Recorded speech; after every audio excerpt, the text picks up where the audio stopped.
Coming to you live from downtown Detroit, this is Benzinga's PreMarket Prep with your host, Joel Elconin. This is a volatile puppy here, isn't it? And Dennis Dick. I'm bidding a penny. I will buy the stock for a penny. With everything you need to start your trading day.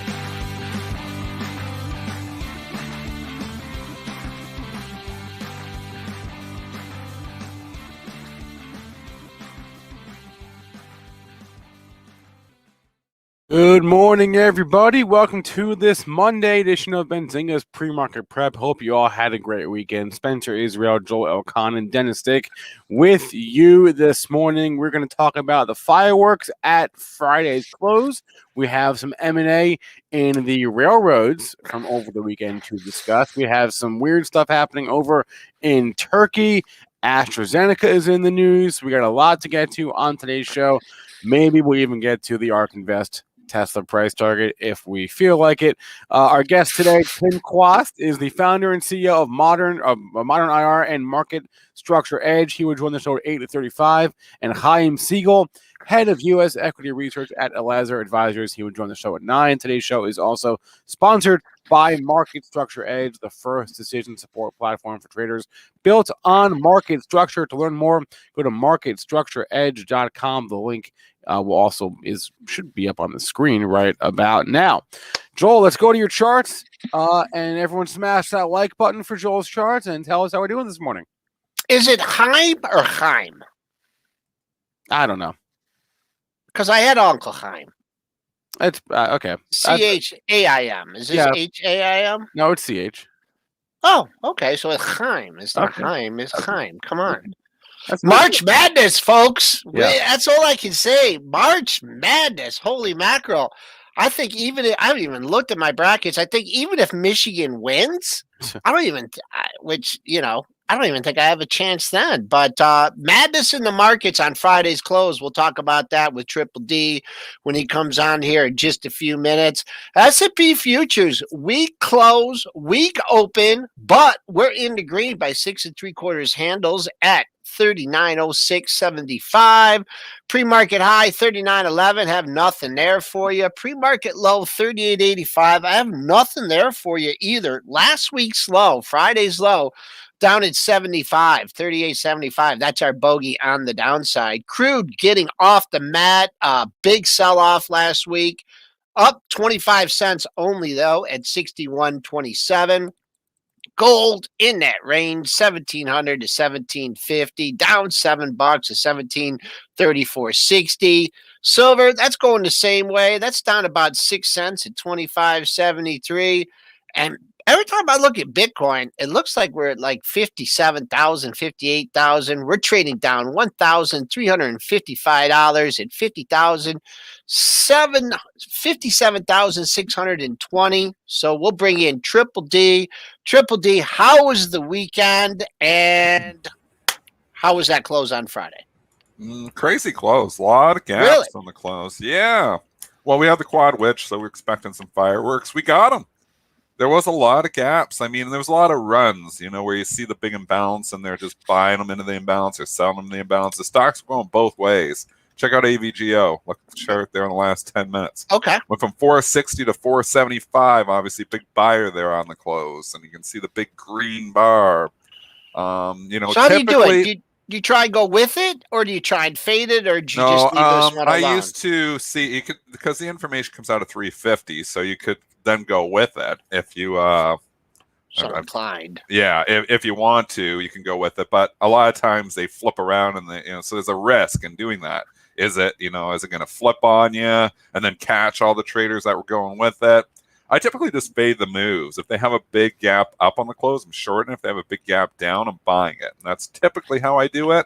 Again, it's a kind of market that, weird things happen in, but these moves are based on order flow, not based on market fundamentals. So typically, from a quantitative perspective, they give it back. So if you see something that moved down $3 on the close, typically, relatively speaking, obviously, if you have market effects involved on all these stocks, I mean, the market's ripping this morning, so to expect AVGO to just be down $15 isn't, realistic. It's a it's a tech stock. Techs are ripping here this morning, so it's going to have some life from that. But if you're chasing up AVGO this morning, you're saying, oh, well, it's only up 0.3%. Qs are up more. The reason it's not up more is because it had a 15-point run on the close. It was trading down a little bit after hours on that. But there's a ton of other ones, too. I mean, look at UPS. Here's another one. Gap down and ran down on the close from 162 all the way down to 159. So that's a big 3-point move. These are serious moves. Yeah. Especially if you're trading any type of short-term day trading stuff. I mean, there's big money to be made here. FNF, a smaller company there.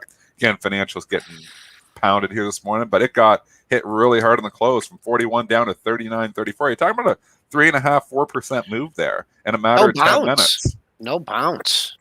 Not much of a bounce in this one. Well, you're not gonna get much of a bounce because it's a financial, and TLT is way up here today. So you got to look market effects always. So other things being equal, if the market and everything's flat, you would expect a little bit of a bounce in FNF. But because TLT is up, banks are down. If you look, Bank of America trading down 1.5%, JP Morgan trading 1%. This isn't down much. This is actually trading up a little bit here this morning. So there is a little bit of bounce happening because if obviously this happened, right. Financial would probably be down with the TLT trading up. So, it's only one, impact is that, obviously there's always, other influences on the market. The overall market influences individual stocks as well. But typically I fade the moves. So I'm running algorithms that are, throwing, providing liquidity into the close. And and like I said, I love the LOC or limit on close.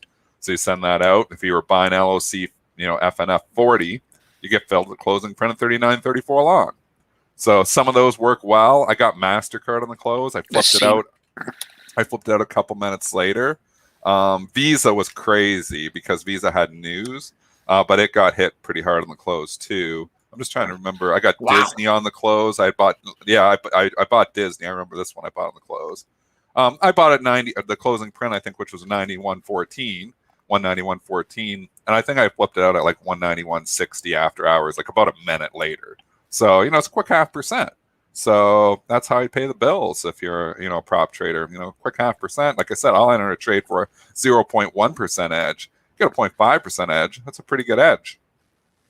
And Coca-Cola. Man, oh man, I hope you were out there at 51. I got short a bunch of Coke on the closing print as well. And I wasn't out there ahead of time. So, 51 would have been good. So, obviously, sometimes what happens is you'll see the big buy imbalance. It'll actually get oversubscribed to, and it can actually flip and go down on the close. So it actually came in a little bit on the close, and then it's coming in a little bit more. But that was a wicked move for Coke too, running up 1% in the last 6-7 minutes. A stock that moves 1%, all throughout the day typically moved 1% in the last, 5 minutes. So these are big moves.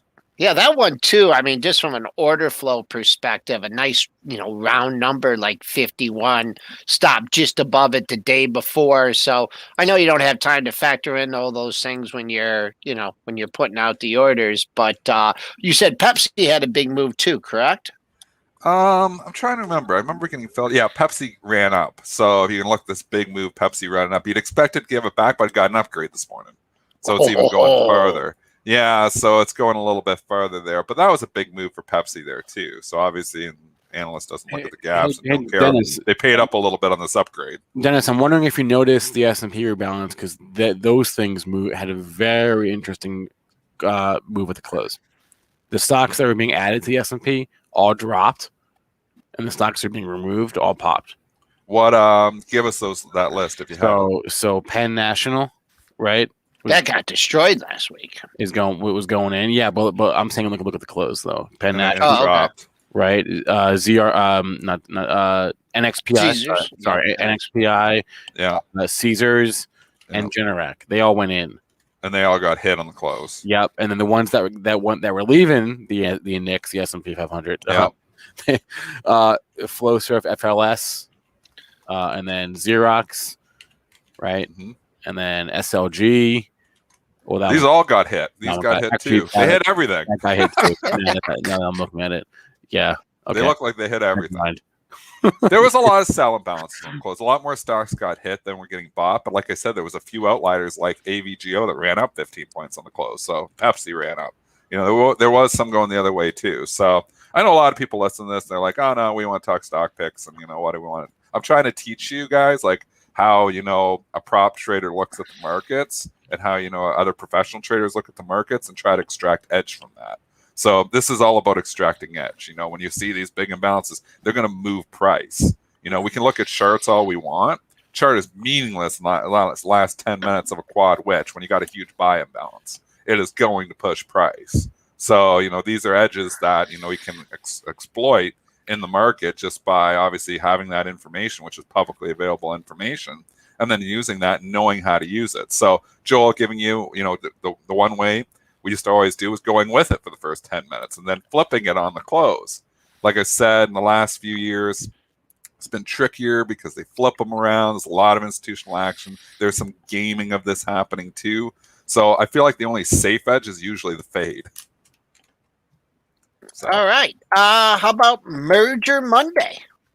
Let's do it. This was out over the weekend, which you don't see too often. But yeah, Canadian Pacific is buying Kansas City Southern. So CP is buying ticker KSU for a deal that values it at $25 billion. So stock or cash? It is a... I'm assuming because CP is down, it's a stock deal. It is both, actually. It is a cash and stock deal. You got a ratio? So I do have a ratio. I love you. So glad you asked. Shareholders of Kansas City will receive 0.489 shares of CP. 0.489. 0.49 shares of CP for every share of Kansas City that they own. So that's your, for you risk arbs out there, that's your ratio. Don't trade these 1-to-1 when they got a significant cash component too. You use the ratio 0.489. So basically, if they're getting 0.489 for every buck that CP moves, KSU will move 50 cents. That's an easy way to think about it. So usually the first day I'll let our risk arb shenanigans shake itself out, and then I'll start trading the relationship. So I like to trade all these things. There is opportunity still there. So you know, CP KSU. You know, you only have to kick yourself in the butt for not being long as KSU. This has been out there for a long time. It was Remember? It was in play with Blackstone, I think, last year. I think, or was it even longer ago? Was it last year? I can't remember. KSU was in play for a while. Yeah. It's a good call. Like I can remember this being rumored here, like 180.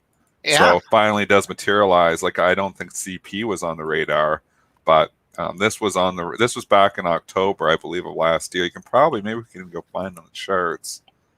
Was it? There was a spike up a couple days, maybe when it went into play. I think it was in the. I thought it got to might like. have been the summer. Yeah, it might have been the summer. It was. It was September. It was like September 2020. It was September. That's when it was. September. Okay. Yeah, you see the pop there. No antitrust issues here. I mean, how many railroads are there? How many railroads are there? There's like 4. Right? Yeah, no, that could be. That's a good call. It's definitely. So give us the ratio. We could calculate what the risk arbs are pricing that in already. So ratio 0.489. What was the cash component? Oh, good question. I know the cash in order to tell you the discount. I know. Okay, it's 90 in cash. So you're going to get $90 in cash. And then you're going to get 0.489. So if we take the current price of CP, let's say 370, just showing you how to calculate it, your grade 1 math, I guess it's grade 2, times 0.489, give you $180. Say 181 at the current price, plus a 90 on there, which gives it to 270. KSU is currently trading at 261. So they're only giving a 9-point discount. Not much. Is that too little, do you think, Joel? The antitrust? I don't know. I mean, I just think about how many railroads. I mean, you never know. It looks like it's too little to me. Yeah.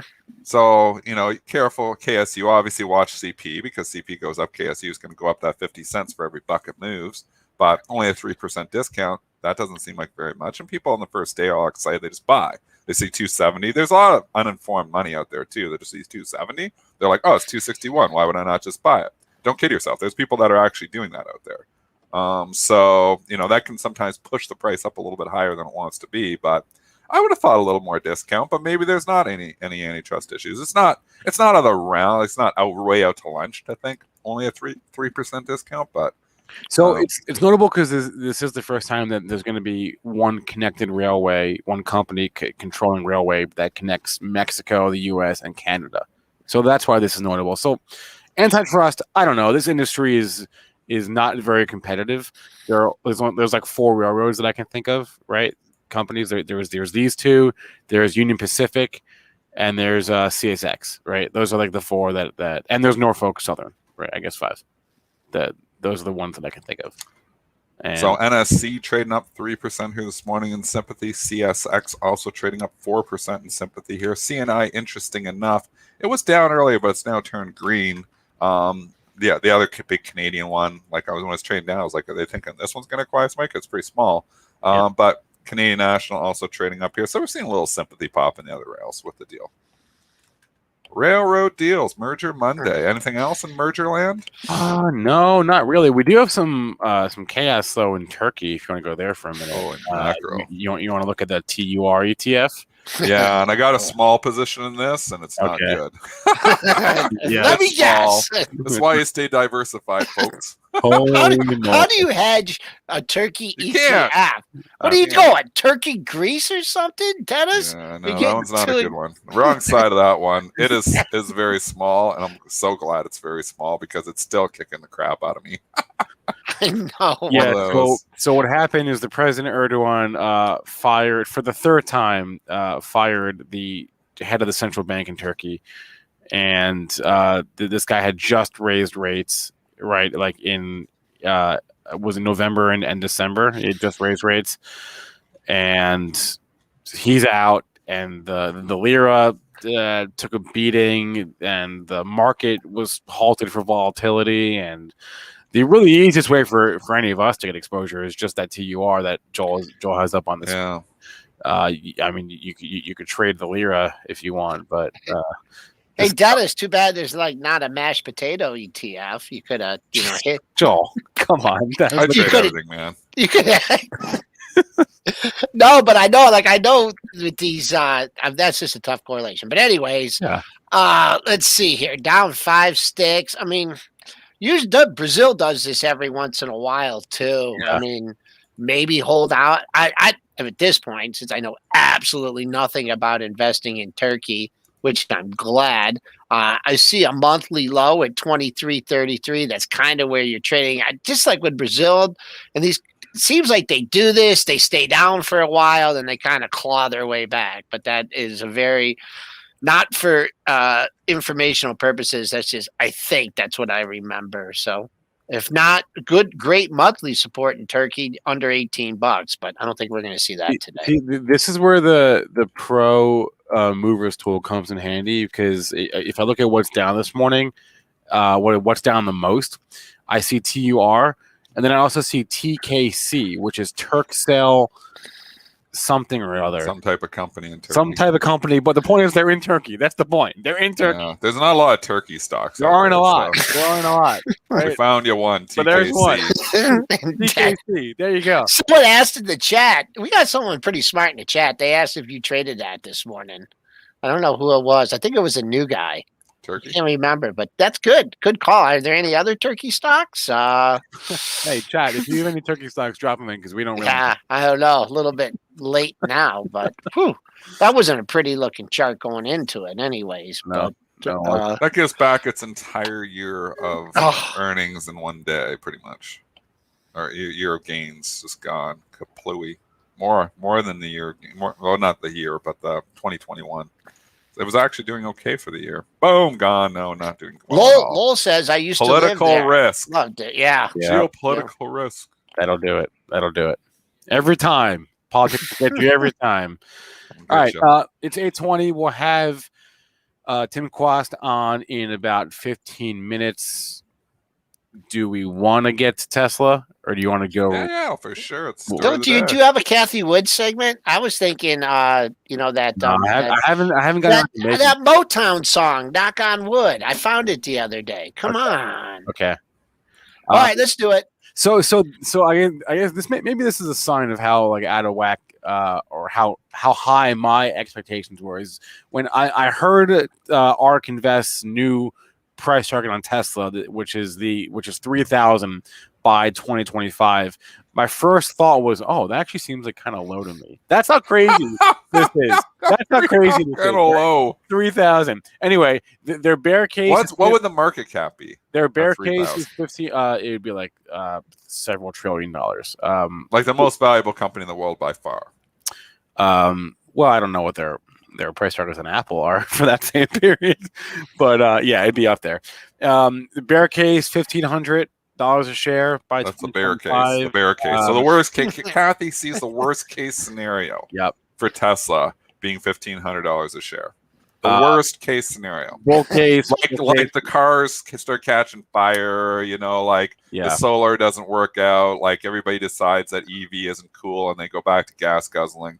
But in that worst case scenario, stock would still be $1,500. Bull case 4,000. The biggest thing that I saw was that they're basically saying we think there's a 50% chance that in the next 4 years, Tesla is going to have 100% self-driving capabilities. I believe that. I think there's a good chance that Tesla leads the autonomous. Nothing wrong with Tesla company at all, besides maybe Musk being a little crazy sometimes. I mean, this company has been innovative. There's no doubt it's deserving of a premium market cap to the other auto companies. There's no doubt. It's just when you start, I don't know how you can keep extrapolating. I know she's got some funky math there and can figure it out. But and she was right before. So, could she be right here again? It's a funny market. I mean, they're buying farts. We saw this in the New York Post. People are paying money for somebody that taped their farts for a year. I mean, you have, investors buying digital art. Great idea.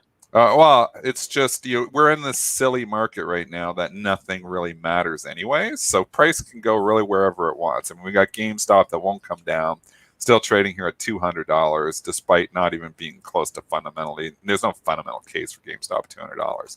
Doesn't matter. When the markets are completely disconnected from fundamentals like they are, and I think a little bit's coming back in. I think if we were talking 3 months ago to where we are now, the markets are starting to care about fundamentals a little bit. That's why you've seen the PE stocks, the low ones, go up and the higher ones come down. They're starting to actually care a little bit. Are they going to stop caring again? Maybe. Could Tesla go to 3,000? It absolutely could. It could go anywhere it wants. Am I going to be participating in that? Maybe from a day trading perspective, is Tesla going to enter my long-term portfolio? No, because the valuations are stupid. So, they've grown, and you could say they've grown into the valuation. Well, they haven't really, though. The market's just given it more, even a more ridiculous valuation. And that might continue. That could continue for a long, long time. And maybe it continues forever. And maybe we're going to a market that's never going to care about valuation again. But, I was looking at buying another house this weekend. I was just doing the quick math. And I'm like, it was a rental property. And I'm like looking at it. And I'm like, well, I know building costs and what you're building. So I'm building another house. And I'm like, there's literally a house being sold for more than the cost to build it from scratch right now. And the house is 20 years old. I'm like, that's where it's starting to get stupid. When you've got a 20-year-old house that is trading above what it would cost to build the house brand new. So, I mean, we're in some bubbles and some different things. That's really what drives real estate. And it's a wicked tangent I went on. But what really drives real estate is building costs. Of course, costs. yeah. We never talk to stuff, but I do invest in real estate too. But what really drives it is the input costs. So, if it costs you $500,000 to build a house, that a house is 20 years old, should trade at a slight discount to that because you're getting a used house. It's like buying a used car. You're getting a used house. People always want brand new. So usually, you can look at your home builders and say that, if they're building at $300 a square foot or $350 a square foot, depending, it can range. I mean, depending on how nice it is. But once you're in real estate for a little bit, you can take a quick look and say, okay, this is middle of the road. They're going to build this at $300 a square foot. So I can do the quick math and say it's 2,000 square foot home. It's $600,000 house, roughly speaking. Easy. Yeah. Yeah. And then you got a lot that's worth 150, a house worth 750. You can go like that if you were to do it brand new. And then you look and the house is going to sell for 800,000. It's like, all right, I'm not going to buy a used house for more than it costs to build. That's where you start to get into, a real estate bubble. If you're buying houses and the build is, the build cost to rebuild is 600,000, you're buying the house for 400,000, then you're getting a discount. That's where it starts to make sense. So, and I've taken this from Tesla, but, that's the math that we're in is people are paying up, and they're paying, ridiculous amounts for everything right now. So, it's in the doubled. stocks, I mean, well, it's the real estate basically market's nuts in Canada, 3 or 4 anyways. years. Yeah, well, here And too. everywhere, really. So what she's saying is that Tesla's stock is going to go up by 50% every single year for the next 4 years. That's basically what it comes down to. I think Tesla's going to sell more cars. And we can say the revenues are probably going to go up. There would have to really be something drastically happen that Tesla revenues don't go up. It's just already trading at a crazy valuation. So I guess if you extrapolate it from the current valuation and say it's still going to be trading at the current valuation with higher revenues, the stock price is going to go higher. What I think is going to have a PE contraction on it eventually, where the growth isn't happening. That happens with every single stock. Maybe Tesla's going to be the one stock ever that didn't happen to. But I mean, eventually you can't just take the current valuation, extrapolate it with sales, and then come up with a $3,000 price target. Now, I didn't look at her specific little math. I'm sure Kathy's done some other stuff with that too. But give her some props. She's the one analyst. Just put her on the map. She's been correct on this the whole time. But, she's also very influential this morning. Let's talk about that, because it's up 24 points this morning because Kathy said it's worth $3,000 and the worst case scenario is $1,500. That's why the stock is up 24 points this morning. So by her saying that, she just put some significant money into her ARC funds by her saying that. Take that with what you want. I mean, when I saw this over the weekend too, and I mean, it's fine. You can make these kind of calls, but I look at this and I'm like, well, it's a long way through getting through 720. I mean, that's a major resistance area. You had a big break. You're flirting with a whole number. And I mean, to me, if you, I don't want to get crazy here, but you had to move from 900 to 550, 350 point move. You got to bounce here to over 700. I'm not going to project this move off from this 700 top, but I mean, doesn't she look at that and say, wow, man, look at that resistance is 720. No, probably not. We're $70 away. How the hell are we going to get over 720? Probably not. The answer to the question. No earnings. I mean, when's they have earnings coming. They're going to make money. This is not a cash burn situation anymore. Not anymore. And when I was writing the puts back, with what I had wrote the 120s, and they were paying me $20 for those puts. Remember, I did that a year and a half ago, because I said I don't think Tesla is a bankruptcy situation. Somebody that's buying the 120 puts, and this was pre-split. So you're talking about the stock, at $20 puts. They would be, because of the split. I mean, if you were buying those puts, you were saying it's going bankrupt. I was on the show 2 years ago saying, I don't think Tesla's going bankrupt. I said, if it really got into trouble, some other company's going to buy for the technology. So, Jeremy Newsom was writing puts. He had talked me into it. I was like, I totally agree. I wrote puts on it as well. Those puts expire worthless. I cover it because I'm always going to cover to you soon. But, it was a good trade for me. And I was long the stock at one point in time, too. I just felt like it had gotten silly, especially, when even Musk had said, when the stock ran to 700, he thought it was getting overdone. Well, stock now is, 5 times that, because it's 654 times, the split. So, even Musk thought his price was overdone. But, Kathy doesn't. And that's the people who listen. People listen to Kathy Woods more than anyone in this market right now. So if she says it's worth 3,000, there's going to be a lot of buyers at least the next morning. And that's what we're seeing here today. Just keep at pre-market high 685. Let's look at it from, I could give you some intermediate numbers here, but I'm just going to 720. Look at all those highs there, 3-4 highs, struggling now with 700. I would say with the Kathy pop, if you don't get this thing back over 700, close it over 700 today, then I think that's a bad day for it. It already looks like it's rolling over just a tad. What's your 2-day high? You're not even at your 2-day high yet, 689.23, and then you start to get into those highs in the 700s. Does anybody know what I'm looking on TradeStation, what the lumber is? I'm looking for it. It has to be at L something. If anybody can help me out, I just like to look at the lumber futures. But anyways, Tesla, house building, quite a tangent there. 831, S&P's leaking just a tad. 4 minutes before Tim comes on to talk market structure. Where do you want to go, Spencer? Here, hold on. I almost have an answer for you, I think. Okay. Try LB. Try LB/LB or at LB. At LB, that's it. And I knew it was something. No. All right. No. All right. Someone else will help us. I don't out know. with that. Sorry. And a couple things on that on the ARK Invest Tesla note. Yeah. Oh, you go to the Wood ETF. I mean, that was easy. Yeah. I mean, look at that. Look at that thing. Rocket ship. The as our chat is pointing out, their analysis, their models do give a lot of credence to Tesla's insurance revenue, which is right now only in California, but they're counting on that expanding.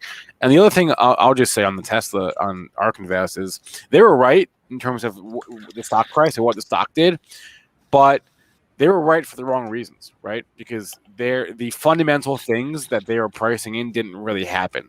What were they pricing in? Well, I'm just talking just like the fundamental development of the company in terms of sales and credits and all these things. They want a multiple expansion. Right. They won on they won because the stock went crazy because the stock went up, but they didn't win because the business did what they said it was going to do. Right. It's a different thing. They were right for the wrong reason. So what that means for these next few years, God only knows. I don't know if you noticed this on Friday, guys, but ARK Invest was extremely quiet.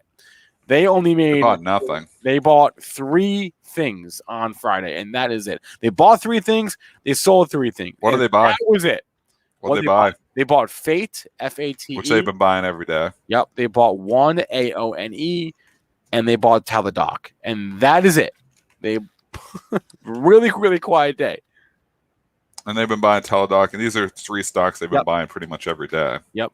It's crazy that they continue to buy the same stocks every day, yet they continue to get Kathy Pops every day. It's like I don't get why they continue to get that. And people think I got to hate on for Kathy Wood here. I'm just saying her valuation methods, are aggressive. I'm not saying she's been unbelievable. She has built herself a following better than maybe any other following out there right now. So you've got to give her props, and she's very smart. She get her on. Jason Raznick did a great interview with her. She's crazy smart. I'm just saying, we've seen these growth investors, that just buy at any cost. We've seen this before, and we've seen it in 96, 97, 98, 99. So you've just got to be careful just paying anything for growth. So I don't agree with how she with just buying growth at any cost. I'm a fan of growth at a reasonable cost. So I've underperformed, guaranteed, in my long-term portfolio. I've underperformed Kathy. She's loaded up with Tesla. Tesla went up like 600-700%. Everybody's underperformed Kathy. She's been unbelievable. So by all means, like if you've been doing really well with her, continue to do what you do.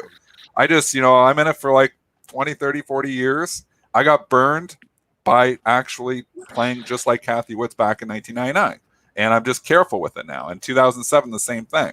It works awesome in bull markets. If you get into a bear market, we saw that just a little glimpse, in February and towards the beginning of March here with the NASDAQ pullback. I mean, the markets pull back 3, 4, 5%. Her fund goes down 25%. So it's just a leveraged play on the market is really what it is. Mm-hmm. So market's going to go up, NASDAQ making new highs, Kathy's going to outperform. So if you think the NASDAQ's going up, then they're going to make new highs, you probably want to be long Kathy. All right. It is 8:35 on Monday, which means it is that time.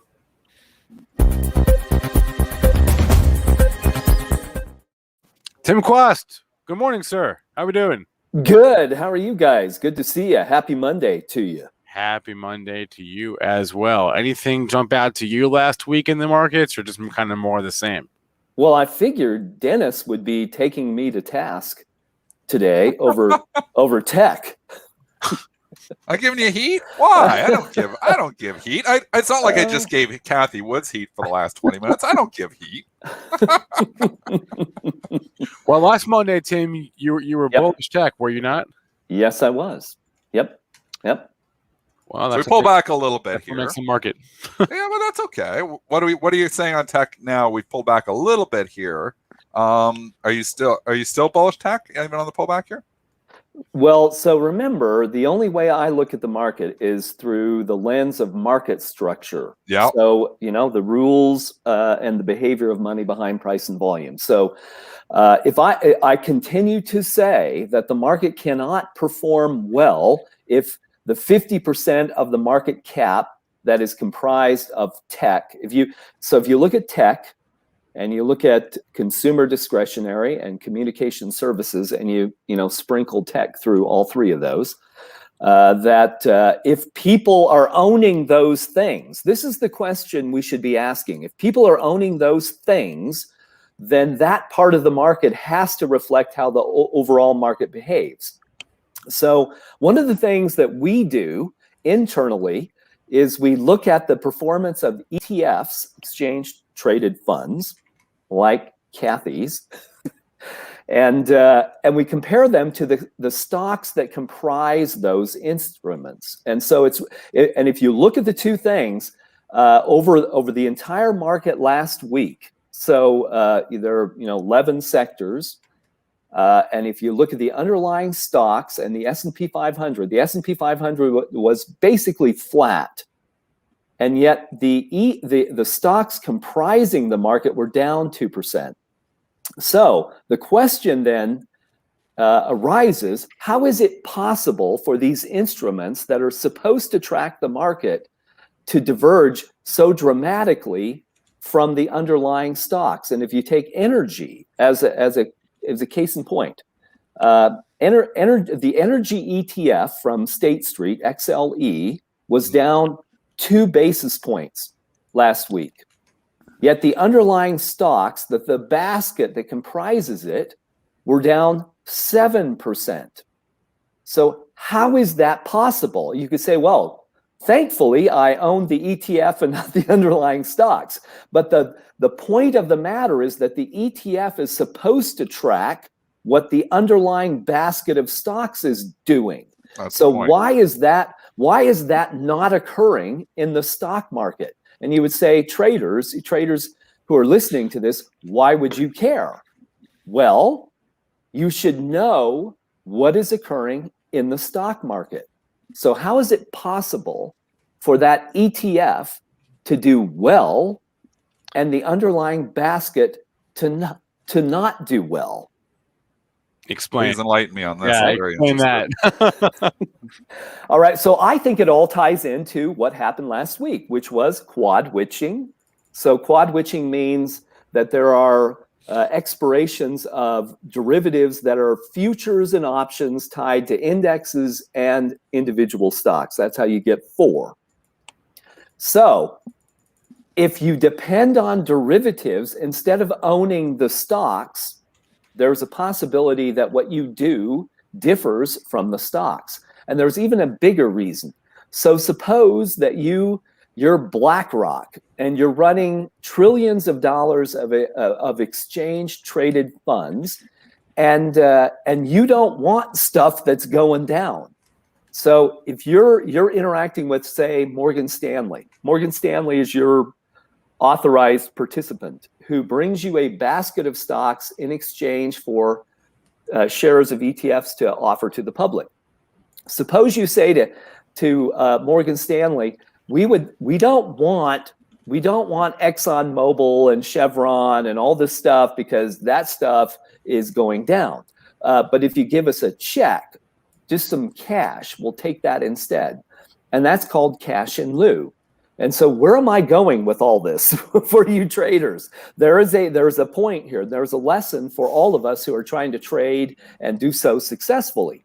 But here's what can happen. So a Kathy Wood can, in the same vein, could take cash instead of Tesla. If I don't want Tesla stock, I could tell my broker, I just want a check in place of the stock that the rest of us own. And so then the ETF does better than the rest of us. And the question then is that okay? Is that okay with all of us? I mean, the whole point to it, like having authorized participants, is so that the index, obviously the ETF tracks the basket of stocks very closely. If 7% difference, why would the authorized participants not just be coming in and then, building the basket and then obviously, turning it into XLE? Right. So So Why? let's look at that. Right? Why are they not doing that then? Right. Well, right. So here's the trading point. I'm going to share my screen, or at least attempt to do so, because you would want to know. This is the whole point for traders. You would want to know if that is occurring, and how would you know? How would you know? Well, let's come over here, and I happen to have so you can do this, traders. Go to marketstructureedge.com. and you can look at this too. And I've got GameStop on my screen because we're going to lead into energy. And you say, well, GameStop has nothing to do with energy. Well, that's the point. In the stock market, there is a set of rules that determine how things occur, and they're the same for everybody. So if you want to know if Kathy Wood is using cash in lieu, it will show up here. So here's GameStop. And what this is showing us is, here's sentiment. Sentiment is merely a measure of supply and demand. Everything is about supply and demand. And so if you looked at GameStop and look at short volume, short volume is the percentage of trading volume coming from borrowed stock. And notice that all along here, it's about 60%. And look at what sentiment did on the 18th, and the 19th is ticking down. So we know that the Citadels of the world are manufacturing stock believing that it's going to go down. All right, so let's go look at energy. This is telling us you would not want to own GameStop. And I don't care how powerful Wall Street Bets is. If Citadel knows, looking at the supply and demand, that there is no longer an exchange of shares occurring, if there's anything going on, it's cash in lieu, this is what's going to happen to GameStop. It's going to go down. All right, so let's go look at energy. I'm going to go over here to the dashboard and just pull up the energy sector. And there are, in this basket, 139 stocks. And so we look who's leading, fast trading. All right, so let's go look at the supply-demand balance in this. Whoops, let me go back. It's going to show up. I want to go back and look at this and talk about cash in lieu. So look at short volume. There's the trend in energy, and it's the very same trend as we saw in GameStop. So it doesn't matter whether it's energy or if it's communication services or tech. If the supply of stock is rising and sentiment is falling, then we know that whoever has to balance out their portfolios at options expirations each month isn't doing it with stock. They're doing it with cash. And what will that do to the prices of things? Well, they'll decline. It's that simple. And you can see it in the math. So, it's one of my bones of contention with regulation in the market that this is possible. Yeah, it doesn't sound possible. So, right. So what are the other applications of this knowledge? How else can we use this knowledge? Well, let's talk about tech, right? I said tech. If we're going to follow the market and we're going to follow that 50% of market cap that has to be tied to tech, then we should see people buying tech. So let's go look at it. So much. Pardon me.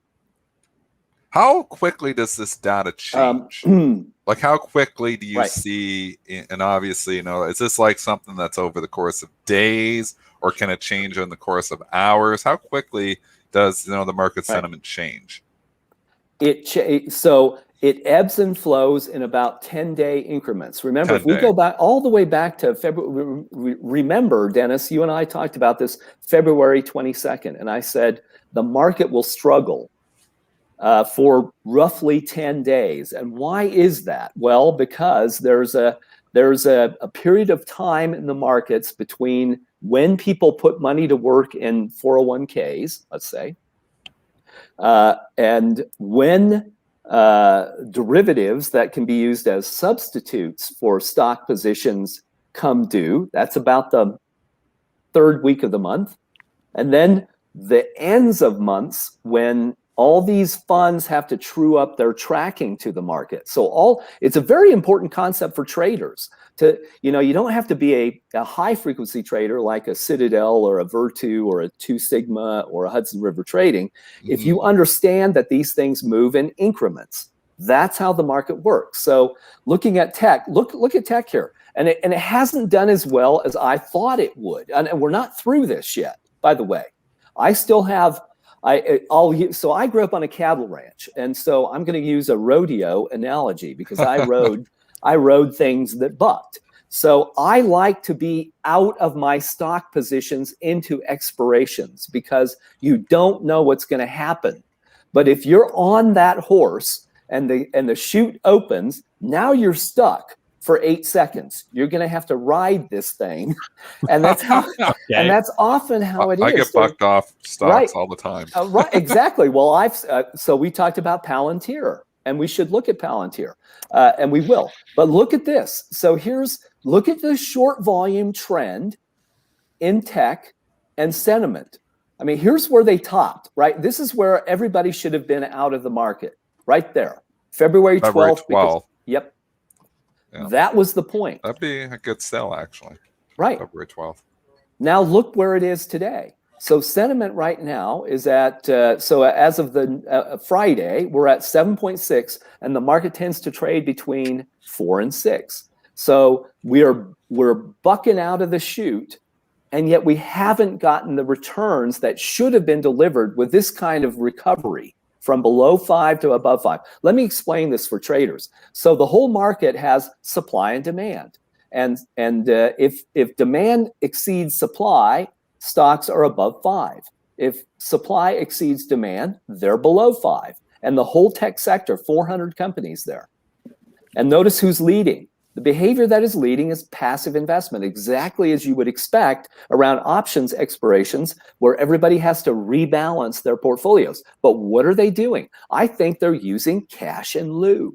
And this is why the tech sector has not done as well as you would expect. If everybody had to go out and say, you're underweight tech, I need to own Apple because Apple is supposed to be 10% of my portfolio and it's 7%.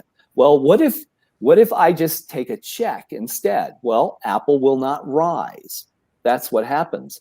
And how important is that from a trading perspective? Well, I mean, it's difficult, right? We're getting into the weeds there. But the beautiful thing is with Market Structure Edge, you don't have to worry about that. You just look at short volume. The short volume is rising and sentiment is topping. You know, it tells you right there that you're going to have a very difficult time delivering results. I'm going to go to Palantir. I should that everybody wants to talk about all the time. Right. Let's go look at it. Right. So it's tired. Probably, it I would tired. say, like, I get requests from traders all the time. You know, obviously, take your time, but individually sent to me, a lot. Like, a lot of tip through Twitter. Some people find my email. It's just literally, a lot of different ways that people ask me about stocks. Right. I would say probably the stock I get asked the most, and it's multiple times a week, is Palantir. PLTR. People love this stock. They love talking about it. They want to be in this stock. This is the stock that people want to talk about. Right. And so here's how I look at it. And I like it too, right? I said I like Palantir. And if I'd followed my wife Karen's suggestion, I told her, Palantir is, look at the sentiment, look at short volume, looks awesome. And she said, you should sell it before options expirations. And she was correct. I mean, there was a great return in Palantir, but here's the problem. If that this concept that I'm talking about, where ETFs that own $5 trillion worth of stocks in the US market decide not to buy it, but instead to use a substitute like derivatives, like futures or options or cash, then what happens is this. Sentiment peaked right there. Now, it doesn't mean that any opportunity in Palantir is over, because it's still above 5. There is implied demand, but it means that in the next couple of days, if you own Palantir and it rises, you should take that money and run. Here's beautiful Palantir. Sentiment at 10. Then here's where short volume pops above trend. That's where you should leave. If short volume is way above trend, there's your opportunity. And you don't buy it till the sentiment ticks up again. But this is the problem. It's the options expirations period that I think for traders is very challenging. And it's because there is so much substitution occurring. Mm-hmm. And maybe we all have to learn to avoid about the 18th of every month. And as this an will tell investor. you. Maybe. Right. Yeah. What do you think about the quad witches as turning points in the market? I mean, you've seen that, you had the gamma unwind last March and stuff. I mean, I think this is a big week for the market. I mean, I can sit tight. I really do, because I mean, it was just Thursday. The SPOs were 75 handles higher than this overnight. Right. And we sold off. You made the Friday low, the weekly low. And now you're just getting bounced. It just doesn't feel like you're just going to rip this thing up. I mean, I could be wrong, but it just doesn't feel like we're ripping right back up to 39.50, 4,000. What does your work tell you on the major turning points on the quad witches? Well, that's a great observation, Joel, because if you go back and I think it becomes bigger and bigger. If you consider that there are only so many stocks.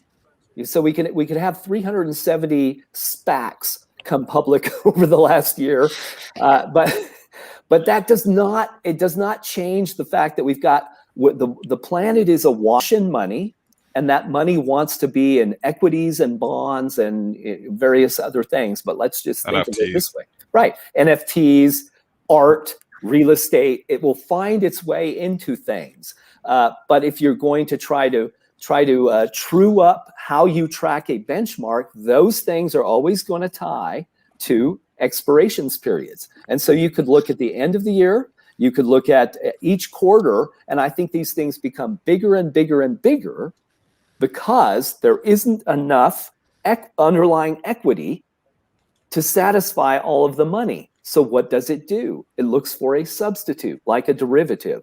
And that's why I think increasingly we as traders need to be very careful around these options expirations periods, and particularly the quarterly ones. So next one is June, but still we've got one coming up in April. That's going to matter. Today, by the way, new options trade.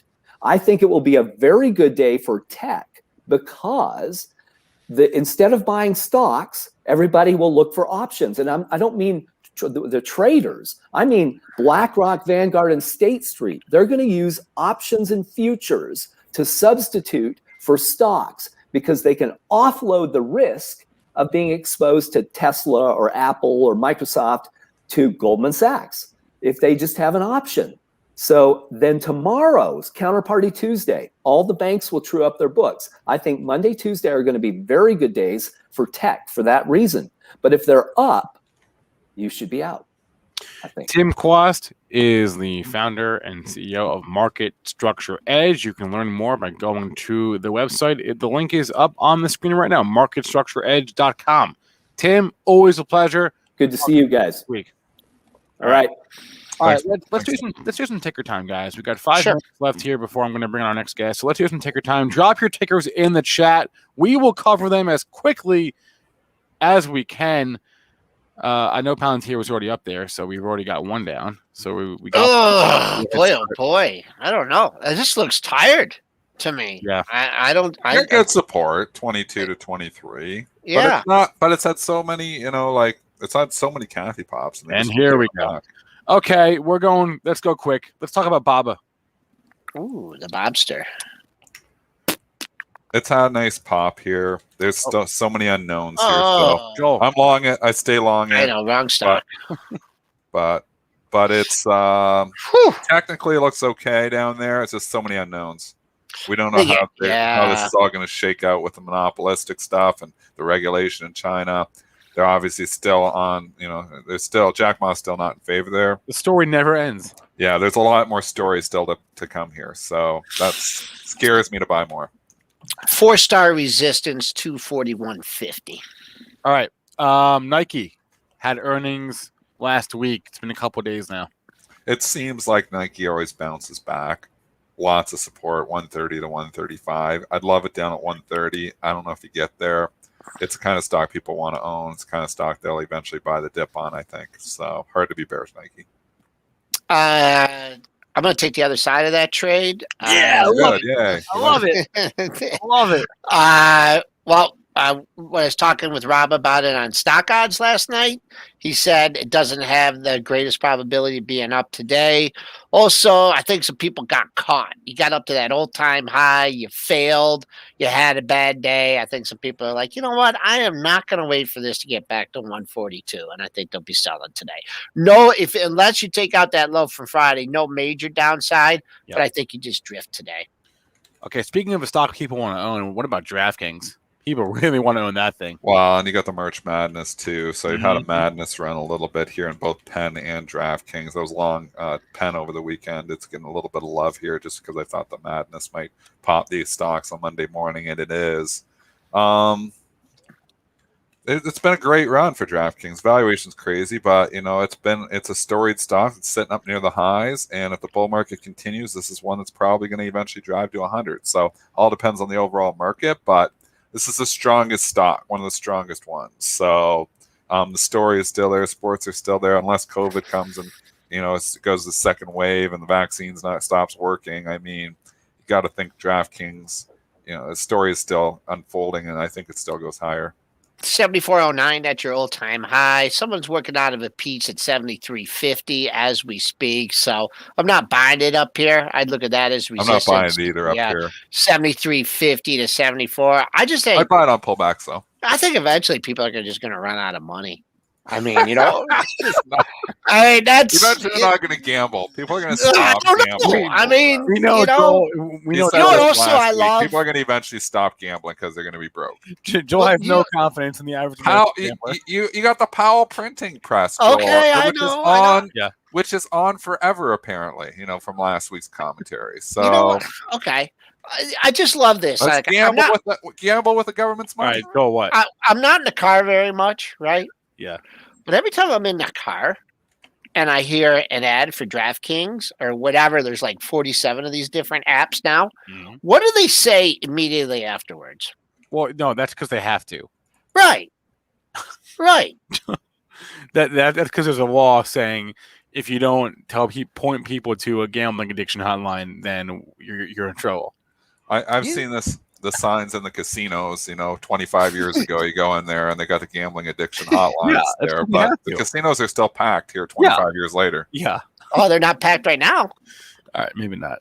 No, they're doing it online. I mean, it's a trend. I mean, I don't know. Would you buy casino stocks? I mean, the reopening's happening. We haven't looked at those. Let's look at MGM and Wynn and LVS. Lisa doesn't like Vegas, so I'm not buying. I bought the Wynn back at like $95 or something, and sold it at 96. Yeah, you know how I am myself.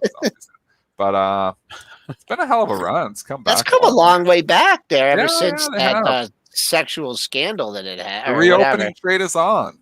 That was a long time ago when Steve Wynn got in all kinds of trouble, right? He's out. He's been out. So yeah, he's been out. Right.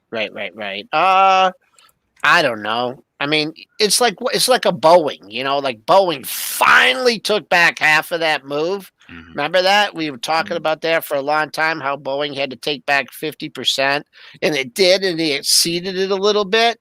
But then it lost it. The 50% came in at 268, pulled back. So I figure that out on your win, and that's what I'll be looking at. Resistance, 200 to 40? 160, 80, 120. So you're over it now. I don't know. Let's see if you can get to that next high next month. I don't see it. 137.58. That's my number.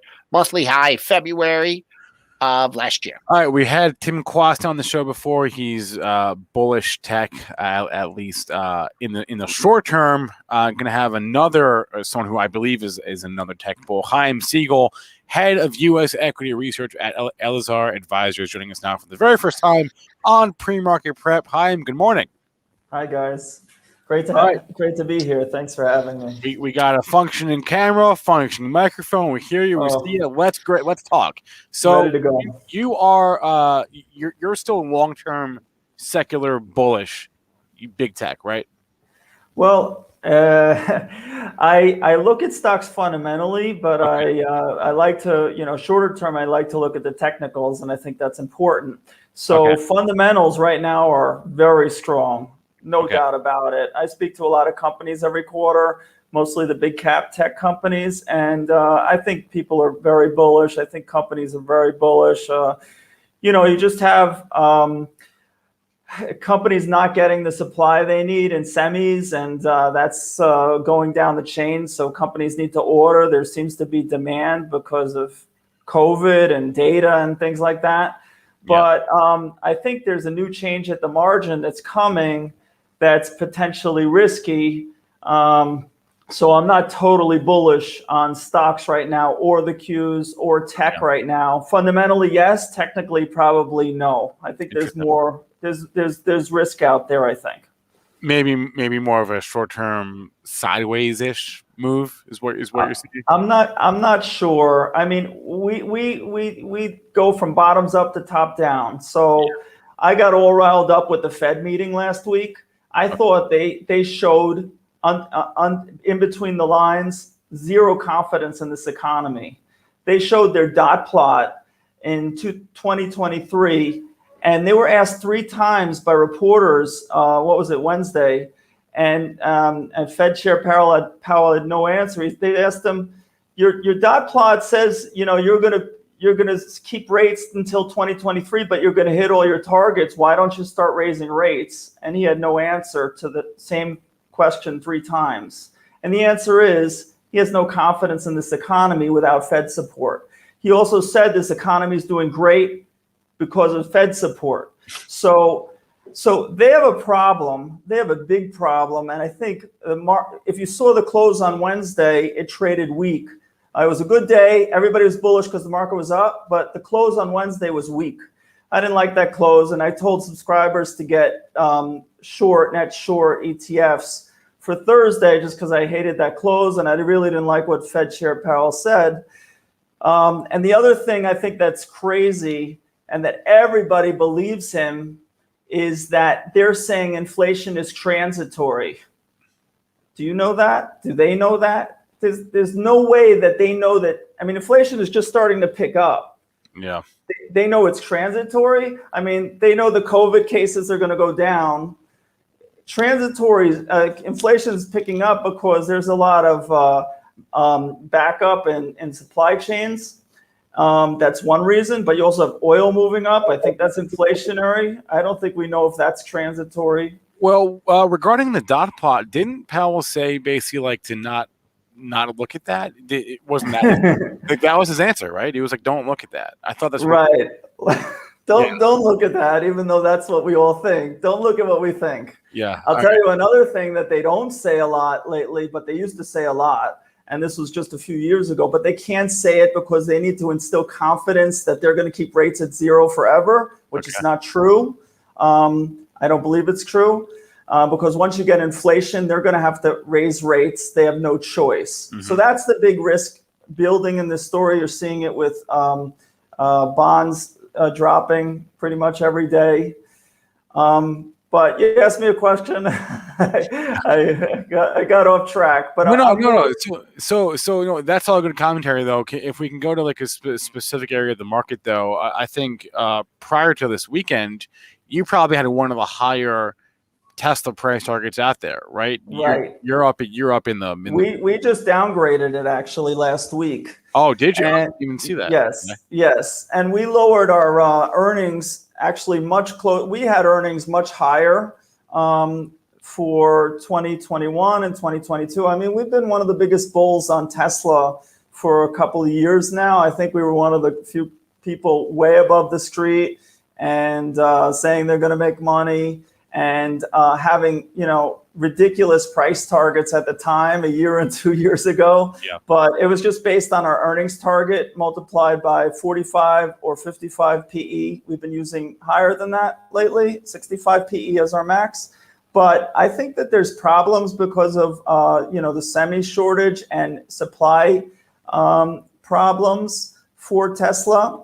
And if you notice that estimates for deliveries have also been coming down through the quarter. I mean, you never liked that. I mean, I really liked, what you guys were talking about on your last segment. And you're basically saying, I think it was Dennis was saying that, stocks, maybe Tesla will go up on bad news. But I think we're at risk for Tesla coming on a period of more negative news. Our estimates are finally now below the street for the next couple of quarters because, Q4, they had issues in gross margins and they said it was just one time, but now they have sourcing problems. And so I think they may need to, use air shipping and different things like that. They might have another problem with gross margins this quarter. And so, and a lot of these problems are based on, COVID, and COVID was going down, but that curve has started to reaccelerate. And I think that's a problem for them. And so our numbers came down. So we're below the street. We went to neutral after being at a buy. After the earnings last quarter, which was near the highs, we went from strong buy to buy just because of the gross margins. We didn't like that. And so now, and we also in our model portfolio, we got to like a 0% position just because we didn't like how it was acting. And we thought the news was not as good as people, there's a lot of just perma bulls out there that, close their eyes to the fundamentals. But I think the fundamentals are not as good near term. I think the fundamentals are great long term, but I mean, we say it all the time to our subscribers, the long term is just a series of short terms. So you gotta kind of nail that too. So you can't close your eyes to this. What about Zoom? That's a question that I asked the chat for tickers a few moments ago, and somebody threw out Zoom, and that's a stock that you cover as well. It's gotten punished off the earnings report. Really, not just that. Really, since last fall, but the all-time high was hit in October. So since then, but what do you make of Zoom? I guess like near term and longer term. Great. So I think Zoom got killed on the earnings because, there were just a bunch of funds that knew that the earnings would be good or thought the earnings would be good. But, we're worried about this post-COVID world and, getting back to old school, basic economy stuff and selling, the companies that benefited from COVID, which, Zoom is the poster child for benefiting from COVID, having, 500% growth rates, pretty good. So I think that, the company gave amazing, very strong guidance. Here, I'm pulling up the numbers, but they gave very strong guidance for the next quarter. And, so they're saying they're being conservative, but they gave very strong guidance. I like to look at the 2-year revenue growth rate. And I think that's really important here for Zoom because, you had such a strange year last year. Let's compare it to 2 years ago when things were more normal. And let's see what the growth rates are. And the growth rates are amazing. So, and plus, short term, I think this is very important. If you have a lot of traders watching this too, with that COVID curve going up, I think this makes sense. I mean, this is the first time I tell subscribers, when I want to try to get big again. And Zoom, we've been very patient, and I'm just starting to want to, give it a toe in the water because it seems like it's has a chance to hold. And also with the COVID news, I think is a change. But here's the growth rates on a 2-year basis. This is revenue growth rates the last 4 quarters. 272% for Q1, 450 Q2, 450 Q3, 447 Q4. And wait, but that was all during COVID though. So this is all during COVID, but it's comparing versus 2 years ago. So it's kind of washing out the last year. and saying what's the growth rates versus 2 years ago. So when we go back to normal, we're going to have to lap these numbers. So yes, the 1 year number is going to come back, but the 2 year number may not come back so much. You don't know, because all we hear about, you're out there and I hear a lot of companies talking about using Zoom. It's just out there, and it's very strong. COVID isn't going away right away. It's getting worse a little bit near term, unfortunately. So I think this is a real company, a real stock. I think they have a real positioning. We have huge earnings, I think much higher than the street. The street's for this year, they're at 370. We have like 3 times that for this year. So the argument against Zoom, and we can move this into like the entire tech sector, really, because the argument against Zoom or any of these companies is valuation, right? Does the valuation make any logical sense? What do you make of all of these, whether they're a COVID stock or not, all these tech companies that have valuations that seem high, and maybe in hindsight they're not, but like at this moment in history, they seem high. I agree. So look, when you have the Fed keeping rates at 0%, by definition, valuations are going to go high, because when you're doing these discounted cash flow valuations, then your denominator is low because of rates, and so the future cash flows, when they're discounted back, are a higher valuation. So it makes sense. What I use is I use the midpoint of the last 3-year PE. So I'm not using a high PE or what it's trading at now or the low. I'm using midpoint. And so a lot of stocks don't fall into our filter. We cover about 50 of the biggest cap companies. So I agree that stocks are highly valued. But if rates start to go up, which they are, that's what's hitting tech. Wait. So you said you use the median of the last. So like in Zoom, for example, you're not looking at Zoom's PE today. You're looking at Zoom's PE, the median over the last 3 years, and that's how you base your analysis. So let me. So this is what I do for all companies. So Zoom, I'm sure it's higher than that. So I have a max 65 PE I'll use for any company if I think it's worthy. So I've been using 65 PE for Zoom. I'm just trying to pull it up. Give me a second. Yeah. But Zoom, I think, is traded much higher than that on a PE basis. So my numbers times 65 times get me 50% upside from where the stock is. So I'm okay with Zoom's valuation, but there are a ton of stocks, cloud stocks, and a ton of stocks out there that are just way past. I have Zoom. Their last year or two traded between 100 and 400 times PE. I'm using 65 times, and I like the stock based on the potential earnings. So that's again, that 65 is the median PE ratio over the last 3 years for Zoom. Is that no, 65 is my max PE. The median for Zoom is 200 times. Okay. But I'm not using that. The market is wrong a lot on the future earnings expectation. Okay. So Zoom, it's wrong because it's assuming that their revenues will fall off a cliff to get to that type of earnings number. The growth rates will slow immensely to get to those type of earnings numbers. I don't think that's so realistic. I mean, the company is seeing it real time, and a company wants to be conservative. Zoom has been accused of being very conservative. They were not last quarter. They're seeing great results right now. I hear you. If COVID, the curve comes down, well, we don't know, but the curve already came down, and their growth rate didn't slow. Yeah. All right, Chaim Siegel is head of U.S. equity research at Elazar Advisors. Chaim, thank you so much for coming on. Happy Passover. We'll have to get you back again soon. Thanks. Thanks a lot. All right, guys, smash the like. I always love getting new blood on the show. New guests. Smash the like for Chaim. We appreciate that. He's like 8 hours ahead of us, so thanks a lot. to him.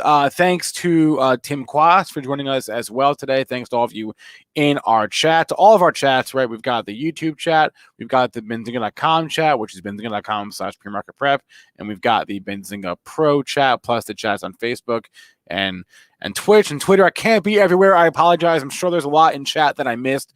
I'm sorry. Our YouTube chat is the most active chat, so I do pay most attention to that, but I am watching as many of them as I can throughout the course of the show. Thank you very much.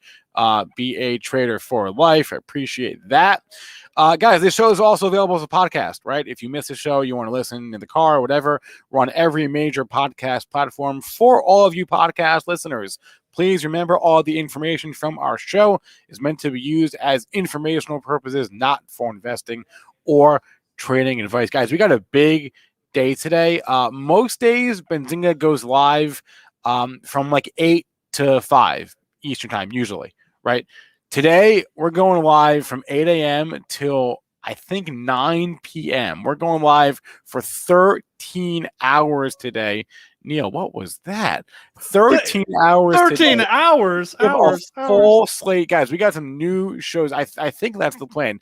We've got some new shows debuting in the evening. We've got a live. We have found a crypto trader who is basically just trades crypto, and that's I trade crypto. We're gonna. Okay, so we're gonna do that show, Makin Bread with Ched at 7 p.m. Eastern time today. We have our crypto show. It's really more of a news show. This is going to be a crypto show, but it's a trading crypto show, right? So that'll be at 7 o'clock tonight. Like I said, we're going for 13 hours today, so it's going to be a long day. That being said, Neil, good morning. It's good to see you as always. Likewise, man. Good morning.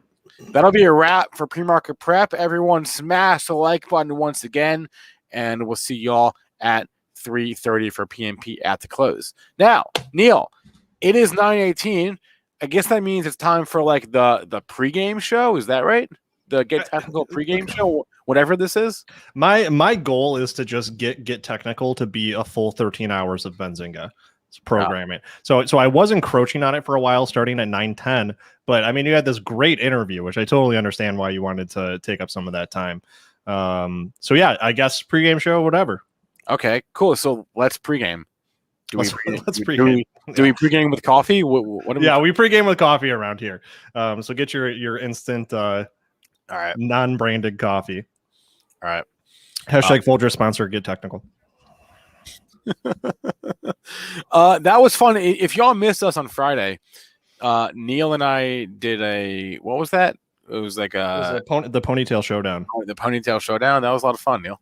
That was a lot of fun. I think that you really brought a lot of what's the word I'm looking for? Worldliness, gumption, yeah, or gumsha. I like gumsha. Wait, did I butcher that? You just made it into like a calculus term. You applied a lot of gumsha to that session, and I really appreciated it. Butchered that. I'm sorry. Gumption. Okay, a lot of gumption there. Right. You are a man full of it. Appreciate it. All right. Do you want to roll the little intro thing and get this thing going? Yeah, we can. Let's roll the tape. Where's our intern? Intern, roll the tape. My proto ponytail in the back. 3, 2, 1. Here we go.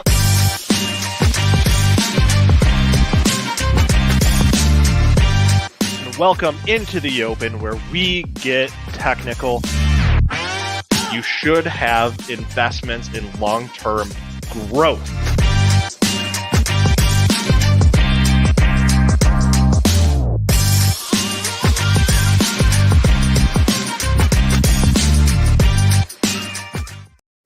Should I still be here or what? You can if you want. It's totally up to you, man. I'd love to have you wingman me for the day. I might hang for a little bit. So all right. Well, good morning and welcome to the Monday edition of Get Technical. With me today, not as always, is Spencer Israel. I think we're gonna go by our project title, the working project title of the show, Snooze Fest Nappy Time with Neil and Spencer. So thank you, Jason West, for reminding us. So everyone, get out your blankies, get out your pillows, and warm up a little warm bottle of milk and drink that warm milk. It's time for nappy time. All right, get out of here, Jason. Appreciate the feedback. All feedback is good. Love it. Very constructive. All right, guys. What are we looking at today? What I'm going to say is that the stocks that we have been looking at for like the past month are still running. And so I don't see any reason to rotate out of them. I don't want to over focus on energy. I think that we've diversified pretty well with oil. We've got some financial in there. Now metal. I was showing the metals ETF XME last week, and then someone very astutely brought up just US Steel, which with the symbol X, and that thing was looking really good. So what we're doing right now is focusing on sectors that have relative strength to the rest of the stock market, and we're doing a pretty damn good job, if I don't say so myself. So guys, tell me what you want to look at. We got about 9 minutes until the open. James, let me know when you're back. 9 minutes until the open. Do you want to check in on some of those tickers? NMM, NATO Mama, still in the race, baby. Still in the race. I'll pull that up while you guys catch up with the stream delay, and let me know. We had NMM with a high tight flag pattern, which is like, I'm gonna need a new hair metal song to play every time I say this pattern, because it's the best thing in the world. It is just the best thing in the world. We got knocked down a little bit on Friday. Buying opportunity. Such a buying opportunity. We have surpassed our first price target for NMM. So what a beautiful runner, guys. Okay. Now you guys are caught up. So I'm looking. Guys, remember, ticker plus time frame. So let me know if you want it to be a swing trade or like an investment, longer term, or like what time frequency you want to see on the chart. So it makes it faster for everyone. This guy knows what's up. Okay, so Vale. I got fucking crucified for saying Vale. So we'll look at Vale. We haven't checked on that one, at least in the later part of last week. So we like that one because Vale was forming what I saw as a cup and handle, and I still believe it is, because we had this nice upward trend. Number one rule for a nice pattern. We had a resistance level and then a shakeout. And then we had an agreement that this is the appropriate value. So the buyers came in, brought it up to another resistance level, shakeout, but we're trying to break through another level of resistance right here. This looks choppy, chop suey, guys. Not normally what I would want to see based on our previous setup. Really what I want to see. Okay. So the one time I want the paintbrush tool, I can't find it. Really what I want to see is bop, downward, and then a breakout. This one not really doing it. This is a failed breakout. The volume didn't really come in. Let's see. The spike in volume happened on a day where it didn't even break up above this upper resistance line. So I'm not really interested in Vale right now. Why? Because it's trading totally sideways. I can look at a shorter time frame if you want. And then yeah, if you're really just looking at this stock, like I'm sure you can trade it up and down. It's just I like a longer established trend, which right now is sideways. Maybe slightly up actually. Let's pull in our Bollinger Bands, as you guys have so kindly corrected me on the pronunciation thereof. And we can see, look at this. So we got this 21, on this case, day moving average. Is it 20 or 21? Yeah, it's 20. So this is a 20-day moving average. You can see the body of this candle really wanted to hold above the median in our Bollinger Band. So it's looking like you might get a bounce. We're still in the pre. We're trading at the top of this candle here. So you might get a bounce up to the upward standard deviation, which is around 1795. Doesn't mean it will happen in a day, but it's looking like the stock has a lot of demand that's trying to hold it. Oh yeah, sorry guys.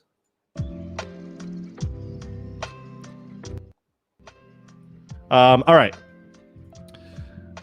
Thought that was Spencer. Who did you think was Spencer without a beard? I'm dying to know. I honestly don't think I've ever seen Spencer without a beard. In fact, I would love to, on Friday Fun Day, take a picture of Spencer and then use a tool to make him look younger, turn him into a woman, turn him into an old man, and just get all the faces of Spencer. Let's do that. Let's do that on Friday Fun Day, and then I'll make that my what do you call it? Like banner thing on my Twitter profile.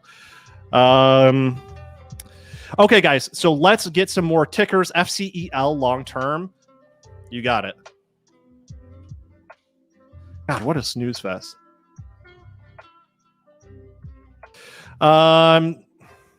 Okay, so FCEL, what I like about this is we did break out of a strong downward trend, and now we're in sideways world, which is like, I'm not ecstatic about that, but I like that we didn't continue this downward trend and we bumped off of this resistance. This downward trend, I made clear to myself by drawing on the right side of my candles as always, drawing the resistance line at the top of each candle. And yes, this isn't a totally clinical line. It can be adjusted. But I think you get the general idea, which is this candle right here. This candle on May 9th was an attempt to break out of that trend, didn't quite get it. And then the following trading day, we did get out of this sloping trend into sideways world. So if I pull up the Bollinger Band, you should be able to see that pretty, well, not totally clearly, but let's do it like this. Let's do it because we're looking at this for long term, which is A-okay. I want to use my parallel channel tool. I'm going to draw 2 support lines. Oh, that kind of sucks. Screw that. I'm not doing that. Get that out of here. Let's draw what's happening here and now, which is we're trading above this previous support level. No, we're below it. We're trading a little bit below it, but I still want to draw this channel out.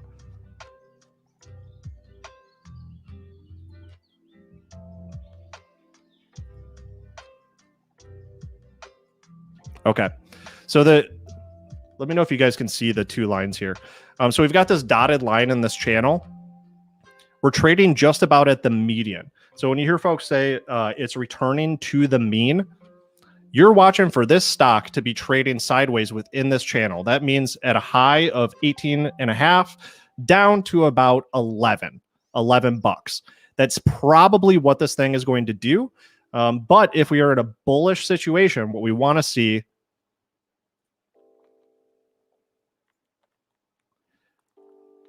is an establishment of an upward trend.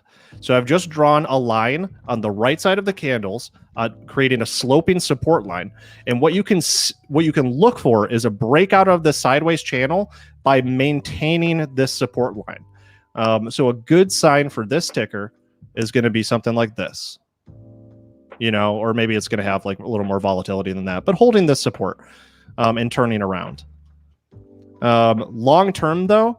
I think long term, when you're looking at what is this, fuel cell energy, you really want to think about the fundamentals. Like, I understand that it's part of the electric vehicle ecosystem, and it absolutely makes sense. What I don't know is whether most of the EV players, now that we're getting like the big 3 car companies into it, is whether they plan on manufacturing their own batteries, or like contracting with a single company, or a fuel cell has contracts in place, or like potential contracts in place. That I don't know. Those are the things I would concern myself with. You want to look at TAN? Man, I'm going to tell you, my TAN ETF opening bell. Oh shit. Okay, thanks for the reminder. Hold on one sec, guys. 3, 2, 1, 1, 0. All right, I think I timed that right for you. All right, so the market's not open for me, but by the time you catch up with this video, it should be open. Should be open. If not, whatever, deal with it. Thank you for the reminders, guys. I really appreciate it. So we're looking at TAN, but what time frame do you want to look at? And just again, for fuel cell, I would really take a look at the fundamentals. This does look, from a technical perspective, overall, I don't see like a really easy entry. But I would say if it continues to hold the support line and establishes an upward trend, then you can just pretty much enter whenever you want if you're long, right? You just want to be in a stock that actually has an upward trend, not sideways. Okay, so we're looking at the TAN, I believe, like clean energy ETF. Is this, yeah, specifically solar energy, actually. This looks like the rest of tech. So let's do a side-by-side comparison with QQQ.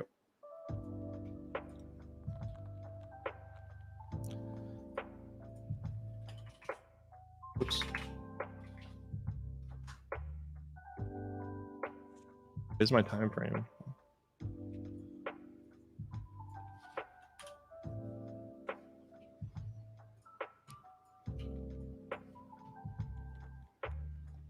I crazy? Where's my... Oh, I'm on 10-minute. That's why. Okay, so now we're looking at a daily of QQQ and comparing it to TAN, the solar energy ETF. Just going to remove some of this stuff. I had some drawings on it. Probably should have just hidden them. So kind of similarly here, although problem, this is a triple top reversal with a neckline right here. So let's check if this is resolved. So why is it a triple top? Because it hit this high 3 times, it got rejected each time. When that happens, you're usually looking for it to start tumbling. And the reverse when it's at the bottom. So this is usually the end of an upward trend when it hits this high 3 times and cannot continue. So let's look for resolution. This is TAN, the solar ETF here on the left. Very simply, I'm going to do the measured move, which is the height of this swing low to the swing high. I'm just going to add it to the neckline, which is these swing lows. And we see that our resolution is right about at the bottom of this candle. So you can see how nicely that lines up. We had a spike hit a high here, kind of make this make a little more sense, and then got rejected there. That was previous resistance. So that's sort of your support level for the full resolution of this triple top reversal. And we reversed. I mean, that's just how it is. This just isn't the time for solar energy investing. Doesn't mean that's not the time for solar energy. Just not for investing. And we have lower high, higher low. But I'd still be looking for this. This candle is not very encouraging. We are 2 minutes into the open. I'm not seeing much action here. Much like QQQ, which I bring over here. We've got lower high, lower low, lower low, lower low. And then we get this high, but it's still, this one's like right at the level of the previous one. We're not breaking into higher high territory. This is still bullish world, or bearish world rather. So we're still in a downward trend. I think it's going to take, I'd give it like at least a month, guys, for the tech names, in my humble opinion. That's why I'm looking at, I have this list of sector ETFs. You're not gonna be able to see this. Let me zoom in a bunch. Sector ETFs, these are all from Spider, the same firm that does SPY for the S&P 500, that isolates different sectors within the market. And so we're looking at sectors that have strength, and right now it's just not tech. Yeah, if I was an analyst, I would give TAN a downgrade. So okay, I want to touch on some of our runners really quick. So I got week 6 here. I'm gonna simplify this a little bit. Move this down. Focus on the price action. Just our charts, just our nice charts. I got a new pick for you. This is a new pick. Got NFE. NFE, guys. New Fortress Energy. Industrial services, engineering, and construction. All right. 2 of my favorite sectors right now are utilities and home builders. Home builders, guys. That's XHB. Definitely take a look at that ETF and look at the holdings there. Looking really strong. But NFE, we've got a cup and handle continuation pattern here. We've got our sloping resistance here, which it looks like we've broken out of with this like wafer thin candle, which you guys probably having a super hard time seeing. I can hardly see it. No, like zero volatility on this thing right now. However, it is above our sloping resistance. So what we're going to look for is a little more strength here. I would be concerned that this thing breaks back down in through our now support line. But if I see continued strength with NFE, that's going to be an entry for me. So, oh yeah, see, now we're starting to break down a little bit. Are you guys shorting all my calls right now? Okay, all right. Ross is pretty adamant about Givo, so I hear you on that. So let's go ahead and do that. Your guys' picks are better than mine. I'm not kidding. That's 100% sure. All right, so we got the cup and handle right here. So let's just go ahead and draw it for folks for me. So I like to see these things. So we've got our left cup and our right cup are these two pivot points down to our absolute low of the cup. We've got our handle, which is the downward. We're on the daily, by the way, which is our downward trend that you get after this little scoop, this little cup formation. This forms the handle. We are broken out of it. GEVO is broken out of a cup and handle pattern for a continuation, which looks like a pretty nice return to strength. But you know what I'm gonna say to this?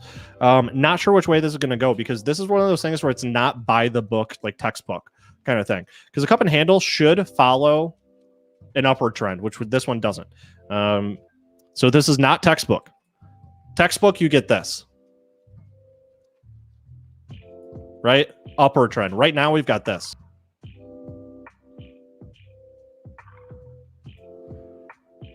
So not quite a cup and handle, but it doesn't mean that the strength's not coming in for it, right?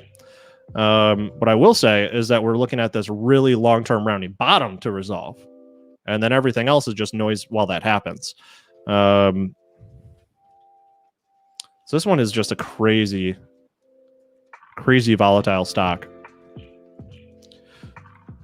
So for this rounding bottom to resolve, what was the low on this? It's like right here. Oh yeah, we looked at this one last week, so it kind of already resolved, and then it sold off. So this one I would be looking at it on shorter time frames. I don't think this is good for swing. This is a shorter time frame stock. So if you're looking at GEVO on a shorter time frame, maybe looking to do a day trade. Let me just pull up the moving averages that Brad from Trading Grounds taught me. According to the 8 and 21 moving averages, the fact that the red fast line is above the blue line is bullish. And as long as we're able to maintain a good spread between the two, this thing could run. All right. Let's just check on my you guys. Not to brag. Give me a 1 in chat if you guys got in on NATO Mama.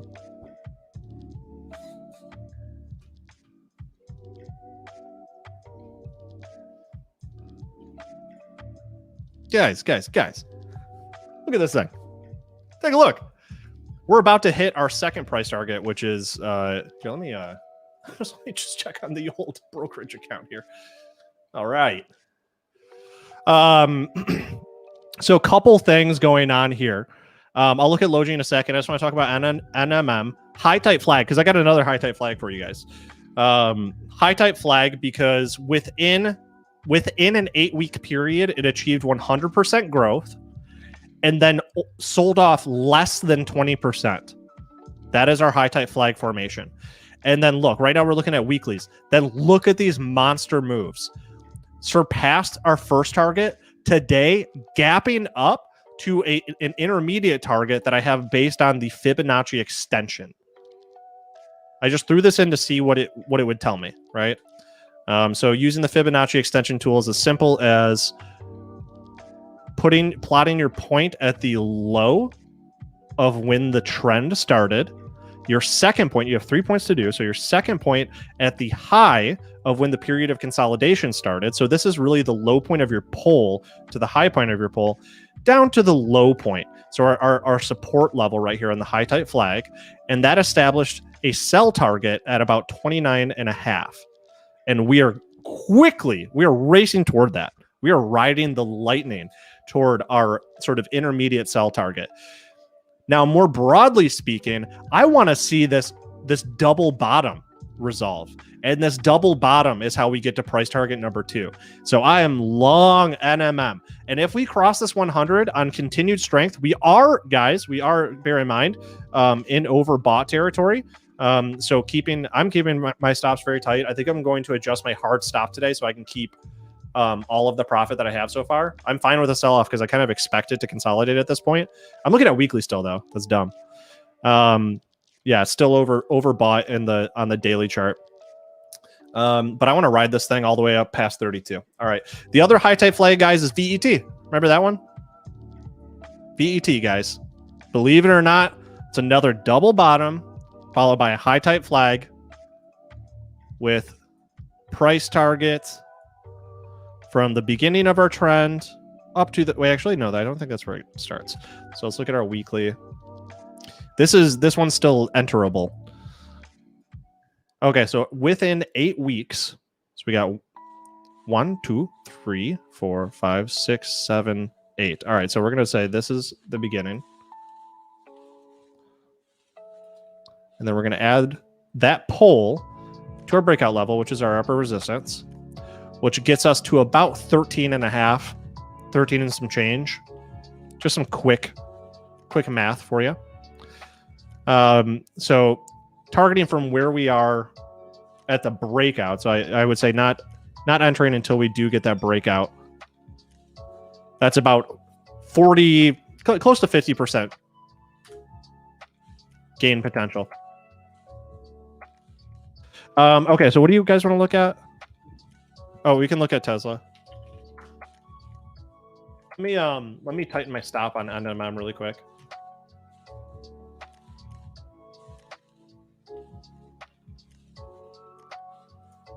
I'm going to do a stop loss. So for NMM, let me just get back over there really quick. NMM. Today we got Chris Capri on today, guys. He's the trend master.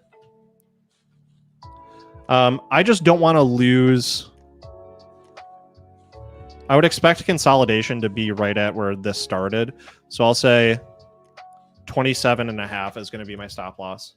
I'm okay with just losing today's. Actually, it's up 10%. Damn. Might be more aggressive. I'm going to be more aggressive. I'm going to say if this thing drops to 29, I'm fine dropping it and then reselling once it hits support. Or I mean rebuying once it hits support. So I'm going to say 29. Stop loss at $29 for me. It's choppy out here. I'm holding on to my profits. I'm not trying to be a cowboy. $29, all of my shares. And then I'll get back in once we hit support. If we hit support. Ideally, we do. Okay. Is my camera frozen? All right, be right back.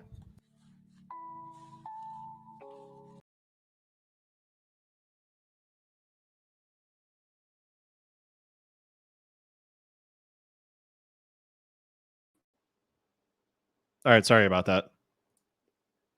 Sometimes that happens.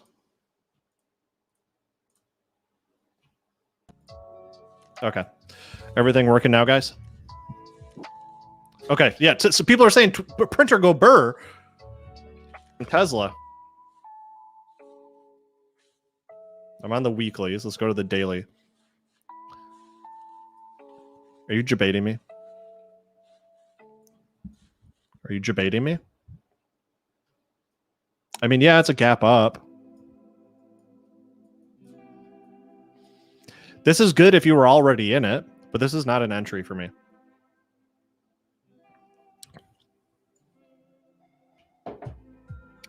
This is a bearish indication.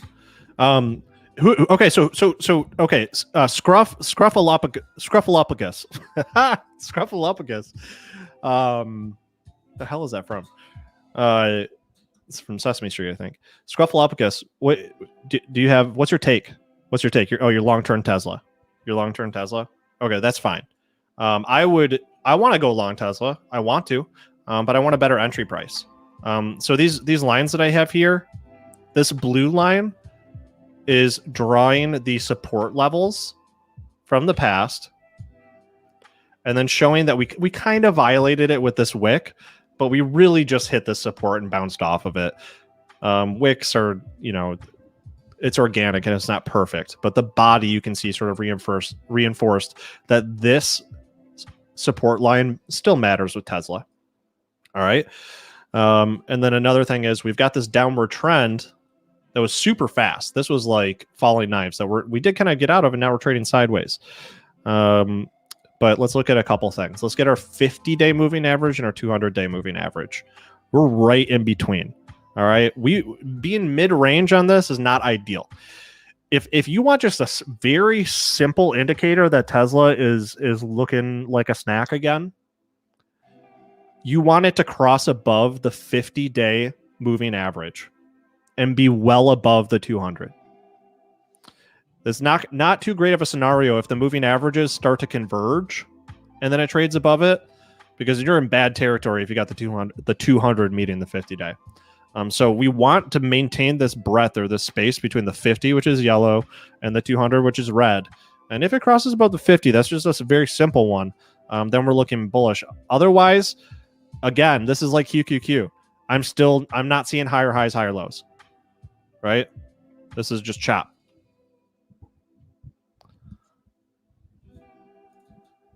Buy all the stonks, buy all the dips. I reserve my buy-in for only the finest of dips. Only the top shelf dips. NFE,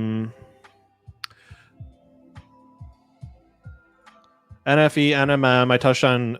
So my picks for the day, I covered them, guys. I got a buy target of about almost $9, which is like pretty much clearing the gap for VET. That's a vacuum entertainment technology. With it, you know, maintain like an 8% stop loss there for entry. And then an immediate price target about midway through this gap, but y'all know it's going to close that gap. Y'all know it's gonna. All right, so I'm taking more from you guys before we bring on our guest for our guest lesson, Chris Capri from Second Sky Forex, the Trend Master.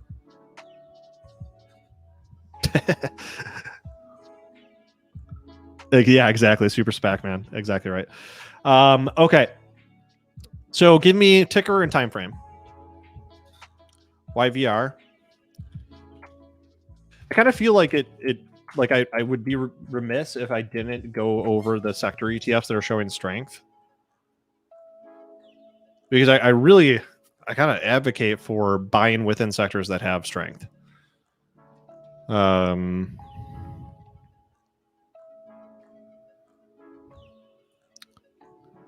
Like XOP, this ETF alone, I think, is going to be a buying opportunity. But if you look for the strong stocks within XOP, oil and gas, maybe take a look. X Weekly. All right, let's go. You guys are on the plot again. I like it. I got in here with my colored pencil kit. A box of crayons. A little sideways action. We don't like that. But still within the range of a cup and handle. So we just want to break above the sloping resistance. We want a clear break, which we haven't gotten, so we're adjusting it. That's fine. That's fine. Just drawing happy trees. And then boy, oh boy. God, come on, X. Let's go. I am rooting for this thing. I know that one of you got in during this area. Camera!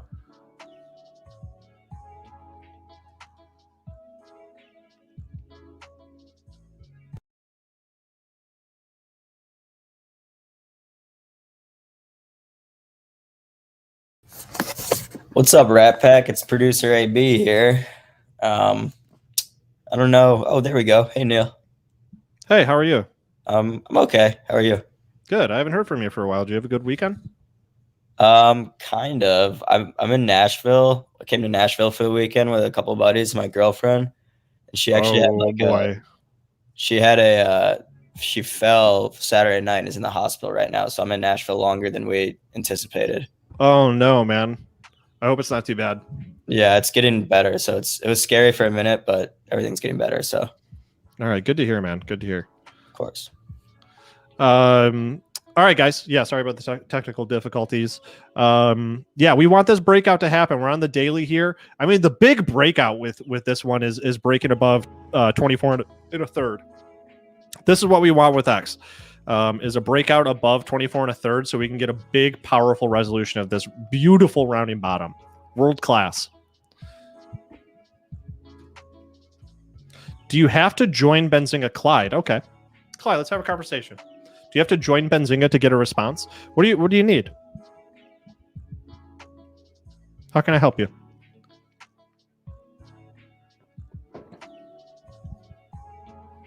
Let me know.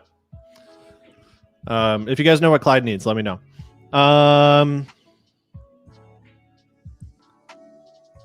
Welcome to Nashville. Oh, TN Programmers in Nashville.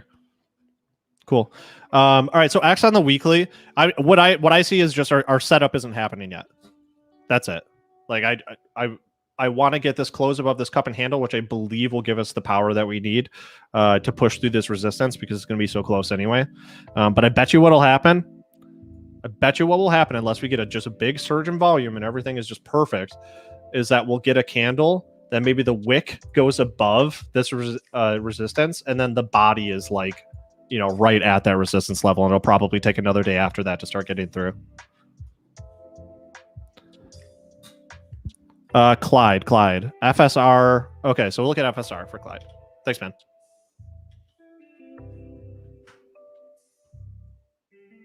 Oh, hey, paintbrush.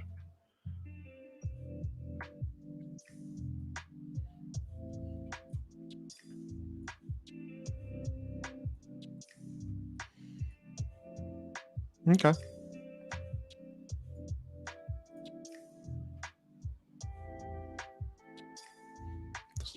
FSR looks like it's holding support at the 20.5 handle.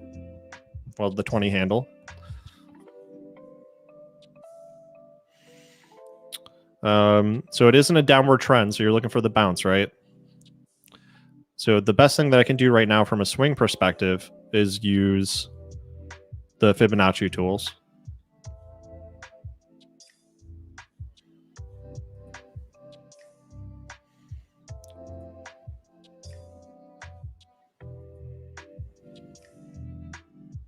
Maybe this needs to be adjusted to this candle to be more accurate. No, it's not quite lining up with the Fibonacci. Well, yeah, it is. It really kind of is. So at any rate, it looks like it's holding this level, which is around like 78 and at 78.6% on the Fibonacci. Not really useful right now because we already know the level. So that was the Fibonacci retracement. Let's look at the Fibonacci extension to see if it does bounce, what the magnitude of that bounce might be. And this is just me trying different things to see if something makes sense. Okay, so the Fibonacci extension says that we can get up to about 36.7. Maybe this needs to be a little bit higher. And let's see if that agrees. No, this doesn't really work that way. Yeah, I don't know. This one looks like chop from a swing perspective. Do you have a thesis on it for fundamentals?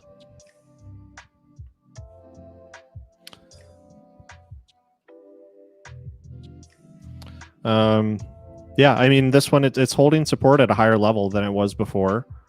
And it might bounce. Maybe the Bollinger Band will offer solace. And this seemingly indicatorless void. Whoops, wrong one. Bollinger. Yeah. So if it's holding the support, you could look for a return to the mean, which is not much. And then maybe target something higher up here. But actually, just going by Bollinger Bands, and I know that there are people that are already ahead of me on this, that the cycles of a Bollinger Band are going to be these periods of wide bands for volatility and then tight bands for dampening of volatility. And we just had a period of a very, very, very wide band. So you might be looking for, or expecting at least, a condensing of that volatility during a period of consolidation before you get some form of volatile action. Okay, MT on the daily. I got you. MT steel.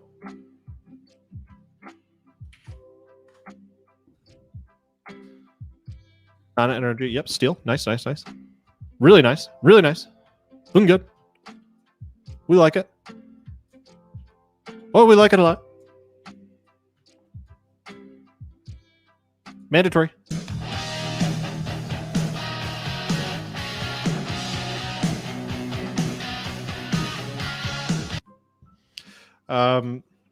So good. This one is recovering from some lows and looking fantastic. So let's do a horizontal line right here. All right. Very nice. Very nice. Let's get our little arc tool. Start drawing some happy mountains. Inverted mountains. Right? Something like that. You could also say inverted ascending triangle, but I'm not going to do that right now. Could even go back further over here. We want to resolve this, and it's doing the thing that it always does with these rounding bottoms. This is not a perfect rounding bottom, but nothing in life is perfect, right, guys? We know that. Nothing in life is perfect. So what we're looking for, let me get my brush out. Something like this. Every time you get to the right side of that rounding bottom, seems like you get a little sell-off once we hit that resistance. Maybe it goes above the resistance, which it did in this case. And then you start climbing back up with new strength. Renewed strength. So let's just do a little deeper analysis here. We are in breakout territory. This has broken out. So good stock. In fact, let's add this to the week 6 watch list. Looking good on looking fantastic, actually, on the MACD, which is sloping upward with the fast line above the slow line. RSI is congruent with the movement that we see in the stock, moving upward and not in oversold territory, overbought territory. Let's set a price target. Entry is today. Although it might hit some sideways consolidation, but we play that when it happens. So let's look for a price target here, which is, again, so if you guys didn't catch what I did, let me just, they say you should treat every show like your audience is new to it every time. So this is the depth of our rounding bottom. So from our resistance all the way down to the absolute low on MT, this is a steel stock, metal. Add that depth, the height of that depth, to the resistance. I was just thinking about the fact that I just said height of that depth, which seems oxymoronic. And then you've got yourself a price target for the resolution of your rounding bottom pattern, which is about 41.5. Looking like a fergalicious swing trade.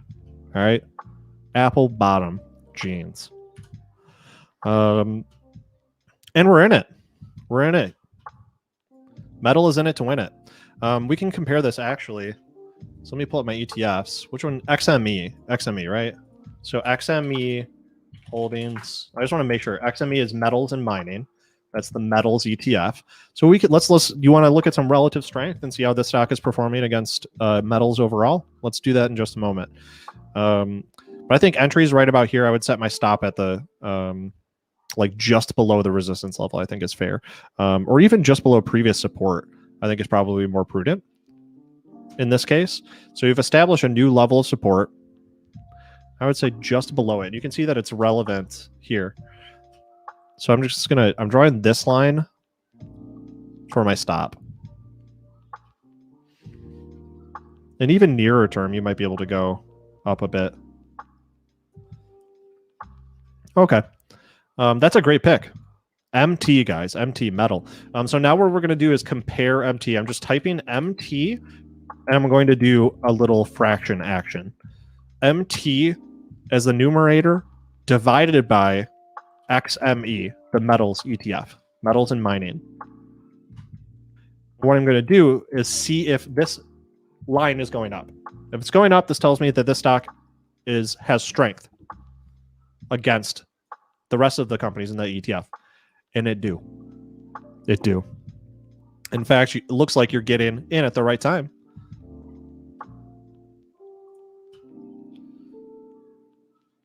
Apple bottom jeans. Boots with the fur.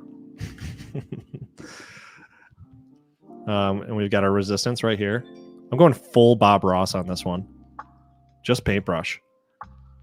Look at that. looking good. So you can also use this to get an indication of whether this is going to break out against all of the metal stocks. So it looks like it is. We got at least got a reversal of trend here with a reversal pattern that we've broken out of. So let's see what the magnitude should be here of this little double bottom that we've established. I'm looking at the daily. So this still has room to grow in terms of relative strength. This is not the stock itself. This is just comparing it to its peers. Good pick. Good pick.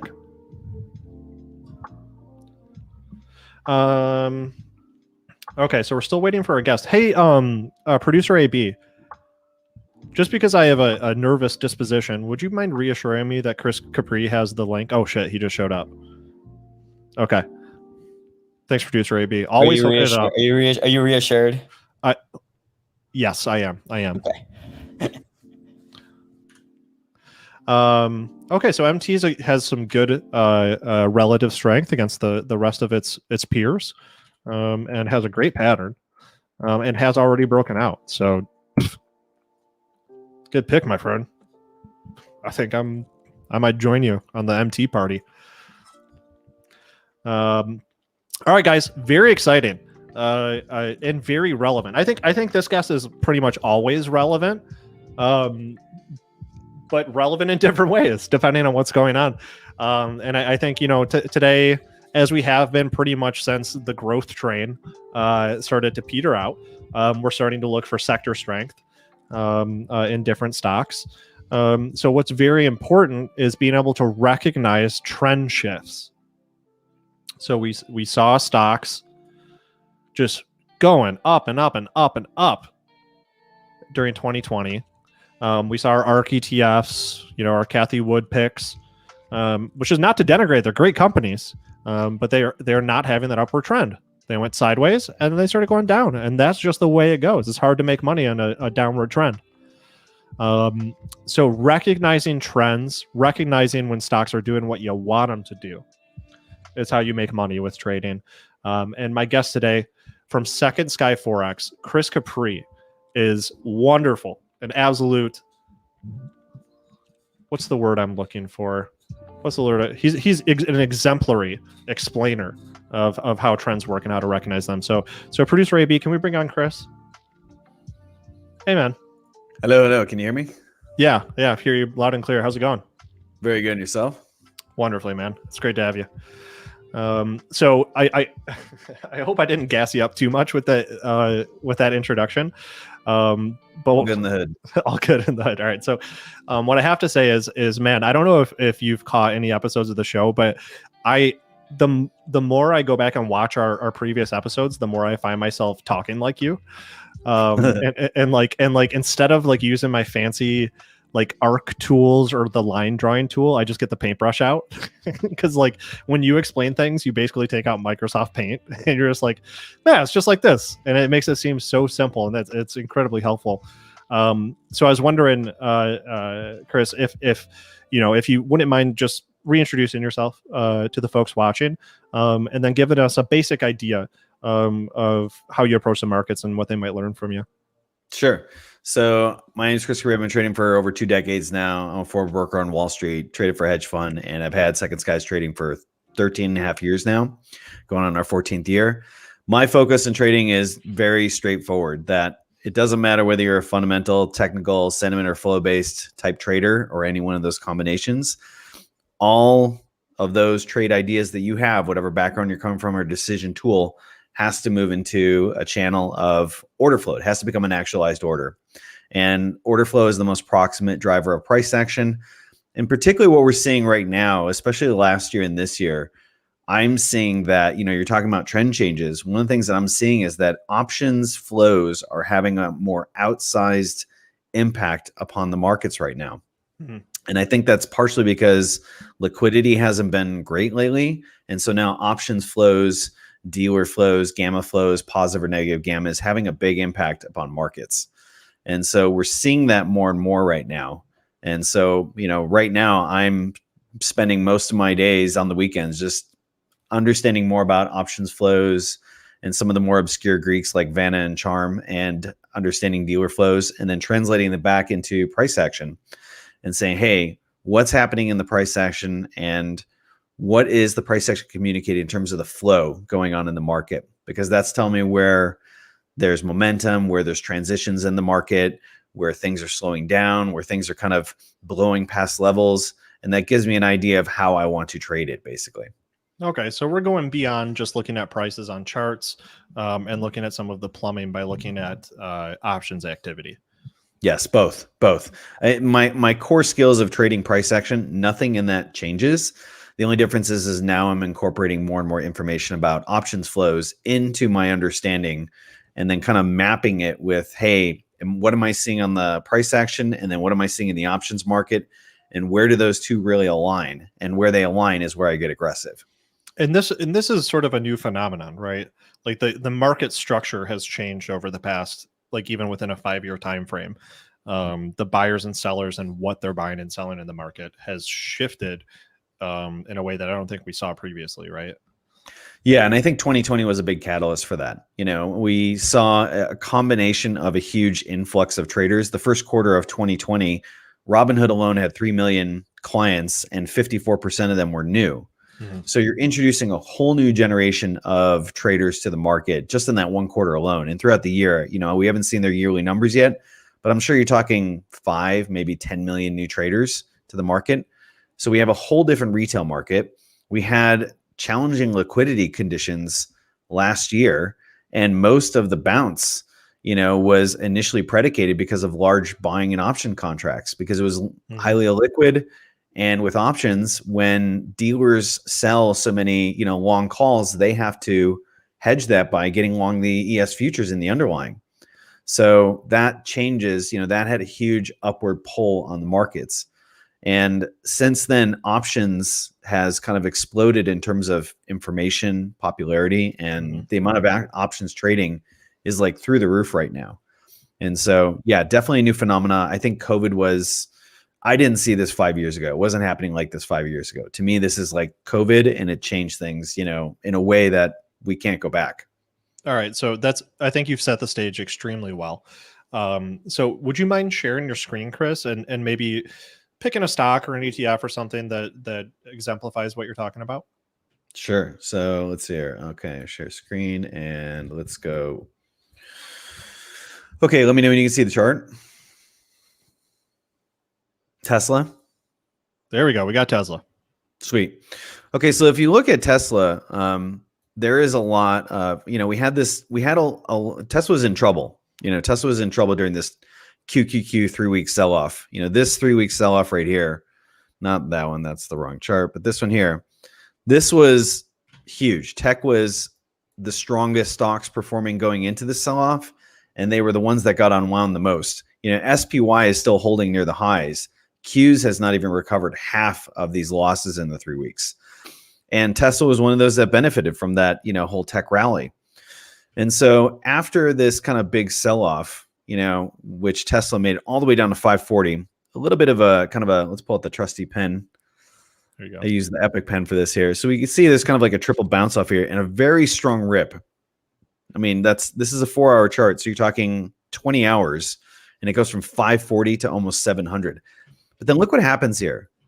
Instead of recovering all of this, or even some of this, or even making it back up here, it ran into a wall. Like blazing speed hits it, sells off, tries again, fails, one more rip, a little bit lower, makes a new low inside this kind of corrective structure here.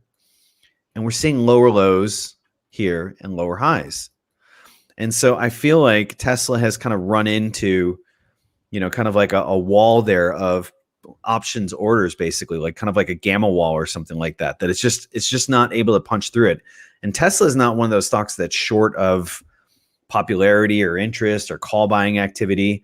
And they have, you know, they had with quad witching on Friday, they had like 40% of their options were expiring. So the board's clear now.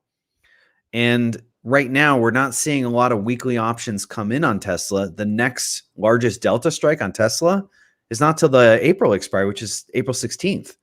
So if there's not a lot of weekly options coming in, there's not this huge push that we're going to get a big gamma move right off the bat. So I'm thinking that Tesla has a little bit of a wall between 700 and 720 here. And so I'm thinking either potential short play. I don't know about shorting the underlying, but I'm thinking maybe like a long butterfly in this on the put side. Try and get it into the 710 and then look to do like 710, 690, 670, because we want to get down towards the bottom of this here, which could be anywhere between 660 and 650. So that's kind of what I'm thinking this, but I just don't like the fact that it's run into this and then it keeps, it's making lower highs and lower lows. So I feel like there's a fair amount of, flow activity there that's saying like, you're not going to get past this, at least not this week. With the timing of expiration dates for options, and my camera just froze again. Fantastic! I look awesome. We gotta save this one here. Yeah. So, does that give you any? Do you use that at all in timing? Like, do you say like, oh well, we got a whole bunch expiring coming up on X date, so I want to see something happen here. Yeah. Could you explain that a little bit? Yeah. So this last Friday, we didn't just have the monthly OPEX, we had the quarterly OPEX. So we had the quad witching, basically, where a ton of options were expiring at the same time. And if you think about it, if the majority of positions were positive gamma, that means they're like long calls in the markets. Anytime you buy options, you're long gamma. Anytime you short options, you're negative gamma. So if you have a bunch of long gamma positions, well, then what are the dealers on that? They're short the calls. And if the markets rise enough, then they will have to buy futures to hedge that position of their short calls. So if you think about that, all of that starts to unwind, and you see a lot of the unwinding activity happen late Thursday all the way through Friday. SPX Friday options expire in the morning, and it's the SPYs that expire later in the day. So because of that, you have a lot of unwinding, and that means that you're going to see, if you think about it, a lot of put positions in the market, they're going to be closing early because theta decays faster on puts than it does on calls, because puts decay faster, basically. So if you think about that, you're seeing a lot of positions unwind. That means dealers are going to unwind a lot of their positions, and that's going to create a whole new sense of flows into the market. And if you think about it, where's your biggest theta exposure? It's on the day of expiry. You'll have more theta exposure or erosion on Friday of the expiry than you will like the prior several days before that. So even on weekly options. So if you think about that, people are rushing to get out of their orders because their positions, the long positions, are going to start losing, start eroding theta decay massively. So usually what we see after an OPEX, monthly or quarterly, is that things tend to be somewhat compressed in terms of volatility. Like I don't see the SPY having anything more than like a 1.2, 1.4% range on the day. And because we've reset the board and there's no weekly options that are loading up for this Friday, there's not a huge push for the markets to, kind of run out of the gate.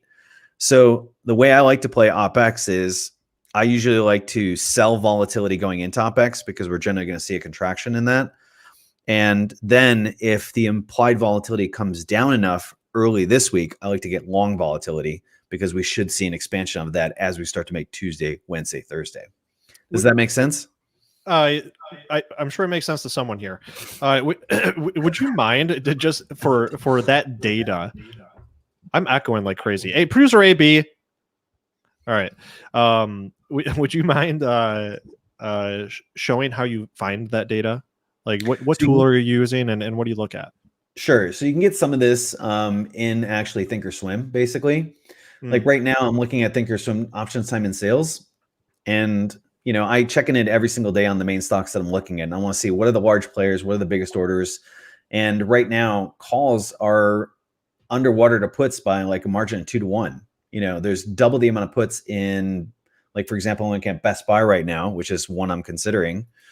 Right now, there's double the amount of puts in the market than the calls. So I can see where the flows are right now for today. Also, the largest option buyer today is someone who's got an April expiry, April 16th, for 92.5 put strike. That's well below this structure. So we have BBY, which has been strong lately. Let me expand that a little bit. So if we go here, you have kind of a two-legged impulsive corrective and then impulsive rip up. Very large corrective structure. This is the largest corrective structure that I've seen, if I clear this pen, in a while on BBY. And this is BBY, guys. Best Buy. It says Tesla on the screen, but this is Best Buy. Yeah. So why does, when you have a large corrective structure at the top like this, that's a fair amount of counter trend players in the market. A tight one like this, very little counter trend players in the market. So you expect these to continue, another extension up. There's a lot of distribution going on here. It's a combination of people profit taking, but the fact that we're swinging from like 122 down to 95 roughly, that's a fair amount of counter trend players that are saying, yeah, no, when you get to here, when you get to here, when you get to here, you're not able to break through it yet.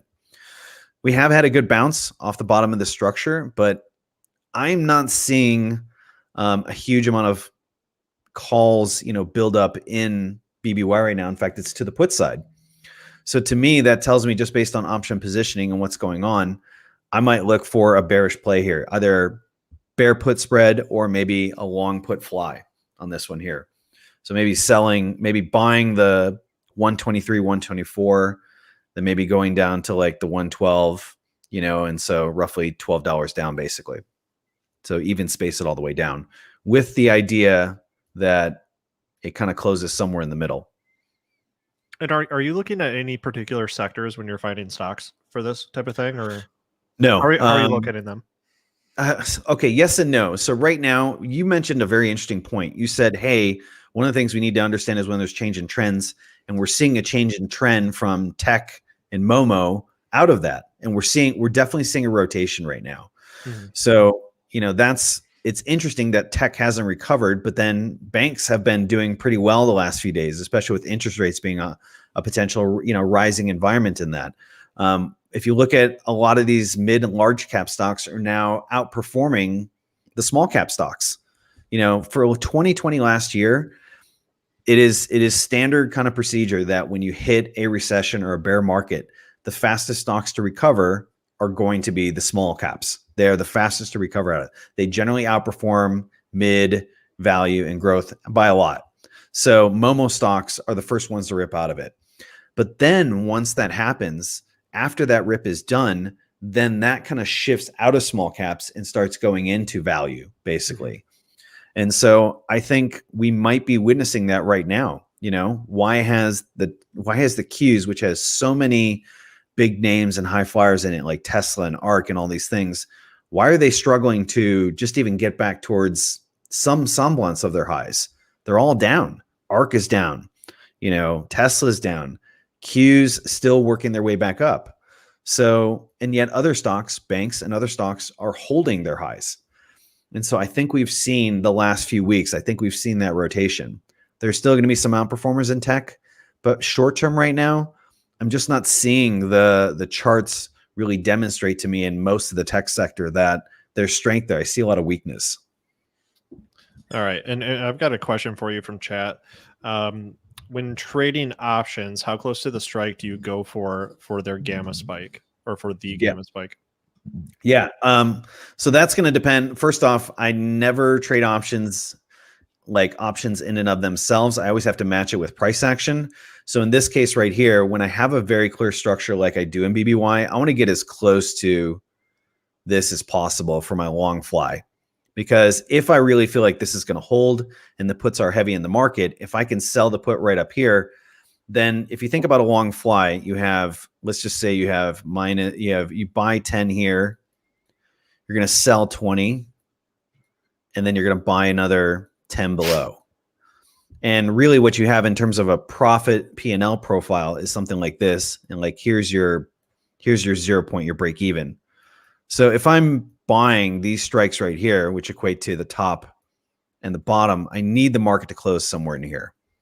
So I never trade options pricing in and of themselves unless I see like huge disparities in pricing and volatility. But I want to get my first strike on this one as much as possible. So yeah, as close as possible. Same thing in Tesla. I am seeing something in Tesla very, very similar. We talked about that wall that Tesla ran into right around here. If I was to do something like that, I want to get my first strike where I'm going to be long puts right around this area. So between 700, maybe 705 and 718, 719 at the highest. Okay. So, Chris, we are at time. Where can folks find more from you and follow what you're doing? Yeah, very simple. You can check out our website, secondskiesforex.com. YouTube channel, Second Skies Trading. I'm posting there. I do live market streams similar to this on Tuesdays.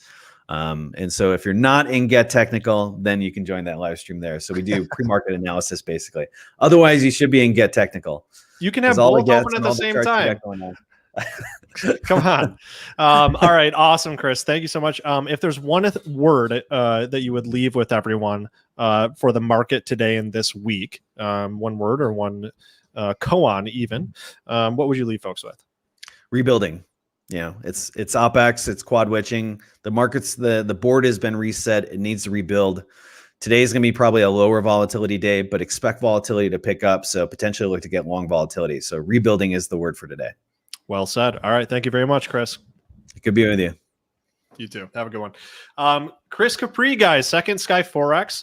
I'll remove him. Definitely check him out. I mean, do I even need to say anything? I didn't expect him to come on and drop all that knowledge. That was not what I expected. And I learned a lot. So awesome guest.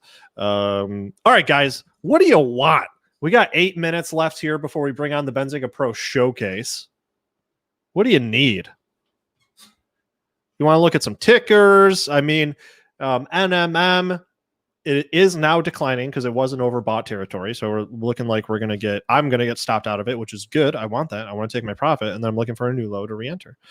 So let me get my screen back on while you guys are catching up with me from the delay. Yeah, I'm glad you guys enjoyed that segment. That was sick. And remember, you guys can find these recordings afterward. Highly recommended. I watch them. I seriously do. I'm not just saying that. Okay, one sec. So share screen. Blah, blah. Blop, blop, blop.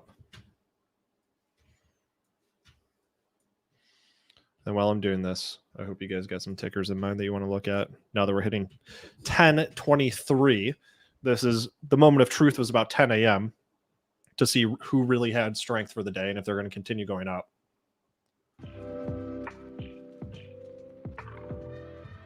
You want to do Facebook? I feel like Facebook is relevant right now, so let's go ahead and do that. Yeah, Facebook had that pop. Hey, look. Was Bob Ross here? Look at these. Let's go ahead and delete these. So really quick, what I want to do is just look at the relative strength of Facebook against the NASDAQ. ETF, QQQ, and look at it booming. Facebook is super strong right now against the rest of the tech stocks. I mean, I already have, so this white line I drew previously, I don't even remember doing this. At the neckline of our double bottom here. That's not even like the right term for that, but I'm going to say it. And we've broken out. We've broken out from this this level. We had this little spike here before we really started to get really weak against the NASDAQ. But Facebook is looking strong as can be, and looks like it's about to have another breakout here at this resistance level. So now let's look at pure Facebook.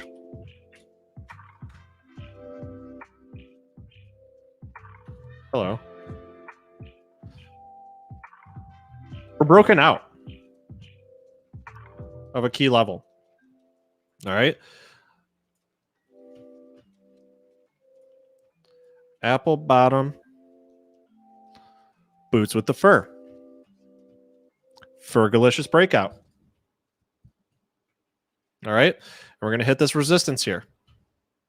We're already starting to hit something right about here, which is where the meat of this trading was going on. Hello, Paintbrush.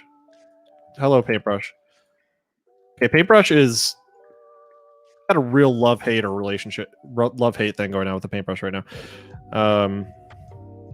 So our body is right about here at this level.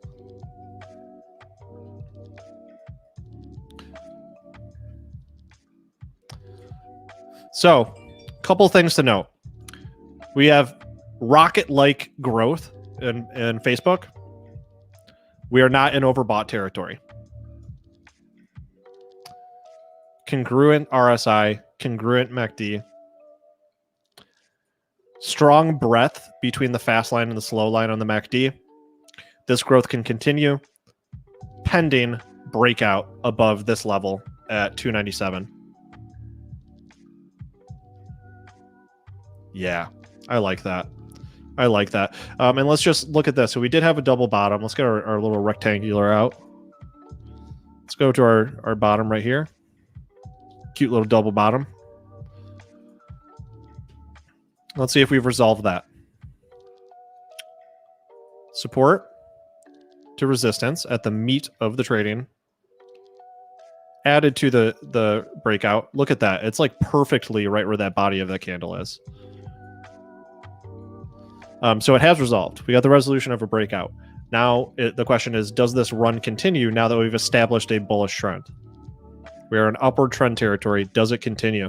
I would normally expect a sell-off at this level, and we're not getting it. We're not overbought. We don't have any indication that there's going to be a sell-off. So we just want to break above this level, 293, and the run might continue. Bullish Facebook.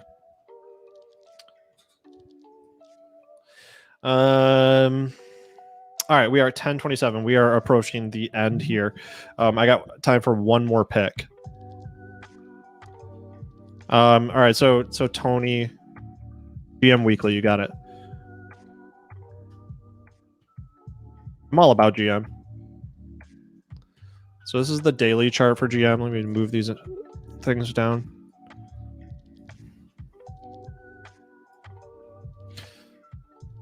Oh yeah, this is just like all-time high territory. Okay, so we got to zoom in. We got our Bob Ross in here. Tough thing about GM, it is breaking the support level, which we don't like, but it's not by much, so it might just hold.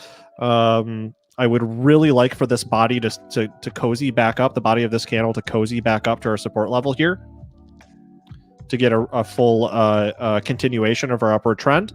But what we don't like to see is... Paintbrush Tool, where are you when I actually need you? What we don't like to see is lower low. All right, so we still might be establishing a trend, but we don't like to see lower lows here.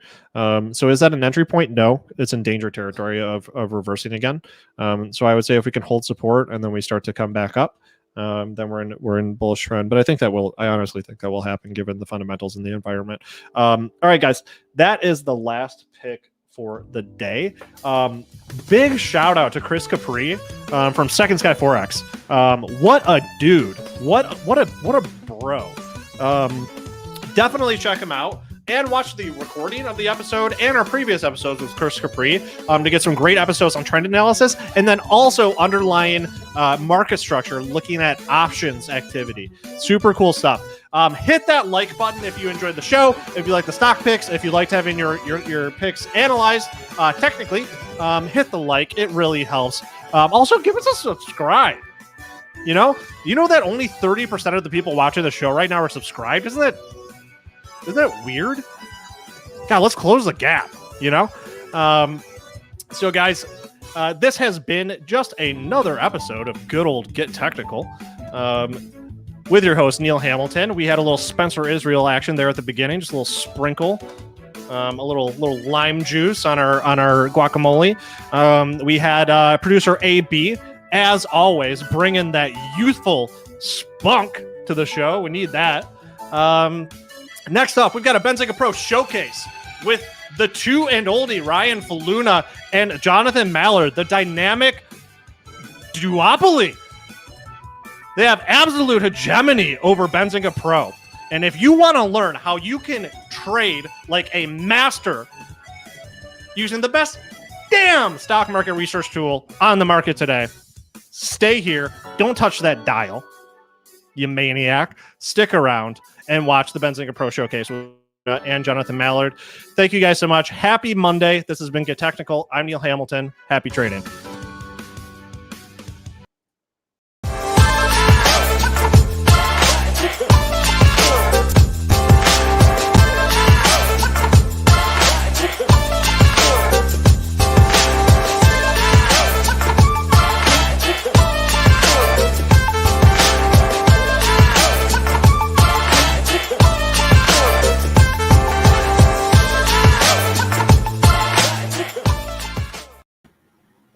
Good morning and happy Monday, everybody. Here we are again with another Benzinga Pro showcase. I'm Jonathan, and this is Ryan Faluna. Ryan, how are you doing today? Well, Jonathan, I mean, we got a lot. I'm doing really, really well. I mean, we're apparently 2 and only. I've never heard that before. I thought, first of all, the best way to start off a Monday is listen to Chris Capri. He is awesome. That spot on Get Technical was phenomenal.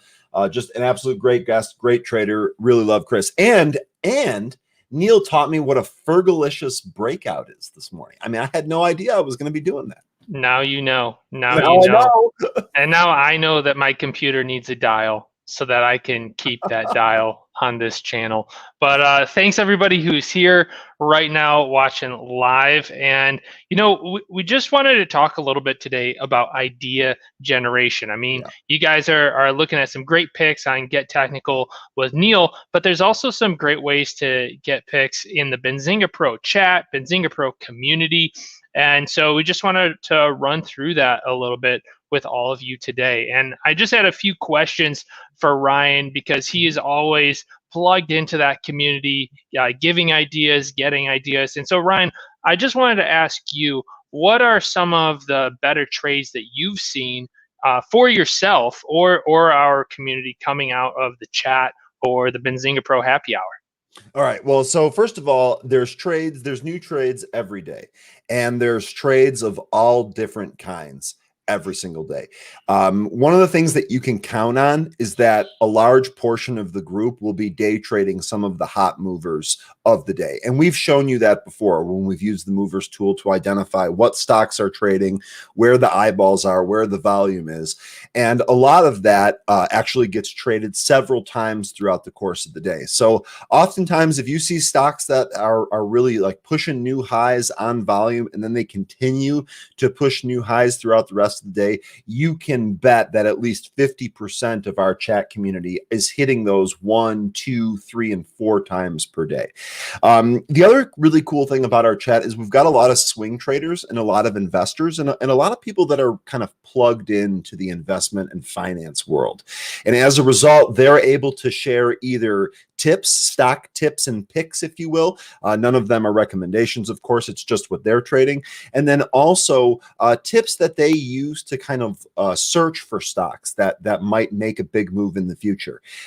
Jonathan, I know you and I get asked about this all the time. How do I position myself before the big spike in a stock price comes? Right. And unfortunately, you know, in some cases you can determine from a news catalyst or the price doesn't react to a piece of news right away. But in a lot of cases, this has to do with a fundamental thesis about a particular company or even a particular theme. And one of the things that we've been doing at our happy hour show recently is we've been creating different watch lists of different themes in the hopes that, you know, if one of these stocks goes, maybe several of these stocks will go. And in the long run, picking the right theme and the right basket of stocks and holding on to it, that's how wealth is created. You know, there's nothing wrong with trading. There's nothing wrong with flipping and scalping and all of those things. But real wealth is created from big, outsized moves. And if you are in a sector where multiple companies are moving in that way, you're going to be in real good shape and you're going to have an opportunity to make quite a bit of money. Awesome.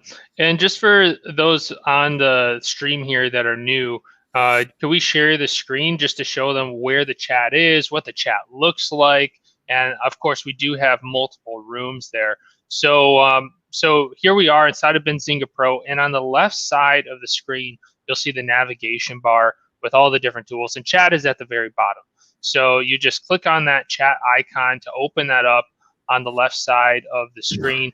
And you can see that there's our main Benzinga Pro Lounge chat.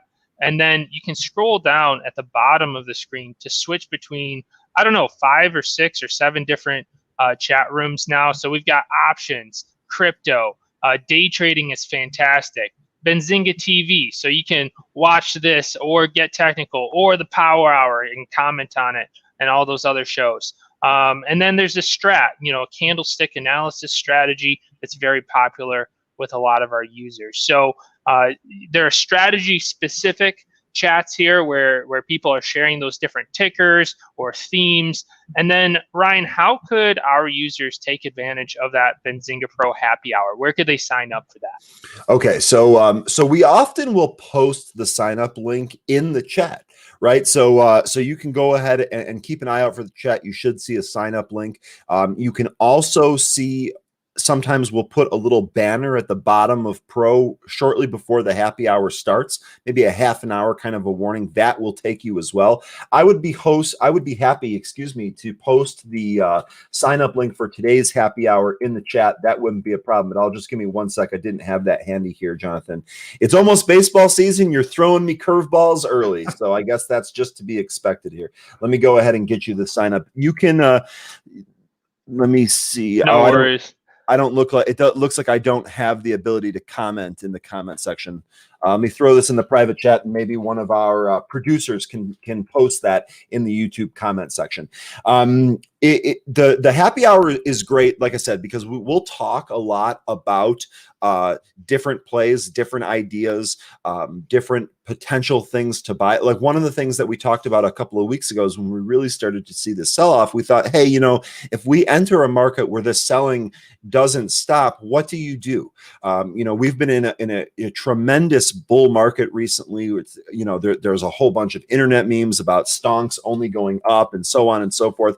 I mean, if you just take a look at the SPY chart here and you go out to a little bit higher time frame, I mean, look at this market that we're in, right? So there hasn't been a lot of opportunity for shorts, and there hasn't been any really big bearish moves that have lasted for any considerable amount of time. So one of the things the group did is we came up with a list of stocks where you can actually buy them if the market comes in. And the idea here is you want to put your money in companies that are sound fundamentally and that are going to have growth prospects over the long term, so that you can wait out any type of unappealing market or downside market.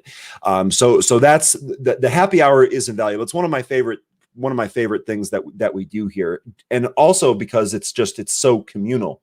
In fact, I wanted to highlight one of the examples of that. There are many, and like I said, there are new call outs every single day. I mean, one of our traders will actually post his list of stocks that he's watching every day in the chat. So just that alone can give you a leg up.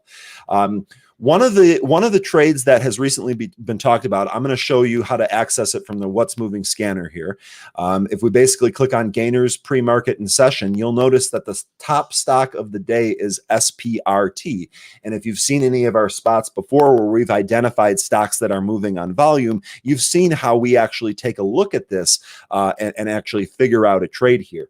Here's the interesting part. You can use the movers tool or the What's Moving preset like we have loaded here to take a look at this, find out what the news is, take a look at the chart, and then mark off some different points here. It looks like we did kind of have a bounce right off the 7 line here. So it's been a nice little trade, even though we've come back in now. What's so great about this is that this stock was actually on the radar of our community since December. One of our chat members posted this as one of his big ideas for 2021 back in late December. And if we take a look at the chart here and we go back to late December, this stock was around $2 at that time. Today we popped to over $9. So Jonathan, just to kind of take that back to the question, well, how do you find the stocks that are how do you get into the stocks before they actually pop? Well, there's a couple of things there, right? You want to find hot stocks. You want to find stocks that are in a good sector or a good theme, and the company has to make sense itself. And our community is busy doing this all of the time. So if you do your own research, we encourage you to bring that to the community and share it, because you might find something else from our community that you really, really enjoy. To me, this is great. When I see this, when I wake up in the morning and I see a stock that we've talked about as a group up a massive amount, that really makes me happy. I know that there are people in there that are banking off of this. So today was a really good morning for that.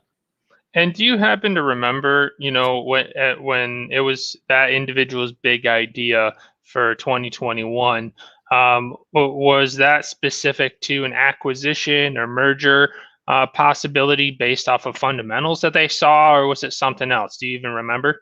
I don't remember his exact thesis on it. I would actually have to go back. But Jonathan, that's a really, really good setup for the notes tool or for the notes feature, right? So a lot of the times, in fact, I'll actually, let me select. I actually created a watch list for this particular individual.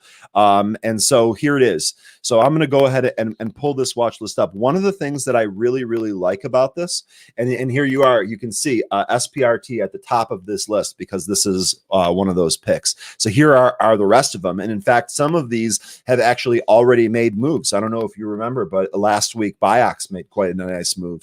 INOD had some really good data recently. So NAII really making a move today, up 2.5% today, really kind of popped today. So lots of really good stuff going on here. But one of the reasons why I like this setup is because you can come in here and you can actually add notes to these different tickers here so you can remember why it is that you added them. Now, unfortunately, in this case, while I was actually on that show, I didn't take time to enter notes for all of those, and now that's biting me because you've asked a follow-up question that I should have some more information on and don't. So this is a great thank you, Jonathan, for using me as an example. This is a great example of what not to do. You should absolutely use that notes feature to add any helpful information that you have about either a particular ticker or even a sector or theme.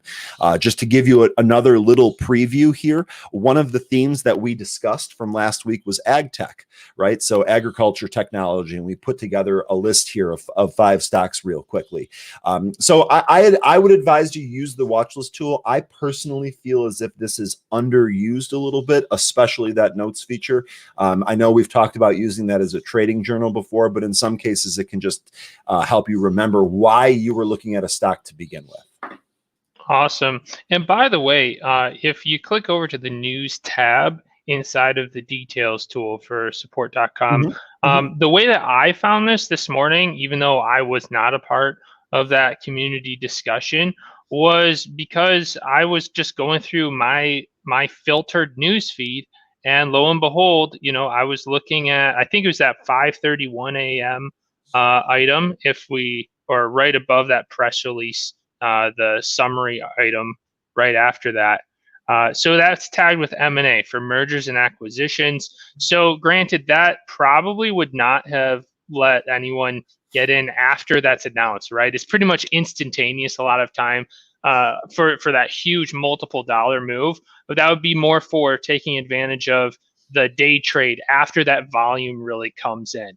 But so that's how I found it. And then Ryan and I were just talking afterwards, and we realized, hey, if you wanted to make the big money, then you would have needed to be a part of that sector or theme discussion earlier on, in the past few months. But this is just a little reminder of how we can use those tags, like right there, mergers and acquisitions, to find those headlines that are breaking news the day of.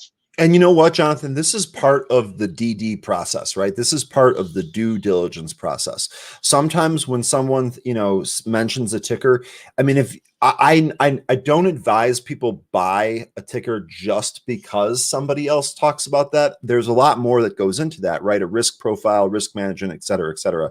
But going through past news can be a real good DD step, because you can kind of get an idea of what to expect, what the company is looking for. In the case right now, we're seeing a bunch of, or in the case of this news story that's tagged under mergers and acquisitions, our news desk has gone through and picked out some of the numbers that are really important to this, and that might be something to look at in the future. One of the other tips that was actually shared by one of our members, who is much better on the fundamental side than myself, is just a way to look and see if a company is cheap or not, right? So right on the overview page here, you can get an idea of a revenue and then an idea of the company's market cap. And you can use this ratio as a really quick guide to determine if a company is cheap or not. This is something that I learned from one of our community members. This was not something that I did previously until this person mentioned that. And I mean, we've got revenue here on this particular company, support.com. We've got revenue of $10 million versus a market cap of $40 million. So we have a 4-to-1 market cap to revenue here. We have no debt here. So this is fairly cheap. The closer we are to 1 on that ratio, generally speaking, the cheaper a company is. But this is a real quick example of some very basic due diligence that you can do on a company when you see one of these moves or when you see one of these stocks being discussed in a communal forum. Awesome. Thanks for sharing that, Ryan. And be sure to start your free trial at pro.benzinga.com. Join us in the chat in our happy hour Monday through Thursday from 4 to 5 p.m. And we look forward to seeing you soon. Take care.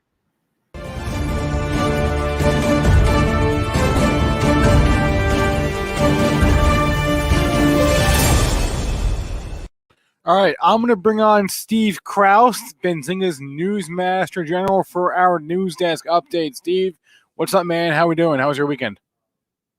Oh, no. Check your mic, man. Check your mic settings. No, you're on mute. Somehow your mic is not plugged into something. You're like the tech guy. You should be able to you should be good with all this stuff. Check to see if your mic is turned on or if it's even plugged in. All right, well, while Steve does that, I will fill some time. No, in all seriousness, there's a couple headlines on our radar that I know Steve knows more about than I, because I'm a news junkie, but he's like an entirely different kind of news junkie than I am. And so let me bring up my charts here, make sure I got that, which I do. Okay, I've got my Benzinga Pro shared. Steve, unless I just can't hear you, but we can't hear you. So Steve Kraus has left the building. He will be back. In the meantime, let's just pull up chart of the SPY, see how we're doing this morning. This is a 15-minute chart, 5 days. Okay, not bad. Steve, what's up? Test. Can you hear me? We hear you now. Wonderful. Thank you. Good morning. It's a Monday, everyone. You can tell. All right, I will give you some slack. Cut you some slack, give you a break. You probably had a long weekend. That's WORK, Slack, right? Being acquired by Salesforce. Hey. That was a funny one. Stocks jokes. We will give you a funny one for that. Thank you. Oh, no, it's not. My soundboard's not plugged in, I don't think. Oh, no. So you're having tech issues this morning, too. In any case, Steve, we got some headlines that you're watching. Let's talk about them. Yeah. So happy Monday, everyone. So we've got, obviously, the big news. Vaccines. We have AstraZeneca coming in with a FDA, some efficacy numbers, 79% on AstraZeneca's vaccine. And it looked like 100% on the severe illness. Yeah. So that matters more than the 79% number, right? That basically, if you get the vaccine, you're still likely to, or not likely, but you can still get the coronavirus.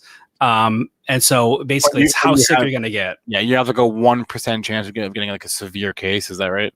Yeah. Basically, you're going to get less sick on the AstraZeneca one, it looks like, than others. So we're also still, waiting on the EU to do some research and reporting on, the alleged reported heart issues that some people are having after taking the vaccine in Europe. So, we're getting some good results from the FDA, but we're still going to have to wait out of Europe to see. So have they applied for emergency use in the U.S.? They're planning on it soon. They're planning on it soon after getting these results. Yeah. Okay. So I guess it's imminent. So we've already got Moderna, Pfizer, and BioNTech. We've got Johnson & Johnson, and now we're going to have a fourth vaccine circulating around, right? Correct. Yep.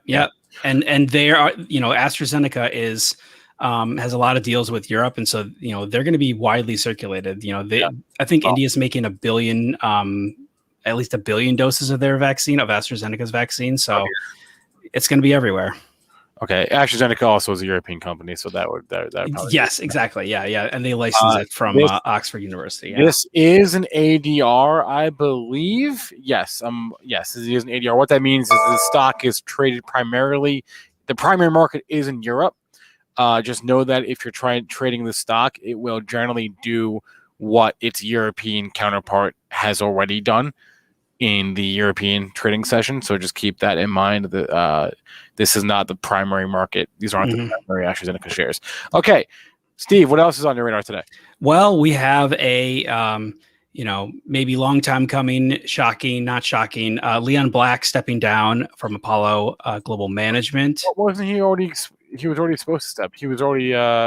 He'd already announced he was leaving, right? Correct. But I feel like this departure was unexpected. No, he stepped down as chairman. Sorry, chairman, not as CEO. So, well, didn't he already say he was leaving, but now he's just leaving earlier? That's I think he's just leaving earlier. Yeah, I mean, it's just more fallout from the Harvey Weinstein story. Is that what that is? Yeah, he has deep connections to Weinstein or to Epstein. Jeffrey Epstein.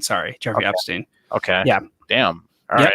So I mean, he got into hot water when the Epstein story broke, and I think it's just it's something to watch. Why now? Why suddenly? Because like you said, he had announced it, so it wasn't a surprise. But it's a surprise that he's leaving early, so that's something to look out for. Well, the market likes it. It's up 2.5% today. Yeah, clearly, they're Apollo is getting rid of that risk. I mean, I'm pretty sure he built this firm from the ground. I thought I read a profile of him from last year in like Business Week, and I think he like built Apollo.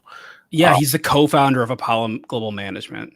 Yeah, just huge private equity firm. Anyway, market likes it up 2.5%. I guess they see it as like, all right, one less risk factor we need to have on our radar. Exactly. We're putting it behind us. Yep. All right. Good to know. What else are you watching out there? Well, do you like rocket ships, Spencer? Do you like the moon? Do you like seeing the moon? Do you like diamonds and hands? I watched a space documentary over the weekend, actually. Yeah. Awesome. Do you like diamonds and hands? Well, then boy, do I have something for you tomorrow. We have GameStop earnings, everyone. We do. Wow. What an event. They're going to be as important as AMC's earnings. Probably more so. Probably more so. No. Well, so the expectation is actually that they're going to report pretty good earnings. That the best in 2 years, apparently. That's the expectation going into tomorrow. But yeah, they're going to have their conference call at 5 p.m. tomorrow. And I mean, something that the news desk has been kicking around is doing a why not live stream watch party of the conference call. That's what we've been thinking about that. I am looking into, just because I am not sure on the legality of live streaming an earnings call. Well, what we could do is we could listen along. We could do a listen along where everyone is listening along and we're kind of commentating and just talking about what we're hearing. So everyone's listening in and just talking about it. Yeah, we could do that. So if you want to see that, let us know in the chat. That, one in chat if you would attend like a listen along with or without the live audio from the conference call itself. If you just want to listen along together. And we could just talk about it. So the earnings are going to be out because the call is not till 5. So I would imagine the numbers are going to be out by then. They're always out before the call anyway. That's how it works. So I mean, I imagine if they're doing their call at 5 p.m., that earnings are going to be after hours tomorrow. So right, it's just a question of like 4, 4:15, 4:30. But correct, yeah. I think we may end up doing like some sort of a live thing either with the audio piped in or without the audio piped in. Again, it's not so simple as we got some ones here. Professional hearing, right? It's a little bit different than that. It's gonna be more of an after hours, type of jokey. I mean, what are we gonna expect? We're hoping that. I mean, the news desk is hoping that Deep Fucking Value comes on as a major shareholder, and that would be great. But also, we don't even know if Ryan Cohen's going to be there. Yeah, exactly. That's the kind of questions, right? He's just a board member. He's not he's not a CEO or anything, right? How normal are they going to treat this? They're the biggest financial story of the year. Yeah. In a year when we have a $2 trillion stimulus package, the GameStop is the biggest finance story of the year. So, I feel like they can almost not mention it, So I'm curious what is their fiscal quarter. So this is for the quarter. The fourth quarter, I guess this is just the December quarter. This is just the quarter that ended in this, because not every company is on the same fiscal calendar. Correct. But it looks like their quarter ends in December, and they're reporting for all of last year as well. So it's going to be the most talked about thing probably tomorrow. Yep. We'll probably do some sort of a live thing. I don't know what yet. If we can do it with the live call as they're talking, that'd be great. If not, we'll just like do a hangout and watch it together or listen to it together, I guess. For context, the estimate right now is $1.35 earnings. As if anybody cares about the numbers. No. But here's some context: $1.35 for this quarter, and minus 44 cents the next quarter. So for sure, yeah. There. It's just going to be an interesting event, I think. Webcoin 5 is too late for you? Oh my goodness, man. All right. Well, that's why you'll have us to recap it for you if you exactly. Yeah. Yeah, it's gonna be probably the most attended earnings call that I can think of, because all anybody's gonna want to know is A, what are you doing? I guess these are the questions, right? It's one, what are you doing with e-commerce? Because you've got the co-founder Chewy, and he's got his friend on the board, and you've got that new COO, I believe, right? Yep. So what are you doing with e-commerce? Two, is the government in contact with you about anything? Just what regulatory agencies are you talking to, right? Has the SEC come calling? Like, who is calling you guys right now, if anybody, about the craziness, right? Exactly. So one, e-commerce. Two, potential government investigations or not, right? Yep. That's not a thing. Then we also want to know that. And then there's like the chaos factor, right? Three, like who shows up, right? Like does Roaring Kitty show up and ask a question? Exactly. Yeah. Right. I mean, that's what people kind of want, or some people kind of want, right? Are they going to say the words Wall Street Bets? Are they going to say the word Reddit? Right? Are they good, or are they going to say, a lot of retail interest and blah blah blah, and just kind of sweep it under the rug? I know other companies involved, with Wall Street Bets, like AMC they didn't mention Reddit or Wall Street Bets at all in their earnings report. And so, what will they do? Will they mention it? Why didn't they do an offering? Well, they said they didn't do it because they were worried about the legality. Sure. But maybe maybe the fourth question, right? Is, are you doing something with all this brand new high valuation that you have, right? Are you raising money? Are you raising debt? Are you doing anything with a dividend or a buyback or anything? What are you doing now that your stock is up like a gajillion %, right? Now that people like their stock, right? Now that people like your stock, so that's going to be really interesting. All right, Steve Krause, is there anything else on your radar? That NFTs. Okay, like what? So, we're just following the story. What we're trying to do on the news desk and what we're aiming to do is there's a lot of plays on NFTs right now that are, circulating a lot of rumors. Wanted to let people know, be careful. And, we're working to either debunk or accredit some of these stories. Some of them that are official. WiseKey, ticker WKEY, announced they're doing some work with NFTs. Hall of Fame Resorts, HOFV, people were circulating them as an NFT play. We reached out to them. They said that they are aware of NFTs and working to understand them better, but they are leading the NFT speculation this morning. They are up around 26%, 25% right now, HOFV. Would you say, so I've got up a newsfeed here and I did a keyword search for non-fungible with a hyphen and then tokens. Is that the best way to search, or what would be the best way to search? So we were actually, deciding this ourselves. I think just the word a token or tokens, just the word token, the keyword tokens is going to bring up better results. Yeah. And we're obviously going to be covering this as much as we can. But yeah, I would just tell people, be careful, do your due diligence. And we're working to accredit or discredit these as much as we can. So this keyword search token just return to every single headline with that word, every single headline or article with that word. Correct. Ever. So you can see here a lot of content, a lot of tickers associated with this stuff.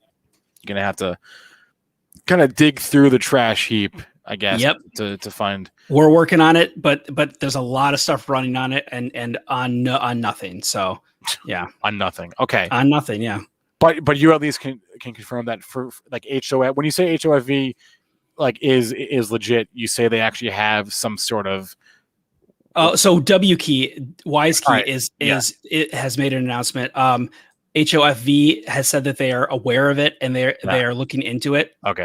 They're basically neither confirming nor denying, but it's one of those things where people are assuming that it's an NFT play and the company is being hesitant and not necessarily. So like you've reached out and gotten confirmation. Yes. Yeah. Okay. That's what that means. Okay. Yeah. Benzinga reporters have reached out and we've gotten comment and they've told us that they are looking into it and they're aware of it and that they say we have a bunch of assets that are very valuable, but yeah. All right. Steve Krause, Benzinga's Newsmaster General. Guys, smash the like for Steve. Thanks a lot, sir. Thank you. Next time we speak, we have no mic problems. And hopefully your soundboard works. I think it works now, actually. Does it? Nice. It just wasn't plugged in all the way. Oh, well, yeah, there we go. I'll do it. Mondays, guys. All right. Thanks a lot, Steve. All right. Bye, guys. Good luck. All right. Whoop, sorry. All right. You just got a sneak peek of Chris got you there. SPAC's attack is starting imminently, guys. It is 11 o'clock. They're doing March SPACness. Forget March Madness. That's so last year. Actually, not last year. That's so every other year. We're talking March SPACness, right? You're taking a bracket of SPACs. Who do we like? Who do we not like? Who are the Cinderellas, the underdogs, the 12 seeds, the 13 seeds? That's what we are into the second round now of March SPACness. And Chris and Mitch are going to go through and I guess get us into the Sweet 16. I guess that's the goal of today's show. I'm not sure. We're going to have to find out and watch. Narrow us, I would think, down to 16 or so SPACs. And I presume the winner of March SPACness is going to be crowned like the best SPAC to buy. I'm not quite sure, actually. We're going to have to find out. So that'll be on SPAC Attack here in just a minute. And let's just do a quick look at the indexes, see how we're doing today. Just before SPAC Attack starts, just so we get a feel for what's going on. It's always good to have a feel for what's going on, right? So SPY, you see, is up. The Qs up nicely, 1.5%. And the Russell is, everything's up. Well, no, Russell's down. I take that back. Russell is down just for fun. Dow Jones. Okay, Dow Jones, whatever. All right, it's 11 o'clock. Let's do SPAC's Attack, guys. Roll the tape on March.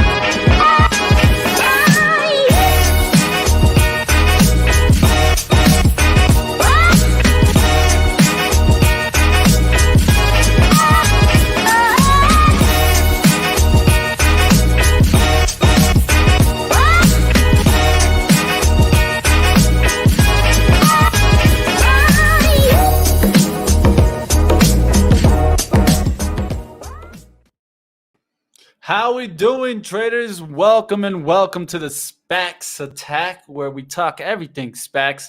And if you've had a good weekend and you enjoyed the March Madness, hit the like button. Let's get this show started. Let's bring on my man doing work in the back, Chris Catchy. Oh, the old mute trick. What's up, Mitch? How we doing? Happy Monday to you. Hey, what's up, guys? As you guys can hear, Chris sounding a little bit clearer today. We're getting some new equipment for Chris, trying to step up the show. So definitely, if you enjoy the upgrades and the new moves, definitely smash the like button as we get started today. So how was your weekend, Chris? Did you enjoy some March Madness? I did. Oh, man, I love March Madness time. I love watching the games. You know, I definitely missed the tournament, not being played last year. There's been tons of upsets, tons of, exciting finishes to these games, a couple overtimes. What's not to love about March Madness? Exactly. You can't get mad. We got the March SPACness. You know it, Crew Cut. Hey, shout out to the Crew Cut right here. Hey, hit the like button. Let's get into some headlines, and then we can keep moving forward, guys. So take us back, Chris.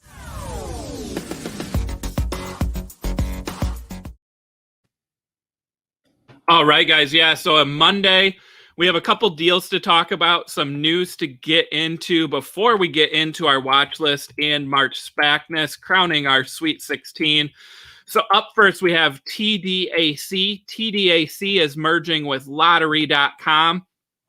This was one that was reported a long time ago. They did announce a definitive agreement, but a new investor presentation came out today, providing some details for the first time on this integration. And then they did also announce that they purchased a Mexican lottery company, Agnar. No terms disclosed, but this one getting lots of eyes now with that new investor presentation and that merger this morning. Last week, one of the companies we highlighted was Utz Brands, ticker UTZ. Earnings last week, and then they also appeared on Mad Money on Friday night with Jim Cramer. This is one snack foods that kind of went unloved throughout the SPAC process, and it has been a steady gainer since that merger completed. And now getting a lot of attention. So I see 26.18, but if you look at the chart, just a steady climber after that merger went through. Jim Cramer, big fan on Friday's show. So keep an eye on this one going forward. They did have strong guidance on that earnings report as well. Ticker CIIC, they announced the approval of that merger with Arrival, an electric vehicle company out of the UK. Ticker will trade as ARVL later this week. Shares are up today. Remember, we did have Arrival on the program not too long ago talking about those electric vehicles and also their micro factories, which is, a key part of their growth going forward. So keep an eye out on this one as the merger gets completed. We have OUST, that's Ouster, a LiDAR company, given a $25 price target and buy rating from Craig Hallam. If you remember on the show a couple weeks ago, our guest, JMac Investing, he hit on Ouster being a favorite of his in the LiDAR space. So keep an eye out, getting some attention now from analysts out there as well. We have BWMX. This is a former SPAC, a Mexican direct-to-consumer company. I've always kind of called it like the Tupperware or storage goods company of Mexico. They announced a new acquisition, 60% control of GuruCom, which is a mobile virtual network operator.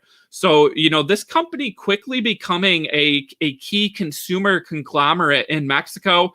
They have a logistics business. They have that direct to consumer.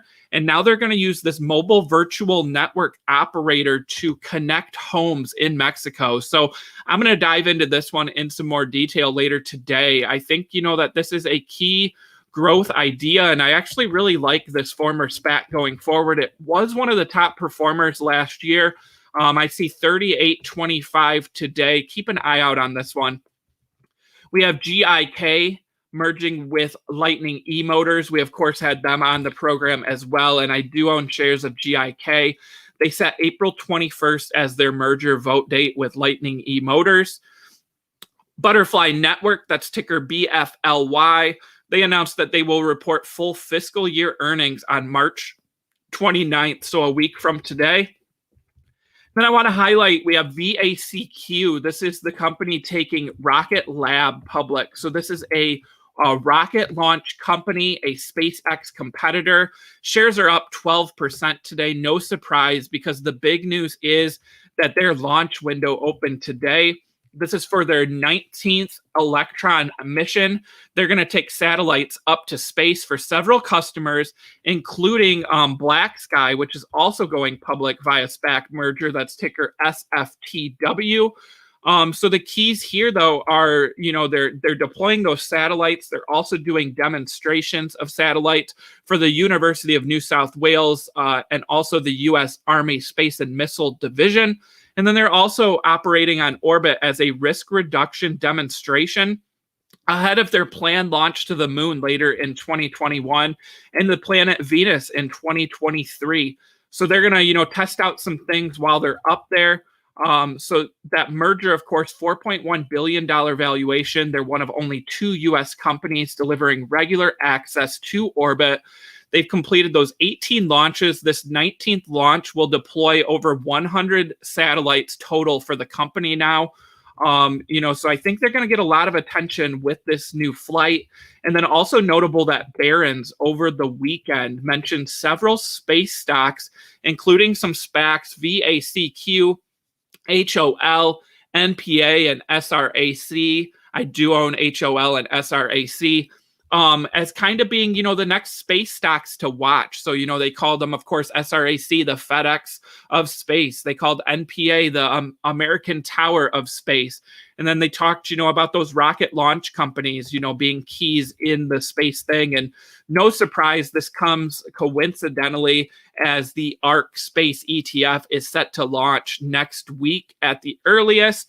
So keep an eye out on space stocks all week, guys, as I think they're going to get a lot of play here. Then we do have two deals. We had one announced late last week. That's TBA merging with IronSource. That's a leading business platform for the app economy. Revenue of $455 million expected in 2021, $622 million in fiscal 2022. This deal valued the company at $10.3 billion. And then our other deal announced this morning. This one's been rumored for a little while. We told you about it on the show, of course. We have MLAC, that's Malacca Straits, announced a deal with Asia Vision Network, which is Indonesia's fastest growing OTT media provider. So think Netflix for Indonesia. So revenue estimate of $108 million in fiscal 2021, $149 million in fiscal 2022. So they are currently the third largest broadband operator in Indonesia. Their customer base, over 300,000 hours of content, 100,000 hours as video on demand ready. They already talk about, outpacing Netflix and Disney Plus in their current country. OTT media penetration, only 2% in the country. So lots of room to grow. They have some key partnerships with some media companies already there and some exclusive rights going forward. So, I really like this deal. I'm seeing 990 today. Again, that's ticker MLAC, Malacca Straits, the Indonesian Netflix. So keep an eye out on this one. Then we turn to our calendar. We have a couple votes this week. We have RPLA Replay voting on that merger with Finance of America on the 25th. And also on the 25th, we have BFT voting on their merger. And then next week, we get some earnings from Butterfly, as I mentioned, and also Romeo Power. So that's what I've got for today, Mitch. What do you think? Any notable headlines jump out to you there? Yeah, one thing that definitely stuck out to me, and we could talk a little bit more about it, is kind of these Barron's space stocks. I was actually taking a look at the space stocks this morning. A lot about what you mentioned, the Cathie Woods pop that I'm looking for.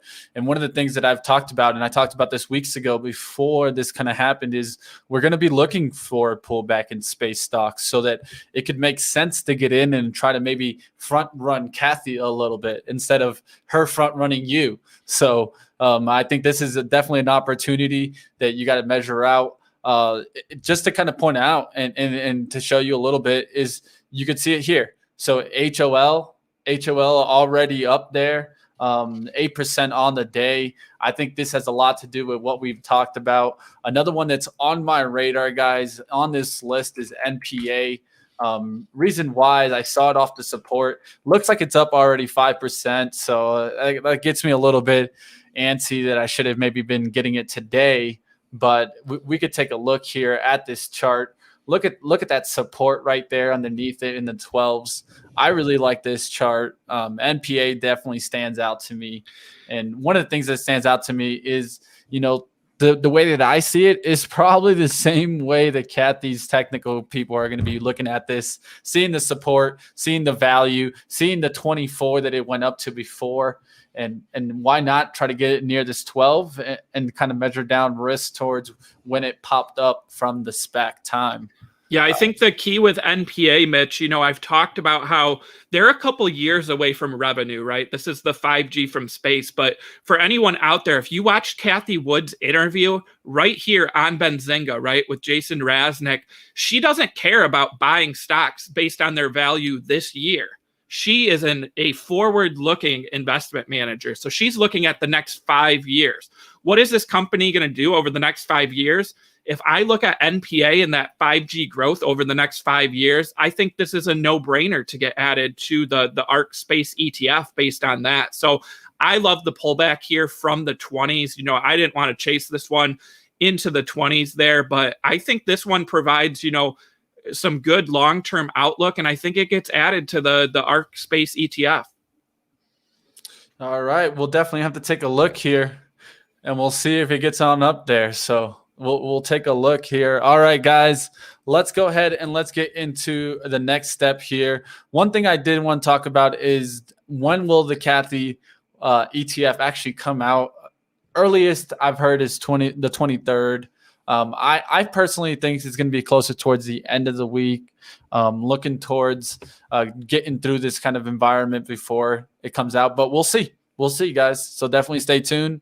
I know that there will be a lot of traders probably trying to get in the pre-market when that news does come out. So be aware. Look at those pre-market levels. See how high it pops up on that pre-market rip, because I'm sure there's going to be traders kind of waiting for the news, waiting. As soon as they see it, the agos are going to jump first. Then the retail traders jump out after that. All right, guys. So let's go ahead and let's get into our watch list. I want to get into our March SPACness. So let's just first take a look at what SPACs are up on the day. Anything that we see that we have some opportunity, and can take a look at the charts.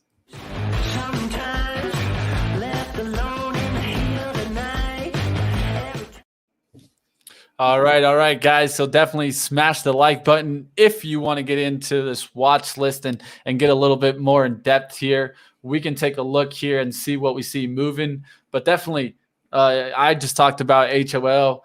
B-Fly up there, not doing too bad, 7% move on the day. Will be an interesting stock to watch over.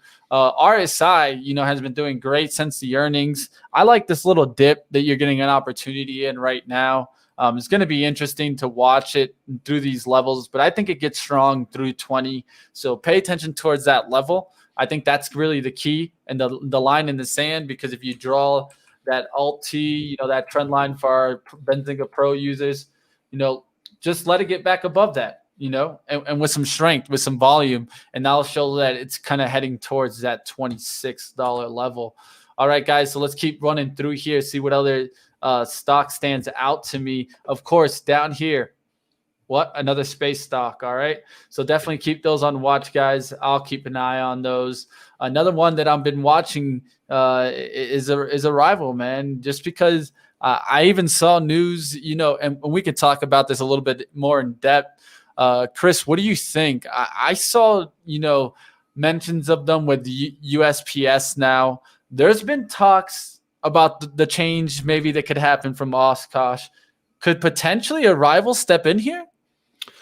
I feel like maybe they could. That might be a little bit out there. They do have that deal with the UPS right now, where they get first dibs on those vehicles. So I wonder if there would be a conflict there at all. But I'm liking this one going into the merger. We haven't seen a SPAC that's traded up like that positively going into the vote and maintaining that level for a little while now. If you look at just that last week chart, and again, they announced a second location, here in the US. This is a UK company, but they're also focused on expanding in the US, and those micro factories. I mean, we saw that video, right, Mitch? And we heard from him. Those micro factories are just going to power their expansion so much here in the US. So this is one, where I think it's one of the best long-term SPACs out there. Yeah, and with the recent news of the micro factory in Charlotte, North Carolina, it gets me excited. I'm about to reach out. If you're listening, Arrival, I want to come to the factory. I'm going to get my vaccine, and I'm coming through. I want to do some more interviews, guys, and as businesses start opening up again, I'm going to be reaching out to these SPACs to go to the factory. Chris and I need to go see these vehicles. Not only are we going to go ahead and interview, but we're going to work our way to do those in the factory interviews. You guys need to see these actual products. So I'm going to be working hard on moving that aspect over. So if you like that, hey, give me a thumbs up. Let us know. Let us know in the comments. Let us know if that's what you want to see. You want to see some in-depth, going even further, getting into the factories, watching the cars being made. I'm super excited about that. I know I'm going to be reaching out and trying to get that move on. But let's get into the fun time of the day, guys. If you guys want us to get into the March SPACness, let me see some of those likes start moving on up. And if we can get it moving, we can get right into it. Let's get up started with the Rocky.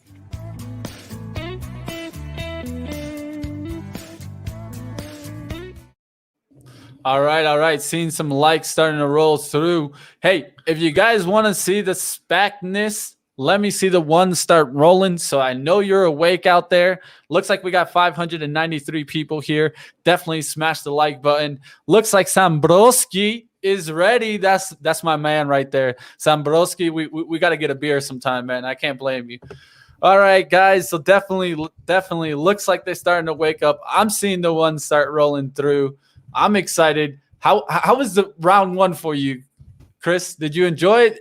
Anything unexpected happened for you? I did enjoy it. We had a couple upsets, but as I look through this list today, there are some really strong names out there. So again, there's over 500 SPACs out there searching for targets. But if you look at this list of some of these SPACs that were completed in 2020, 2021, there's great companies out there. So for all the hate that SPACs get, it's the, as I said last week, it's the same as other sectors. You just have to pick out the winners and separate them from the potential losers. If you look at this bracket, there's some huge names and some big winners here. So, I'm excited to get into today's matchups to knock out that Sweet 16 and see if we have any more upsets going forward. All right, guys. Definitely, guys. All right, let's take a look here at our SPAC, our March SPACness here, guys. As you see from the top, the 2021 March SPACness Basketball Championship here. And we're going to get eventually to the National SPAC Championship on April 5th. So I'm super excited to work our way there. But until then, we got the second round, guys. So one of the things that I did is I started moving up our tickers to our second round. So let's start first with the West, like we should here, and kind of start rolling through here. So I'm going to zoom in a little bit so that we could only see the West and we can start seeing some of these battles as we get through here. So the first battle of the day is going to be RMO versus RVPH here, guys. So definitely, guys, Romeo Power here versus, I'll let Chris do some of this. So go ahead, Chris. Yeah, Fill us in a little bit. We got Romeo Power, a battery company. We, of course, had Lionel Selwood on the show. I do own shares of RMO, matching up against Reviva Pharmaceuticals, RVPH. That's a bio company currently trading under $9. If you remember, Romeo, did trade super high on that deal and did pull back and now is starting to show some more strength. So again, we're looking for which stock you think is going to perform best by the end of 2021. Hit a 1 for Romeo and a 2 for Reviva Pharmaceuticals. All right. Hey, we'll start seeing these roll through 1s and 2s, guys. So let's start voting. I've seen some mention out there trying to get me to talk about some cannabis stocks. If you like cannabis, we got Cannabis Insider, guys, at 4:30 p.m. Eastern. They talk everything about cannabis. So go to that show. I'll probably be in the chat for you. I'll give you some insight, but you got to go to that show to check it out. All right, so I'm seeing some 1s rolling. I see lots there. of 1s. I see like 10 1s and 2 2s right now if I'm just looking quickly. So I think we have a winner there. Hey, can't blame it. There you go. I'm seeing some Go Romeos. Let's see what happens. And we got a winner here. All right, this one was a little bit easier. Moving on to the Sweet 16. Romeo Powers. All right, guys. So we're going to be moving on with that one into the Sweet 16. Let's keep moving on towards the next battle here, which is going to be between VINC versus CLVR. Yeah, so we've got Vincere X Pharma versus Clever Leaves, CLVR. Again, whoever mentioned cannabis in the comments, we have CLVR as a cannabis play that I think is pretty exciting because I think once we get some federal legalization in the US, they really make a push here. Otherwise, they are a key operator in Europe and Latin America. They even supply to some of the larger cannabis companies in Latin America. So hit 1 for VINC, 2 for CLVR. What do you think, Mitch? What's your vote on this one? I think we've got some votes rolling in, so it's safe to talk about it now. All right. Well, like my man Zach said, I think cannabis likes me. Roll it up with Clever Leaves. I had a feeling, and that would be my vote here too. You know, bio not my strong suit. Cannabis, I think, is just one of those growth areas that's not going to go away. So I would be a 2 here too. What's the chat saying out there? It looks like lots of 2s, but we're seeing a mix. You know, my man Zach Thomas adding some good information there about operating expenses. We're seeing some 2s, a little bit of laughter. Johnny telling us game swap. Nope, not that one. But looks like the 2s are gonna win. Looks like we're getting high with Clever Leaves, guys. The Clever Leaves wins the game today, guys. Wins the game. Moving on here towards the Porch Group, PRCH versus the Golden Nugget here. Who's going to take this one, Chris? Yeah, so we got Porch.com, a software provider for home services, trading at 18s right now versus Golden Nugget Online, of course, a sports betting and iGaming operator, around 1670 right now. This is a tough one for me personally because Golden Nugget, to me, they're in a great growth area, but they haven't been a strong performer in all the states. You know, I looked at those Michigan results from February, of course, my home state here, and Golden Nugget, you know, not getting much love here in the state for either sports betting or iGaming. So this is interesting. To me, I would almost have to lean towards Porch here. Well, it's going to be an interesting battle here, guys. As you guys see, like Chris mentioned, GNOG just hasn't gotten the most love. I personally think that, this is the company that's going to take some years to really get the advantage that we're looking for. But, in this one, I'm actually going to stick with them. I'll stick with them on this one. I'm going to vote 2, guys. So it looks like we have some votes coming through now. Let's see who's winning, who's taking this one. Looks like a close battle right here. Chris, what are you seeing? I'm seeing more 2s out there, it looks like, but it was pretty close. So, but I'm also seeing people mention Fertitta with Golden Nugget Online. My man Fertitta. I think he needs another show on CNBC to pay for this one. Yeah. So I don't know. It looks pretty close, but I if I had to pick based on these votes, it looks like the 2s have it. Hey, it looks like the 2s have it, but like we mentioned, we'll see how this one ends up in the long term, guys. All right, moving on towards the next battle here, BFI versus RSI, guys. This is going to be the last battle of the West here to determine our West side. So BFI versus RSI. I think this is a battle here. I think this is close, guys. The only thing I could say is that, hey, ain't no fake meat in my burger. Yeah, so BurgerFi, a fast casual burger brand. We talked about them, the last matchup. They did get Martha Stewart on board. They are launching some new products. And then RSI, Rush Street Interactive. We, of course, have had, Niccolo De Masi on the show several times. He brought them public. Rush Street is a key operator in online sports betting and iGaming. New report I saw out today, they have a 15% market share nationally for iGaming. So, you know, when we talk about iGaming being more profitable than sports betting long term, to me, I got to go with Nicolo here and support Rush Street Interactive. So I'm a 2 here. All right, guys, I'm seeing a lot of 2s rolling through here, but just to support the other side, because I feel like they should be supported here, is take a look around at retail restaurants and what you're seeing with this reopening trade.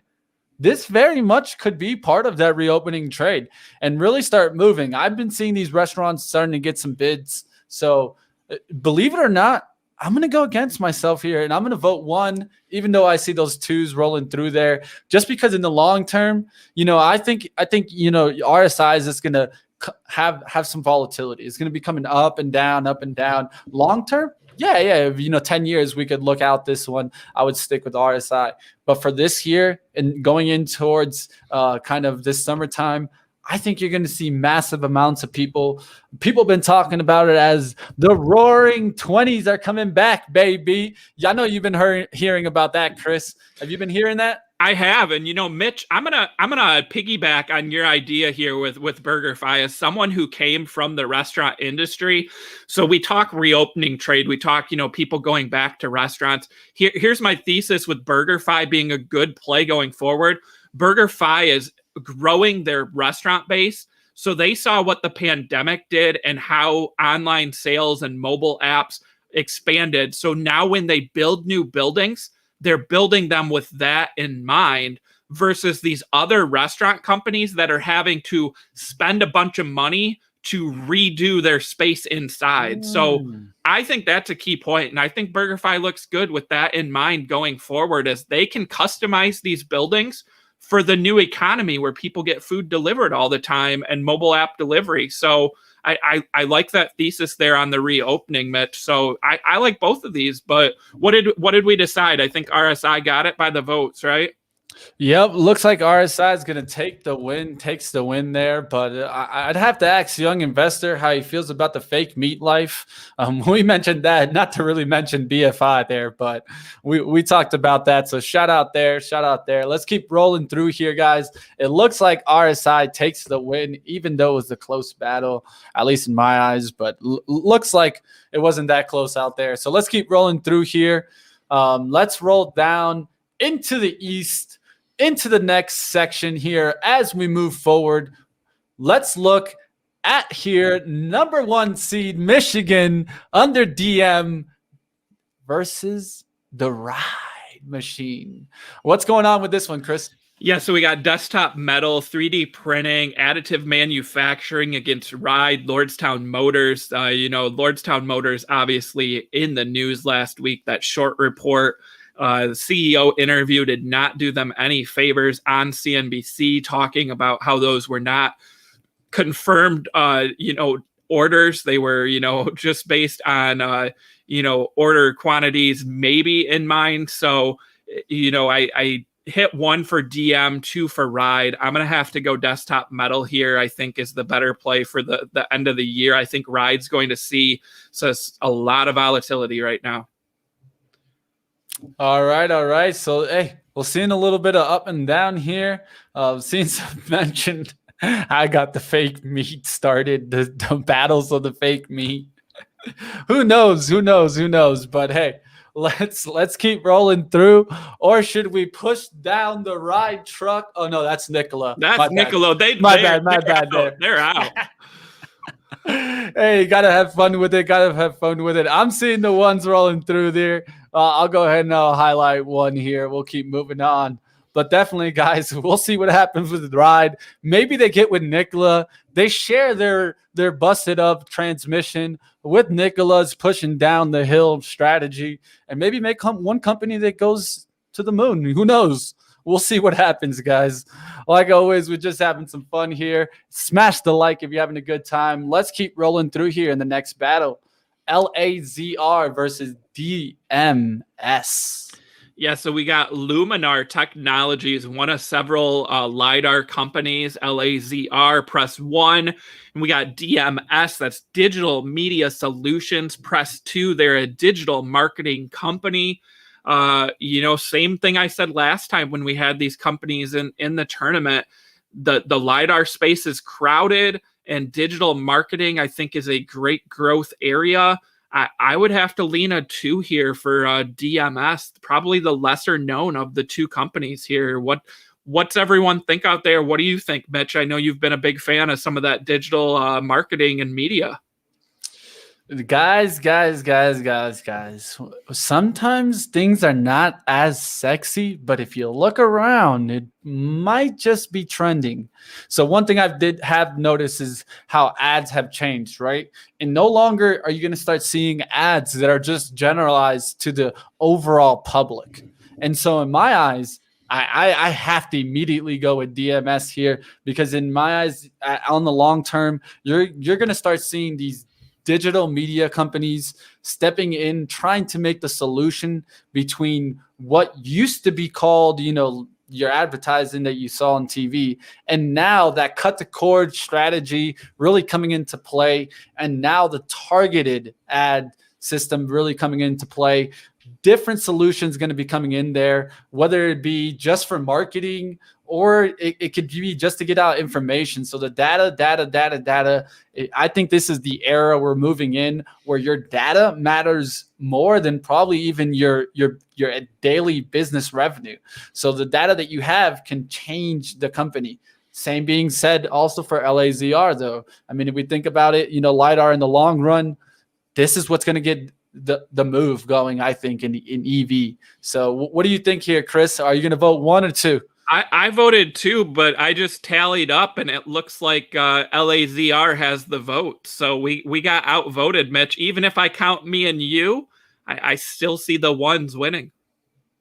Yeah, I would have to agree with Zai here. Your data matters more than you. I would have to say that I agree with that. But looks like the LiDAR is taking it this one. This one was close. I mean, if I looked at it was close. I counted 8 to 7 with me and you in there.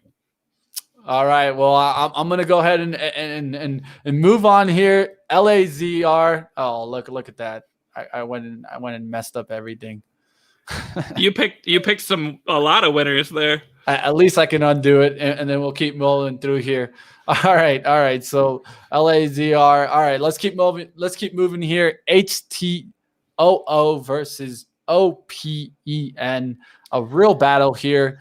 Let's see. What do you got for us, Chris? Yeah, so HTOO, we got Fusion Fuel Green. That's a hydrogen play here. And we got Open Door, OPEN, online home buying and selling.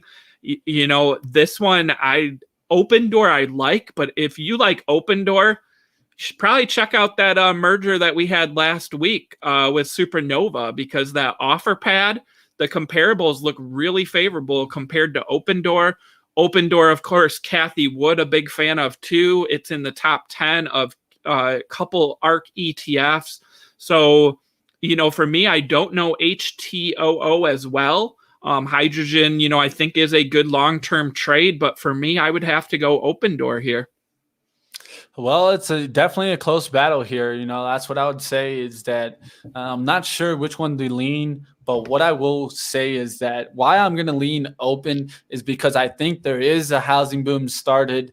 You're seeing it, whether that be because of inflation or whether that be just because of the low interest environment.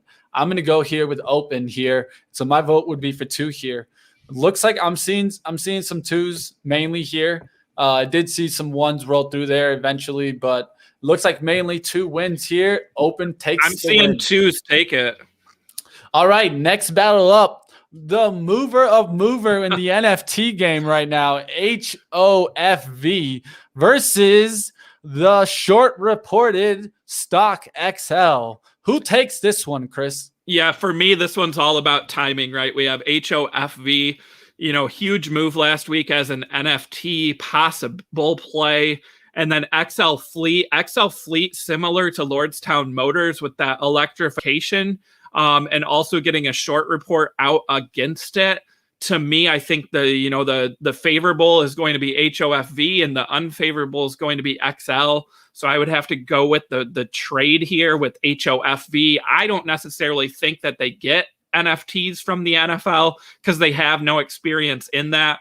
But as I said last week, they do have, a Hall of Fame game later this year, and that exciting class going in with Peyton Manning and Charles Woodson. So HOFV would be the pick for me.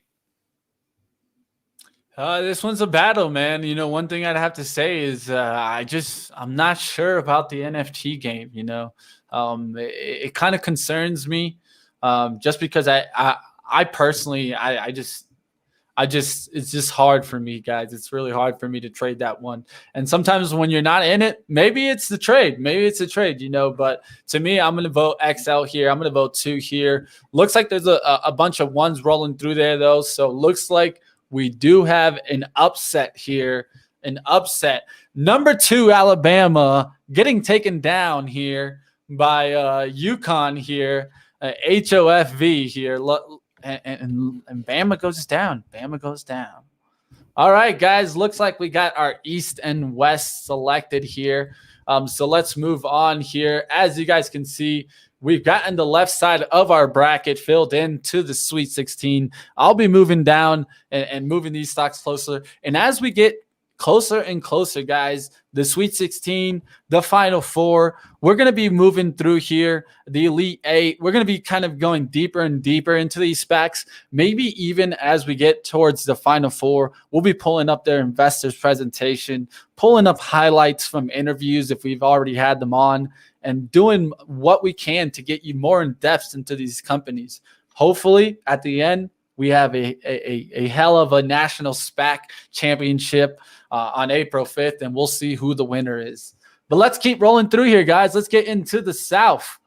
The South is waiting for us. So if you're from the South, let us know in the chat. Let us know where you're from, guys. If you're from the South, let us know. I'm a Florida boy, so I'll go ahead and say it. Go Fins, baby. Go Fins. You already know. Not a Detroit Lions fan. I'll say it. I'm going to get yelled at later for it. But go Dolphins, baby. All right, so the South seeds we got here. We got DraftKings versus Oust. Let us know, Chris, what's up with this battle? Yeah, so, we got DraftKings, of course, one of the best performing SPACs last year, online sports betting and iGaming. And then we got Ouster, a LiDAR company. As I said, $25 price target, buy rating out from Craig Hallam. J-Mac, when he was on the show with you, Mitch, I know this is one of his favorites, starting to get some love from analysts out there. It's below $10 right now after that deal went through. So I think there's some upside here. But to me, I feel like DraftKings is going to move on, and I feel like it's March SPACness after all. I know I was using DraftKings over the weekend during March Madness, so I would have to go with DraftKings here. Yeah, I'm seeing it in the chat, seeing some ones rolling through here, trying to give you some love out there. So definitely, guys, if you're in the chat, this is what it's all about, guys. So engage with us. Let us know how you feel. If you don't like it, 1 and 2s. Also, let us know comments. This is what we enjoy. And the call of the South. I mean, guys, Missouri, kind of the middle. We could say Mississippi, Georgia, the Alabama, maybe, the South, guys, the South. All right, so I'm gonna go here and vote DKNG, the DraftKings, just because of the environment I see opening up. 2021, New York, Florida, potential? What do you think, Chris? Yeah, for sure. And I saw that in a Bank of America note that I wrote on this morning.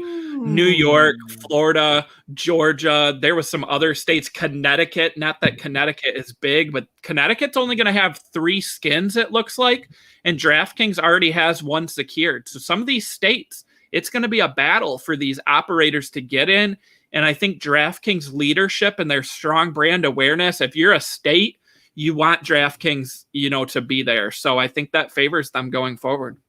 All right. So it looks like we got it moving on. Looks like we're getting a shout out by John Doe, giving us some good information. TBA on CNBC right now.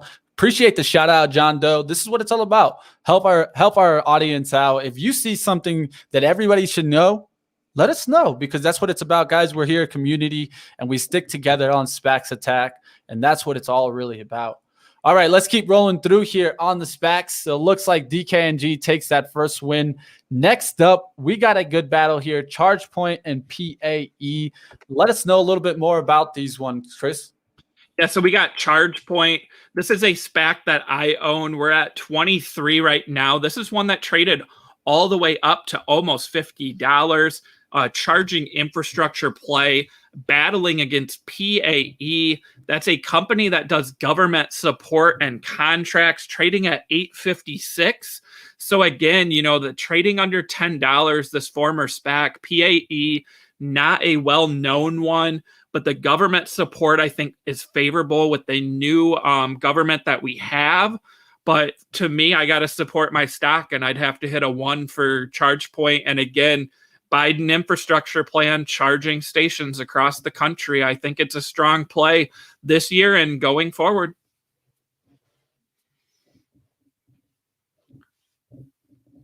I think you're muted again, Mitch.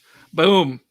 Boom, baby. All right. So I think that's what gets this boat started, is that we need some support. We need some catalyst. We need some infrastructure bill being talked about. When you see that, I think that's when you start seeing these charging plays really start getting their motors going. So looks like I see the ones rolling through here.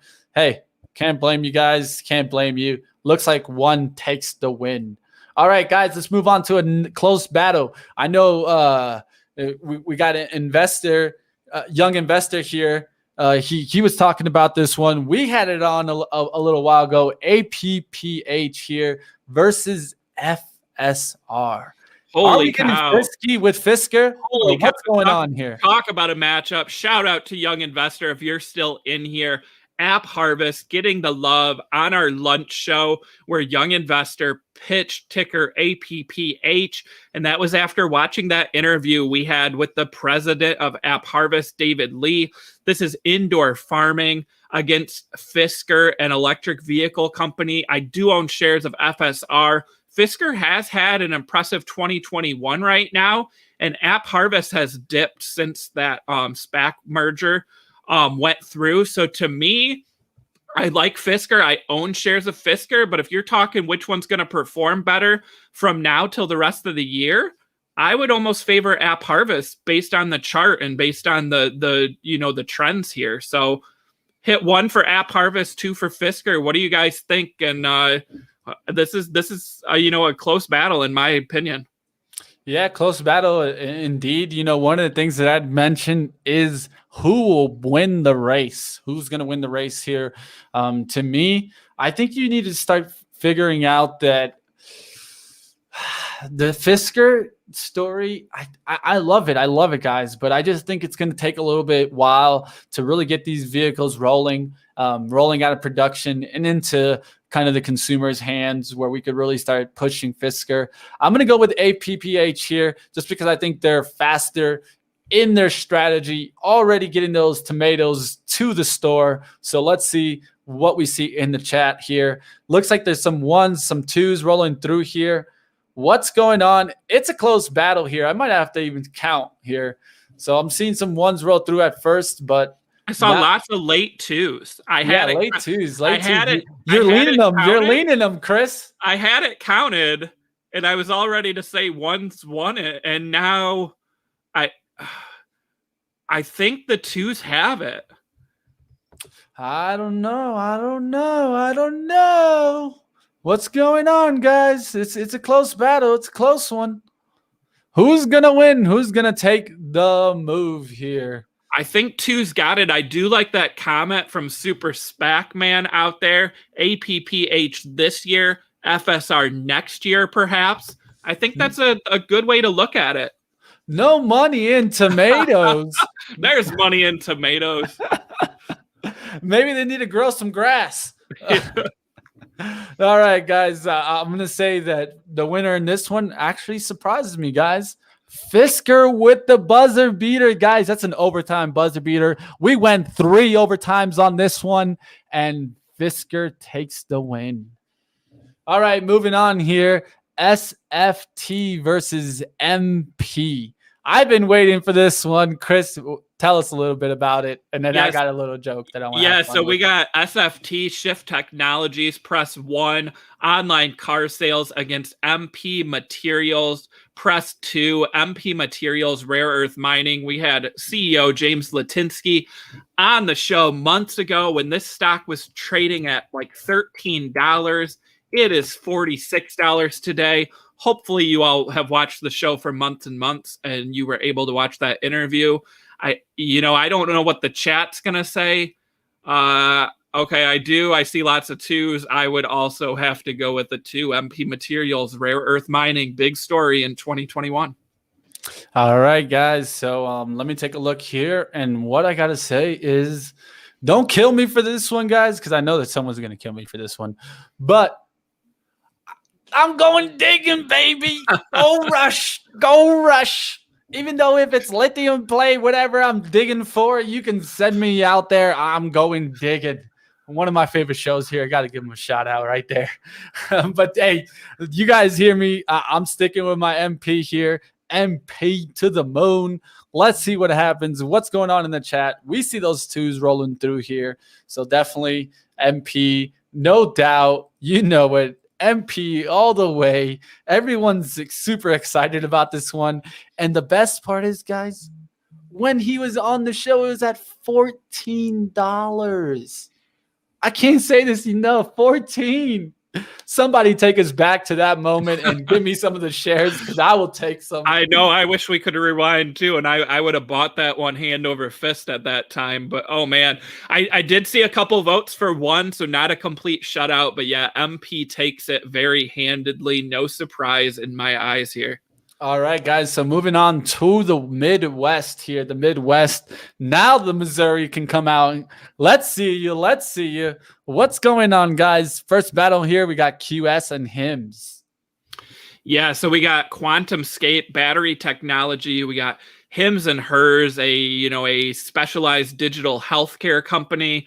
Even though I think QuantumScape may be a couple years away, I would have to go with QuantumScape here, a 1 versus Hims and Hers with the 2.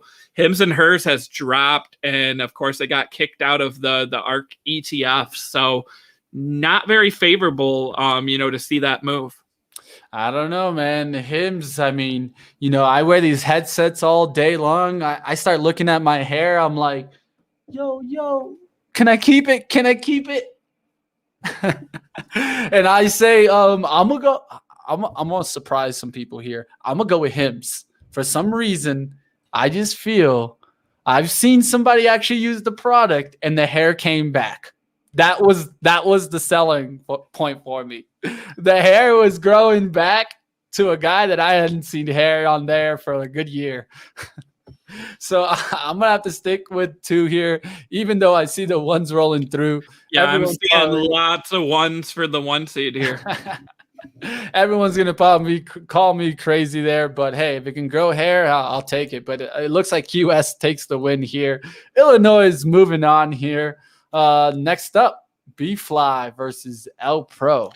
Yeah, so we got Butterfly Technologies. That's the portable ultrasound company. Of course, a favorite of Kathy Wood in the ARK ETF. And then we have L Pro, LPRO, which is open lending, automated lending, which of course in the fintech space sounds very promising. Press 1 for Butterfly, 2 for open lending.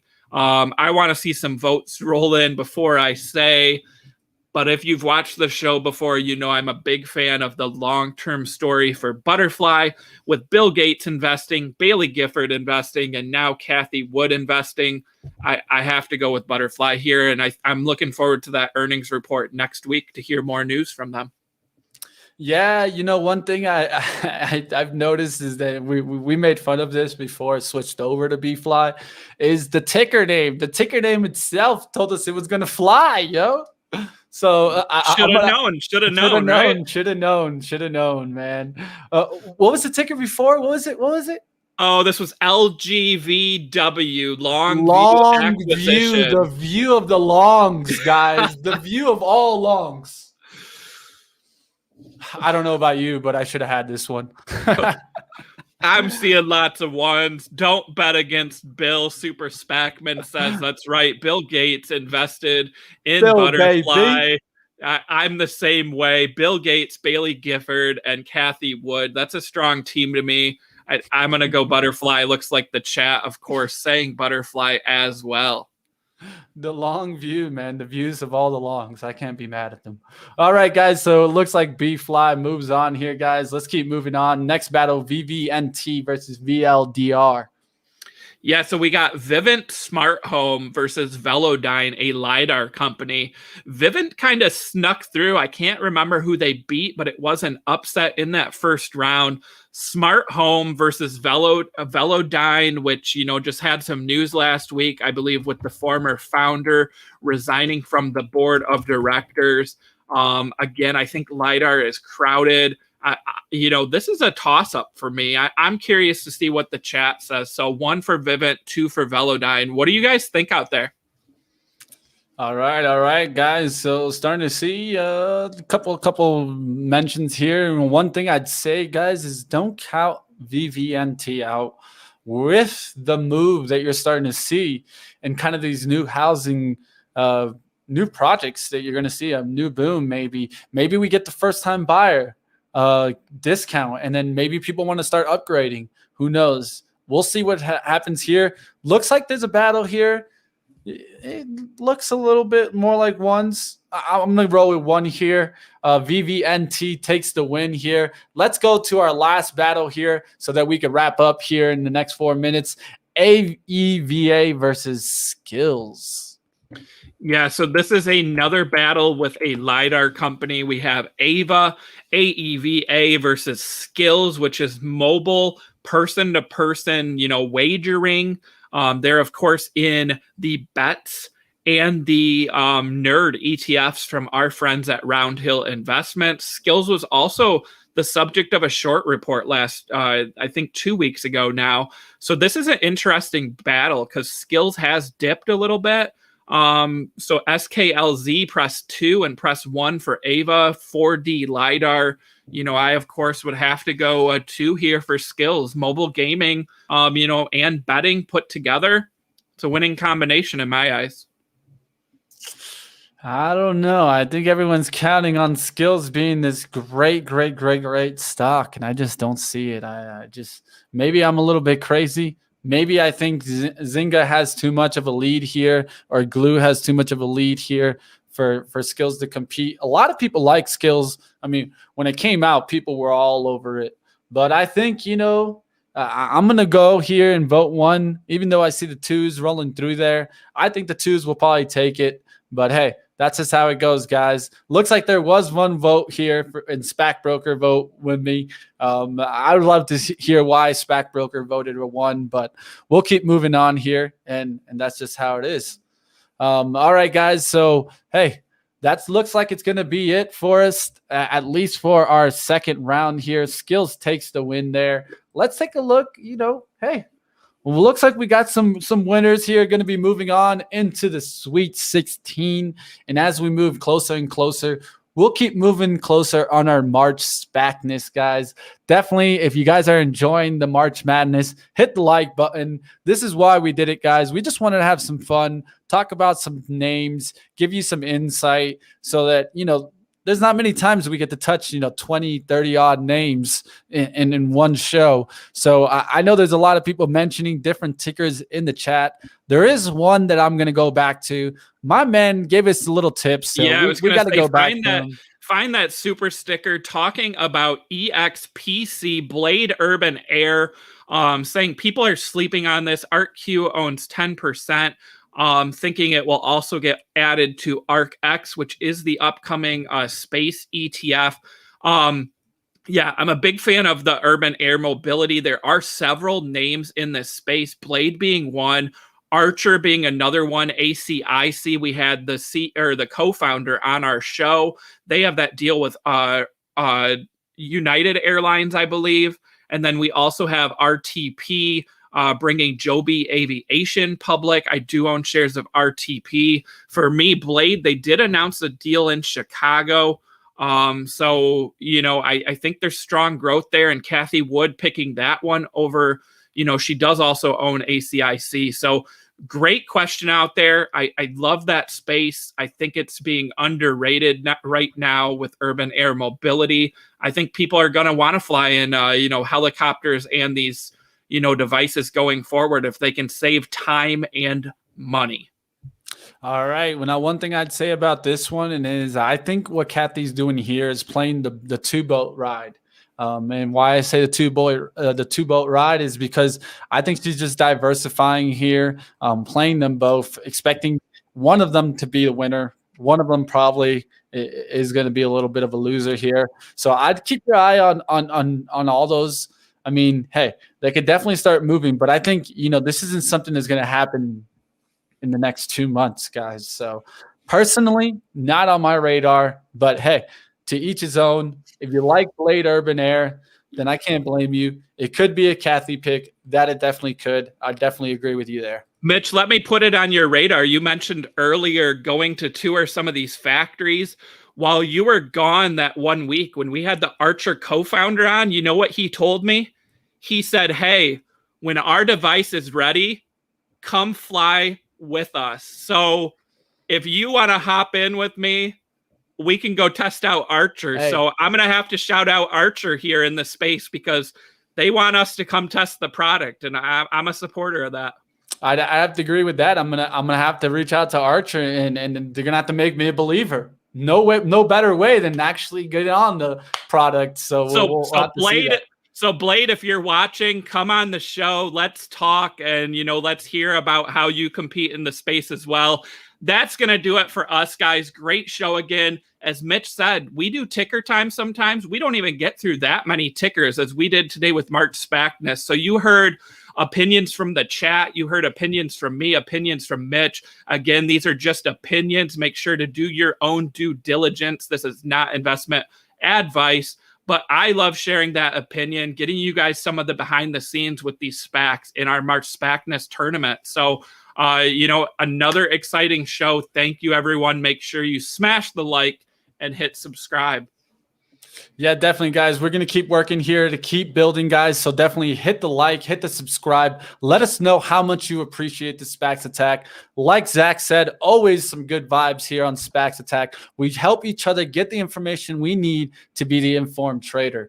So now, guess what, guys? We got the one and only Hot Stocks Luke's in the back, getting ready. I don't know if he's double fisting, but he's probably double fisting. My man, living off the monsters, but bringing you the hot stocks. All right, none other than Hot Stocks Luke's. Get it started. The Power Hour. Let's get ready to rumble. Zingernation jam-packed show today. Peloton of 5%. What's up, disciplined investor? We got Benzinga CEO Jason Raznick here with us. The man, the myth, the legend, Tom Nash. Peter Schiff on the Power Hour with us live today. Interesting, different, unique, innovative companies. Mia, you are live with us on the Power Hour. What's up? Thank you so much for inviting me on. Jessica Billingsley, that is the CEO of Akerna, the best trade idea resource out there.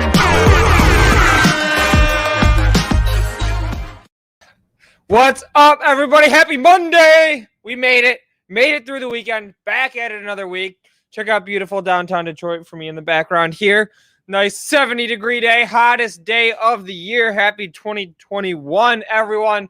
Let's dive straight into things. So I'm going to kick us off the way that we start every single day, which is to remind you guys what the point of this show is. We want this to be the best trade idea resource out there. That's what we're going for. If we're not delivering the ideas, call us out on it. Let us know. You got the chat. You have our email, powerhour@benzinga.com. You have 2 million ways to get in touch with us.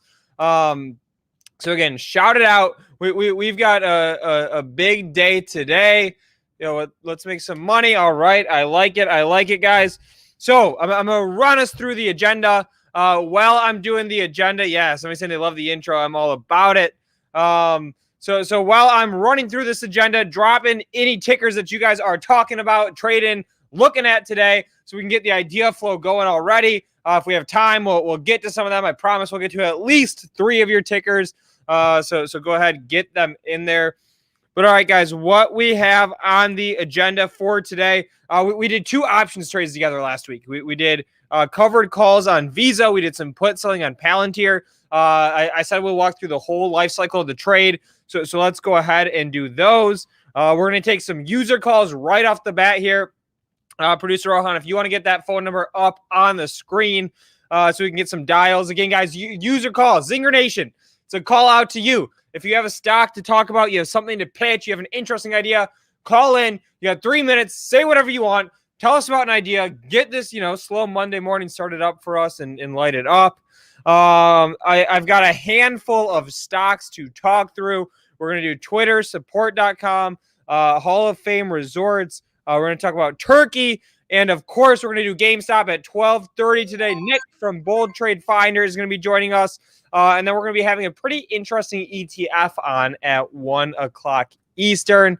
So that's the jam, guys. Again, the way that we are disrailing this agenda is dropping your tickers in the chat. I've got my trusty pen out. Look at it. It's a little highlighter pen. So I'm going to be writing these tickers down. So that way we can, make sure we're talking about what you want to talk about. But Producer Rohan, we have somebody on the lines already. We did have. Okay, here we go. Boom. There we go. Good timing. Hello. Hey, Rohan, this is Ryan from Forever Reject.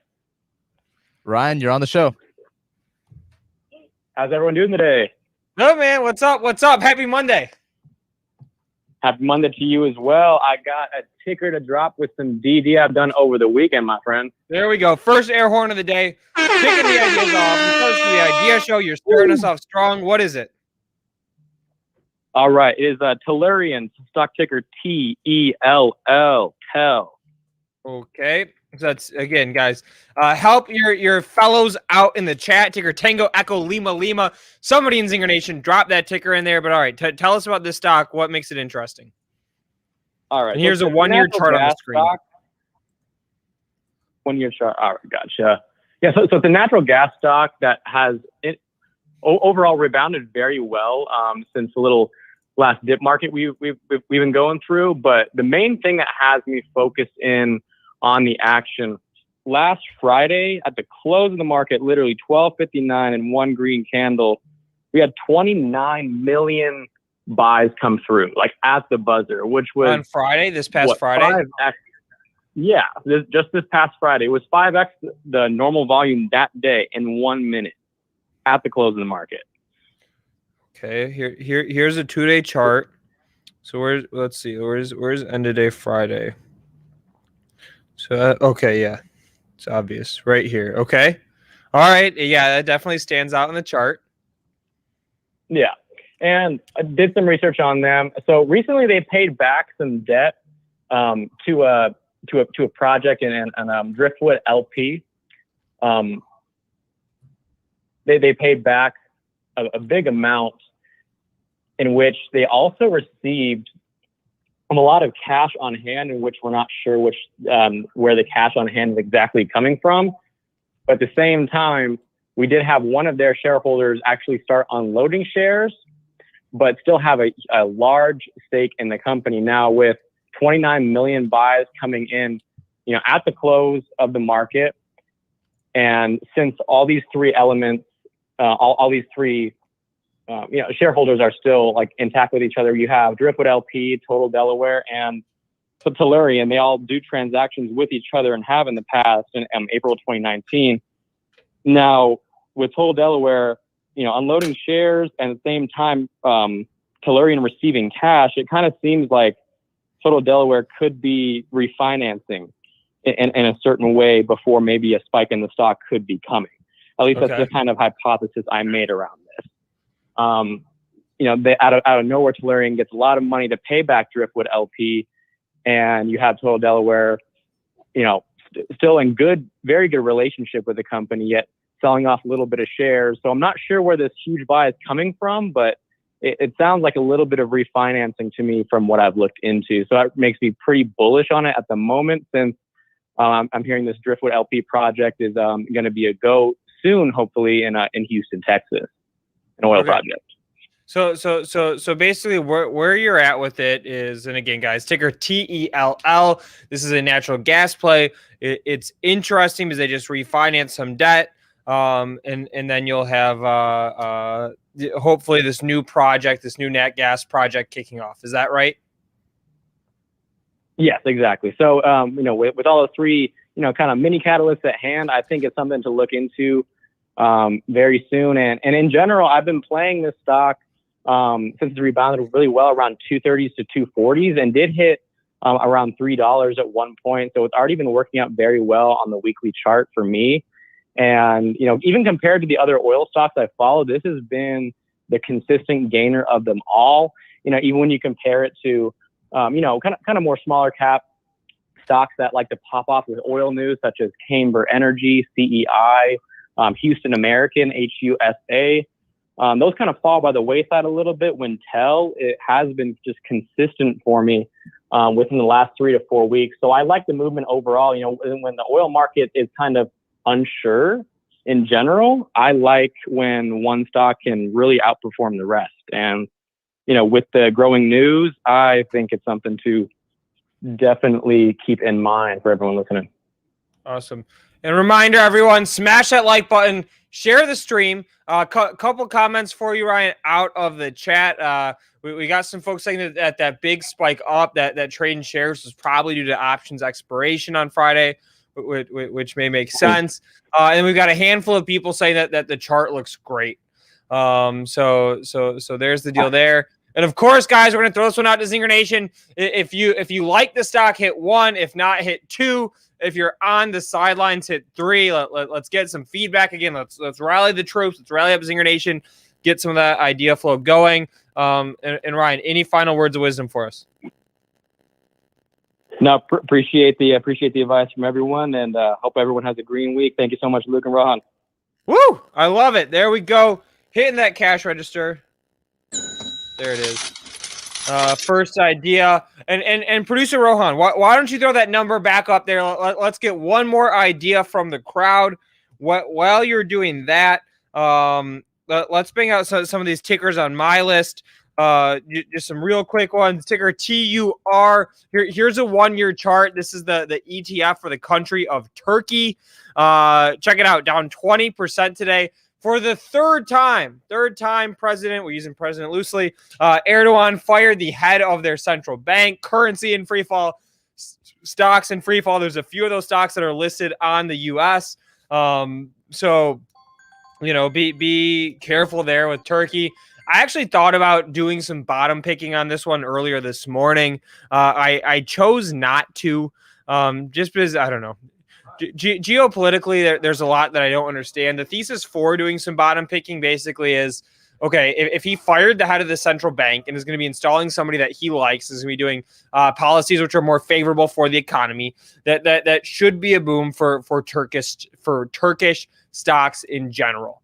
So that was sort of my thought on potentially bottom picking some of those, because I'm still sort of hanging out in this risk off stance, and will be at least until we see SPY get to 400.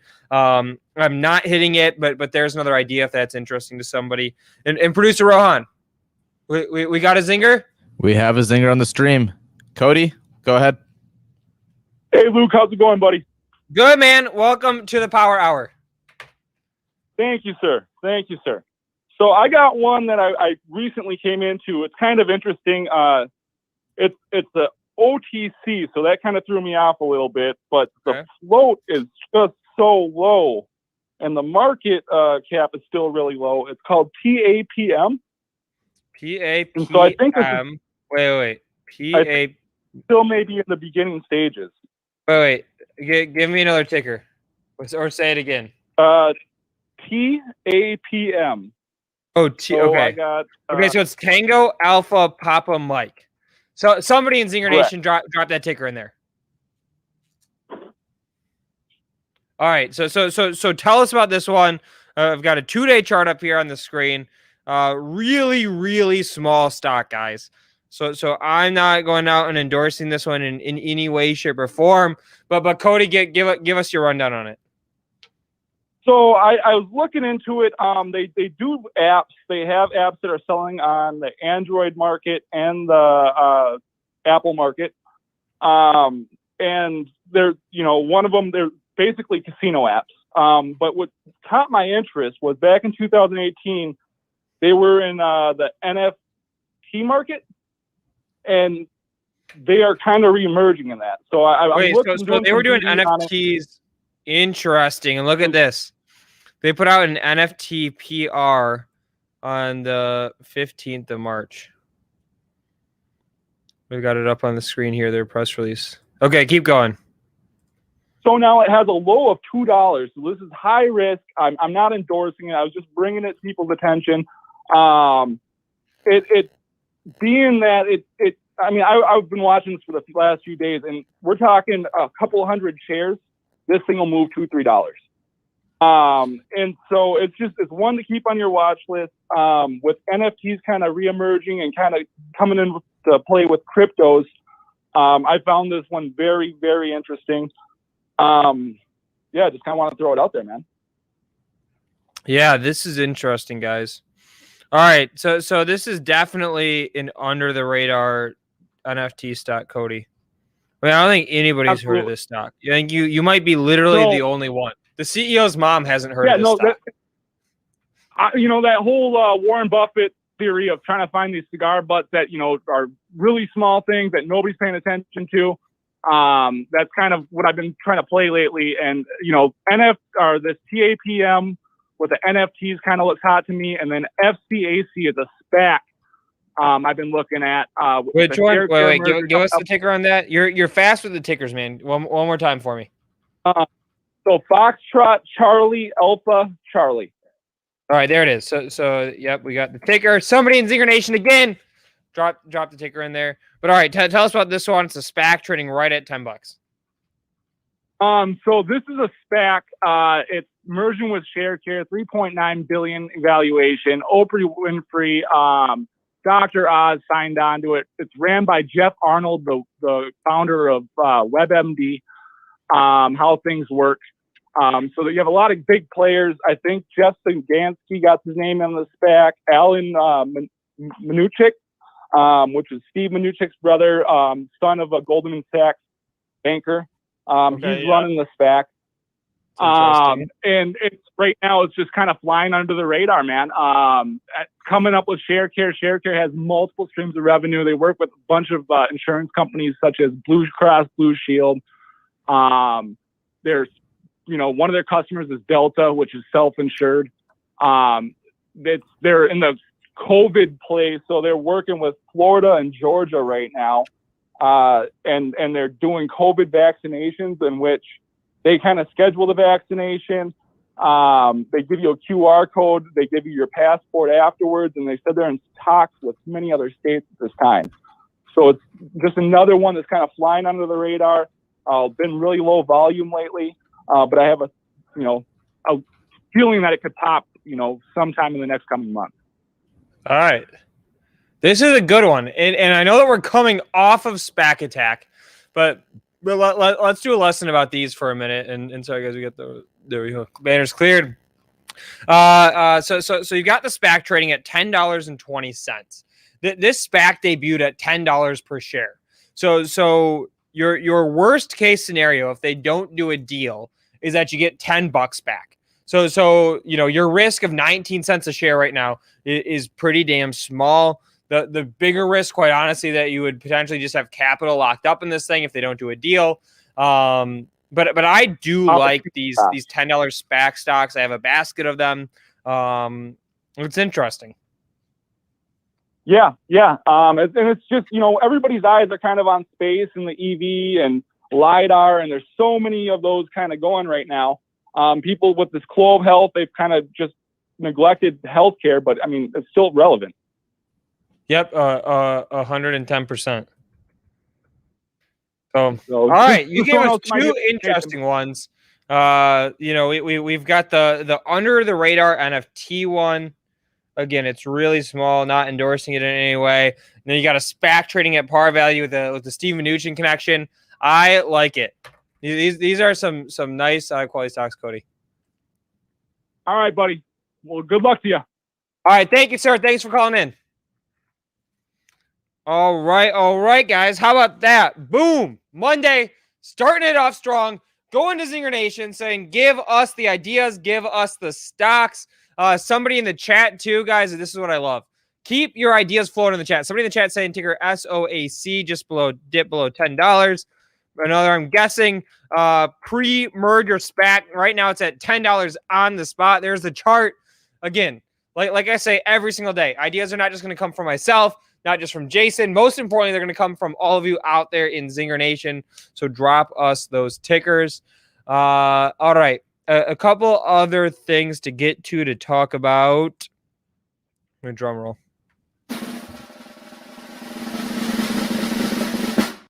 All right, GameStop. Tomorrow is, in fact, GameStop day. You've probably heard me say that before. Ticker GME, of course. What's going on with GameStop tomorrow? We have earnings, and then more importantly, the conference call, guys. Again, this is the first earnings report that GameStop will be doing since all of the craziness, right? If I click into my trusty Benzinga Pro, I go back to look at their earnings history. They last reported earnings on December 8th. I go back over to my chart here.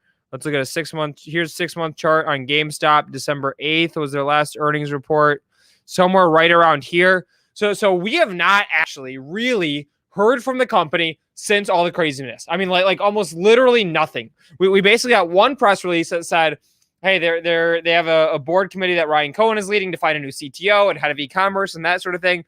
That's it. So tomorrow is the big day. We're going to get quarterly earnings results out of the company.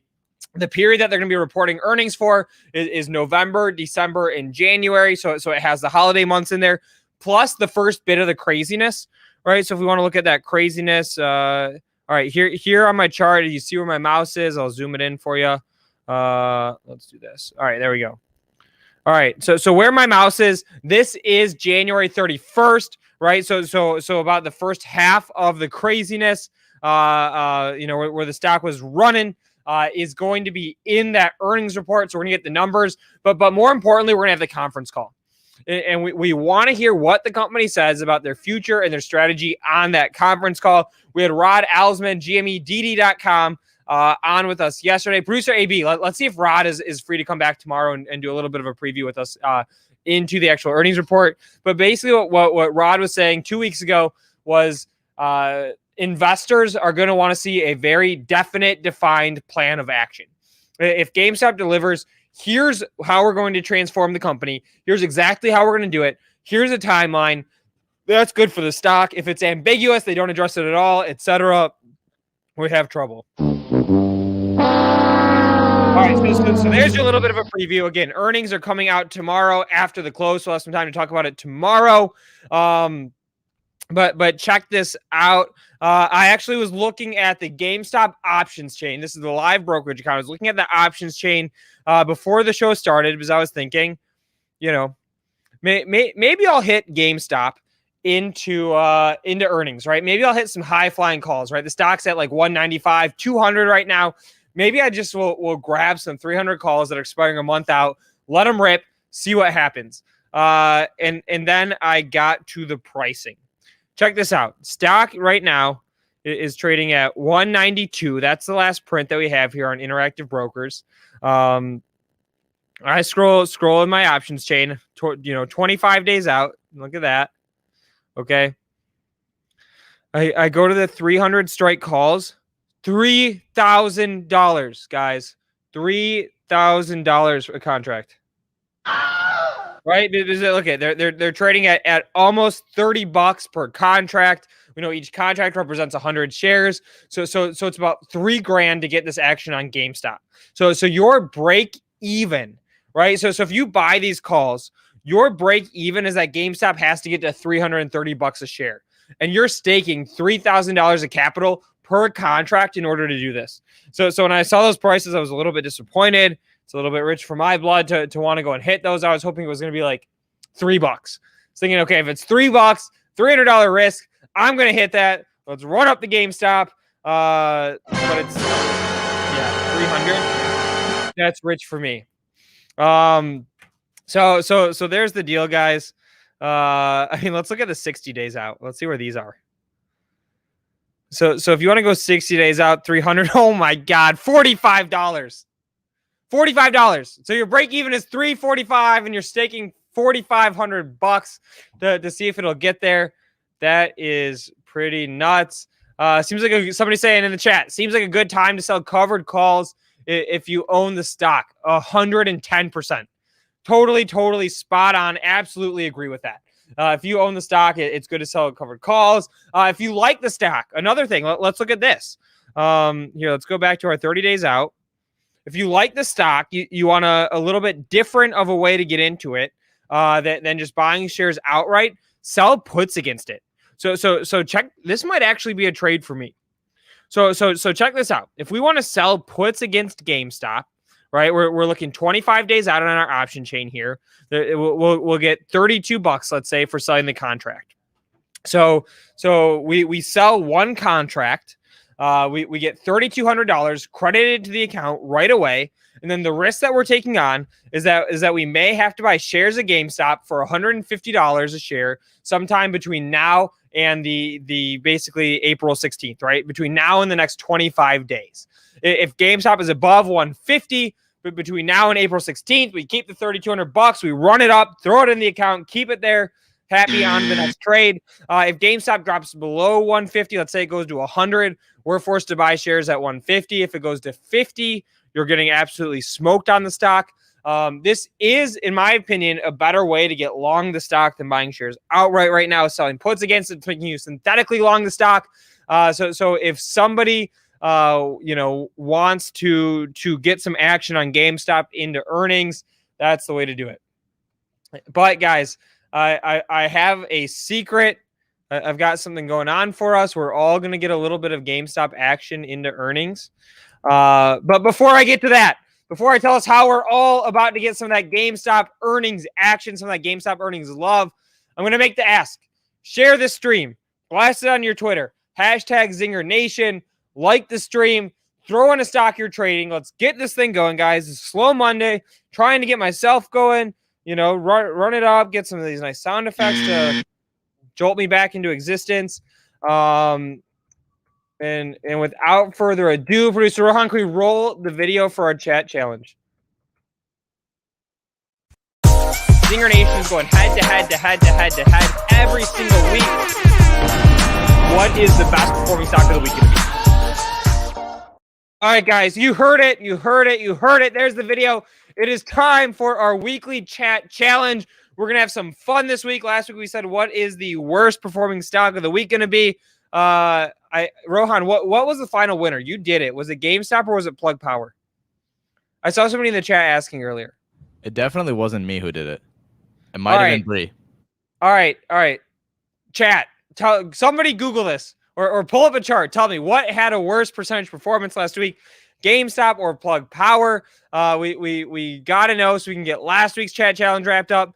This week, the question that we are asking the crew, I'm about to drop this link in the chat. I'm going to spam it in there a ton of times, is what is the closing price of GameStop going to be this Friday? Okay, here, I'm pulling it onto the screen.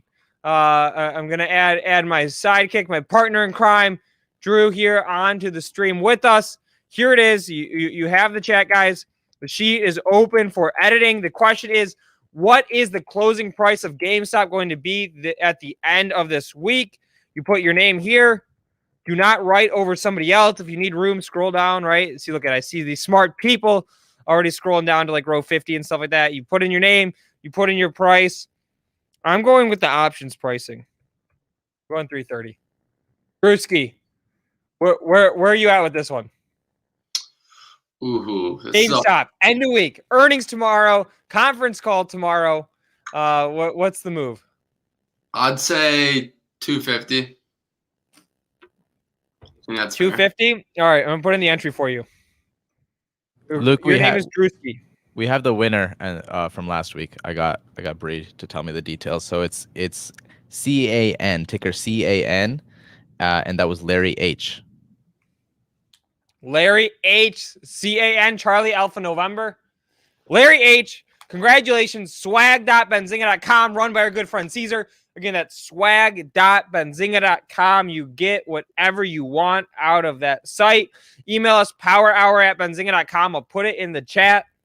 Damn, son, where'd you find this? Boom. There it is. Powerhour@benzinga.com. Yeah, and I like what Christian Gallagher in the chat is saying about this chat challenge, because I feel the same way, right? You don't even know which direction it's going to go, right? I mean, this is a tough chat challenge, guys. Keep filling in the sheet. No, do not put it in columns F and G, please. Name in column A. Guess in column B. All right? And here, I'll even do some nice little formatting for us. Let's see. How do we freeze a row on this view? There it is. Freeze one row. So now you can even scroll down. See that? All right, fill in the guesses, guys. I'm going to paste the link, 2 more times, and we're going to run the 30-second Who Wants to Be a Millionaire countdown on this one. If you do not have your guess in by that point, you do not get to participate. You don't get whatever you want from swag.benzinga.com. You don't get Drew's voice on your home answer machine. Shout out whoever wrote the Hi Luke. If you want to write a message that shows up on the screen, like happy birthday, Dad, go ahead and put that on there too. Zingernation is about having some fun. I'm going to start calculating the averages. I'm going to roll the Who Wants to Be a Millionaire. 30 seconds on the clock. Do not run out of time.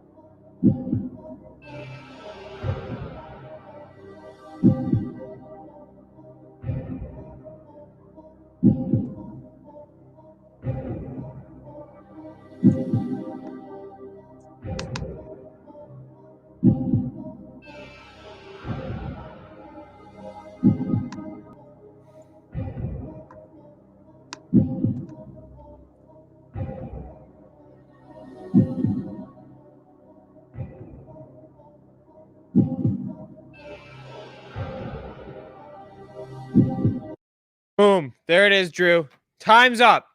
Who Wants to Be a Millionaire theme coming to an end. Again, guys, share this stream. Like this stream. Get your votes in there. Let's see how many votes we have.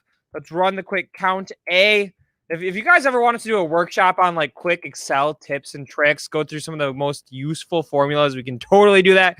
Count A is how you count the number of cells in a range which are not blank. 54 guesses so far. I see some stragglers. 34 stragglers still on the sheet. We're about to close it up. But all right, Drew, give me your hot take reaction on the max, min, average, and median. I think the max is actually a little bit lower than I expected. We've seen this thing go, 480, almost 500. So, something that high honestly would not surprise me. Min of 48. Come on, I don't think that's gonna happen. This would have to be really horrible earnings, and I don't even think anyone really cares about what EPS or revenue is gonna be at all. Average seems about what share price has been trading at for the last week or whatnot. So nothing too crazy there. Who put their guess in column and cell A1? Whoever did that is sort of an asshole. But all right. So here, yeah, I'm in line with you. I think that all of these are very realistic. Normally you'll get like a min price of $1. Somebody just screwing around. I think that all of these are very realistic guesses. Again, guys, the question of the week, if you're just joining us, what is the GME price going to be at the end of the week? That's what we're asking. Median of the group, 186. Max, 369.69. Shout out, you using my favorite number in there a couple times. It's number 3. And then min, $48 down there. And guys, if you're just joining us, you don't know what's up on the agenda today. We're about to go to our good friend Nick from Bull Trade Finder. He's going to take us through some trade setups because this is the Trade Idea Show. We already got 3 calls. Drew, you missed it. We had 3 people, 3 members of Zingernation call in, pitch of stocks. Did a ticker FCAC, ticker TAPM, ticker TELL. We talked about TUR. We talked about GameStop now. So we're going to have Nick from Bold Trade Finder join us. I'm going to do an update on my options trades in both Visa and Palantir. And then if we have time, we're going to keep running. I've got 8 other stocks to talk about written down from all of you out there in the chat. So stay tuned. We'll try to get to them. But let's see what Nick over here, our good friend at Bold Trade Finder, thinks of this GME action. Nick, what's up, man? Hey, what's up, guys? All right, GameStop. Earnings tomorrow. Conference call tomorrow. We haven't heard from the company since the stock went from like $8 to $500. Where are you at with it? Ticker HOFV. We're absolutely 110% going to cover that, by the way.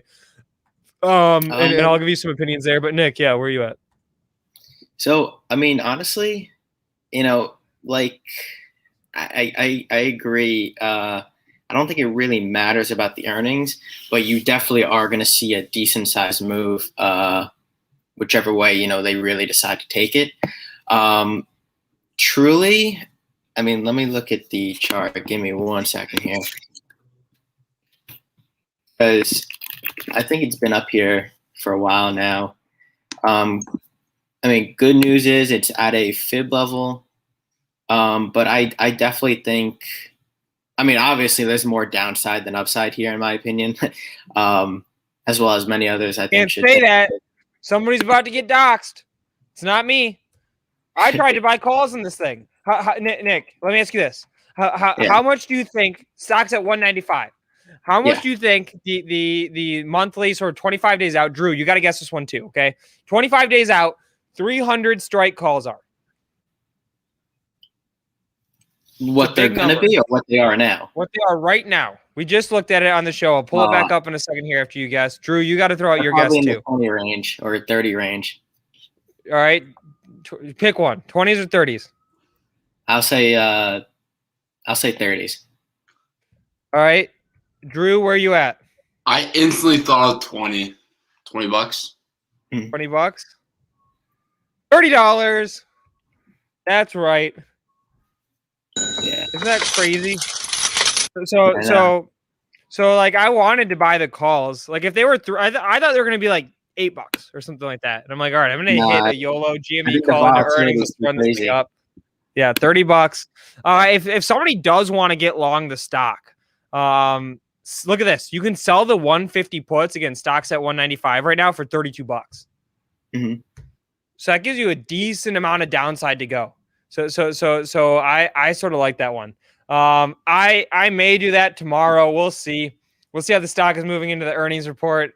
Again, I'd like to hit it. And all right, we'll close this GME challenge in a second here. Got one last zinger saying they're not at a computer. Needed me to put it in for them. I got you.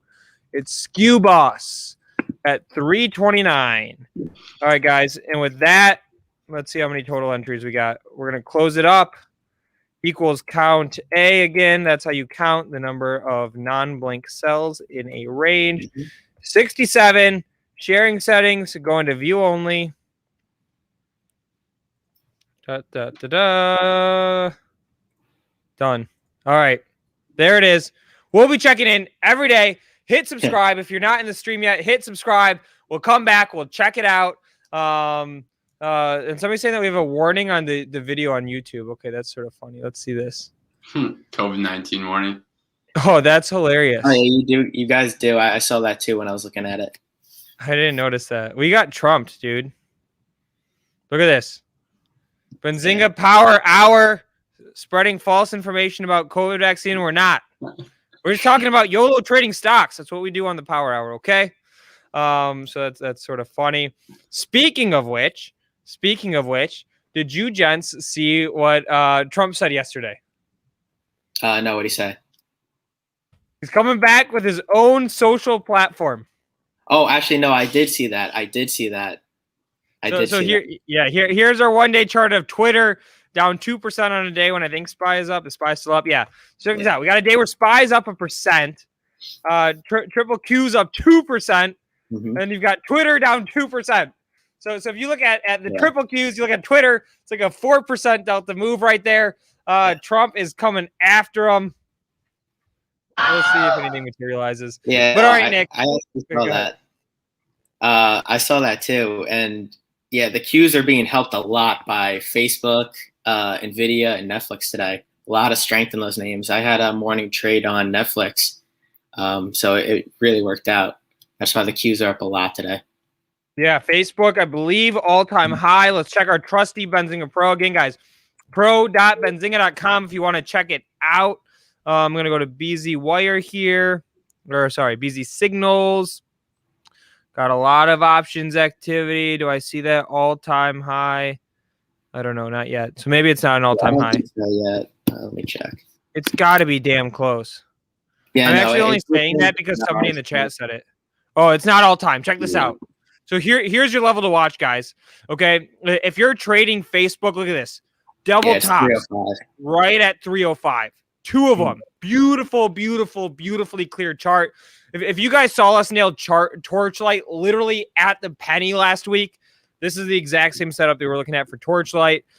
We see we got stopped right here before. We're moving above it right now, like right around 298. 305, that's the next level. We're either going to get rejected there or we may have some room to move higher. So, all right, Nick, you ought to share your screen. You usually have some good charts for us. Yeah, I don't remember that stock that I gave Jason last week, but it went up 70 cents and then his computer crashed. I know that worked out well for him. It was, I can't remember the name, but I don't know if he sold it. Hopefully he did. It had a good move. Let me bring up the chart. Let me see what we got here. Look at this, Drew. Somebody in the chat throwing us some love. YouTube's warning can go to hell. All right, yeah, share your screen. I'm going to take mine off. All right, there it is. We have it. I don't know if you can make it any bigger. Probably not. I can do that. Here, I can make it bigger too. All right, all right. Take us through it. What you saw that made you want to get into it, and then if you're out of it now, what you saw to make you get out. And funniest comment of the day so far, VS, all the smart money is moving out of Twitter and into Trump Social. That's a good one. So I'll just go over my morning trade quickly, and then we'll go into possible trades that we could look at for the rest of the day. All right, let's do it. Let's do it. Take us through it. You and Drew.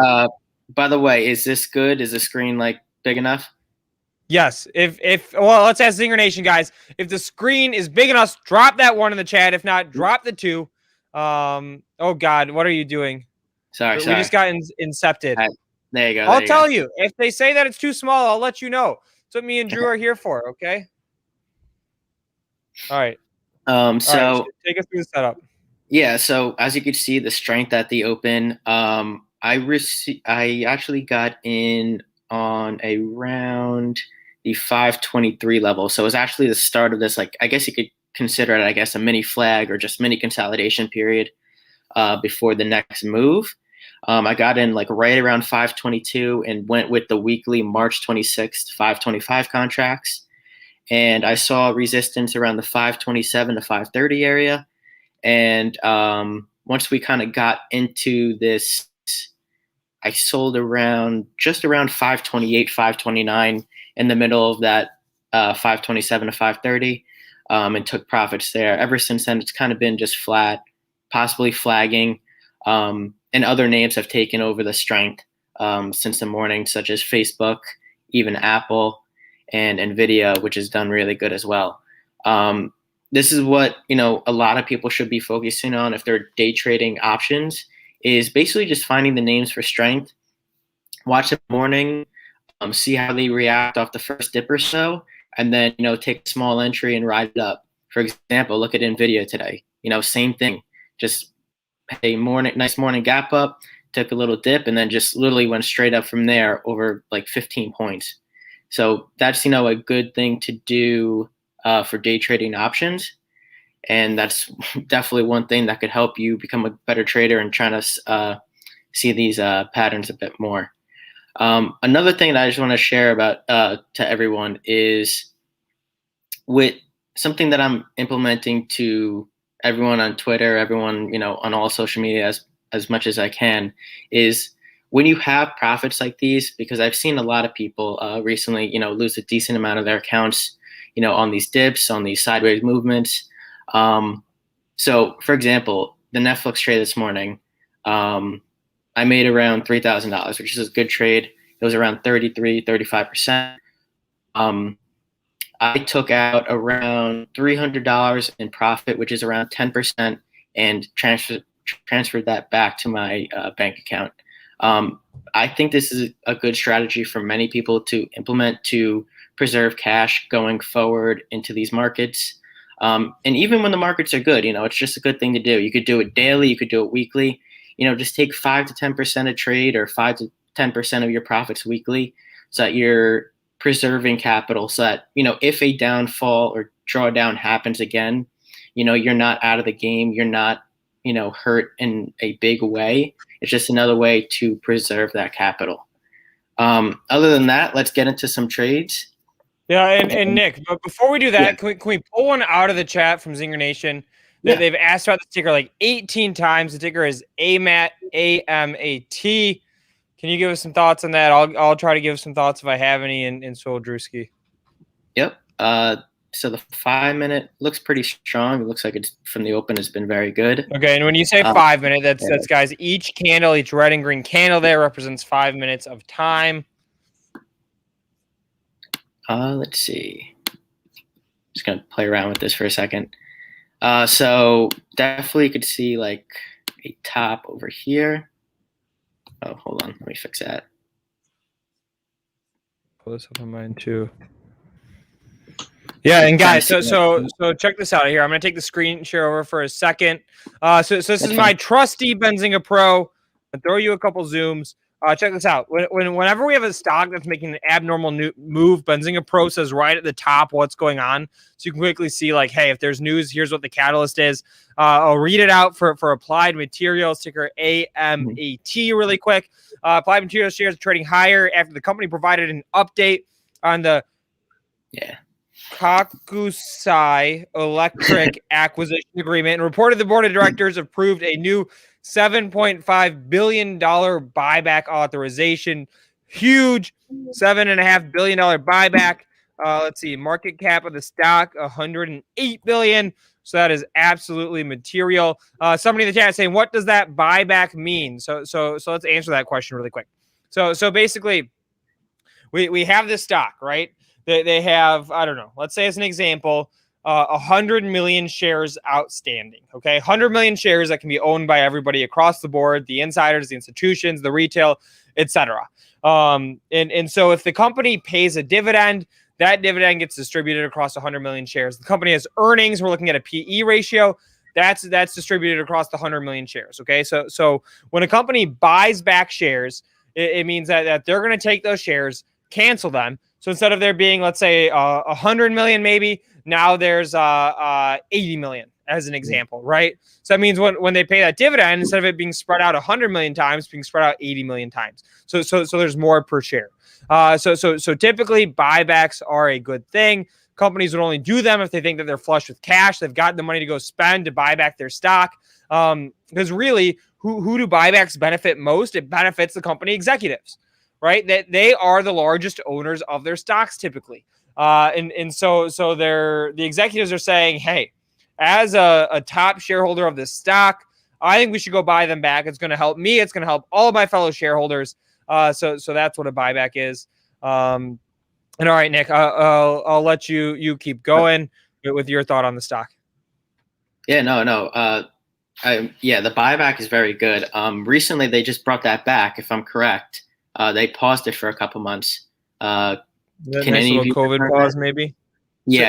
I don't know for sure. I think they did pause it. But other than that, truly the chart looks good. There's a lot of volume support in this area. And as you can see, there's a lot of openings and closings in this area. So there is support. If it falls down, you would want to see it hold this 113 to 114 area. Hold on, let me go in a little more. And obviously, I would want to see it break out over this like 123. As you could see, it kind of gets rejected there a lot and then comes back down. So that would be a show strength. Sorry, what's up? No worries. I was just going to ask real quick.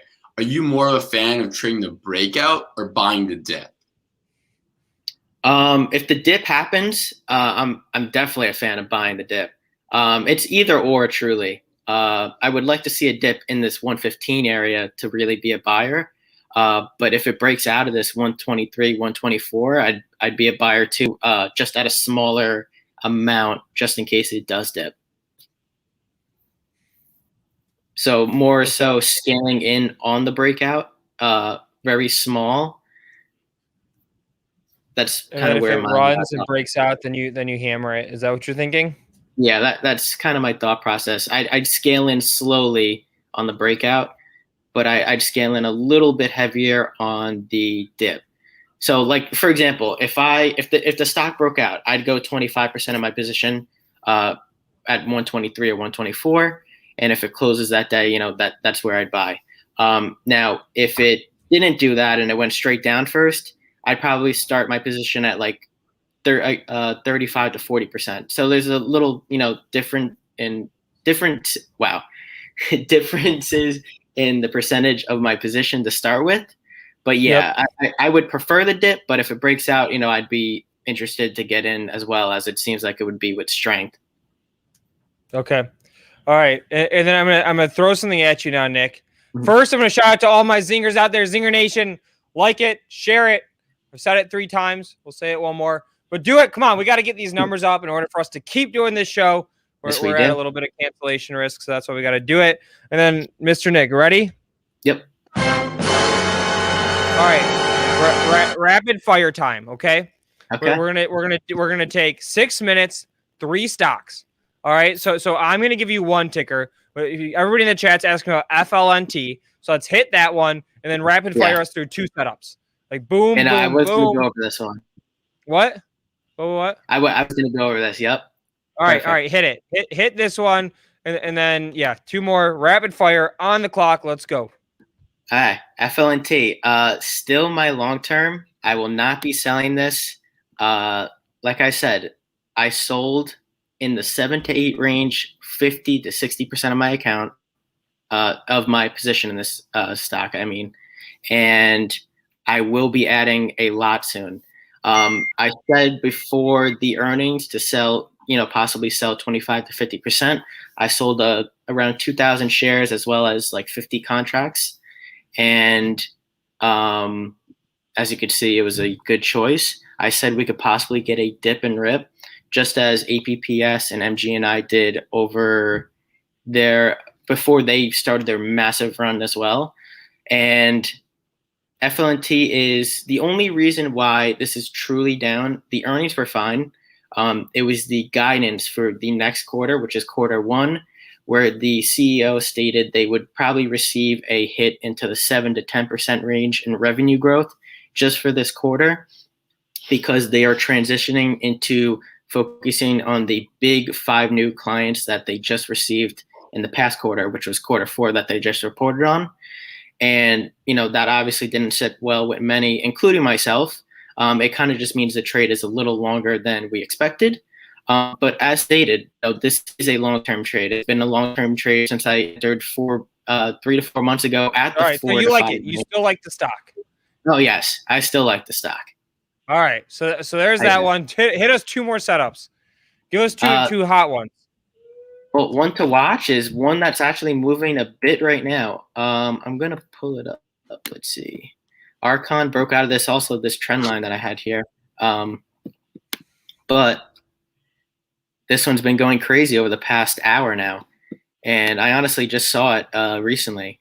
So this is one that could definitely move fast. It's definitely one to be careful of. You could possibly draw something here.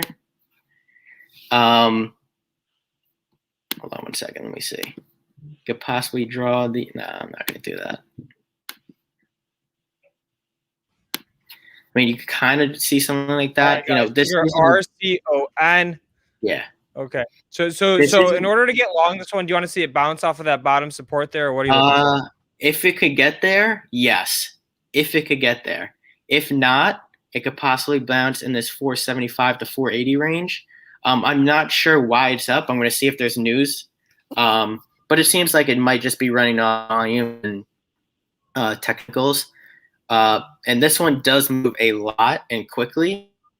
So it could be a good scalp trade to watch for the rest of the day and going in and out for 10 to 20 cents in here and there. And it doesn't seem like there's any news that I'm looking at now.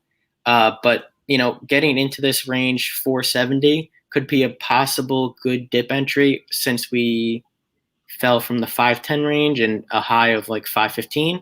So possibly get a second run within a short amount of time. So, entry could be 470, possibly 460 to 470. So we'll give a 10-cent range. And stop loss would be around 440, 445. So stop loss is 445. Entry is 460 to 470. The ticker is RCON. And profit would be possibly 485 to 490. So everything. Right, give us one more. Yep. Everything I just said on that one is basically like a 15-cent range up and down from the entry. All right, guys. And again, if you're just joining us, we hit the dun-dun-dun. So we're having Nick rapid fire stocks. He likes FLNT. He likes RCON. I'll drop those tickers in the chat and give us the third one, sir. This one's not good. Let's see.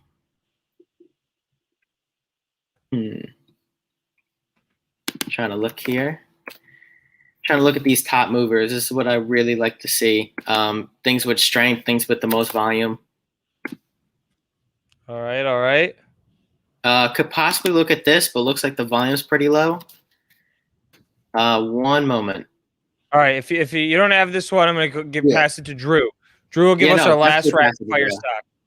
What? You can pass it. All right, Drew. Rapid fire stock. What is it? Rapid fire stock. If not, I got tickers for days. I have to go with Enphase Energy. This thing has been on a dip for a while. Love me some solar stocks, next gen stocks, the future stocks, maybe 5G. There's a 1-year chart of it on the screen. Thing is making a nice little bit of a comeback here. All right, people. So, it's been a little bit up and down. I had an insane rally in 2020. I think it was going absolutely bonkers. Tech pulled back. This thing, it needed to pull back for sure. But I really think that this company is going to continue to kill it. And, just keeps on going up. Boom. There we have it. Rapid fire round. You got Nick, Bull Trade Finder. He likes FLNT. He also likes RCON. And then Drewski with the third pick, rounding us out, ticker ENPH, Enphase Energy. Boom. There it is. All right. There we go, guys. All right. Any final words of wisdom? If not, I got one. I've got 2 tickers to hit before our next guest in a minute here. I got a quick one, Luke. It's one that we talked about on the last show, ZDGE. I talked about an entry with you and Jason at around the 1350 range. And since then, it did hit that range. It actually even went a little lower into the 1250s. And today it hit a high of 1680. So just in a few days, you could have got basically a $2 to $3 trade. And that one worked out well. And that one, could be good longer term, but I would only add on dips from here. All right, there we go. All right, guys, we'll drop the link to hear more from Nick in the chat. Thank you, sir, for joining us, throwing us tickers. There's 4 of them for us. You also gave us the analysis on AMAT out of the chat, out of Zingernation, representing for you guys. So I appreciate you coming and hanging out with us. Yep. Thank you, guys. All right. Take care. And I see Mr. Raznick's here. Family, how you be? How you guys be? How was your weekend? I'm a little late to the show today, or no, I'm 2 minutes early. I come on at 1 now, but I've been working on some cool product stuff for you guys. You guys have been emailing me and DMing me on Twitter. Wait about 1 more week until what I have to release for you guys. You guys will get excited. And I UPod. This is Jim Cramer's instant messenger name. Under promise and over deliver. And I'm UPodding you guys. I got some stuff. But what I wanted to do, I wanted to buy $150,000 in stock for you guys and see some nice fun movements in the market. But We have 601 people. I can't do it until we have 750 people. So if we're going to do that, you got to share and do all that stuff. I mean, I see some shows with 4,000 people. If I don't know if they're doing some hack or what have you. If you know someone, send them my number, 248-766-0000. I'm ready to hire. 248-766-0000. Whatever it takes. APPS. You sold too early, BNZMB. I'm happy to see that we got what's his name with us. What's his name? What's your name? Dyslexic Invest is your new name? That's Yeah. it. That's his new name, I guess. Twitter handle. All right. Shout out for all the dyslexic people. I like it. Yeah. Tiny Pie, you gotta figure it out. All right, so this is gonna be exciting. We got this guest coming on. We got a lot of stuff happening at 1 o'clock. We have a lot of stuff happening. My portfolio today, Luke, are you up a lot today? So I got signed out on my desktop. I was about even earlier today when we started the show. Want me to share? Let's see. What am I up now? I'm up $150. It's pretty much flat. Yeah, let's see it. This is gonna be crazy. All right. While you're pulling that up, I've got to call this one out. Saw this one in the chat. Ticker HOFV, Hall of Fame Resorts. Where did you hear it first? Where? Zingernation Power Hour, baby. Look at the move in this stock. Here's a 5-day chart. Stock broken out from $2.80 to $5. CEO on the show last week before the move. Stock is moving higher on some NFT chatter. Benzinga News Desk, Benzinga Pro, pro.benzinga.com. Exclusive comments from the company on a potential move at NFTs. Basically said they're aware of them. They're looking into it. But check out this move, guys. We literally had the CEO on the show last week. Stock has doubled since then. So if you missed this show, I hope you're really rich. It means you have so much money that you don't care about hitting these 100% baggers. All right, here we go. Let me give you a little update. Here's me. Here's what I got going today, Lukey.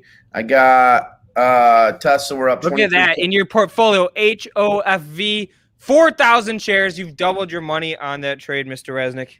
Yes, sir. Up $4,000 today. We're up 24K on the Tesla, but HOFV, I listen to the Benzinga Power Hour. I make money. Actually, I print money sometimes by listening to the Power Hour. It's insane that these other guys don't listen to it. It's just insane. There's a company called Enphase, ENPH. I think Aaron Bree may have just been talking to it. I think he may have just been talking about it. And look, I own it. And this is just in one of my accounts. I have other accounts. Oh, they're giving me a light here. I see what they're doing. VISL, ZDGE, they were on our show. I mean, look at this. Just by listening to the freaking Power Hour, I do nothing else, guys. I listen to the Power Hour. I literally do nothing else. Look at my account. Leslie's. Yeah, that's going to be a long one. Work. That's, MGNI, Magnite. I mean, EXPI, we had the CEO on, TAP, Leslie's, and now we're going to get to some of the down ones for the day. Yeah, we got some awesome love in the chat. Basically saying they make so much money listening to the show. And Eric saying sells options now. Let's do it. Benzinga's helped me so much. I used to just hold stocks, but now I make extra money selling options. Yeah, Eric, I got to do that too. I got to sell. Yeah, and yeah, we hire Clubhouse Rewind. We hire people, dude. We hire everyone. There's about 120 people here. We have shows hosted by every race, ethnicity. Like I said, when I started the company, I didn't know who anyone was. And like I said, I started the Detroit FinTech Association, training teaching financial literacy in Detroit high schools. We hire every single person, people that want to impact the outcome. And if they don't, then we go into schools and try to teach them. That's what we do. Okay, so take your hate and take it somewhere else because you won't win here. It's the one place you won't win. All right. Damn, I love reading all these. I mean, that's what Zingernation is all about. Here to make some money together. So, Jason, first reaction, you've got Kathy Wood, $3,000, 2025 Tesla price target. Where are you at with it? I mean, we knew it was coming. So, I think that's why the increase, but we knew it was coming because on the Benzinga Raz report, we had Kathy Wood on, and she said, I have a new price target for Tesla. So I was buying call options based on that.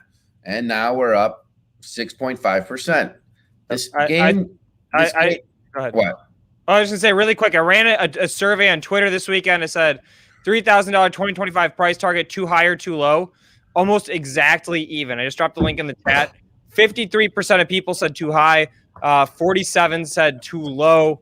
So the crowd is mixed on this one. Well, all I'm trying to say, Luke, is the game is not going to get easier than that. You listen to the Raz report. You have Kathy Wood on, new price target. She's the most followed analyst in the history of analysts, and the stock was going to move. Yep, she absolutely said that. And I saw so many chat members as soon as she said that, said, I'm getting into this thing. Easy. Exactly. Luke is the luckiest guy. He gets paid to make money buying and selling his own stocks with his boss too. That's true. Yeah. So I think we have our guest in the waiting room. Yep. Let's hit it. Do you know how to do it? I know how to do it. Do you know how to do it? I don't think you do. Oh yeah. Well, I watch this.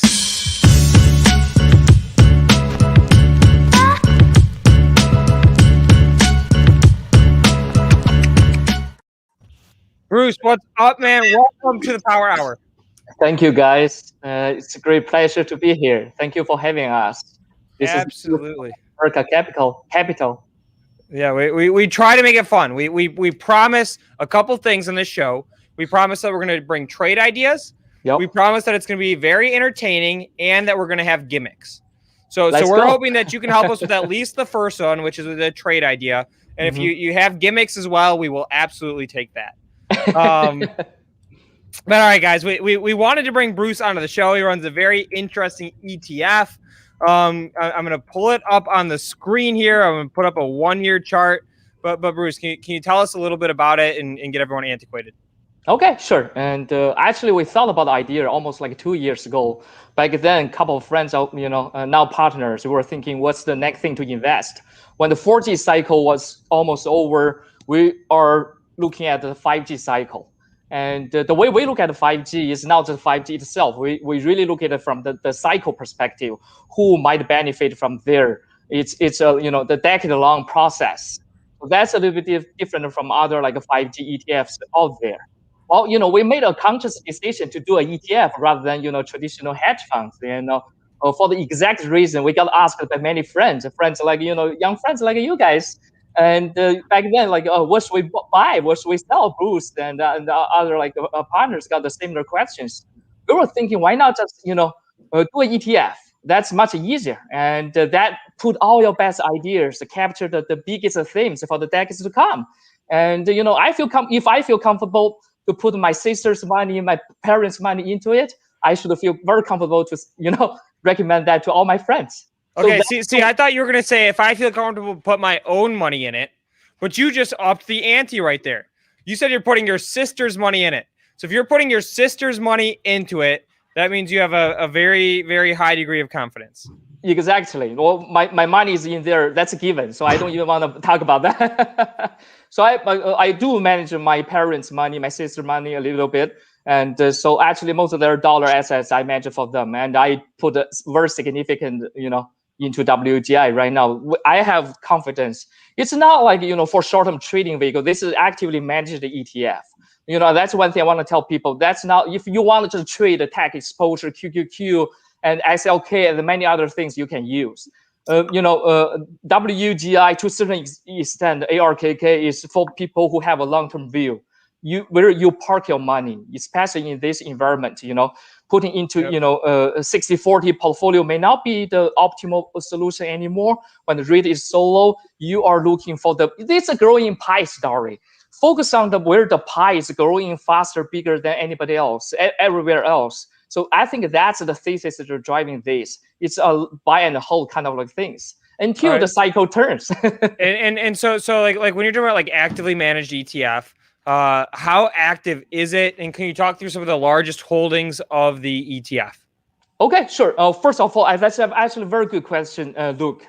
We are very actively looking at the portfolios, thinking about the new names, what should they add, what should we in. But if you look at our turnovers, it's not that much, probably much less than, at least like compared to ARK, much less than ARK. Last year, I believe our number is around only like 26, below 30%.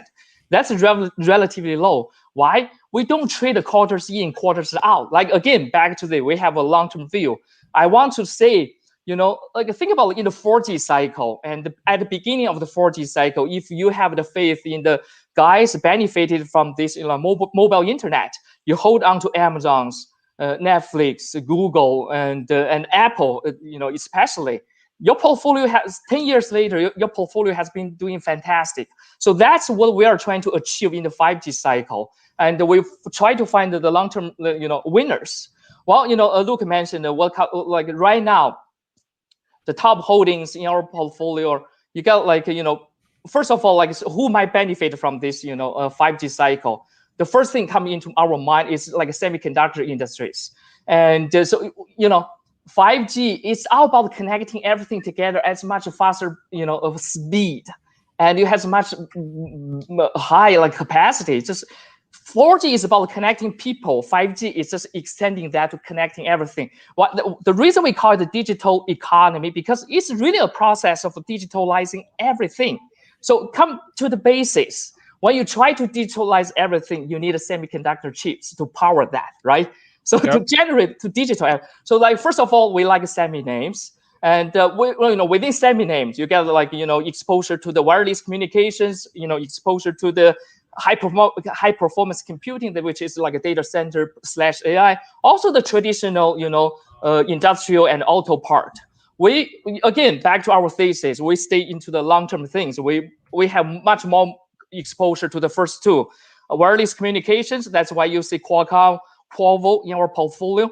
And also, but at this moment, we actually like the data center, high performance computing part of the semi space, especially given this ARM-based, service, coming up.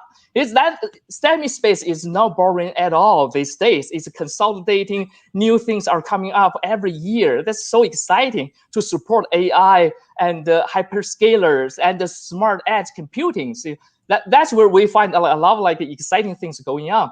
You saw Qualcomm, Qualvo I mentioned. We also like NVIDIA.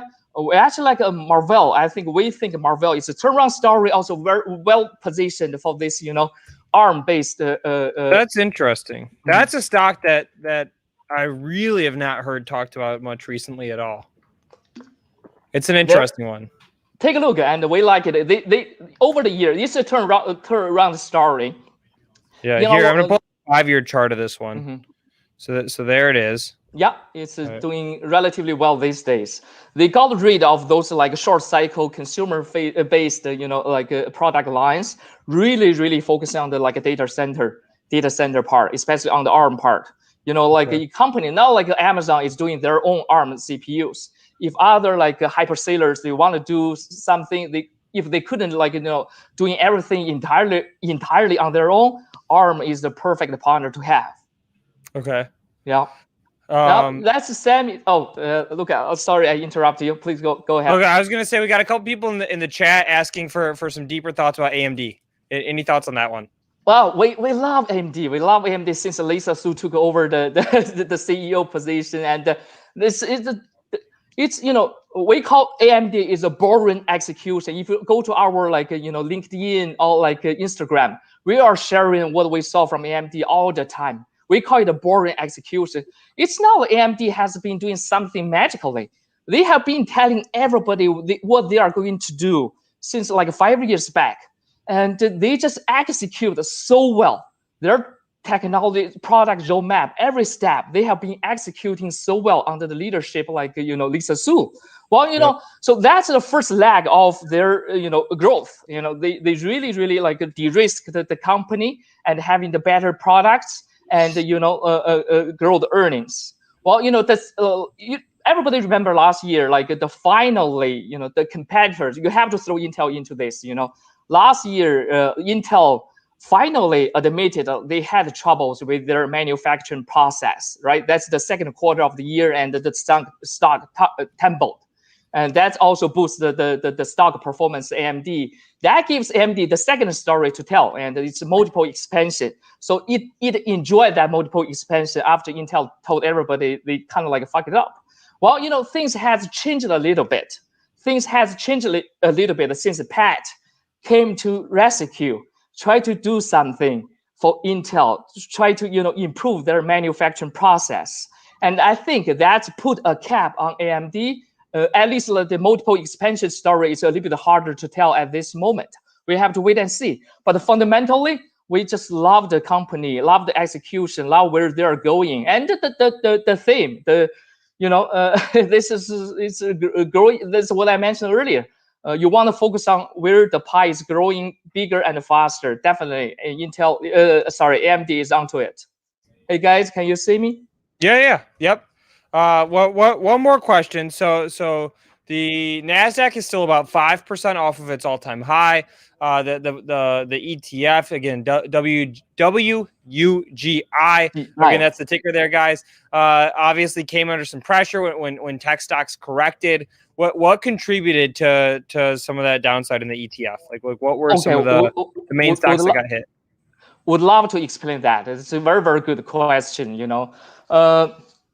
Well, if you want to talk about that, you have to talk about everybody knows the REITs market, 10-year Treasury yield was under pressure, still a little bit under the pressure, and that actually has basically nothing to do with the stock, equity market itself. It's all coming from the REITs market. First of all, this is hyper growth portfolio to a certain extent. We like growthy names, no doubt about that. Well, it comes with a cost. A certain name, at least on the surface, it looks expensive. If you look at the traditional valuation metrics. Well, although we disagree, it looks expensive, but if you know the business well, they are not that expensive at all. Some of them are actually very cheap, given the potential we might be able to achieve. But since the middle of February, the Treasury yield market is putting a lot of pressure on the financial conditions. The symptom is what? The real yield. Sorry, I'm getting into a little bit too technical here. The real yield is rising really, really fast. It was around negative 80 bips to negative 100 bips, which was supporting the valuation and the growth stocks. Why? When you have lower real yield and market are willing to give companies a higher valuation. Also, that supports hyper growth names because they are all long duration assets. Most of their values are coming from the term value, what they can deliver 5-10 years down the road. They are very sensitive to the change of the real yield. Well, real yield is rising so fast, that's put a lot of pressure on those stocks. Market were in the mode of shooting first, ask the questions later. I think that contributed to a lot of names, no matter your good names or bad names. If you're in the growth camp, if you are in the expensive stocks camp, you get killed first. And then I think we're getting to the step. Market starts asking the questions. Well, I think the good ones, the ones that are actually not that expensive, can deliver the growth they promise to the market, to the investors. They have the better chance to come back. Well, I do tell people, I don't think the real yield is going to go back to the negative 100 bips. Probably we are going to find the equilibrium around the negative 50 bips, which is supporting the valuation of the whole market, but just not as supportive as last year. So a lot of dream stocks, the price by dreams, and don't give you a solid, growth trajectory, and not able to execute. Should be, very careful with those names. Okay, and Bruce, let me ask you one more question. So are you the one who's managing the ETF and doing the stock picking? Are there other folks at the company who are doing that, or how does that process all work? That's also another good question. We have two research teams. One is in US, the other one is back in China. You look at our portfolios, we have actually pretty good exposure to Chinese, Asian, Taiwan, Singapore. So we want to be the group, it's a group of 5 people now already. We do just like a hedge fund. We do the solid fundamental research. We want to have access to the management team and really just know the business well on both China and the US. I think in the 5G cycle, that's where the growth in terms of regions, that's where the growth are coming from. Well, at this moment, we see more opportunities with hard science, hard technologies in US. And the soft side, the application levels are more coming from China or Asia. But that dynamic might shift or change. We won't be the one being able to call it and capture that. So yeah, so it's not only me. I have like folks, working in both US and China. There we go. All right, guys, there you heard it.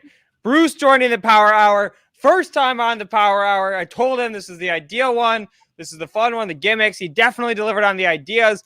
Digging into some your tickers out of the chat. Again, I'm going to put the ticker of the ETF. He and his team, we now know it's a team, actively manages the ticker WUGI. Dropping it in the chat there. Looking for next gen, looking for tech. Bruce, thank you so much for joining us on the show today. Thank you for having us. Thank you, guys. Absolutely, absolutely. All right, Drewski, what do you think of that? Yeah, a lot of great information. Investing in semis, investing in 5G can be very complicated. It can be a little bit overwhelming. Which ones do you pick, right? I was a fan of Skyworks. I know Qualcomm's a great name out there. Comparing their metrics, the companies they deal with, it can be a little overwhelming. So finding an ETF like that is actually something that I like to do. It takes a little bit of pressure off yourself. These names can get very complicated. You don't know where they're headed. What CPU and all these other kind of acronyms, if you're not too big into, the whole tech space, it can get a little overwhelming. So I do like those plays, and he definitely sounds like someone, he knows what he's talking about. He's got a team in the US, he's got a team in China. I think that's well really covered. interesting. The sort of the geographical spread. And real quick, I see some people talking about CCL, Carnival Cruise Lines, in the chat. Carnival, Ryanair, a handful of these travel stocks, especially ones with European exposure, are getting smacked today. Basically, there is concern for a third COVID wave in Europe. A lot of Europe hasn't gotten the same vaccine distribution that we've had. Israel's had. I think Israel led the world. I mean, they've been done vaccinating like 3 weeks ago. But that's the reason for the movement there.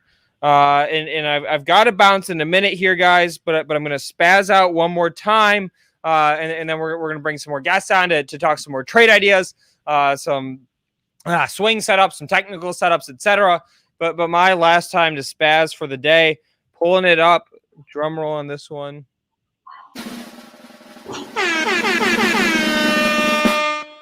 All right. Support.com. Come to the front, support.com. Ticker SPRT, Sandy Papa Romeo Tango. Go to our trusty Benzinga Pro, pro.benzinga.com. We see right up at the top here, support.com shares are trading high after the company announced a merger agreement with Bitcoin miner Green Ridge Generation Holdings. Okay. So here we have a classic case of a small cap company, $40 million market cap before this news came out, right? 40 million, there it is. A random stock getting into something that is not their main business and running the stock price up.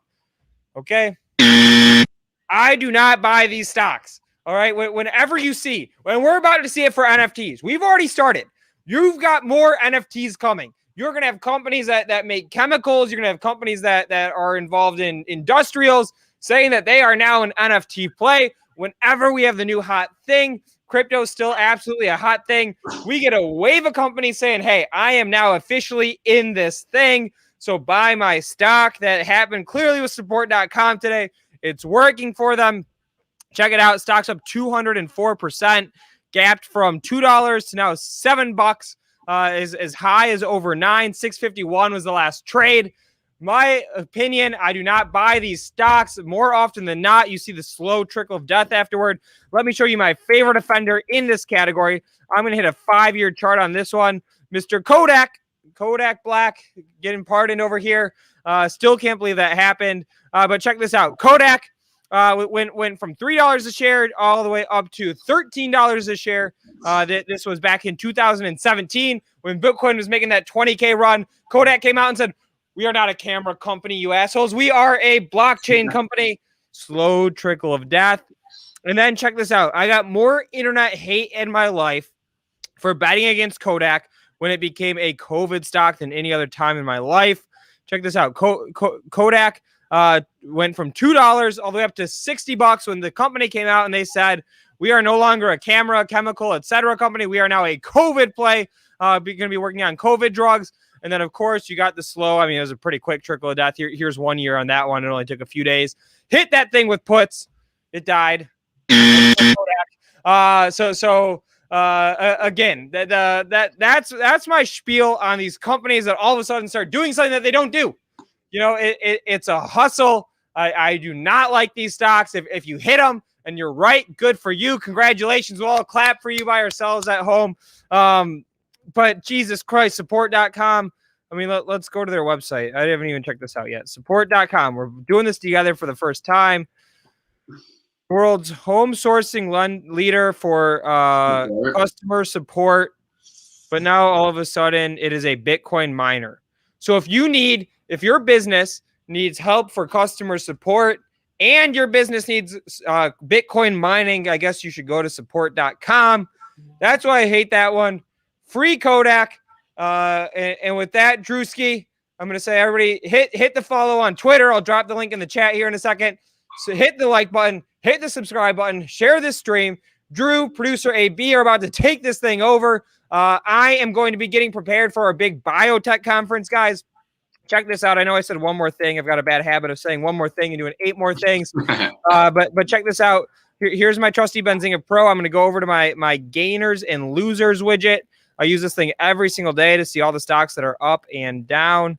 And so if we set this to today, we look at all these stocks that are way up and way down today, with the exception of support.com. Check it out. A lot of them are these biotech stocks, right? Here's one. I'm guessing this is one. Here's one. Here's one, etc. Wednesday and Thursday this week, guys. Benzinga on this channel. We are hosting a small cap biotech conference. We're going to hear from 60 companies in the biotech space over the course of 2 days. There are going to be presentations back to back, rapid fire, telling us here's why our company is a compelling investment idea. So don't miss that. Stay tuned. I'm about to go over to that. Hit the subscribe button, hit the like button, and have some fun with Mr. Drew, producer AB. Throw me the follow on Twitter, guys. And without further ado, happy trading. Great exit from Luke there. What up, y'all? How we doing today? We're killing it. How are you, producer? Can you hear me okay? I'm just using my laptop mic because I'm in a hotel right now. So if my connection gets all bad, it's the hotel, not me. No, you're looking great, sounding great. Luke was just talking about NFTs and Kodak. I think, honestly, I would not be surprised. I was going to ask him this question. Do we think that Kodak's going to drop some type of NFT? That's a good point. I mean, they're already in the, development. I don't even know. Do they still develop film and stuff for photos? I mean, it seemed like that'd be a pretty easy transition. I've seen some other companies are kind of integrating like a physical copy of an NFT. Like it's like have you seen that? Yeah. Like, are you referring to Beeple's NFTs that he was selling? Like they're physical, digital, like almost like a screen that he would sell with it. I saw one too. That was like someone opened a box. I saw like a TikTok or a video on Twitter of it where someone opened a box, pulled out like it looked like just like a glass square, and then they clicked the button and it showed like the LeBron James card and the highlight they had. Really? So it's pretty cool to see like a physical copy of an NFT. Yeah, that is awesome for sure. What have you been trading today, Drew? You got any trades you were making today? I have not been making any trades yet today. Kind of just holding right now. How about yourself? Yeah, I had a few kind of like open option contracts that were moving today that I haven't really sold. I'm going to check my Robinhood real quick. Yeah, I had some open calls on Facebook I was talking about last week because I liked last week, just looking at the charts from a technical standpoint, seeing Facebook was kind of holding a lot of relative strength against other technology stocks. And part of that is a lot of people are saying kind of the Oculus VR side is being kind of undervalued right now because Facebook is still being looked at on a macro level as like a social media company, even though the way they're producing this, AR, VR through Oculus is going to be really big, apparently. Interesting. Have they gotten any recent news on that AR, VR side of things? Yeah, well, there was an article that came out a couple weeks ago talking about how like more and more employees, they were essentially like transferring over to their AR, VR department. I think the numbers were like 20% of their total workforce are now working on the AR, so augmented reality and VR virtual reality side of the Oculus, which, it seems like they're kind of the leader in that space right now. I mean, I know Microsoft and Sony will probably in the future put out a VR version of the PlayStation and Xbox, but for right now, the Oculus is far and away the leader in that market. Yeah, definitely. I've used it, I think, once or twice before. Pretty incredible stuff. It should be interesting to see if there's a really like a use case in that for any, engineer or anything. But for entertainment wise, it's very fun. Pretty exciting stuff there. One stock I've been watching for the last month or so, though. Hey, I'm going to teach both of you guys how to invest. Let's do it. I'm ready. I've been waiting for this I'll take you from 12% down a year to 100% up a year.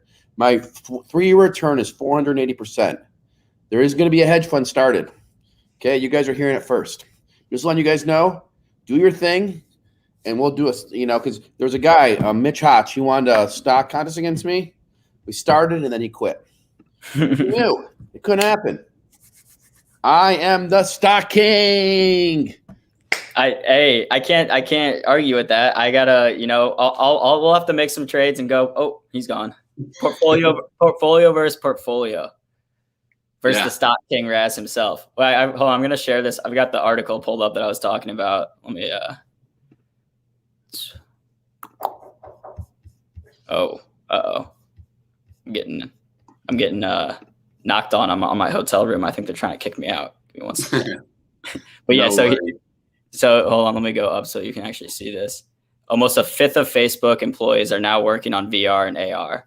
Wow. I mean, that's significant to me that a company of that magnitude is shifting their workforce and their assets to that side of the, business. Yeah, that is extremely interesting, right? 10,000 employees in the Reality Labs division. That's a lot of people, right? 10,000 people. That's kind of crazy to think about. And these are some of the most bright people on the planet, and they're all working on one thing. I'm extremely excited now. I didn't realize it was that big. That is some pretty substantial news there. It should be interesting to see what comes out of that. Yeah, I mean, it really that was kind of my, you asked if there was any news. I saw this and I was like, that's interesting, and kind of just dove in. I'm not going to say more on it because I didn't do a bunch of DD on it. I just kind of hopped into it. It's been working out so far. Drew, I do see we have our next guest waiting. I'm going to go ahead and throw his TikTok link in the chat, and let's go ahead and bring him on. I'm going to stop, take this screen off. Brandon, how we doing today? I'm good. What's up, Drew? And how you doing, Brandon? I'm good. I'm Aaron. Sorry, it just says AB there, but hey, man. Hey, hold on. Yeah, my camera's being whacked. But hey, how you guys doing? We're good. I mean, it's how about you? Were you doing some trading today, or? I was. So today was kind of iffy. Market just chopping. I only traded Facebook today. That was the only thing. Were you listening to us? We were just talking about Facebook. Yeah. So I was saying over the weekend that Facebook had a huge gap to fill because if you zoom out to the monthly time frame, there's a huge bull flag, and it finally broke it last. I think it was Thursday or Wednesday. My bad. So yeah, there's a huge gap to fill all the way to 300, and that's basically like all I was watching today. So that's the only trading I've done.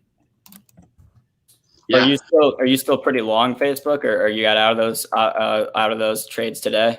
I got out of it because, in my opinion, it's pretty overextended. It had room to that 300 level, which is just a psychological level, and it hit 299.71. So, pretty close. But yeah, I think it's gonna pull back for a little bit. It still has a nice run to 304.67, which is all-time highs. And then if it does break there, it has a fib level all the way at 321 and nothing in between 304 and 321. All right, so I'm looking at I got the 6-month chart pulled up right here on Benzinga Pro. I'm looking at, so it looks like back on August 20th, August 25th. That's when, kind of that in the fall, we were seeing a lot of strength in tech and a lot of strength in those blue chip tech stocks between Facebook, Amazon. And since then, a lot of them have been, kind of doing this, like trading flat since then. But I wouldn't be surprised if it comes back up and tests these, 305, almost to 310 levels here in the next couple months. Yeah. And then also what I'm watching is going to be DraftKings. So DraftKings is actually setting up beautifully for an upside continuation.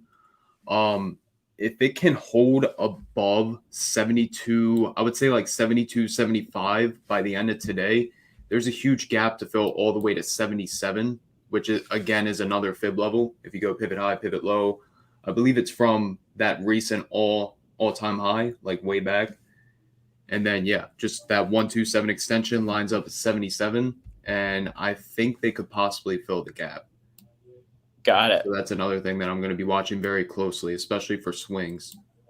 Yeah, I mean, I know we have a lot of attention on DraftKings, obviously, with Kathy Wood being so long it. Everyone is, watching that one.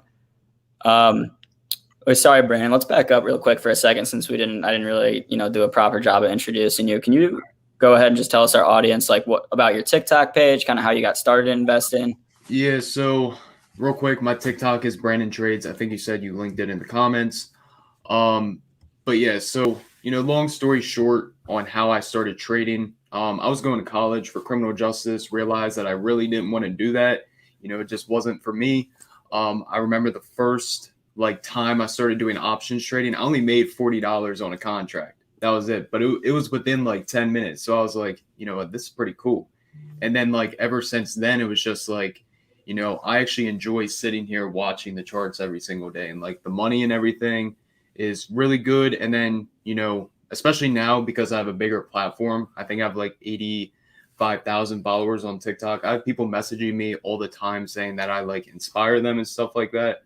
So now it's just it's not even about the money that I'm making. It's more so putting myself out there to inspire other people. So that's what's really rewarding about this whole thing. But yeah, definitely.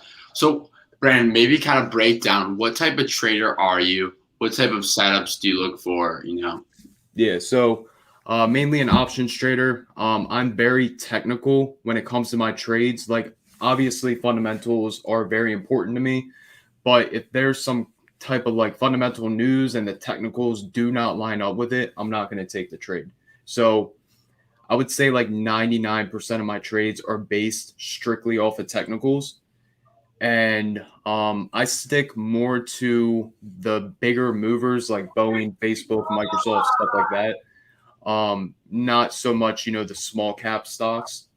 So just mainly the stocks that move, at least $5, $10, $15 a day. That's usually what I end up trading. Definitely. I like that about Brandon, right? He knows exactly where he's at. He's not saying, today I'm going to be fundamental. Today I'm only going to be technical. He knows exactly where he's at. CCIV, we had some people kind of flipping, no, I'm in this for the long term all of a sudden. Brandon knows what he's getting at. He knows how long he's going to hold it for, and he knows where he's going to exit. Super important, especially for a technical trader, guys. Really great stuff coming from there. Any other stocks, you're watching for the rest of today? Maybe some stuff you want to see in the rest of the week? Yeah, so Chegg is something I'm also watching very closely. If you zoom out to the daily time frame on Chegg, it formed a cup and handle, and it's currently trying to hold above it. So like I said, I'm very technical when it comes to trading. The 55 EMA is what I'm looking at as my entry, which ends up lining up at 93.16. So it's currently above it right now. So I'm kind of looking for Chegg to hold above 93.16 by the end of the day. And then it has a straight shot to 97. So around a $4 move. And, if you're trading options, $4 is, quite a bit of money.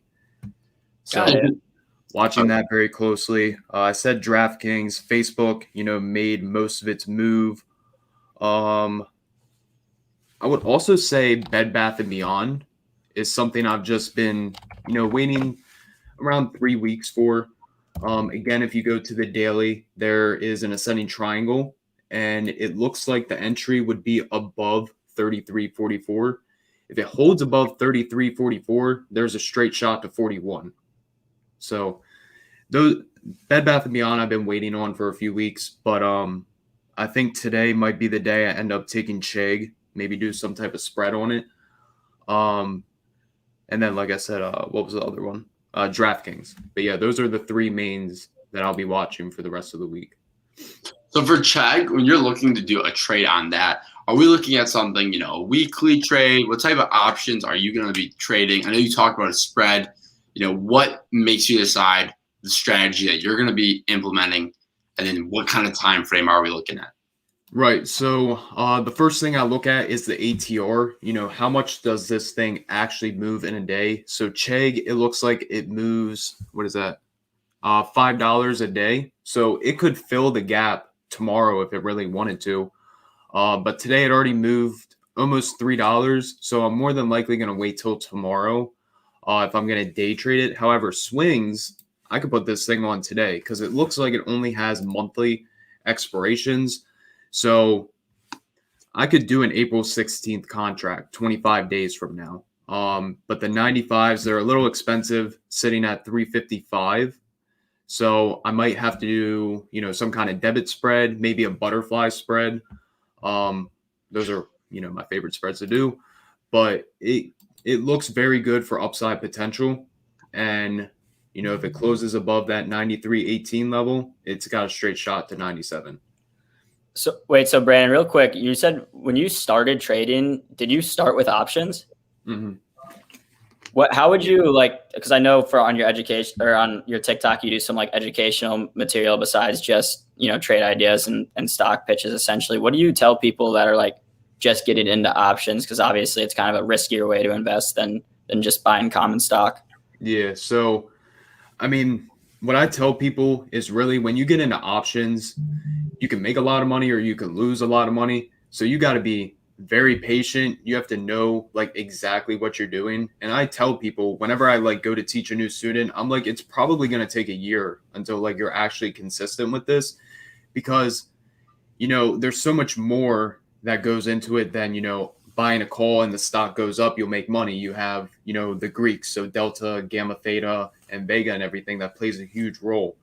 But yeah, I tell everybody it's going to take time to specifically get good at options because there's so many other factors that play a role. You have spreads also. So if you buy in when the spread is huge, you could get screwed in the long term.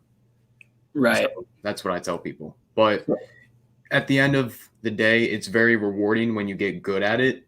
And once you reach that 1 year mark, the thing is with trading, the more you do it, the longer you do it, the better you get at it. So that's what I always tell people. Right. And what are the benefits to trading these bigger market cap stocks like Facebook and DraftKings and stuff, trading options on them? I know you pay a higher premium, but a lot of times I see people trading these swing options on these cheaper stocks and stuff. But to you, what is the benefit of sticking to these bigger stocks like Facebook? Yeah, so they're proven companies. They've been here for such a long time. A lot of these new stocks, and you guys were talking about NFTs, which I'm pretty big on the NFT stocks, but a lot of them are going to say hey, we're transitioning over to NFT or NFTs, but in reality, they're not really known for doing that. You guys were talking about Kodak.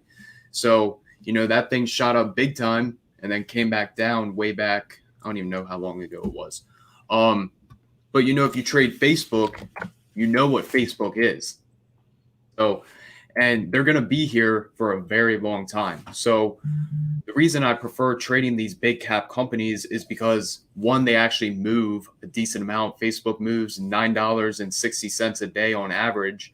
So if you're trading options, $10 a day, that's pretty big, especially if you have a $40 delta. That's huge. But if you're trading a small cap company, OCG, which is another NFT name, they move, now they move $2, but last week it was less than $1. So you can't really do options on that. Right. So you have that's what I like too about trading some of the bigger options with some of the bigger stocks like Facebook and Apple and stuff is it's easy for them to see a 2% move for them is $5 or $6, and that can really make you at 20% on a call option easy in a day. Yeah, exactly. And also the smaller caps, what I've seen, they're more prone to news, if that makes sense. So like if OCG had bad news come out, I've just seen the smaller caps react even more to it.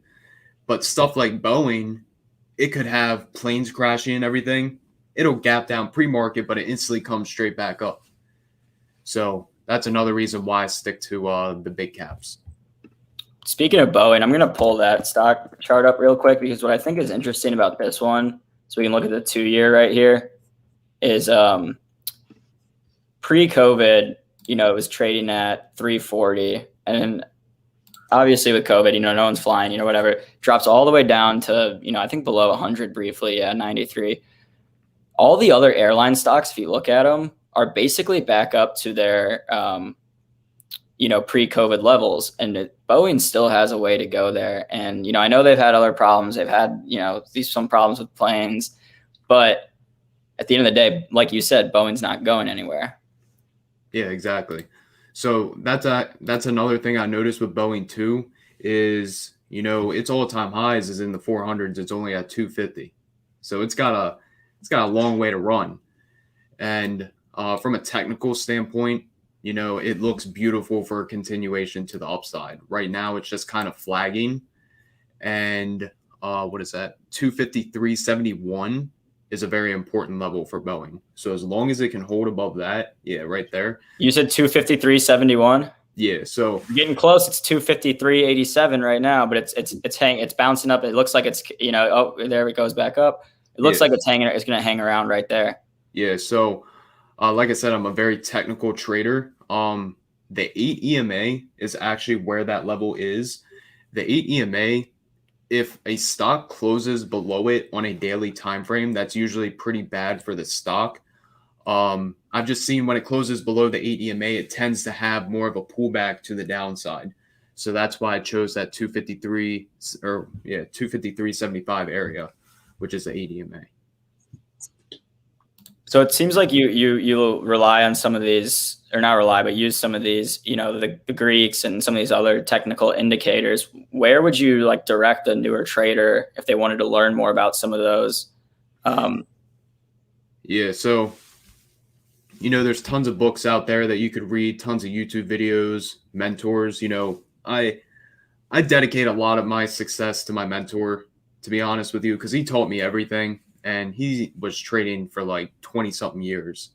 So, I got some pretty good education from him. But yeah, you can find mentors everywhere. You can find a bunch of YouTube videos that will explain this stuff, books. But yeah, that's where I would direct people. So properly educate yourself before you start using real money. And yeah, that's just what I would suggest. Is there one technical indicator or one Greek that you would point people to, be like, if you're going to start, you got to learn this? Honestly, the Fibonacci sequence for exponential moving averages, in my opinion, is probably the most important. So if you just go on Google and type in Fibonacci sequence, and you'll find a whole mathematical sequence. So it comes down to the main ones would be the 5 EMA, 8 EMA, 21 EMA, and 55 EMA. And once you learn how to master those 4 EMAs, those EMAs probably dictate 95% of my trades, to be honest with you. So yeah, I would start there with those EMAs. Drew, how do you feel on that stuff? Do you need Brandon to break down what an EMA is for you real quick? Yeah. Kind of explain to us, why you use Fibonacci's. What do you like about exponential moving averages? Tell us a little bit more about that stuff. Yeah, so real quick, Fibonacci, just a famous mathematician from, I think it was Italy, but he found when you add up a certain sequence of numbers in a certain order, it applies to many things in life.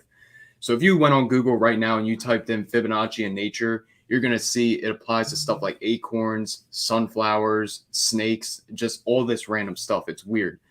But really what the sequence comes down to, and I'll just, describe it real quick. You start with 1 + 1 = 2, 2 + 1 = 3, 3 + 2 = 5, 5 + 3 = 8, so on and so forth.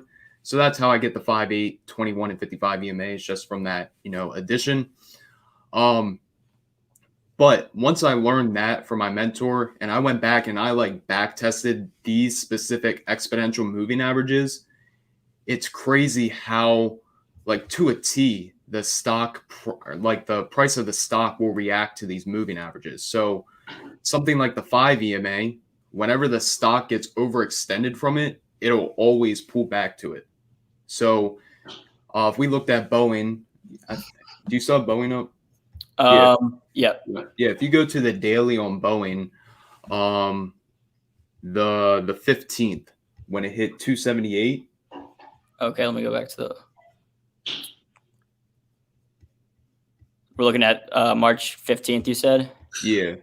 So it got super overextended from the daily, from the daily 5 EMA. So the daily 5 EMA at that point was all the way down at, I don't have my glasses on, my bad, 254. So the fact that Boeing was now $24 above the 5 EMA, it's evident that it's going to pull back. And it did just that. It pulled right back to the 5 EMA the following day. And then the day after that, it continued to go back up in price before getting pulled again.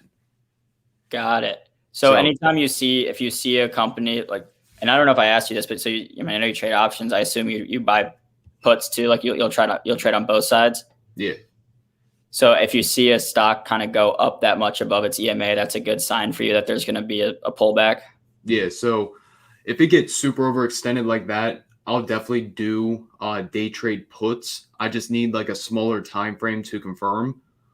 But yeah, when it gets overextended like that from the daily 5 EMA, that is definitely something you want to look at, especially if you want to try to get some puts. Yeah. And then Brandon, I don't know what you use to like, track your Fibonacci's and stuff, but you can actually share your screen real quick if you want. And what I want to kind of, do is take a ticker out of the chat and just see kind of how you would set that up and look at it. Yeah. So how do I share my screen? There's a button right below or on the bottom that says share screen, and it'll have different options.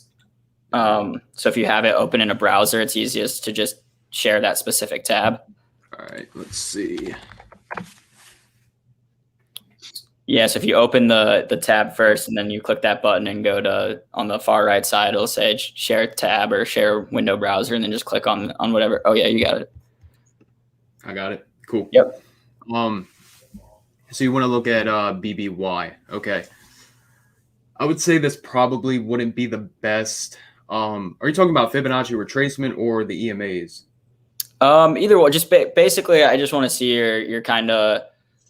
Well, I guess for the Fibonacci, it'd have to be like a good candidate for it. Do you have one in mind that for that?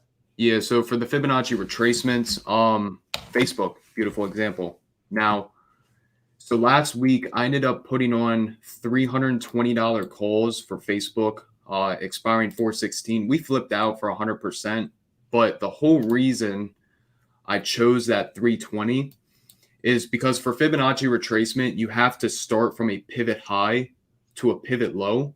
So if we just took this all-time high way back here at 304.67 to the low right here, and we just drew a line, the 127 extension lines up perfectly with 321. That's why I bought the 320. So you'll notice a lot of the times, especially with Fibonacci retracement, as soon as it breaks the 100%, which would be here at 304.67, it's usually pretty quick to gap fill to 127.2. So I think a good example would be DraftKings, because we did a DraftKings swing trade a few weeks ago and I had to do this. I don't know if it's still on my chart. I think it is. Yeah, so right here. If we took the pivot high to pivot low of this all-time high back here, let me actually put on the 100% fib level. Let's see. So, going way back, this was the all-time high for DraftKings. Now, as soon as it broke the 100%, in reality, you have nothing else blocking it from going to that 127 extension, which was right here. So if there is a 127 extension and no other resistance, the market's going to be pretty quick to gap fill that before having some kind of price reaction. Now, if we zoom back even further and we take this pivot high to this pivot low, you can see we have a 127 extension lining up right here. So now the way I'm looking at it, right, is that if we break above this 127 extension, there's now nothing blocking it till right here. No resistance. We're at all-time highs. We have to use a fib level. So what did it do? It gap filled here first, and then it gap filled all the way up to here before it gave a pretty, decent pullback. So now looking at DraftKings yet again, we have all these pivot high to pivot lows on the Fibonacci, and there is nothing blocking it from here to here. That's why I think they're going to gap fill that 77. That's why I'm watching it very closely. And going back to the 5 EMA, the reason that DraftKings pulled back today was because it was all the way up here at open, and the 5 was all the way down here. What did it do? It pulled back straight to the 5 and actually almost hit the 8 before going back up in price. So awesome. So when you're doing that pivot high, pivot low, it's a little bit after the stock. Obviously, the stock is, maybe hit an all-time high or just like a high for a short term. And then you wait for it to hit a low, maybe trade for a day or two, and then you do the pivot high, pivot low, or how are you setting these up on your chart? Yeah, so you need to have like a defined pivot high, pivot low. So you're not going to know that this was the pivot low until probably right here. So here, let me actually just draw one real quick. So if we notice this was a pivot high right here to a pivot low, we're not going to know this is like the legit pivot low probably till here or here. Mm-hmm. So all we would do, take that high to that low and, notice the price action once it hits these extensions. It's actually, in my opinion, it's pretty crazy, but yeah, like out of everywhere it could have stopped and based as support multiple times. Why here? It's because of a fib level from this pivot high to this pivot low. My bad. So in this setup, would you wait for it to break out of that 100%? I know you've talked about that a little bit. Or are you waiting maybe for it to kind of rebound to one of the other levels before you get in? Do you like to buy the dip or buy the rip? So in these kind of setups where, I'm kind of waiting so I'm expecting it to eventually break the 100% and go straight to the 127. Mm-hmm. That's where the moving averages come in handy. So, if we look at the 5, 8, 21 EMA, you can see that they're all stacked on top of each other. And you can see that they're, kind of hinting to us that DraftKings is going to continue in price. So in this area, usually the way I use the 5 and 8 is if I notice the stock is just holding above the 5 and 8 EMA, I'm going to take a swing trade for a continuation to the upside. All this thing has to do is close below the 8 EMA, and I'll probably be stopped out of the trade. So if we were looking at this scenario right here, 5 days in a row, DraftKings just sat here and constantly got wicks off of the 8 EMA. So what happened? As soon as it broke the 127, it went straight to the 127. So I would use the 127 as a price target. And like, I'm really giving up this much of a stop loss, probably like 10, 15% to make unlimited upside. And I've done this so many times on so many different trades. It's crazy. I don't know about you, Drew, but I like unlimited upside. Yeah. I'm more of a selling options guy. I really like to sell puts and sell calls in some stocks when I see the opportunity. But don't get me wrong. If you know what you're doing, you definitely can maximize returns. Who doesn't like unlimited upside, right? But kind of circling back to something you're getting at, I know that you really like to talk about this brand on your TikTok, risk and reward. So as a new trader, the first time I trade options, I did a few all-ins. I'm guilty. I've done it before. Luckily, I didn't blow up an account when I did that. But how should people manage risk and reward, right? These trades, you said you made 100%, you're putting stop losses, 10, 15%. Those are, big numbers, right? How much should I be throwing on one of these option trades? What are you like? What type of percentage are you throwing on one of these trades? So as for a stop loss, I don't really have like a set percentage. I would just say it really depends where you enter as far as technically, because if we go to the Facebook day trade today, if we go down to the 5-minute, there's so many like different chart indications that we can use to help skew the risk to reward. So if we're looking at Facebook on the 5-minute, it was forming a bull flag. So a bull flag, a continuation pattern to the upside. All this thing had to do was close below the bull flag, and I was stopped out of the trade. So in reality, it was probably 15-20% if I had to guess on a day trade. And you can see Facebook ran all the way from, how much was that? From the breakout of the bull flag, like $6. So if I entered right here, I'm giving up less than $1, 80 cents for $6 of upside. And options, that's huge. If we go to my silver trade from a long time ago, I don't even know if I still have the chart. Real quick, Brandon, it's gonna have to be the last chart we got to look at. We got another show starting, but go ahead and finish up. All right, cool.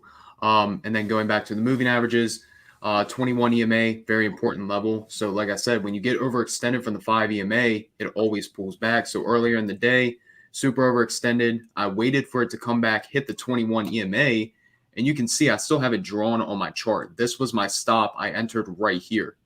So I'm probably giving up 10% on this contract. Gapped up 100% this day, sold half. Last half was like 220%, something crazy like that. Wow. Awesome. I would say it really depends where you enter. Got it. I was just going to say thank you for joining us. I'm going to link your TikTok in the comments one last time so people can go follow you there and get some more information from you there. Cool. I appreciate it. Thanks for having me on. Yeah, of course. Drew, any last questions for Brandon? No, I think that's all. Appreciate you, Brandon, coming out. Great information spread. Definitely drop a like, guys, as we go into the next show. Awesome. I appreciate it. We got Spencer coming on with the ETF special show. So if you want to learn some more about ETFs, then stick around with Spencer.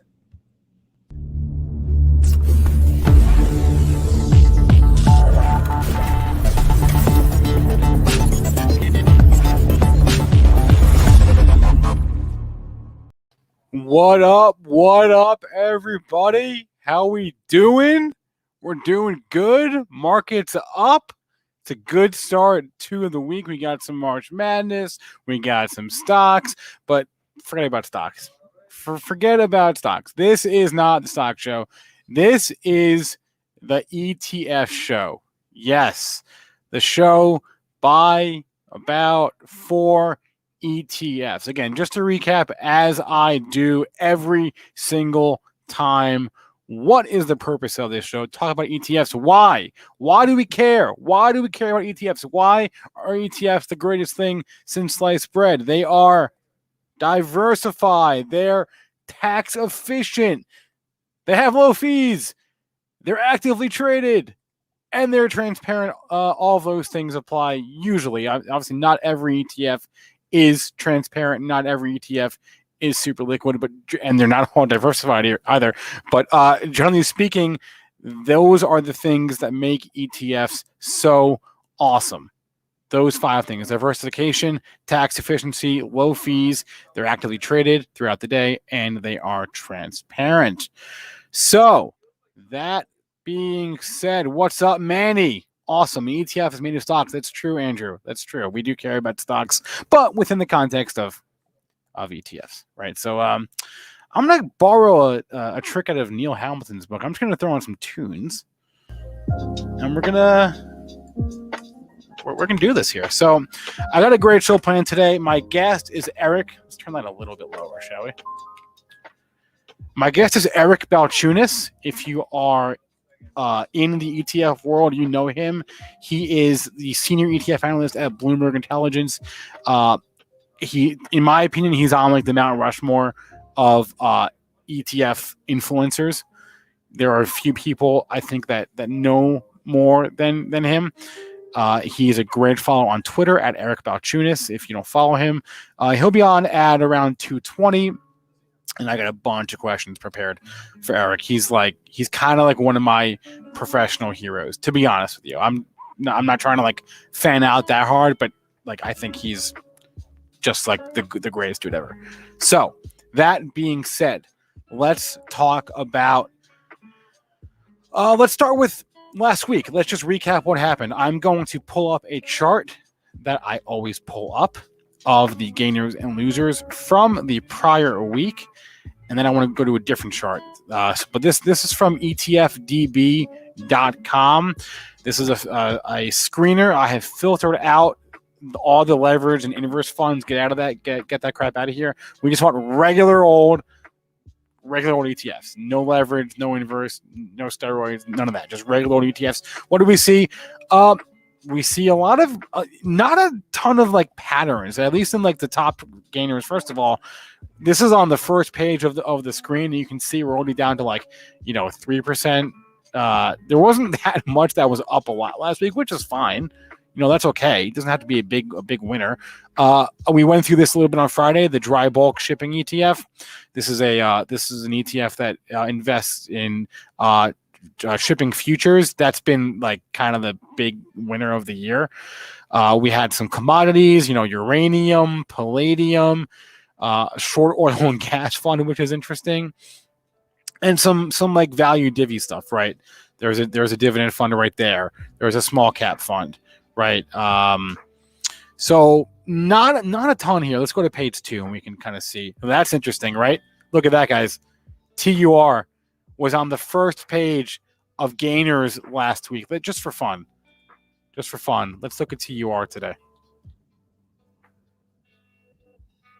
Down to ouch. Oh, that really hurts. That sucks. Down 20% today. Hey man, this is par for the course. Like, this is a risk you need to know. If you are buying country specific ETFs, like TUR makes it so easy to invest in Turkey, right? If not for this, you would have to find Turkey-based companies, right? Or like buy the lira against something, right? Or whatever. The existence of a product like this makes it so easy if you want exposure to Turkey or any country, right? There's iShares and Global X have like a ton of country-specific ETFs, right? Europe, South America, all over. But the bottom line is, if you're buying a country-specific fund, your geopolitical risk is elevated, and that's happening here today. So that's a bummer for anyone that is long TUR. Back to the gainers from last week. You see Japan was up there. It's Turkey. Let's go to page 2. Let's just see what else was up last week a little bit. Home builders, we talked about a little bit last week. This BLOK, this is interesting. This one has sort of this has held up very strong compared to a lot of other like growth tech funds that have gotten hit pretty hard to varying degrees in the last month. But BLOK has held up pretty well, all things considered. So I thought that was interesting. And we're seeing a lot of Japanese ETFs that were up last week, and there's another uranium one. What about our biggest losers of the week? Let's go to first page 1. Biggest losers of the week. Yeah, I mean, again, we saw this Friday, so no real surprise if you were watching that show.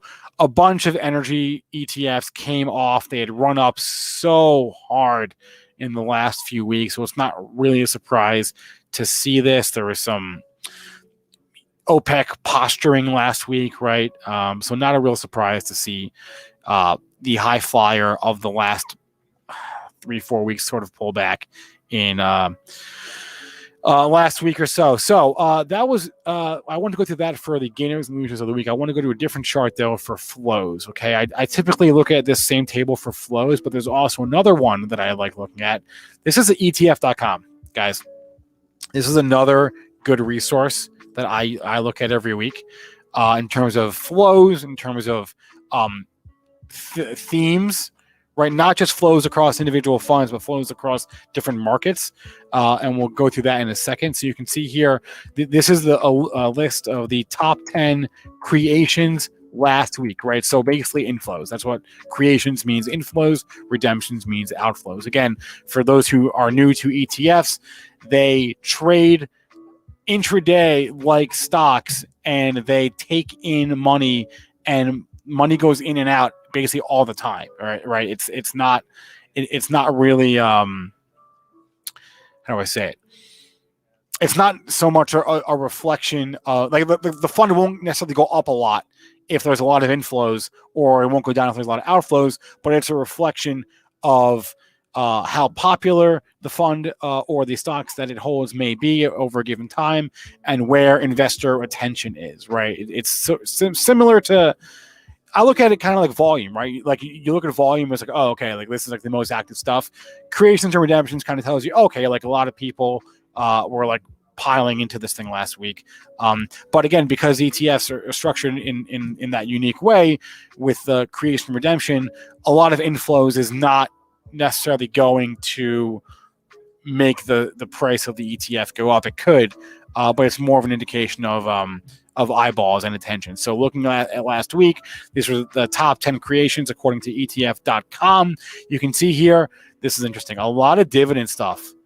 You don't see, there you see the QQQs. You see one like tech-centric fund at the bottom. But the rest of this stuff is all like, look, dividend, mid-cap, small cap. That's interesting. Extended market, another small cap, equal weight, right? Mid-cap. So a lot of like the not sexy stuff has gotten sexy, right? You would never see a dividend. Like last year, I don't remember ever seeing like a dividend fund at the top of the weekly list for inflows, right?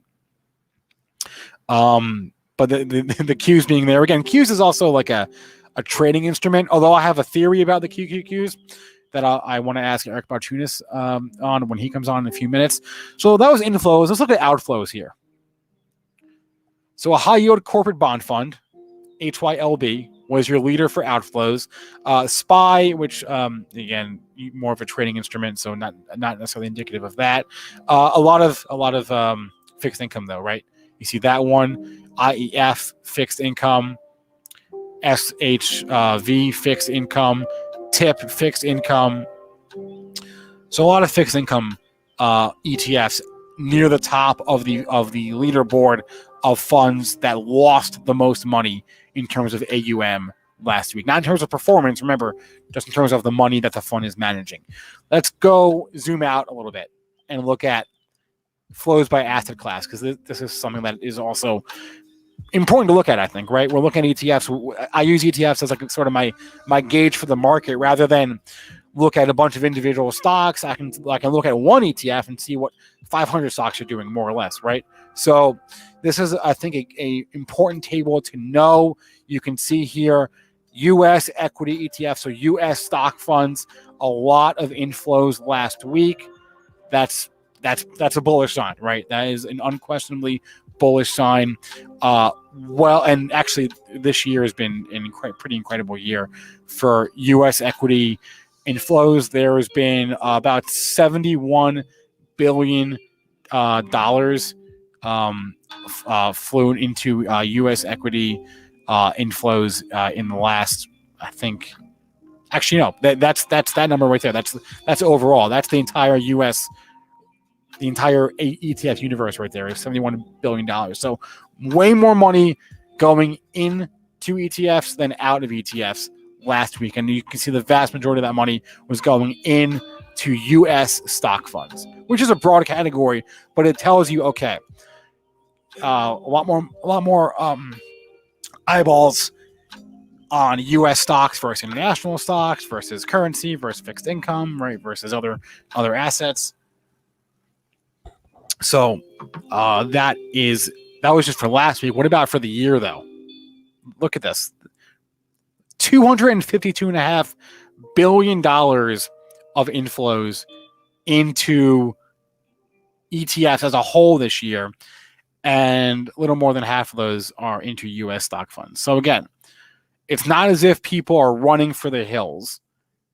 It's not as if anyone is, like, at least as these numbers would say, would seem to indicate, a lot of people, there's still a lot of buyer demand, right? There are a lot of buyers still in U.S. stocks. A lot of people still want to own U.S. stocks. And if anyone is out there saying, oh, we're due for a crash or whatever, I would point them to this number and say, well, a lot of people don't agree with that. So again, this table is at ETF.com. It's up there every week. and something else that I look at all the time. Something else I want to do here. We'll get to questions from the chat a little bit later in the show, to the extent that you have them. Last week I went through a few resources that I use online. I went through a few websites I use, ETFDB being one of them, ETF.com being another. What I want to do this time is actually show you, for those of you on Twitter, I don't know if you all are on Twitter or not, but if you are, I put together a list called ETF Knowledge. And this is a public list. I will put the link in chat right now. This is a list of, it's not a complete list. For the moment, there's like 35 people on the list, 35 accounts on the list. And this is a link I just put in chat. That's a bunch of ETF thought leaders, experts, sources. If you I get a lot of my research from this list, from the people and the accounts on this list. So again, I just put it in chat right there. It's called ETF Knowledge, and you can just follow it, right? And you'll basically be following all the accounts on that list. Not a complete list, but a lot of the people that I follow, that I look to for my ETF knowledge, are on this list. Again, I called it ETF Knowledge. It's got experts, it's got reporters, researchers, analysts, issuer accounts like Direction and Van Eck and Roundhill. And so I just put that out there for y'all to see. I'll be adding more accounts, but like I said, for the moment, it's just 34 people, 34 accounts, and I get the vast majority of my ETF knowledge and news from these accounts. So I wanted to put that up there. Okay, let's do a couple of headlines, and then by the time we're done, I think it'll be time for our guests. So let me just start with this headline that was out of BlackRock this morning, which was super interesting. And that was BlackRock has lowered their fees on like a pretty sizable chunk of their ETFs to basically near zero. Okay. So they have a lineup of ETFs that manages around $7.5 billion. And they've basically changed the benchmark on those ETFs. They've changed the tickers, and they have cut the fees basically to a range, the expense ratios from a range of 0.03% to 0.06%, which basically is as close to zero as you're going to get. Why is this important? I'm going to show you this chart. This is actually from our guest. He put this on Twitter last week, Eric Bartunis. But this is a chart from Bloomberg, from Eric Bartunis, of the U.S. ETF issuer market, who has the most market share.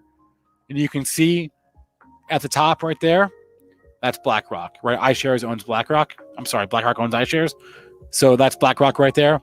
BlackRock, Vanguard, State Street, that they own the SPDR funds, the spider funds. Those three issuers collectively make up the vast majority of the U.S. ETF market, meaning they manage nearly all of the assets that are in ETF land. Okay, so when iShares makes a change, like lowering the fees on a slate of their funds, it's notable, right? It's notable. So I wanted to mention that. As far as the actual funds themselves that are being lower, that this change is affecting, it's for the Morningstar U.S. Equity Style Box ETF. So if you are invested in one of the iShares Morningstar U.S. Equity Style Box ETFs, those ETFs are about to change. The index will change. The index that it tracks will change. The ticker will change, and the fee will change. So pay attention to that. Something else, yes, LOL lags. I agree. Twitter is so damn useful. I totally agree with that. I use Twitter for a shameful amount of my research. Couple other headlines on my radar. This is not really a headline, more of a chart that I thought was interesting. That's not it. Let's find it. Hold on. Okay. This is interesting. This is from Ben Johnson. He's also on the ETF knowledge list that I put out there earlier. Look at this. So we're about at the end of Q1. We got like a week left in Q1, right? And ETF inflows are basically on pace to double the prior record. This is 2021. You can see the last few years there. Basically, you take all the inflows of Q1 of the last 3 years, put them together, and that gets you to this year. Again, so a lot of money flowing in to ETFs this year. That number I showed you earlier is a bit of an anomaly in that sense. So there is that chart. I also want to show you this chart. This is from a Charles Schwab survey. I want to ask Eric Bartunis about this in a minute or two when he comes on. Basically the survey found that a lot of younger investors, millennials, Gen Z, are interested in ETFs. And not just that, they're interested in actively managed ETFs. Now, I would assume that like the subtext of this is that a lot of them like ARK Invest and they like Cathie Wood. But for the last 15 years, if you've been paying attention to this industry, you've noticed, you've no doubt heard about this shift, right? It's been really, really hard for active managers to outperform. A lot of money has flown away from active funds into passive funds. That goes for ETFs and mutual funds. A lot of money is piled into these passive index-based funds. And it seems like there's a bit of a reversion, a little bit, especially with the success of ARK Invest. But there is some shift in dialogue now where people are saying, whoa, hold on. Maybe active isn't so bad, right? Maybe we do want to try and outperform. And so this survey from Charles Schwab found not only do younger investors like ETFs, but they like them mostly because they like actively managed ETFs. That was like the biggest reason that they put, according to this Charles Schwab survey. I thought that was super interesting. Okay. It's 2:21. So let me bring on my guest, Eric Bartunis. He's the senior ETF analyst at Bloomberg Intelligence. And Eric, I want to start off this conversation today just by saying I'm sorry. Okay. I grew up 5 miles from Rutgers University. It holds a soft spot in my heart, and I'm extremely sorry about last night. I know you're a fan, you're an alum, and I'm sorry. Well, thank you for that. It's a very Eagles-esque loss. So I'm used to those kind of losses, but I'm just used to Rutgers losing all the time to everybody by 50. Yeah. That's actually an easier life. Yeah. than the road of the Philly fan, which is to think you're going to win and then get your heart stomped out on and danced upon by the team you're rooting for. Yeah. And to see Rutgers now join that sort of club was not good. That said, at least they were in the tournament. At least I got to watch them prime time, and I got to thank them for that. So hopefully they'll be back, and maybe they'll make it to the Sweet 16. I didn't go to Rutgers, but like it's hard not to root for them because they're like we're on from the lovable losers, and so I am, all my friends are from my hometown are all rooting for Rutgers, and it was a bummer. It was a bummer last night. Yeah. So loss. You got the bad news over with for the week. I guess the rest of the week it can only get better from here. Let's just start with like overall. I just talked about the massive amount of inflows into US ETFs, into ETFs as a whole this year. What do you make of just the massive amount of money that is seemingly just pouring in to ETFs for this quarter? Yeah, I mean, to me, there's two things. First, ETFs to me, they're like the MP3. They are a explosive technology. They bring fast, good, and cheap together in one place. And normally you can only get two of those three things as a consumer. But I think two things break that mold: Vietnamese restaurants and ETFs, where you can get fast, good, and cheap all at once. And that is powerful value proposition. And that's why I think they're just going to be very difficult to disrupt for many years. The other reason, I think that's good for about $2 billion a day, is the structural move. But $4 billion a day, something else is going on. What is that? I think what you have is market breadth. Normally we've had like the large cap US growth equity ETFs doing well, and maybe a section of the bond world, and they were carrying the weight. Speaking of basketball, it'd be like the three star players bringing in most of the flows. Well, this year it's rounded out. The bench players are contributing, and I mean value ETFs have had a record quarter with like 27 billion. That's ridiculous. Small caps, I think they're at like, I want to say 9 billion or something like that, which is big for them. And emerging markets, I think, are at 14 billion. So you've got these contributions from the bench players because people are not necessarily totally bailing on growth. They did for a week or two there, but they seem to be back. At the same time, they're adding on to these lesser loved areas because they're associated with the reopening trade and the real economy. So I think you might be able to have this nice world where you could have this sort of high growth techie type stocks hold up, at least. They might not be as great as they were. But at the same time, you've got the reopening trade kicking in because the actual economy is opening up. And it seems to be that's what's going on. The only loser here is fixed income.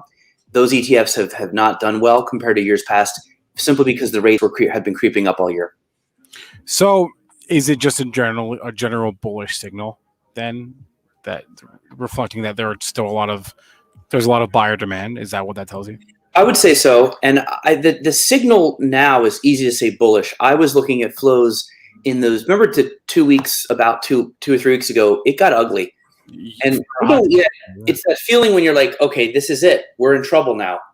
Well, when that moment hits, I look for the flows, and they held up the whole time. There was nothing really in the flows that showed me people were panicking, especially the Vanguard Schwab crowd. That they never panic. But even the hot trading money that uses like the Qs and SPY, they weren't even panicking. It was clearly one of those sell-offs that just gets so hyped up and amplified by the media. And there was real selling, but there wasn't the outflows that we had been accustomed to seeing in typical sell-off. So I was not surprised the market rebounded so easily. I tend to look at those flows and some volume numbers for indicators. But now that things are up, of course we can say it's bullish. But I think it was actually, it was pretty bullish back then because there wasn't a lot of money leaving when it looked like, okay, we're in trouble now.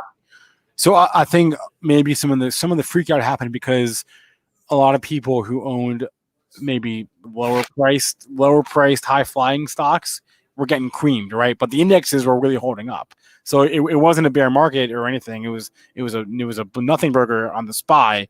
But if you had like Fubo, for example, or I don't know, I'm just throwing one off the top of my head, you're probably getting crushed a little bit. So yeah, I mean, it was ARK took it on the chin, no doubt. It was an ARK sell-off. Sure. And but maybe you can tell us how did the ARK fund or the ARK flows hold up during that time? They were pretty good. I mean, there was a lot of talk about how there was going to be this. The word they were using was run, like a run on a bank. And I'm like, that. First of all, that never happens in ETFs. Even in like the depths of 2008, SPY didn't lose that much of its assets. And when we have these high flying ETFs, really grow up in assets. Example I look back to give me confidence in predicting ARK was DXJ. That was the currency hedged ETF of 2013 when that was on fire. It was like it was the most inflows of any ETF that year. And then that trade stopped working. It was actually it was better to go EWJ and have the currency exposure. And then when that stopped working, DXJ slowly bled assets for about 4 or 5 years. And it went back to like 1 or 2 billion. But the rush in was half the time as the flow out. In other words, people come in a lot faster than they leave time and time again when you have a craze in the ETF world. Interesting. So even amongst the craze, I was not worried on a run. Now, that said, the flows were even better than I thought. There was a week there where they lost $1 billion, but they've been taking in $1 billion every other day for weeks. So they had been given up like maybe a little ground, but then they kind of made it back. And there was a couple days where it was really bad and they they treaded water and then even took in money. So, and I can tell from sentiment on there that people always assume that retail investors are weak hands, they're going to run. Yeah. And it's just not the case. I think retail investors are much stronger and much more aware than the pros give them credit for. It's not the old days anymore. And a lot of people are into ARK for the long term. They like this trade, this vision. Now, whether they can deal with 3 years of her lagging, say, value funds, that's a different story. We'll see when that happens. But a couple days, couple weeks, I don't think ARK is in trouble. Yeah, it seems like the assumption was people are going to just flip a switch and everyone's going to run for the exits at the same time. But yes, to your point, I don't know if that's necessarily how it works. Especially with a figure as loved as Kathy. Also, my colleague Tom made this great chart. I wish I could show it to you right now, but it had the 2-week performance and then the 1 year side by side in a way for all of the ARK funds and as well as some other theme funds. And what it showed was that the 2-week performance, they were down, say 20, 30%. Bad. But then it showed how they're still up 70, 80, 100% in the past 12 months. The media focuses on the first part of that chart.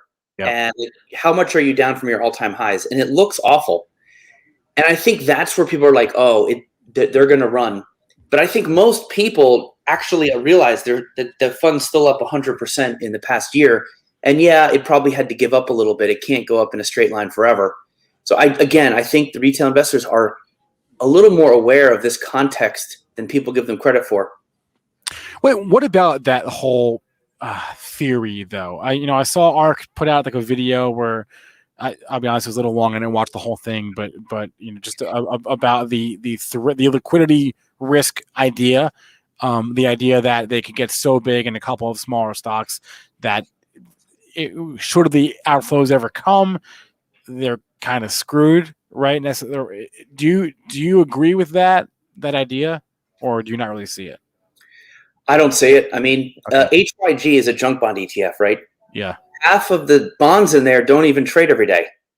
And that's HYG. So, and you've seen it works fine. I think people on paper, they're like, wait a second, this ETF owns this much of this stock.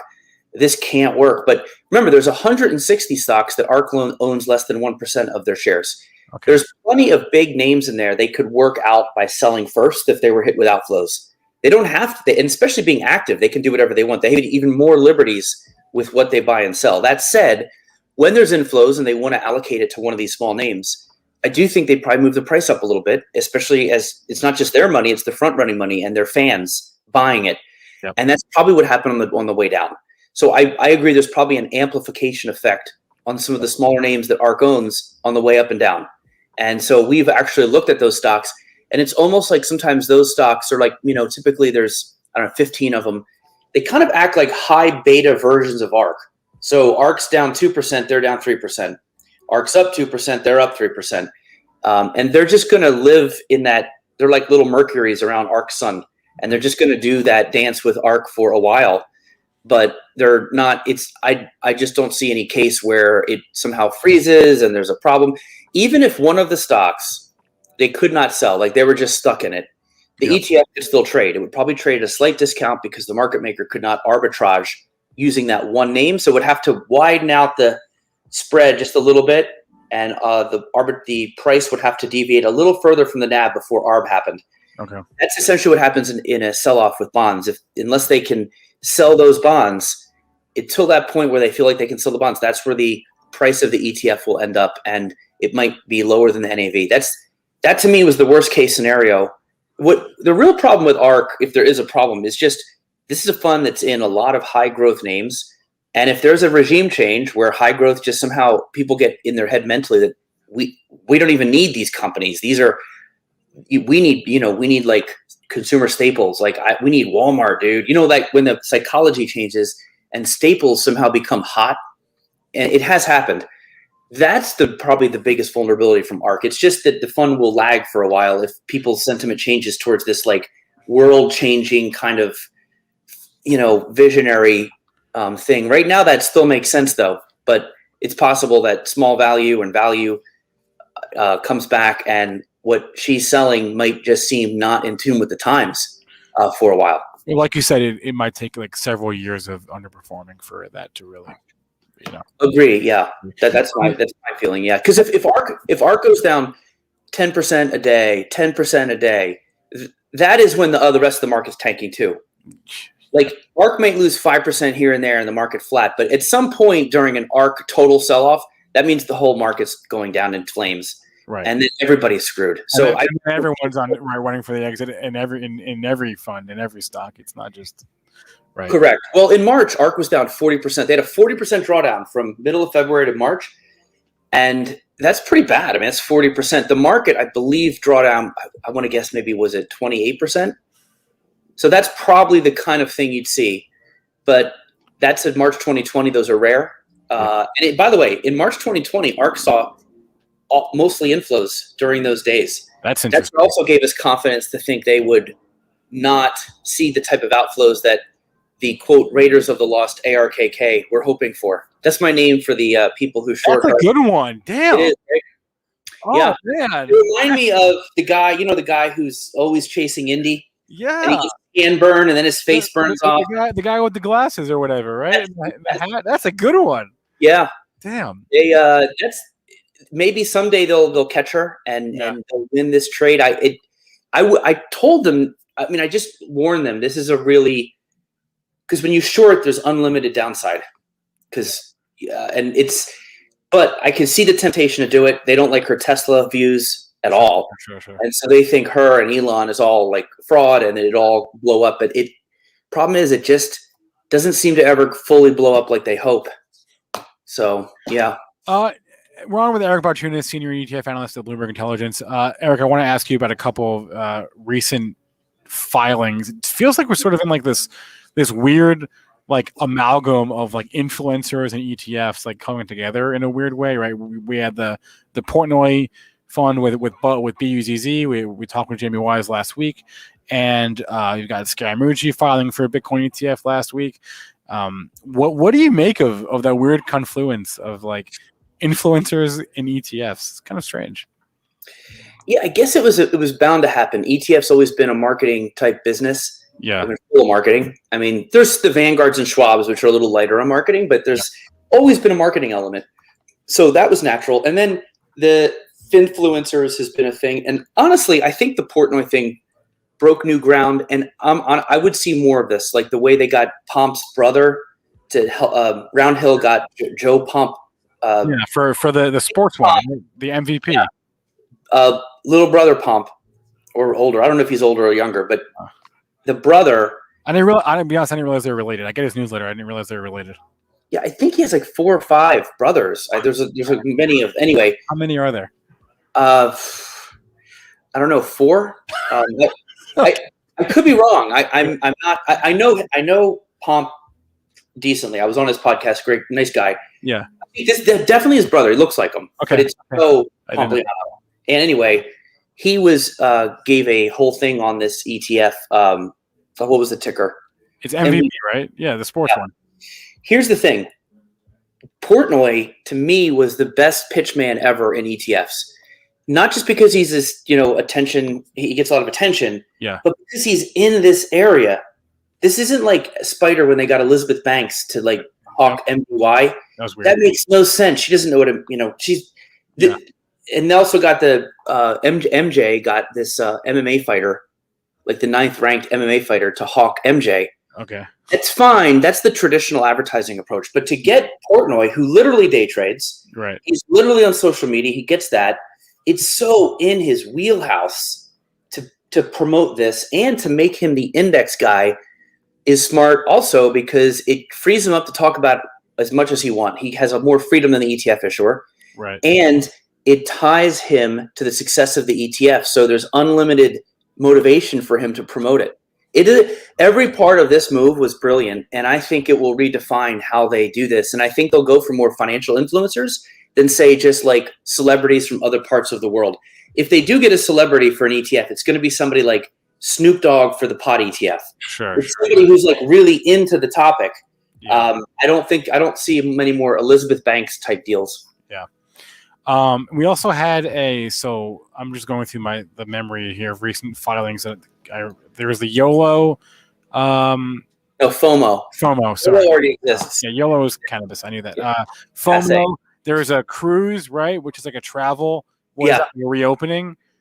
There's more or less cruise, airlines, and hotels. Yeah. So I guess that's just a play on. Hey, right now, I guess the only pure reopening fun would be the Jets, right? So this would be just another way to play that, I would presume. Yeah, everybody saw the success of Jets and was like, we need to get in on this. Yeah. So the Jets shocked everybody, and they say, okay, well, we'll add hotels and cruises to it too. And it's interesting. One thing we've noticed is that a lot of ETFs that have come out that are theme oriented. Yep. people kind of blew them off, gimmicky, whatever. Regardless of your thoughts, what they're really doing is stealing the thunder from legit quantitative factors. So like everybody knows momentum in growth, and these things are real. Mm-hmm. Theme ETFs tend to repackage that. So a lot of theme ETFs are actually just momentum or growth stocks, right? Well, the cruise, airline, hotels is almost like repackaging value stocks. So I think that what you're going to see is more theme ETFs sort of come in and make legit quant factors into fun narratives. And they're going to steal a lot of that thunder. And I think the quant versus theme world is going to be an interesting matchup. And they're also stealing some thunder from the active folks because, again, they're turning something into instead of saying, I'm going to buy this value manager, pick the best value stocks. It's sort of like, here, you can invest in hotels, cruises, and airlines. Because at that point, you kind of know that is how to bet on value stocks in a reopening trade. So to me, theme ETFs might seem silly, but when you think about what they're doing and who they're competing with, it's pretty serious. And that's why they work. And a lot of times they're being built with only 30 or 40 stocks, which we call max pop potential. So it's built to have a major shiny object moment, like an ARC. And that's what the cruise is to me, is when that trade starts kicking in, that should double or triple the S&P over that period of time. And they're easy to understand. If you say this fund is smart beta, the average person doesn't know what smart beta means, right? So they're just smart beta had its run. Basically, it's basically characteristics of stocks that tend to can explain their performance, whether they have value attributes or size. Size factor is also something that themes are eating into as well. That means the small caps basically over time do better. Eric, I got a couple more and then we'll let you run. I want to ask you about the Qs. I noticed they were near the top or in the top 10 of inflows last week, and they are all over my TV with March Madness. My theory is there's going to be a lot of inflows in the Qs because of those ads. Do you buy or sell that idea? That's a good question. I'll put it down to look to. The flows are T+1 for the Q, so we won't know till like Tuesday if any of it worked. I'm actually going to write that down. I didn't think to look. Like I said, I wouldn't think when you do this kind of advertising, it's not related to the thing like March Madness and that thing. There's a pretty big gap there. Portnoy and especially buzzy kind of stocks. There's no gap there. It is the same thing. I think that gap is we won't see a ton of flows. I think more so you see flows just because of the reason. I will check. Okay. It's very good. Thing with the Qs is unit investment trust. This is a structure of early ETFs. Yeah. In that structure, you don't need a board. It's more minimal structure than the new versions of ETFs. And so the Qs, SPY, and some of the sector spiders, I believe, and MDY. And that's why MDY hired banks. They had money to spend. They all have extra, I call it Brewster's Millions, because they have a line in their expenses where they have to spend the marketing fee allotted. So every year they've got, 10 to 30 million, somewhere in that ballpark, that they have to spend on advertising. Whereas in other ETFs, you don't have to do that. So the issuer only spends what they want to promote. Because, Invesco doesn't need to promote the Qs. Obviously it's doing well on its own. They'd rather promote some of these lesser known products if they could, right? But they have to spend the Qs money. That's why you're going to continue to see these already successful ETFs advertise in places that might not seem like it makes sense totally. Last one here, and this is from our chat. Somebody wants your opinions on O shares, their suite of funds, OUSA, etc., OGIG. Do you have an opinion about the O shares family of ETFs? Yeah, I think they're good. To me, O shares is classic smart beta, where Kevin O'Leary, and if you ever seen him speak, he could sell ice to Eskimos. He did our event one time, and he just paced around the stage going, "If your stock does this and you have balance sheet, I don't want to own you. If your stock does this, I don't want to own you." And he's walking around like a preacher, and I'm ready to write a check. I mean, this guy is really good. But I will say he's thoughtful in how he designed the index. Yeah. And that's the beauty of smart beta, which is why we like smart beta in general. It's taking strategies, sound strategies, and instead of just doing it on your own as an active manager with a higher cost fund, you're just making an index out of it and charging half the price. So what you're buying with O shares is O'Leary's takes on ways to analyze companies, and he knows he's pretty good. He has his own take. So you should, I would watch some videos of O'Leary talking about the way he thinks about companies and investing. And if you like that, you're buying into his mind has been ETFized in those indexes, but they're good. One of them's really performing well. I think it's the OGIG. That's like the sort of internet giants that was doing really well. But they're all pretty. When I read what they do, I'm like, makes sense to me. I mean, a lot of it's I think dividend oriented. It might not be as sexy as he loves dividends. He loves dividends. Yeah. And a great place to start would be watching Kevin O'Leary's interview on the Raz Report from like 4 days ago. So guys, oh really? There you go. On our YouTube, Eric Balchunas is a senior ETF analyst at Bloomberg Intelligence and one of my go-tos. I'm a big fan of his podcast, Trillions. Eric, thank you so much. Always a pleasure. And I will look forward to more tweets about ETFs. Thank you very much. Have a nice day. Thanks a lot. All right. Eric, seriously, his research is outstanding. Guys, I cannot recommend it enough. If you don't want to follow just him, check out the list that I put out. I will put it back into chat. This is, again, my ETF knowledge list on Twitter. Putting the link in chat 1, chat 2. There we go. Okay. It's 2:45. Let me turn my music back up a little bit. It's a little better. 2:45, guys. We got about 15 minutes left until I'm going to turn the stream over to Mitch. Let me make sure there was nothing else I had on my plate. And if not, we can just kind of hang out and do questions. Oh, this is what I wanted to cover. I've been trying to find stocks, tech ETFs, not stocks, tech ETFs that it seem to have held up relative to the rest of technology.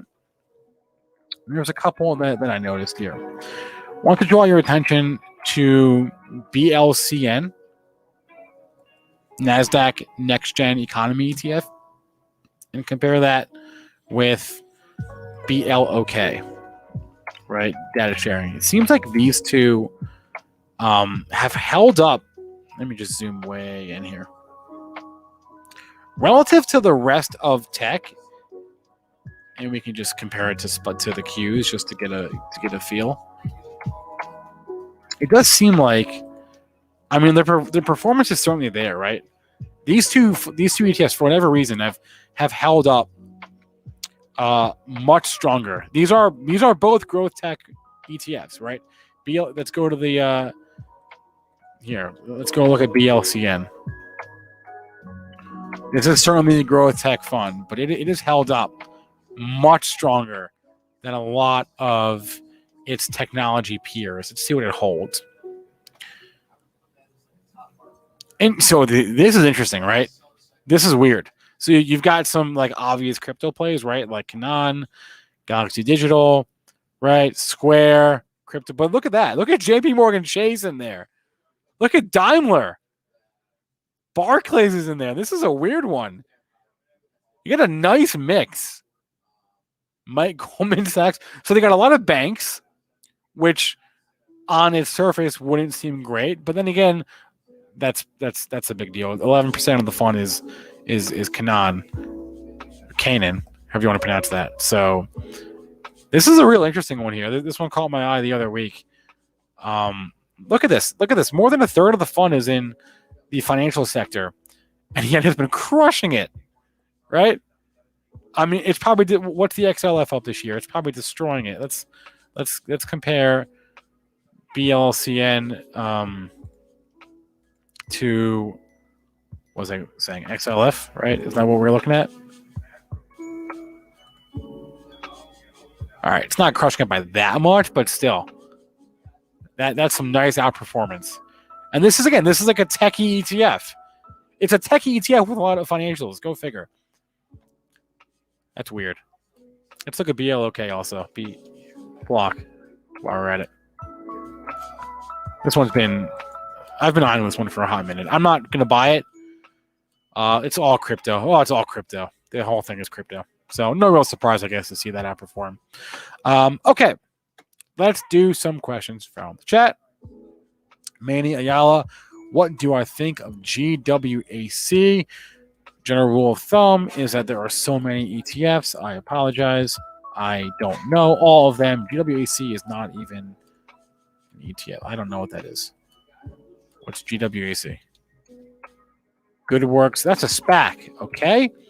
I have no opinion on SPACs, especially SPACs that are pre-acquisition. I don't know what they have, if they've bought anyone, but I have no opinion. I am not the guy to ask that question, Manny. If you want a question about SPACs, check out SPACs Attack at 11 because I have no real opinions on that. I did see one. I saw one question earlier, and he asked about OUSA, which again is one of the O shares funds. It's like a large cap tech dividend, I believe. I believe that's what OUSA is. I forget what that question was. Let's go back. All right. Thoughts on DIV? Yeah, DIV is a super, super popular ETF. Let's go to etfdb.com. Search for DIV. Why isn't DIV showing up? I don't know why it's not showing. Let's take a look at the performance nonetheless. Get rid of the banks and just zoom out. This is so interesting to me because dividends, dividends code for value a lot of time, right? They're not always the same, but they kind of, in general, stocks that pay high dividends are also value stocks. And it was just so unsexy. Like, look at this performance. It's just so unsexy. So yeah, if you owned it all this time, you're getting paid that nice fat divvy, but the performance just hasn't been there until recently, right? Obviously, most everything is up from the bottom of last year, but even just since the fall, I mean, look at this thing. Let's just compare this to SPY.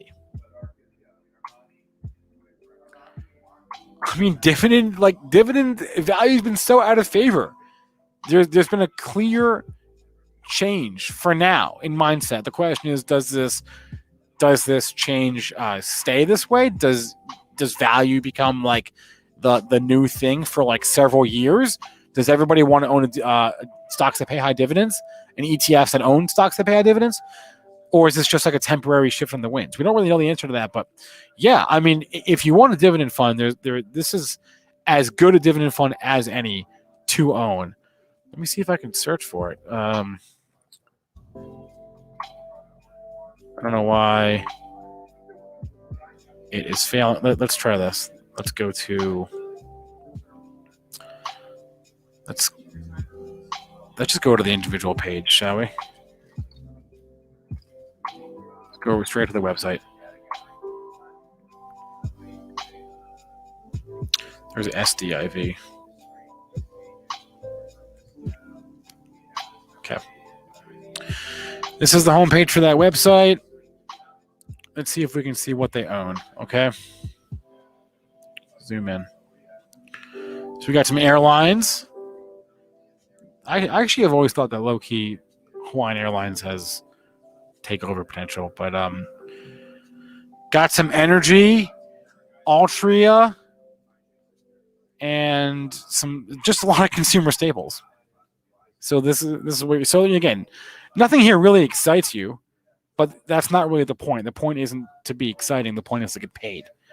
So if you want to get paid, hey, this is as good an ETF to own as any. What is the yield on this thing? Do we have a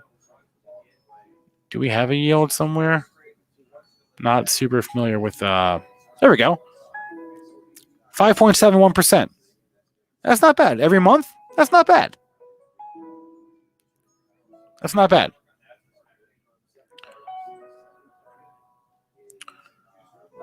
What's the expense rate? So 0.45%.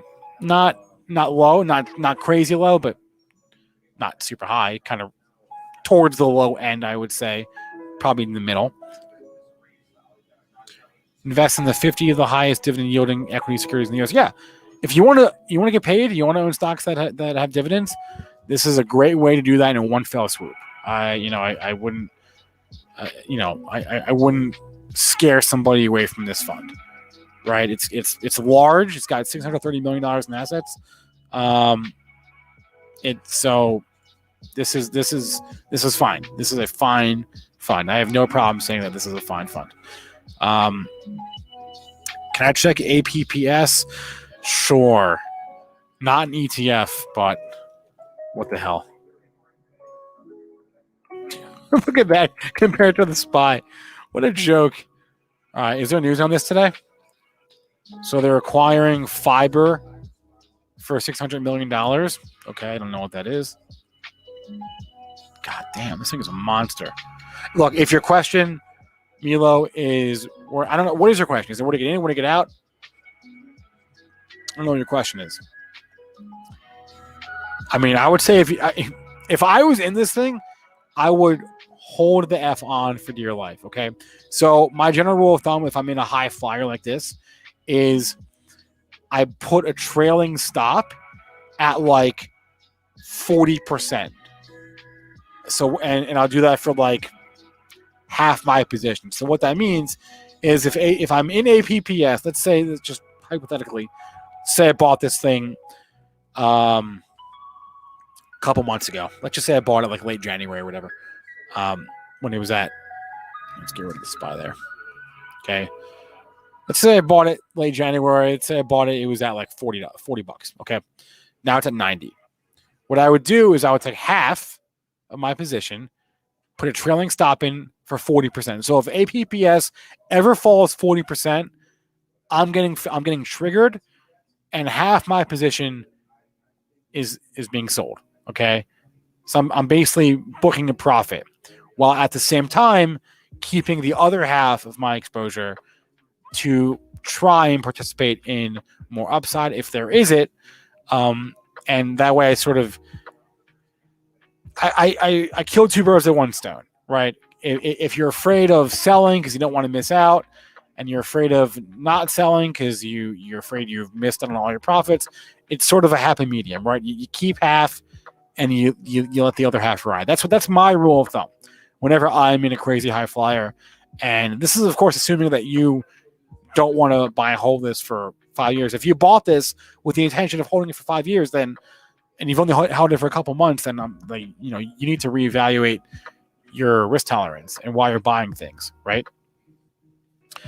That's what I would tell you, right? If you bought this for a trade, great, congratulations. Hold on for dear life. I would throw in a trailing stop somewhere. That way, so a trailing stop, for those who don't know, is as the stock goes higher, your stop order rises with it, and you can set it to a dollar amount or a percent amount. So I would set mine at 40%, and I would say, okay, my stop is going to always be 40% above the all-time high, or above the high from where my stop is placed. And so if it ever falls down to my level, I get filled on half my order. That's what I would do. I try to have rules about this stuff, right? If you don't have rules, you're kind of trading with emotion, and that gets chaotic, and you don't really know what you're doing, and it's not fun. So I try to always go into things. I don't buy anything without having some idea of a game plan for getting out, or some idea of how long I'm going to hold it for. That goes for stocks or ETFs. I know this is an ETF show, but that's just a window into like how I look at any sort of high flyer. So okay, 257. Guys, I wanted to mention real fast that later on in the week we have our biotech small cap conference. This is Wednesday and Thursday. So we're going to have PreMarket Prep and such in the mornings, but the conference will start at 9. And from 9 to 3, we're basically going to preempt all of our programming with the small cap conference. So here is the link in chat to sign up for the conference. And again, 2-day event, a lot of public companies are going to be there, analysts, traders, people who specialize in trading these types of stocks. So we're going to preempt all of our programming for Wednesday and Thursday between 9 and 3. And then once the conference ends at 3, we'll resume with at the close and Cannabis and our evening programming. So that'll be the deal for Wednesday and Thursday's slate of programming. As I mentioned at the top of the show, Jim Stocks, thank you very much. Thank you very much. As I mentioned at the top, we're going late tonight. We're going to like 8 or 9 p.m. So I would just hang out. We got a lot more to come. We got At the Close. We got Cannabis. We got After Hours with Ryan Rozbiani. We got Makin Bread with Ched, our new crypto show. We've got Ruel tonight. Big evening. I'm looking forward to this Makin Bread with Ched show. We found a crypto trader, not just someone who talks about crypto, but someone who actively trades crypto for his job. And we're going to talk to him, or have him talk to us, actually, about what he trades. Yeah, Ruel, I didn't forget about you. Ruel Report. I did not forget. Ruel Report is also tonight. So we got a lot to get to on Benzinga. As for now, though, that's about it for my ETF show. I'll be frank. I don't think the next ETF show is for a week because I'm getting preempted on Wednesday. So my guest next Monday is Will Ryan. We're going to be talking about commodity ETFs with Will on Monday's show. But everyone, smash that like button, guys. I do this show for fun and also because I think ETFs are just super important. And I want you all to like them as much as I do. So I hope that this show helps at least gain an appreciation for ETFs. What I truly consider to be the greatest financial innovation of our time. I legit think ETFs are amazing. And I want you to think that as well. I want you to think that ETFs are awesome. Because they are. That's the truth. So, smash that like button. Don't do it for me. Don't do it for me. Do it for the ETFs. Do it for the ETFs. Maybe one day we'll do like an ETF ticker show. Like I'll go through my favorite tickers because there are a lot of good ones, right? You got Moo, you got YOLO, FOMO. We got some new ones that were filed recently that I thought were interesting. MVP is interesting. So maybe one day we'll do like an all ticker show. Okay. That is enough of ETF. For now, I'm going to turn the music off. It's 3:00. We're supposed to have Mozzie trades with options. That has fallen through. So, in a moment, I'm going to have Mitch Hodge come on. And we're going to just shoot the breeze and take questions from chat. Whatever you want to talk about. And, Tommy Lackey just said he sent me his rankings for tech ETFs. Next time, we'll have to look next week at Tommy Lackey. Maybe we'll have him on from Relativity Capital Advisors. He's got some really good market breadth research about ETFs, and maybe we'll have to get him on and he can talk about what he's seeing out there in ETF land. Tommy, I'll hit you up this week about that. Ruel Report. Ruel Report is to my knowledge, at 8. Wait, what week am I on? What week is this? What day is today? I'm on the wrong week. 8 p.m. Eastern time tonight. That's the Ruel Report. Unless something changes, but you never know with us. But okay. Ruel, I'm just playing. Let's look at let's just start broad market here, and then we'll go to individual stocks and just see what's doing today. What's doing today. Okay. So SPY. Good day, right? Up 1%. I like that. The Qs we've been watching. Great day for the Qs. Great day for tech. Russell. Not so much. Not so much. Value. Dow Jones. Okay, I guess you're in the green. Good for you. But still, for the day is tech. XLK, your tech fund up 2%. Your Qs up 2%. Mitch Hodge is here. Mitch, what's up, sir? How we doing? What up, man? What up, dude? What up? Oh, your mic is you're on the wrong mic, I think. No, I just need to power up here. Power up. Power up. There you go. Hey, You Mitch, should hear me loud and clear now. If this is off topic, how's your bracket doing? Honestly, I didn't even do a bracket this year. I never do good in college, man. I'm not a college gambling kind of guy. fair enough. I don't feel I get an advantage. It's like what happens with the no edge. You see the best team lose all the time in college. No edge. That's the funny. best team. It's there, and then they lose, and it's like, man, that hurts. Oh, I meant to ask Eric about uranium, and I forgot. Oh well, we'll do it next time. But I'm ready to talk about some movers. Yeah, what do you got an NFT SPAC that's ripping. Oh, what's the ticker on this one? HOFV, Hall of Fame Resorts, baby. I didn't realize that's a SPAC. The Hall of Fame, bro. You gotta go check it out. I didn't know that was a SPAC. Look at it. NFT ripping, guys. NFT ripping. This stock is up 25% on the day. I mean, if you look on the daily chart. Please. Let's go to a daily chart, shall we? Yeah, look at these last 2 days.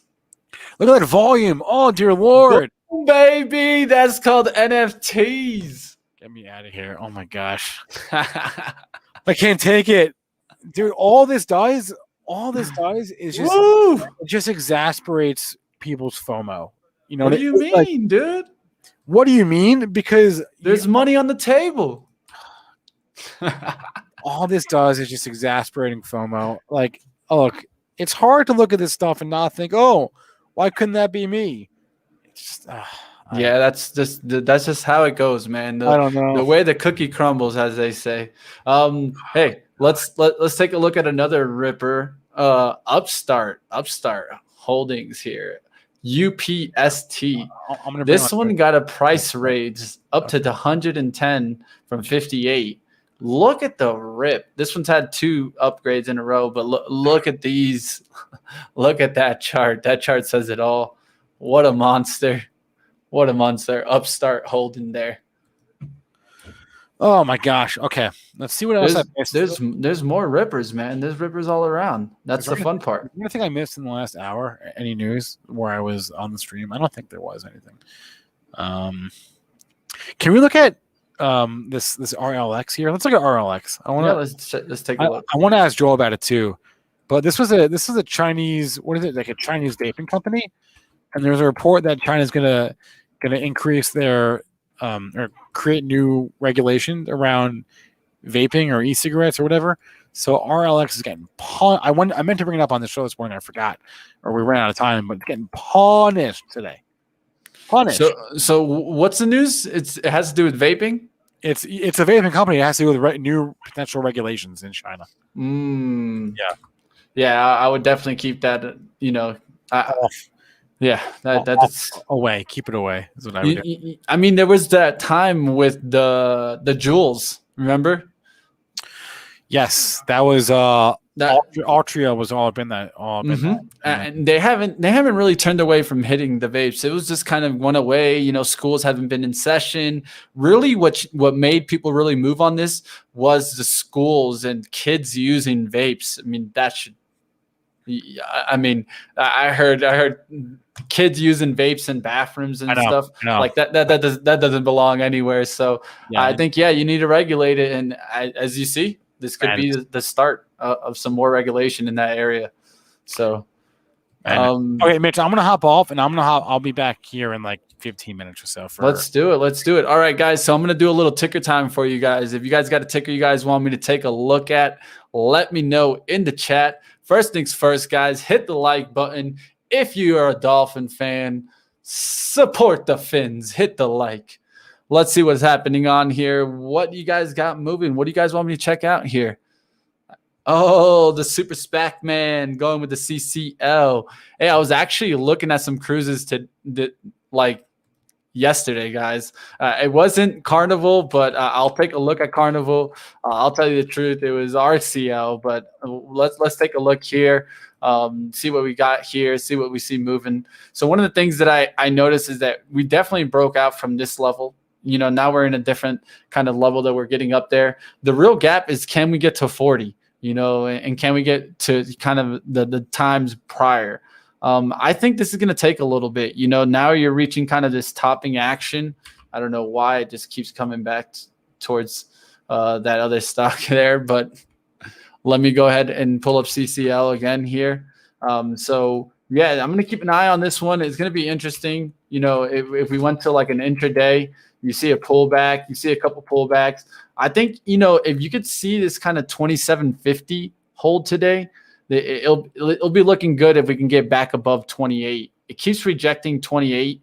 And then you see like it breaks through it, comes back above it, breaks through it, comes back above it multiple times to get above it today. Let's see if it can get above 28. I'll keep an eye on that level. That's CCL. All right, let's go ahead. Let's keep running through here. Let's get to another stock. RCL is the leader. Yes, I would have to agree with that also. But, you know, don't lose Norwegian Cruise Lines. I know they got a lot of different boats, new boats. Let's take a look here at some other stocks here, see what we got moving. PMB, I would love to talk about that stock, but I'm going to stay off of it since it's a cheaper stock that I'm in. I'm trying to not be pumping here, so let's keep running through here. TTCF, fake meat. You guys like your fake meat? Let me know, guys. Let me know in the chat. Are you guys a Beyond fan, a Tattooed fan, an Impossible Food fan? What do you guys think about this industry? Is this the year that we go to alternative meat, or is this not? I think this is not, personally, guys. The reason why is that during the pandemic, you know, there's certain people that are trying to save money right now. The inflation is driving prices higher. So in my eyes, prices of Tattooed Chef, Impossible Food, Beyond Meat are going to be substantially higher. And because of this, I think consumers will turn away. So definitely, guys, hit the like, hit the subscribe bell. Let me know in the chat if you guys think I'm correct on my fake meat kind of life. But at the end of the day, I like my meat. I like my T-bone steaks. So can't blame me for doing that. All right, so I'm going to keep rolling through here. I'm seeing meat only. Can't blame you. HOFV, we already talked about that one. Let's keep running through here. What else are we seeing here? WSM. All right, so William Sonoma, let's take a look. A little higher price stock, but what a rocket move here. Let's take a look a little bit closer here on the 15-minute, see what we see today. And look at this, guys. This is leveling on up, guys. So we had a little level on up, a nice support here off this kind of 150.50. Then it ripped on up there to 168, had that sideways period, ripped on up, sideways period. I think you are starting to see a little bit of an extension. Now, one thing you need to do is, you see how you got this volume bar here that had about 780,000 shares on that 15-minute. Let's see if we can get one up here in the 180s where it can have that kind of volume. You know, the volume has been a little bit lower today, so be careful. I think this one is starting to get towards the top, at least from my look, but man, what a rip from 136 up there to 180. All right, guys, let's keep rolling through here. Of course, it wouldn't be the market if we didn't talk about Palantir. So let's get into Palantir. Let's take a look here, see what we see on the chart, and see if we see a move here. Sorry about that. Got a little call. Someone wants to hit me up, but no siree. I'm a little busy here. All right, so PLTR here. Guys, one thing I am starting to see is bottoming action on this one. It's even getting me starting to get a little excited on this one. So one thing I would say is let's look at the 1 week chart and see what we see here. So it'll look a little clearer on this chart. So I'm using the weekly here, and this is Palantir mentioned by George. George, I see you. All right, so one of the things is I always call the 1, 2, 3 rule, right? So you kind of broke out of this, and then you pulled back towards the support. Now we've gotten 1 support, 2 support, 3 support. Let's see if we can really start holding these kind of 2250s and start pushing back up towards the resistance somewhere near 30s, and then up there towards this high, which is 3350. It's looking interesting to me, starting to, at least, because now you got multiple bottoms to go off of, and at least you get a risk analysis here. All right. Yeah, Dion, you notice I got a little haircut. I can't blame myself. Got to get a little haircut. Got to look clean.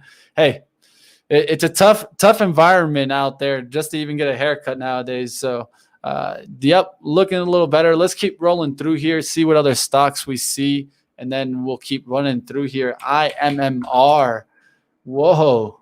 I didn't expect to talk about this stock today, but definitely you're seeing this big old pullback from this kind of rip out in the 28th of December. One of the things is this came with kind of the consoles and why this was ripping up here. I think, closer towards that 10 and 9. I like it. It's a little bit higher here at 1074, but not a bad one to keep an eye on.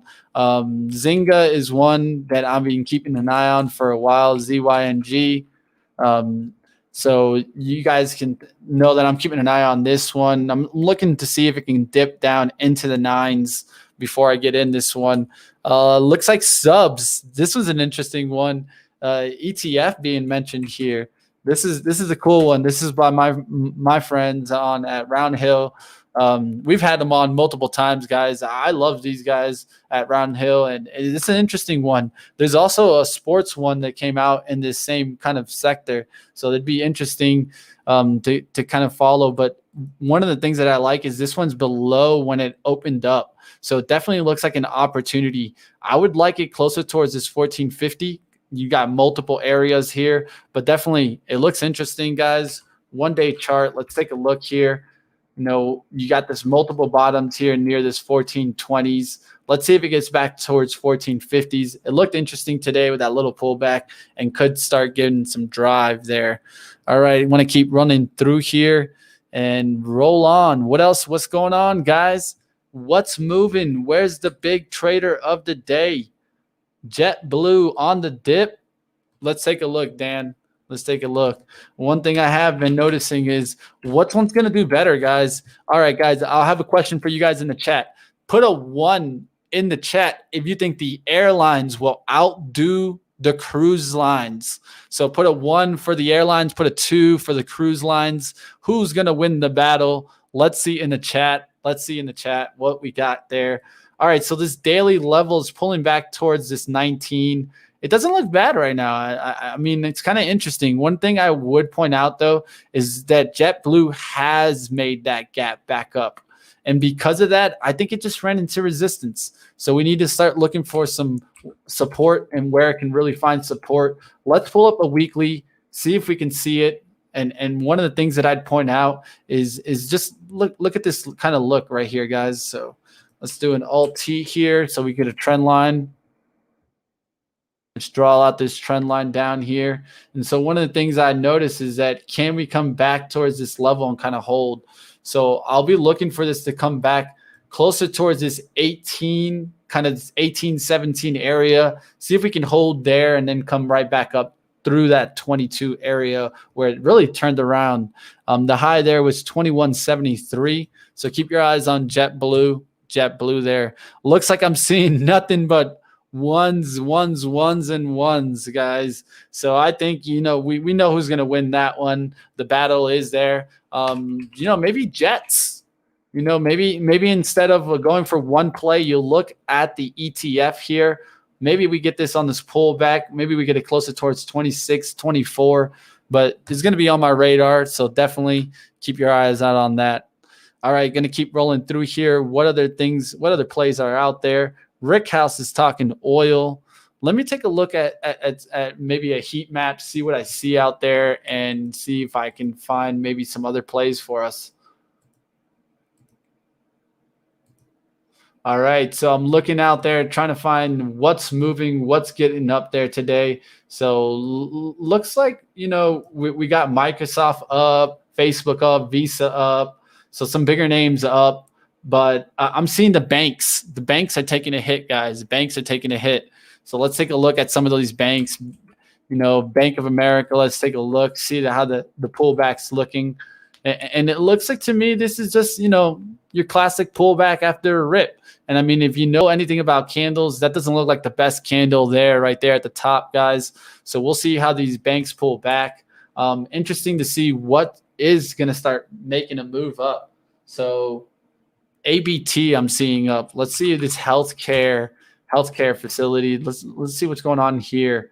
So this is going to be healthcare equipment. Looks like it's starting to push back up, but it's a little bit too expensive for my taste there. Any other ones you guys want to take a look at? I'm seeing Box L being mentioned. Not the worst stock to take a look at. Let's take a look there. Box Light. Yeah, one of the things that I see on this is that there's multiple resistance at 4. So you could run into some overhead supply there. You see all these kind of wicks that go through there, and then immediately the body comes right back down below that. So that's kind of the area where I'd be concerned. But for right now, it does look like it could drive up towards that 4. But be careful in that $4 area to run into some prior resistance.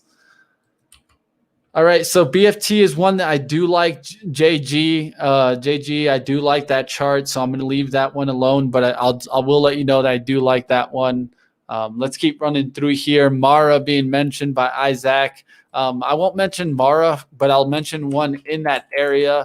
BTBT, Bit Digital here, guys. Bit Digital. So let me go ahead and put up Isaac to give you the shout out there.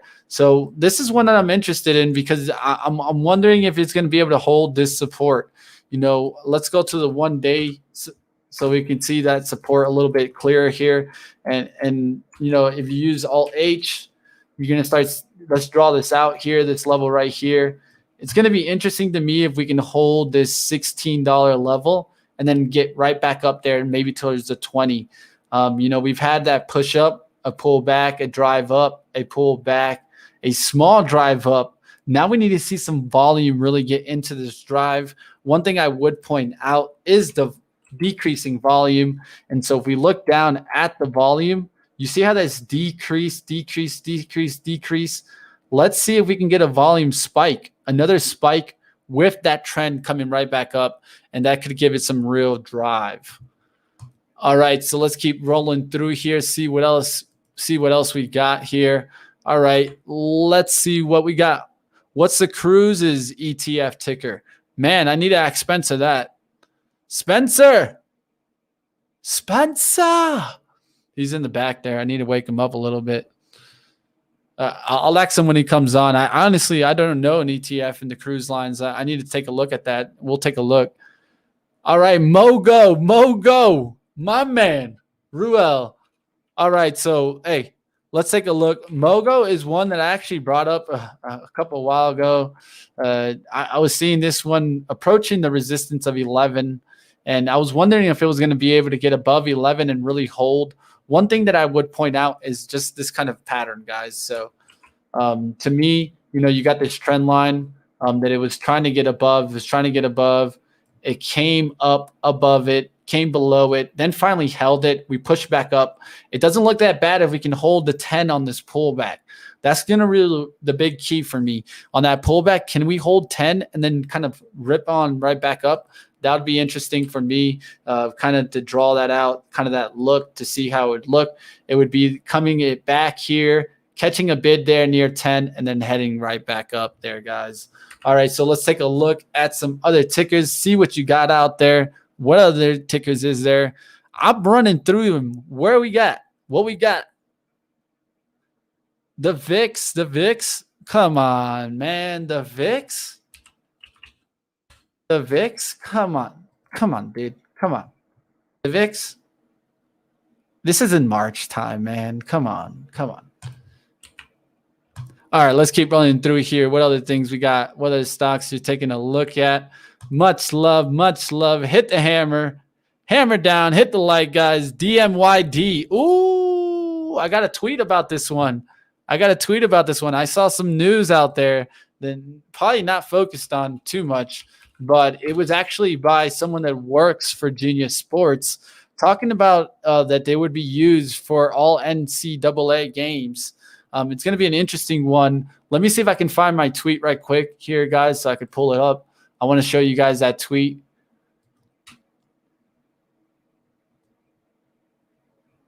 Dun, dun, dun, dun.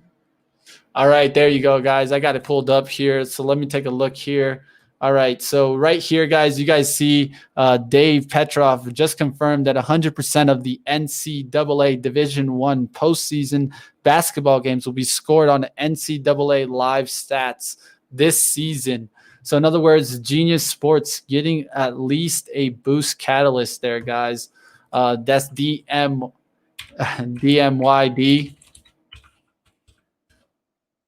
All right, guys, so DMYD there. Let's get these charts up.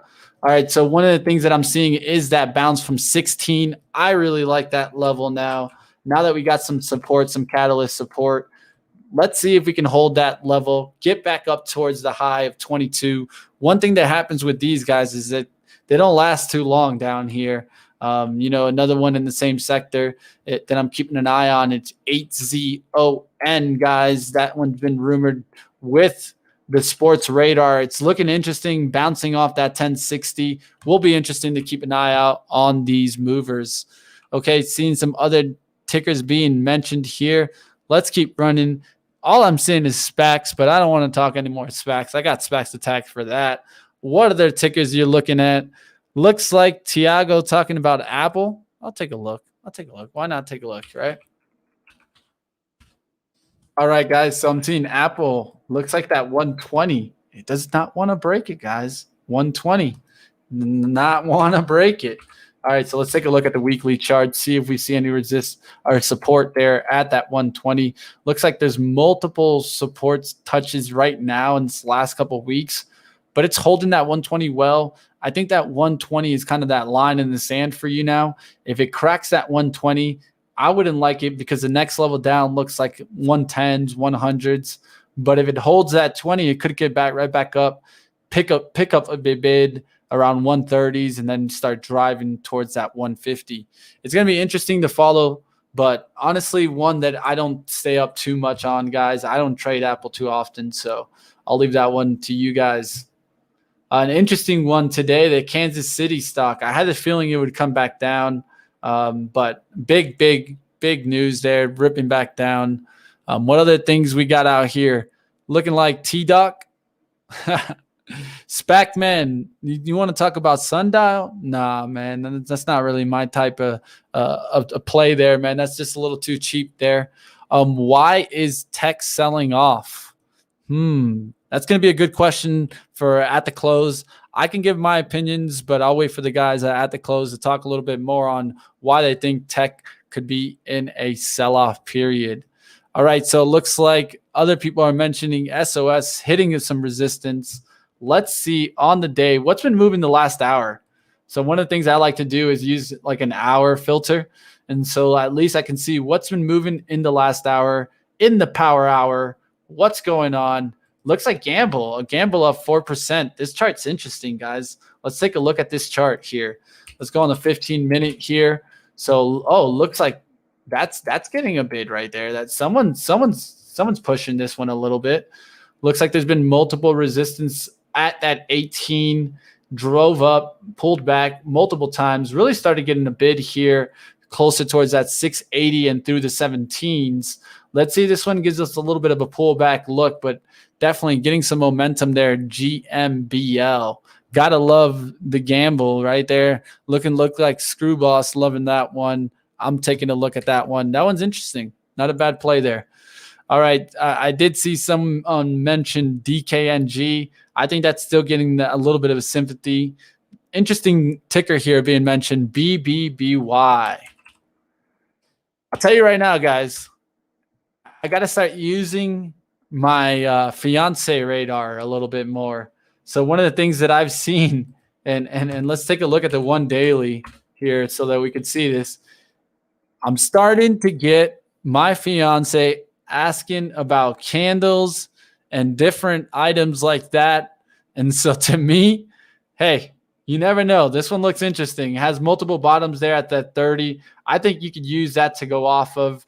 It's an interesting chart as it's had that rip in the past, in January when we were doing kind of the GameStop moves and stuff like that. I'll keep an eye on this one. This one's on my radar. Thank you, Omid. I'm definitely going to add this one to my radar, BBBY. I like that chart. I think if we get some catalyst through the 3250s, it could get some drive there. So I like the chart. All right. So why is Sundial down today? I mean, I'm not even going to start. Hold back, Mitch. Hold back. Don't knock Sundial too much. All right, guys. So let's keep running through here, see what else we see on the 1 hour gap for scanner. See here what's moving in the last hour. Not seeing too much, getting too much of a lift there. One thing I am noticing, though, is Amazon starting to come back up. That one's an interesting one. But semiconductors in the green, that's not a bad one to talk about.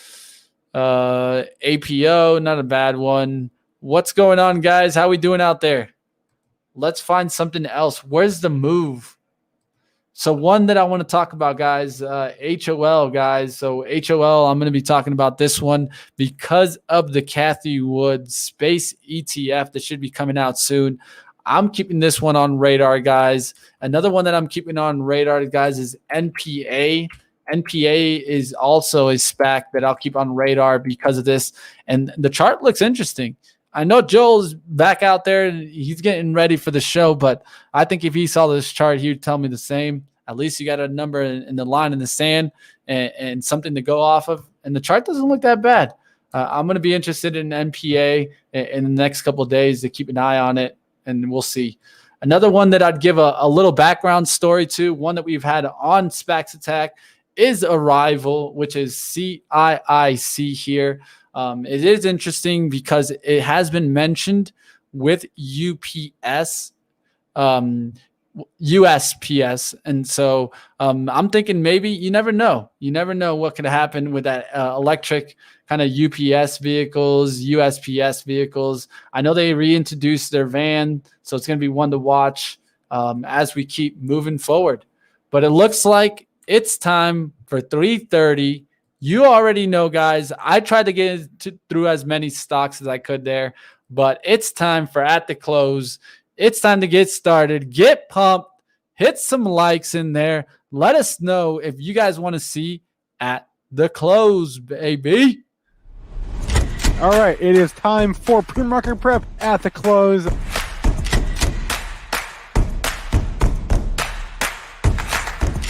3 consecutive highs, opened, matched yesterday's low, and then once it took out there, that's all the breakout momentum traders needed.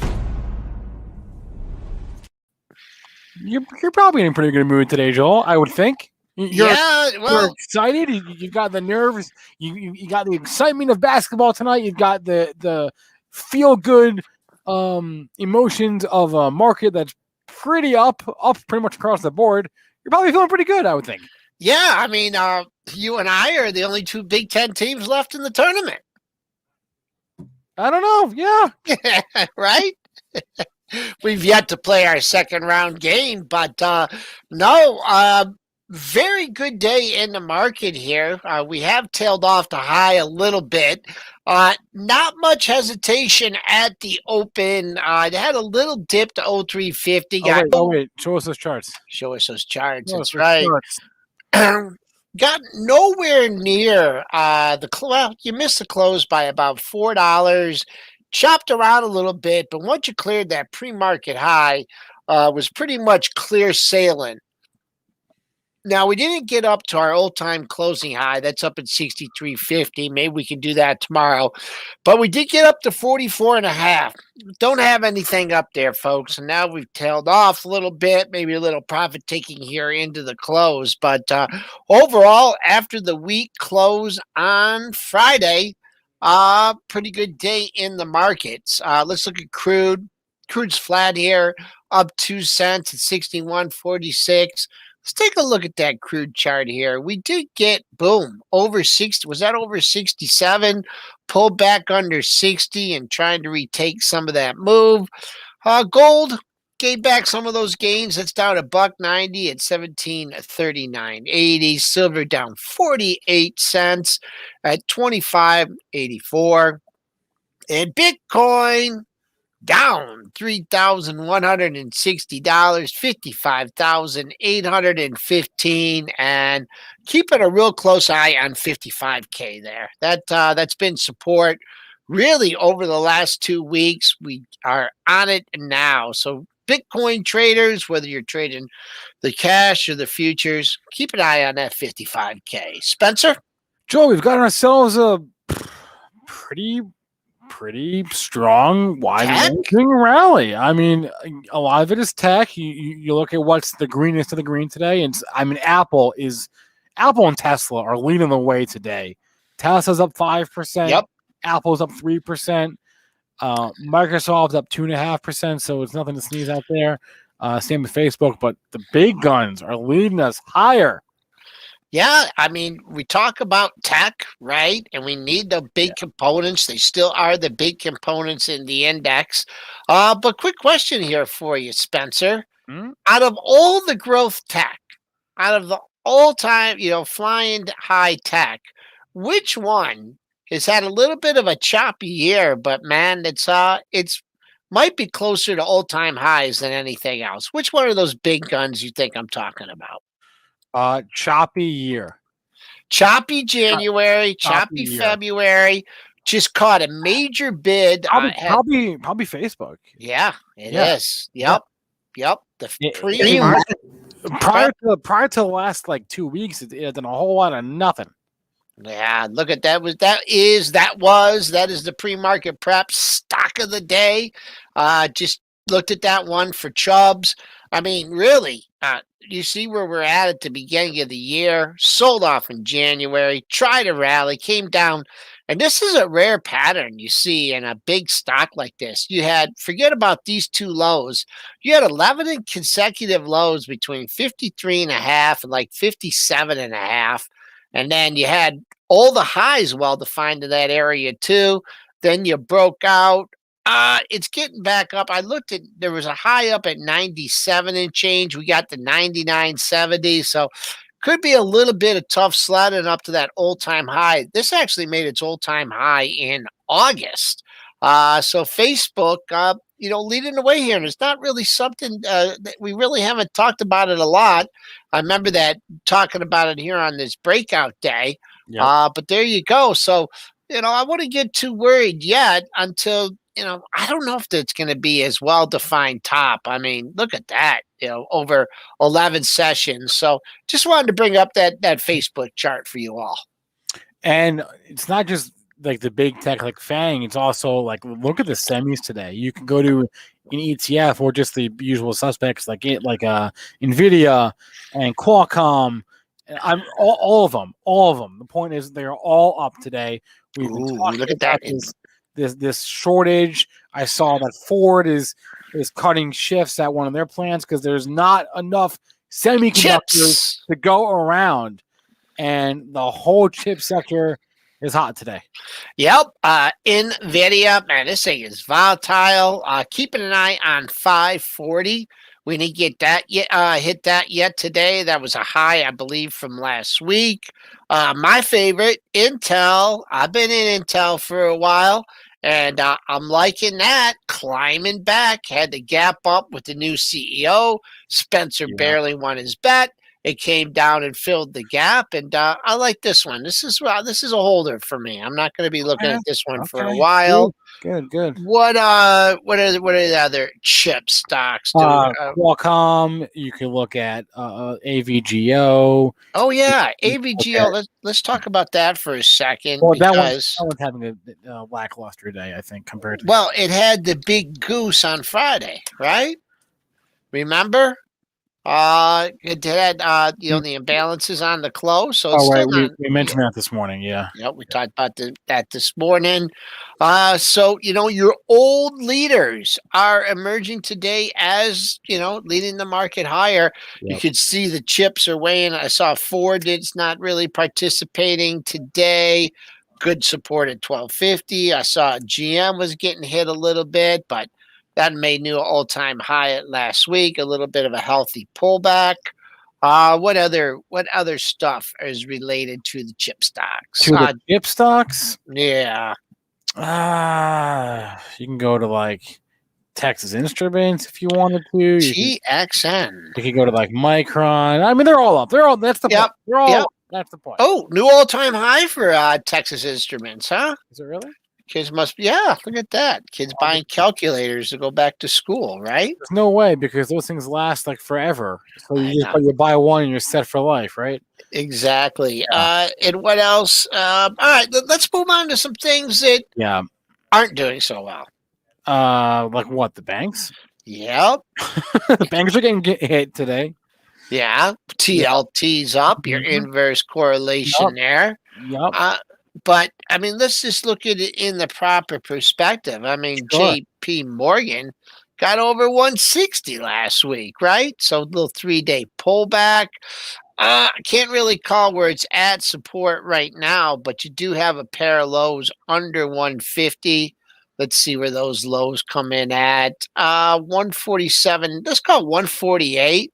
If you're looking to buy this on a little bit of pullback, you had a pair of lows in that area, but just a little profit taking after a big run. Bank of America, same thing. That is doing battle. You did take out the low from Friday, but not by much at 37.40. Now back above it. Also, before that had the big bump up to almost $40. You had another low at 37.33. So support building up here in Bank of America. We'll see how that reacts. Tomorrow we'll see how the TLT is trading, and we'll take it from there. What else? Berkshire. Pat's asking if we saw TKAT. Yeah, I saw it. You know what? I swear, one day I'm gonna buy one of these things, and then the day I buy it is gonna be like the top. Okay, so let's do this. I will tell you when I've bought something, and then you can use that as your sell signal for these NFT stocks. Okay, that's what we'll do. We'll use my entry as an exit. As an exit for everyone. And everyone in the chat will buy puts, or everyone will short it when you do that, and then everyone will be like, everyone will be laughing at you, Spencer. Yeah. I mean, look, because the FOMO is real. Okay, the FOMO is real. I'm going to say it now. It is really hard to look at these things and not get all pissy because I could have bought this, and it's hard not to think that way. And so I don't even like to look at these charts. Because I'd rather, like, in my heart of hearts, I know that I'm going, like, I would prefer to get rich slowly, but it's hard to not want to get rich quickly when you see things like this. It's just hard. But it's also better than getting poor quickly too. It's true. You can also get poor quickly. Yeah. But this one, I mean, is a wild child as it is today. It had a nice setup for you. Now you tell me. It did. I didn't trade it, but I'm looking at it now. Hindsight Hanover here. 29.68. That was your close on Friday, right? Lower open, $26. Just dipped through Friday's low, 25.81 by only 30 cents on the nose. Once it came back up through that open, let's see, it came back up through 26. Boom, boom. You had a heatless trade right there. It was at 36 before you even carded it up. So these ones are tough, but if you are going to play these things off the open, use a reference point, use the previous day's low, use the previous day's close. Because you got yourself a pretty nice trade there, and pretty good volume in the issue today. 50.90 it just hit. I have no idea where this thing is going. This is a new all-time high by a wide margin. S&Ps are now 12 points off that high, just probably a little profit taking. I don't know if we're going to see maybe some imbalances, sell imbalances after such a strong day. But that's what we're looking at here in the futures going into the last 18 minutes of the session. Yeah, chat's like, who needs money? I'm with you, chat. Who even needs money? M. Kelsey, who needs money anyway? I don't know. Not me. Can't take it with you. That's exactly. You got to use it while you're here. Ain't that the truth? I did have another thing I wanted to talk about. I want to check Turkey. Okay, yeah, that's a good idea. Did Turkey rebound at all? I don't think so. No. No. TUR. Slight buy and balance. Yeah. Nothing crazy. It kept on going though. That's a kind of like, and I think I mentioned that when you see these ETFs, I can remember it with what's the Brazilian one, EWF. EWZ, I think. EWZ. I mean, when these things get hit on that overnight news, it's a lot of it's factored in, and it continues. You don't see a turnaround, but maybe we'll try and pick a bottom in Turkey, see if it makes a couple lows in the same area. I don't know if you're going to get down to that lows that you had at near the end of 2021, 1783.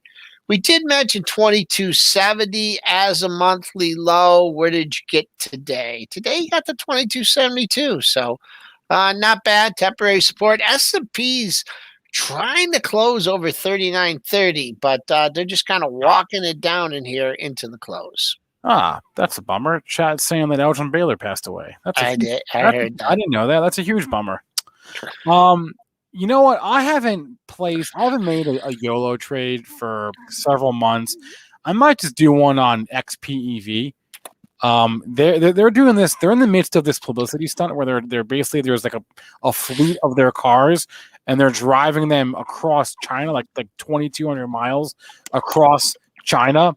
And I guess they're gonna end in Beijing like the end of this week, I think. And their whole point is to just show how autonomous their cars are and how little human intervention was needed. I mean, there are people in the cars, but I think the whole point is they're going to track exactly how much human intervention was needed over the course of a 2,000-mile journey, and it's basically a publicity stunt. But hey, never doubt. Never short the Chinese having and especially the Chinese retail investor. The size of the Chinese retail market like blows away the size of the U.S. retail market. I saw a stat, I think it was this morning.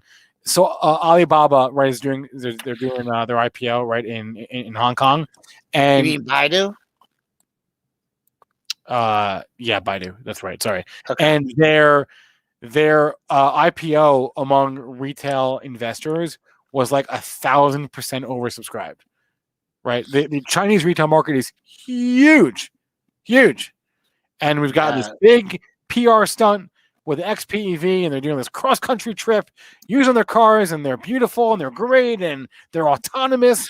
I may just YOLO my Weeble. Yeah, I just, if it goes off the road, I don't know if you're going to want to be on that one. But the chart is a bad idea. Well, you're a bad idea. I don't know. You're probably right. It's not a bad looking chart. Even I could maybe call it a head and shoulders bottom here. Look at that, pretty nice. Left shoulder, right shoulder. Yeah. Moving up. Great support at 35. So that's not a bad looking trade. I won't argue with you on that one just from a technical perspective here. And, you got a lot bet. 60 to, what was this low here? 60 to 25, 35, 17. That takes you back up to 42 and a half, 43 area. That would be a little bit fit. That might not be a bad setup for you. Do like the support here. It's a ways away from it, but at least you got a bottom to lean on. There we go. All right. For those who are paying attention to earnings, there really is not much after the close today. If you want, I can share my screen and show you just how little. Sure, go ahead. Just how few earnings there are. Look at this. That's it. Usually when you scroll, you gotta scroll for at least like 10 seconds. That's it. This is it. These are the only earnings reports after the close today. So 10 Cent Music and Akerna, which is cannabis, and it's pretty much it. So it's gonna be really quiet. What about not much tomorrow morning either, right? Oh, let's look. The 23rd. The only thing is GameStop. The 23rd tomorrow morning. And no, we got a cannabis play that interests me. There's a Bitcoin play, and no, it's really just GameStop's tomorrow. That's pretty much it. So really, really quiet on the earnings front this week. The whole world waiting for GameStop tomorrow. Okay. S&Ps, we got, I don't know if I didn't see the imbalances go by. Bill Big D says 88 million to buy. That's nothing. I saw a little more than that, but slight buy imbalance. Let's do some questions from chat, shall we? Yeah, we haven't talked about Shopify for like at least a month, I feel like. Shop till you drop. Boom, boom. Oh, I mean, just because it traded with the rest of the rest of that arc. Sleepy. I mean, 1,100, right? That's good support. You would think with the way tech acted today, I mean, it's having a pretty good day. Man, I don't know. This is I see the 1100. You would think with the momentum of the market, this thing could have got to 1190 today. That was your high from last week. So until that gets over 1190, gets into that 1200, a lot of air between 1200 and 1300, I'd be a little cautious on this one. You did have a quick bump off the low. And you had the move you had the high to the low here. I like it above 1103.50 here.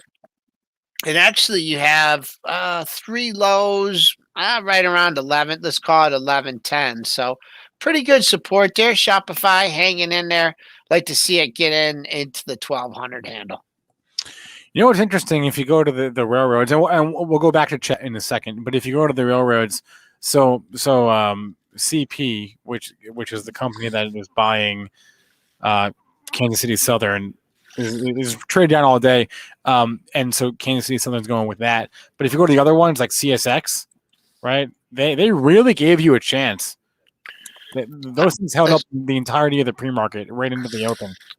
Let's see here. Oh, they did, and then they sold off a little bit. I don't know. How close was it? The opening? Was it the open? Give you a good look on that one. Let's see here. 95, 94. Yeah, you were keying off the open 95.20. 94.81, then hit 95.20, then rolled over pretty quickly. So open could have kept you out of trouble on that one. And then there's CNI, right? It's the CNI, and then NSC also, which was I just don't know about these. Yeah. That one made a new. It's such a strange industry because everyone's working together and they really do just divvy up the territory. It is very strange.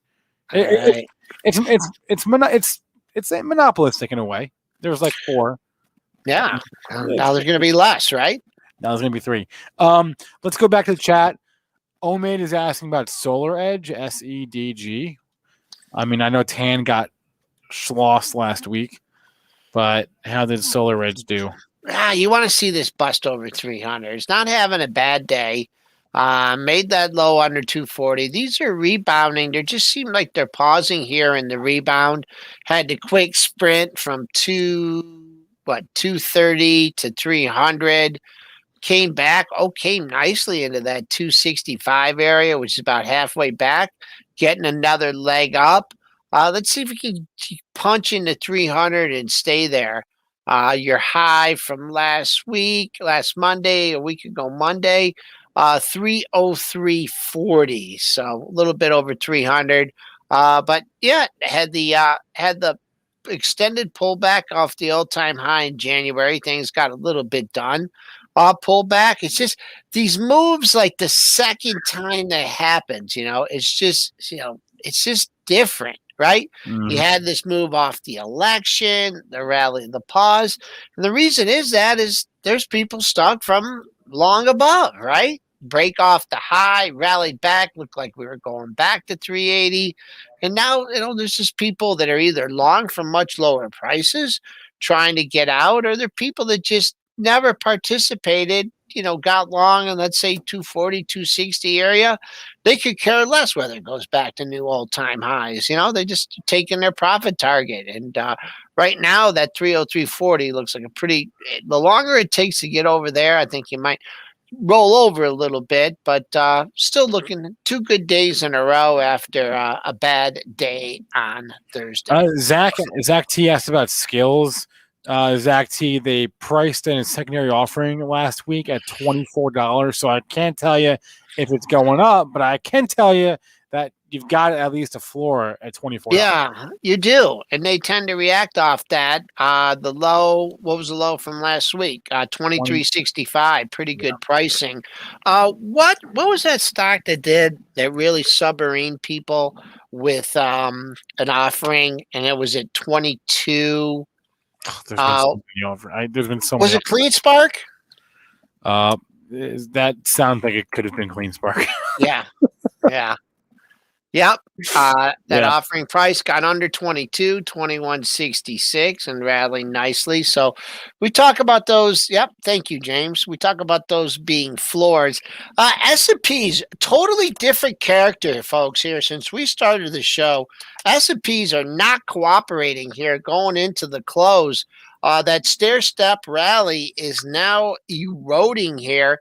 39.29, now 13 points off the high.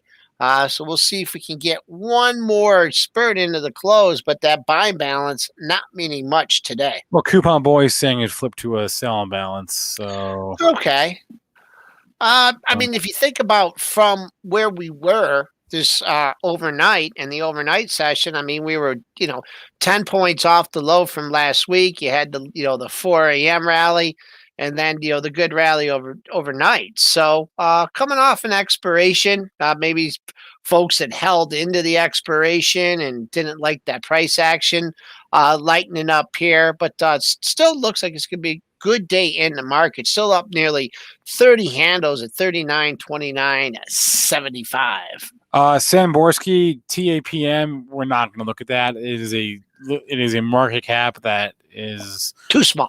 Way too small. Way too small. And Spencer says it's way too small. It's way too small. It is one of the lowest market caps that I can remember seeing for quite some time. So we're gonna not look at that.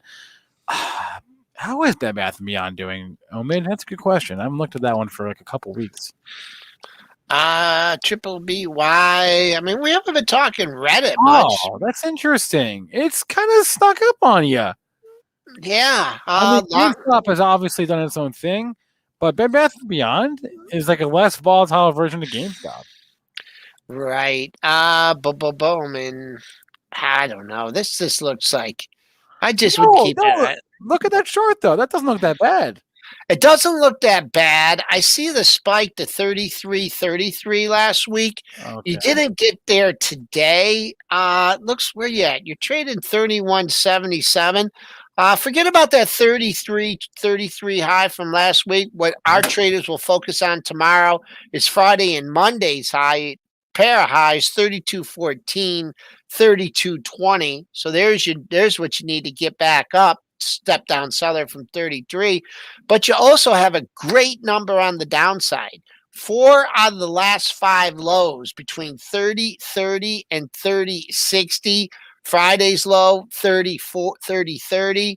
Today's low, 30.36. So important floor. We're $1.40 off it. Not looking for any downside. Bed Bath & Beyond. Not quite an inside day. Just missed it on the upside. But keep an eye on those 2 levels for setups in Tuesday's session. Hurt Scrambler is asking about SJR. Hurt Scrambler, you need to know that is in play. That's Shaw Communications, which is being bought by Rogers. So there's really nothing to say about that right now. It's going to trade with Rogers. Yep. And what's Rogers? RCI or something? RCI. There's really nothing that we can really add about yeah. No. Just keep an eye on the ratio. Keep an eye on your leader. Your leader's down today. Find us some support though. Gapped up after the deal. So I don't know. Keep an eye on 48 here, just above 48. Jesus, yep. I kind of lost track of things. I'm so busy looking at the chat. Kind of lost track of the market here. So do you, Paul. So do you. What are you talking about? I'm like, the market's selling off. I've been walking down there. I'm so busy reading the chat and reading pro that I kind of lost track of things here. But yeah. That's interesting. It's a pullback from the high. Gives you some nice setups overnight to see if we get back. I mean, you had the Friday low, so I think a lot of people are leaning, we're going to take out Friday's low and keep on going. But no, you were above it by 10 points overnight, and then you just got the momentum going to the upside. Let's see if we can mount a rally into the close here.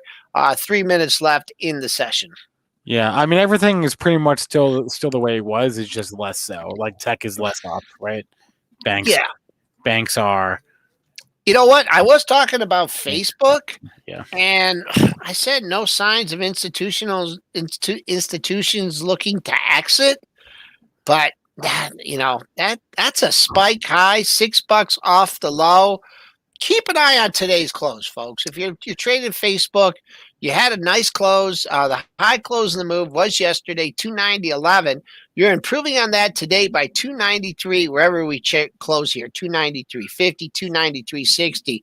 I'll keep an eye on that level, especially since you peeled back $6 off that high. You got the 299.71. You had the gateway at 300, offer stocked up at 300. Someone mentioned Palantir. I just want to see how that's doing today, too. Okay, I haven't looked at that since this morning. A nothing muffin day. Not much going. Ooh, tight range. Down 15 cents. Who cares? Not a big. Next. Okay, no. Who said this in the chat? That JG knows how to piss me off. He goes, market selling off, Viacom's going higher. And I'll be damned if he isn't right, or she. Where's Viacom? 110 now? Oh, no, struggling in 100. Yes.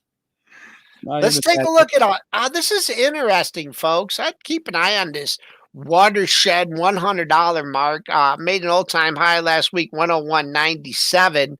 The bad news is you didn't get up to that area today. You got to 100.42.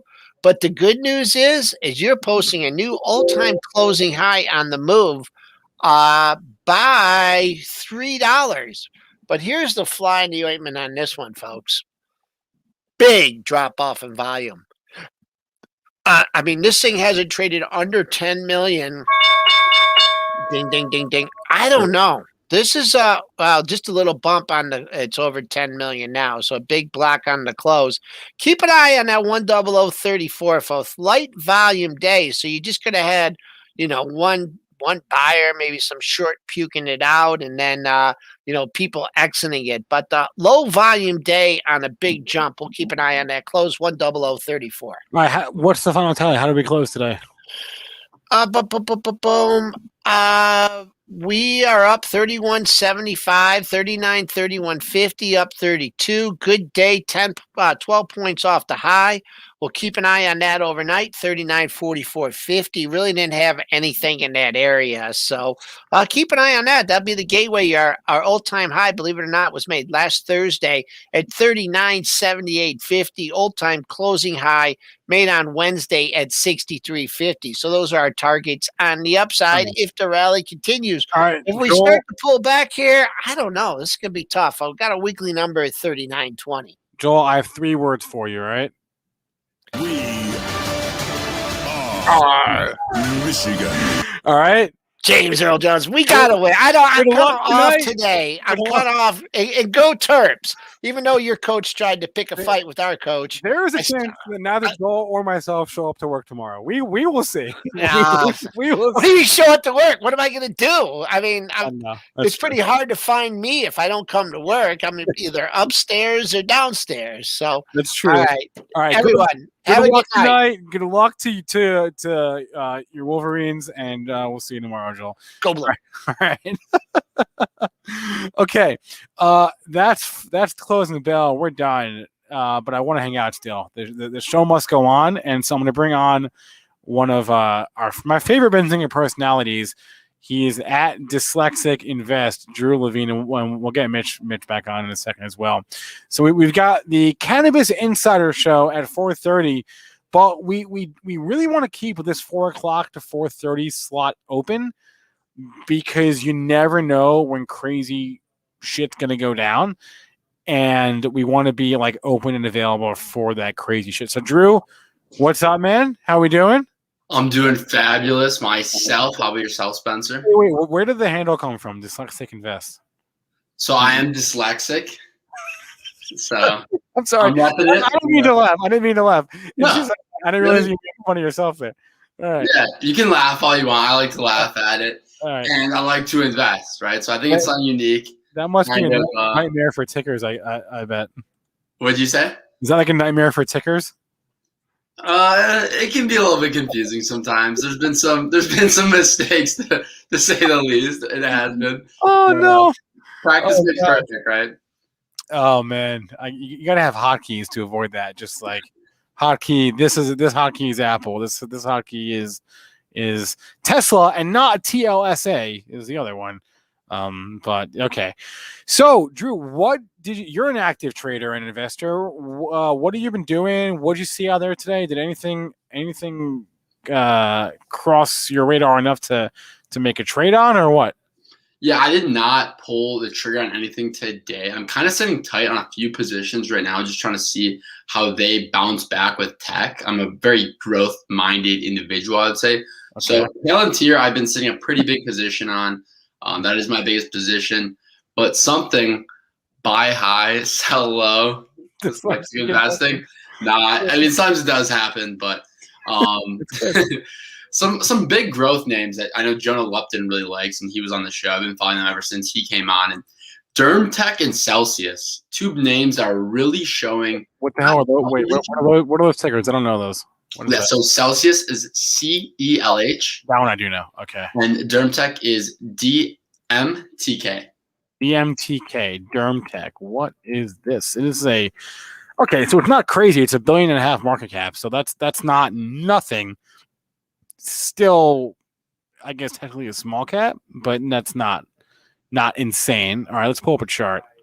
So wait, what is the deal with this? So these guys are doing a smart patch, they're calling it. I don't know the exact terminology, but it's a patch you put on your skin, and it tells you if you have, I believe it is like lymphoma is the most popular cancer. I think that's the one. I could be wrong here, but I believe right now that's the only one it checks for. And, it's a biotech company, which I don't love investing in biotech, but, why is that? Why is that? They're very binary, right? Mm-hmm. It passes FDA. It's a huge win. It doesn't. It tanks. Yeah, you're screwed. Basically, you're either you're a hero or you're a zero. Exactly. Right. With tech, it's like, oh, maybe the servers were down for Amazon or something. They fix that tomorrow, right? There's always someone that can fix a problem. With biotech, it's a long-term thing. Yeah. Okay. So DermTech, you've been long, and then the other one was CELH, right? Celsius. I can't type. Mm-hmm. Yeah, I'm looking to start a position in DermTech. Okay. So you have not bought DermTech yet. Mm-hmm. Okay. So you're waiting for like a pullback or what? Yeah, I mean, it's ran up quite a bit, and it had a huge dip. Celsius had an insane dip with earnings. They dropped, I want to say, 20%, 30% on their earnings, and they've been kind of coming back ever since. Yeah. DermTech's looking just as strong, but there's a lot of hype with these names, I think, and it's going to be a slow process. So just something like today it's up 8%. Am I starting to miss out on some gains? Possibly, but it kind of is a reopening play too, because dermatologists have to prescribe these patches, and I don't think too many people are really going out to seek dermatologists. I mean, more and more obviously as reopening happens, but I think it's something people kind of forget about. This is interesting. I like you because you're like me in that you talk about things before you buy them a lot. Like I talk about things. I'll make a lot of talk and not a lot of action. I love to talk about when I want to buy, but I don't actually pull the trigger that frequently, right? And I figure it's like the opposite of someone who talks their book. I talk the book I wish I had, right? Yeah, I've tried to be very conservative on opening new positions. Okay, yeah, I'm the same way. Because in the past, I've kind of been very wishy-washy. Like, I'll open this, and then a week later, why did I open that if it's down? Why did I buy this? Why did I buy it? I never want to be in a position where I'm like, if it dips, I don't know if I can hold this anymore, Yeah. So. It's like you're like, I didn't even really want this thing in the first place. Why did I even buy it? Okay, so DermTech. So not in yet, waiting for a pullback. And then Celsius, you are in that, right? No, I'm in neither of these. They're just on my radar. They're making big moves today. We can talk about some positions I do have, though, if you'd like. Well, the chat wants you to talk about INMD. Roperpal wants you to talk about INMD. That's funny. I actually was going to talk about that today. So in mode, this is probably the company I will open first. What is this? Crazy. What does this do? So this is an Israeli. I would consider them maybe. It's funny, two biotechs. I don't know if I consider this a biotech. It's more of like a health tech company. Basically, what they're doing is here. It's non-invasive plastic surgery. The way I would look at them. Okay. So they do like all types of stuff to like do like. Wait a minute. Were you listening to Jason's Clubhouse with Josh Brown last week on Friday? I was not. I've been on a few of his, but I've not heard that. I think this got pitched in that, and I think the guy who pitched it was like a total meathead. I'm like 90% sure he's talking about this stock. Really? Yeah, because all he kept saying like, oh, if you want like, you want like the tightest abs, you go to these guys. I was like, what is this guy talking about? I think that was this one, INMD. Yeah, that would make sense. It's super attractive. They've had pretty insane growth. They had like a quarter that wasn't too great recently, maybe because of COVID. Like who's going out and really pushing for a facelift? You can just throw on a Zoom filter and look just as good. Yeah. And for the abs, but really interesting stuff. I like how it's like non-evasive and they're selling these units that are like $20K, Is it like an over the counter thing? Like what can you like something you do at home or like what is, do you know what the product is? Yeah, it's like you'd almost go to like the spa or one of these plastic surgery places and like go like maybe once a week and get like thing done. I don't know the correct terminology for that. It's not. So you're not a user, is what you're saying? I'm not a user. Yeah. No. Do you like to buy what you use? Like stocks? Mm-hmm. Yeah. Like if you like to drink Coke, do you buy Coke stock? Are you one of those type of investors? I like the idea of owning stock or investing in things that I use, products that I use, and products that I like. And there's also the psychic thing of like whenever you. So Costco is a big one where like I don't own Costco, like the stock. I own it via like a fund, but I don't own Costco. But if I did, every time I go to Costco, I'd be like paying myself a little bit, right? So there's like that psychic component to it. But I'm generally a believer in owning companies whose products you use and or you're like just a huge fan of. I'm a huge fan of Costco. I don't own the stock, but I like probably should because I go there all the time. So I'm a big believer in that style. Okay. I think it's very dependent for me. Like something like Coke, like that's such a big company, and I think Coke's going to be around forever. Snoozer is boring. But it's not really just going to move. So I like something that has a very small market cap that maybe I stumble upon. Okay. That I could use. I don't know if I have too many examples right now. Like one thing is I was super interested in solar. And I was trying to convince my parents, like, we get some solar on the house.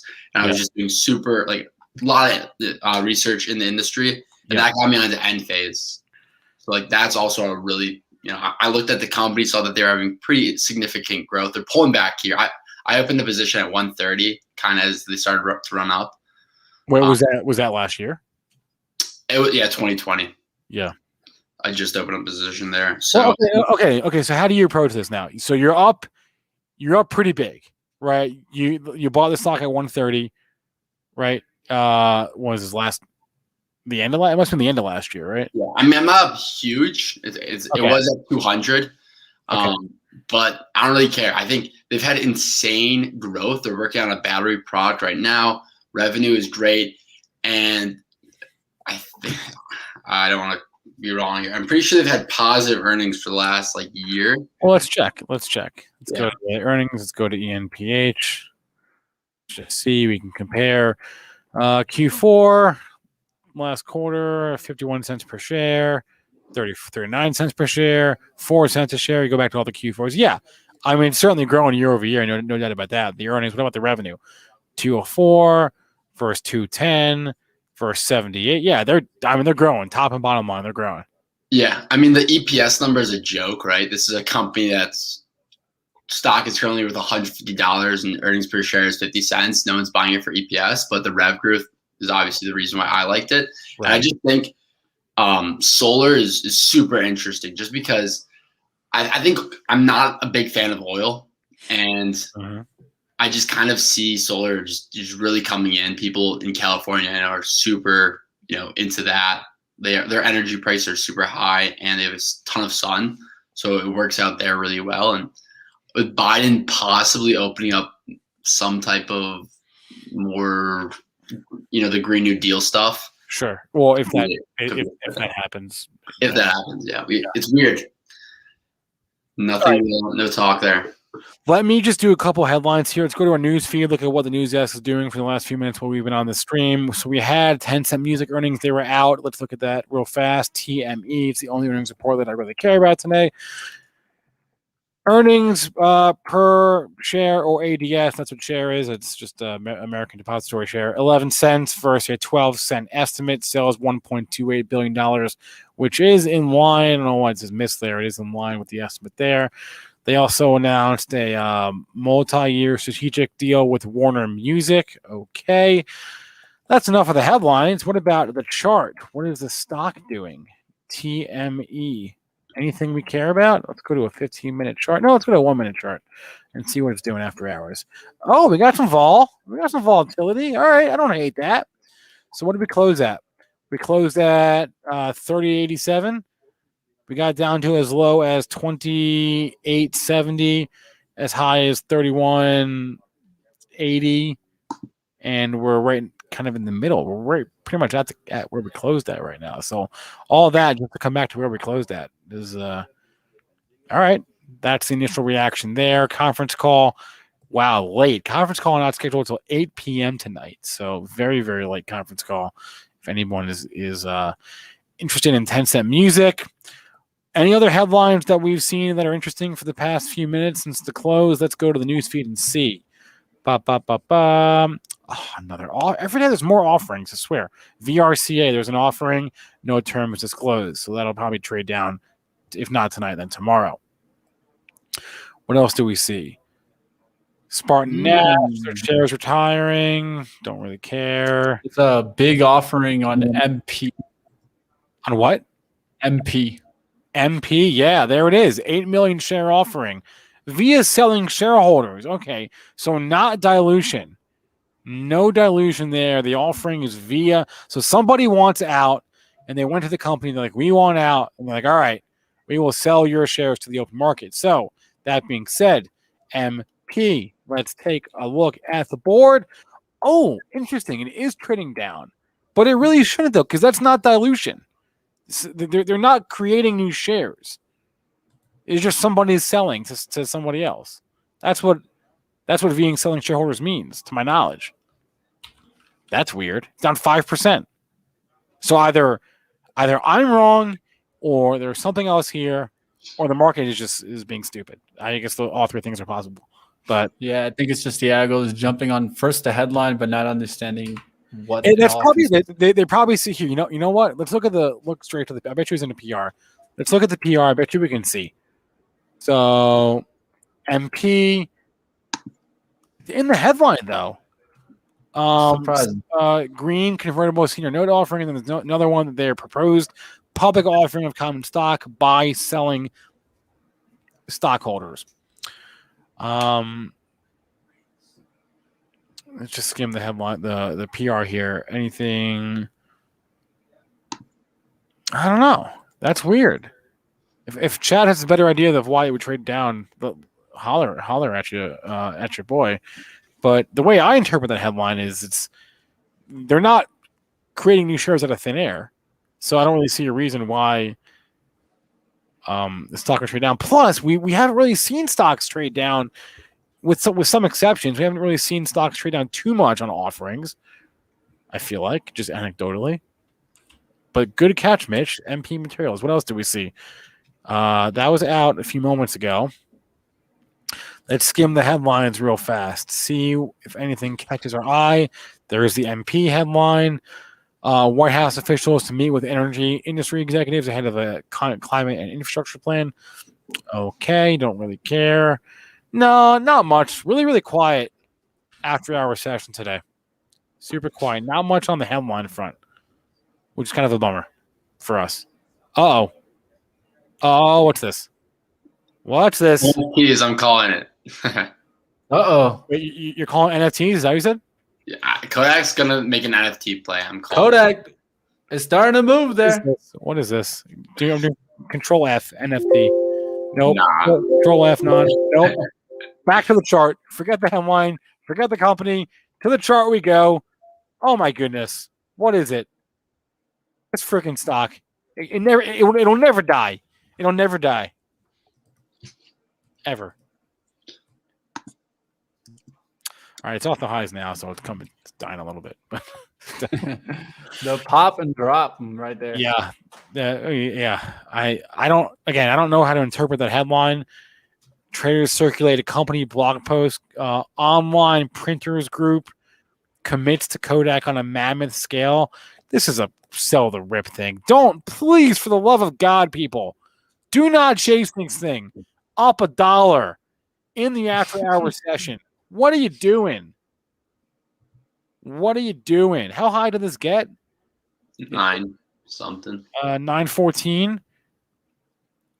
914, and we closed at what? 824. Don't chase Kodak up $1. Don't chase Kodak ever. Rule of thumb. Don't chase Kodak ever. Ever. Let's go to a daily. Let's zoom way out. You usually never see Spencer talk like that, but when you see him talk like that, you might want to pay attention. Stock, it never dies. It's like the anthill in your backyard. It just never goes away. Oh man, it's like that heart monitor. It's like beep, beep. Yeah. Beep. The spike comes right back down. Ruel says he's naming his next child NFT. That's a better idea than buying Kodak, Ruel. It's a better idea than buying Kodak. I got to play for you, Drew. If you see if you like this one, INSG. 5G play. Inseego. Drew, have you ever owned this? Sleepy.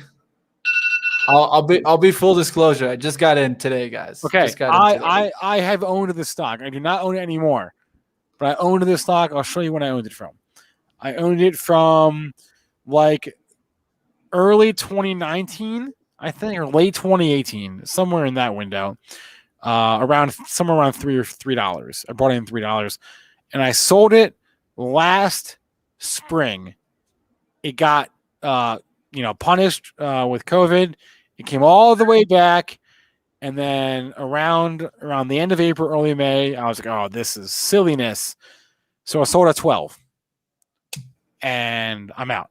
And I guess technically, I own a 5G ETF, so I do think this fund or the stock is in that fund.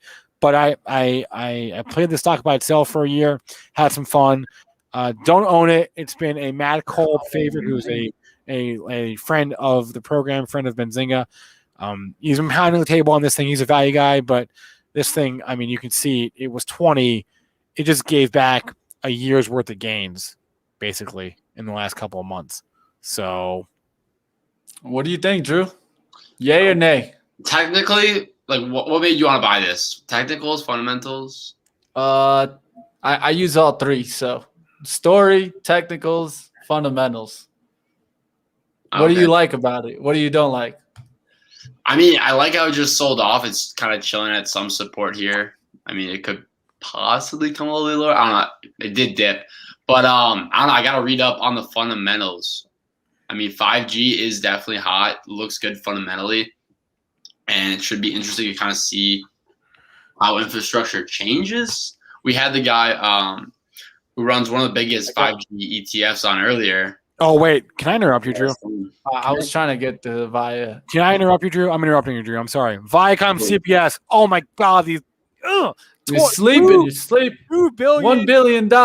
No, $2 billion offering of Class B and $1 billion offering Class A of convertible preferred stock. Let's go to the chart. Dilution. I call that dilution with a capital D. And boom. Actually, that's $3. Boom, baby. Down 3% after hours. This is what you get. God, I feel vindicated now. Wah, wah, wah. I feel vindicated. Wait, where's my? Yeah, that is definitely a wah, wah, wah. The question is, does this turn Good for around them. all the entertainment? Good for them. This is what you're supposed to do. You're supposed to raise money when your stock goes bananas. That's what's happening. That's great. This is what you're supposed to do. But what's up with Discovery now on that? It sucks for the, it kind of stinks if you're long the stock. But okay, that's a good point, Mitch. Let's start with Fox A and go there. Yeah, let's move across. Nothing after hours. DICA Discovery. No, not really. Down a quarter after hours. Nothing. Okay. Nothing to see here. But Viacom, yeah, that is notable, especially because if you look at the daily chart, it's been Rip City in Viacom this year. Yeah, it has been. This thing a year ago was $9.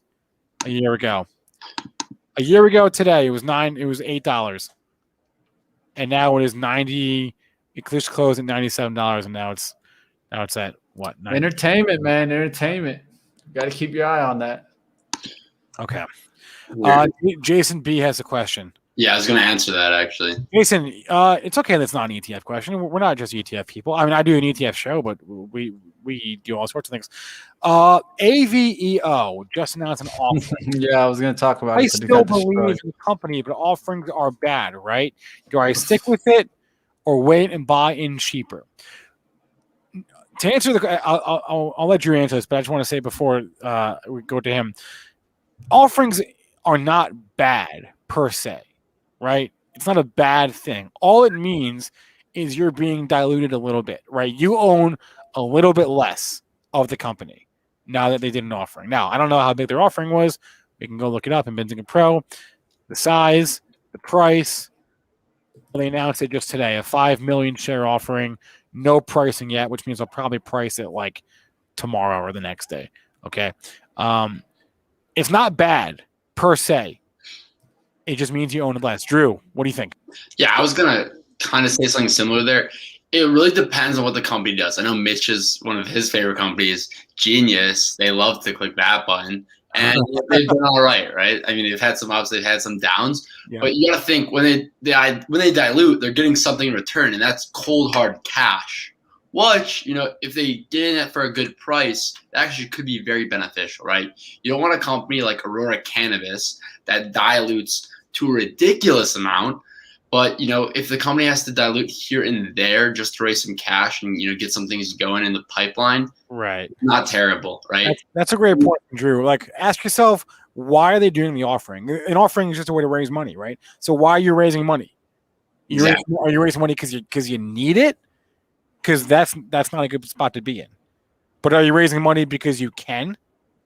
You want to expand or something? Yeah. Right. You don't want to get like Aurora Cannabis has raised a lot of money probably because they need the money, right? Because deal making dried up in cannabis for especially Canadian cannabis companies. But they can talk more about that, at Cannabis Insider at 4:30. But if you're raising money because you can, and then that's something else entirely. So that's a good point from Drew. You got to really look at okay, why is the company raising money? What are they going to do with this money, right? This is why you go public in the first place, is to access capital markets when you need to raise money. You can do offering anytime you want as a public company, right? As long as you have people willing to buy shares, theoretically. So it's not a bad thing. It's just, where do they price it? Okay. Because the price could be the floor, a temporary floor. If they price, so it's AVO is at $9.63 right now. If they price it at $9, it's not great, right? That could act as a magnet or a floor. So that's one thing. But also, why are they raising the money? I mean, in this case, it's a biotech. They're probably raising the money because they need to fund a trial, I would presume, right? That's what these companies do. They all do this. This is what biotech companies do. How else are they able to afford their expensive trials? It takes years and a lot of money to get these drugs through the pipeline. They all have to do offerings. That's why so many of them are publicly traded. So is it bad? No, not by itself. Maybe. The answer is maybe. I'm sorry. I got you some information here. So okay. What do you got? These are their candidates. So this is literally what they're working on. So as you can see, they had TiVo 3 and TiVo 1 that were actually in the marketed phase. There was some news about TiVo 3, I believe, this morning. Okay. About U.S. commercial. Yep. So that shows also what could that mean? Hey, maybe they need some money to actually get this supplies to go to commercial.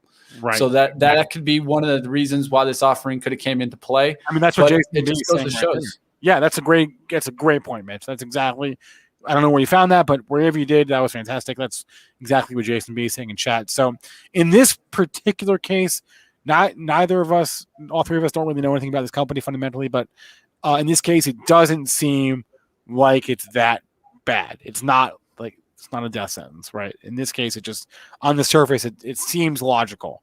Is what we're saying.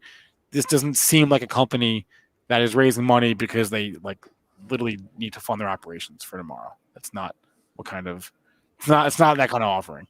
It's not a survival offering.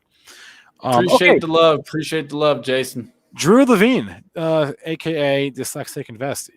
I feel like you need to change it so it rhymes. Dyslexic Invest. I'm not good at that. Dyslexic Investic. I don't know. Drew, do you have any final thoughts for us? No, I think we had some great stuff that we talked about, and yeah. All right, Drew, we have to get you on more because I know you're always going with Luke, but be honest, we're way more fun. So, no comment. And way more sane. Being honest with you. All right, Drew. Being honest there. Yeah, being honest for sure. All right, thanks a lot, Drew. Yeah, peace out, guys. All right, and that's gonna be a wrap for us because we've got sorry, Mitch. We've got the Cannabis Insider Show, a new show that made its debut last week to rave reviews. It was all over the charts on the Billboard charts and the Oscars charts. It was all over those charts, and everyone loved it. All the people, they were saying it's the best show ever, and I completely agree. So we're going to bring on Patrick Lane and cannabis reporter extraordinaire Javier Haas. What's happening, my friends? What's going on? How are we doing today? The Oscars charts, the Billboards charts. Move over, Meryl Streep. Yeah. Cannabis Insider is here. Exactly.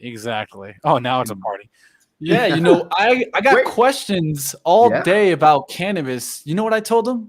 What'd you tell Go them? to the right show. Go to Cannabis Insider. They'll be for you there. So I know there's some people waiting for the for men. you. This is great. Thanks for teeing that up, fellas. That's awesome. And thanks for I was just listening to that last bit. That was awesome. How are you, Javi? I'm doing pretty good. Honestly, it's been a good start to the week. What about you?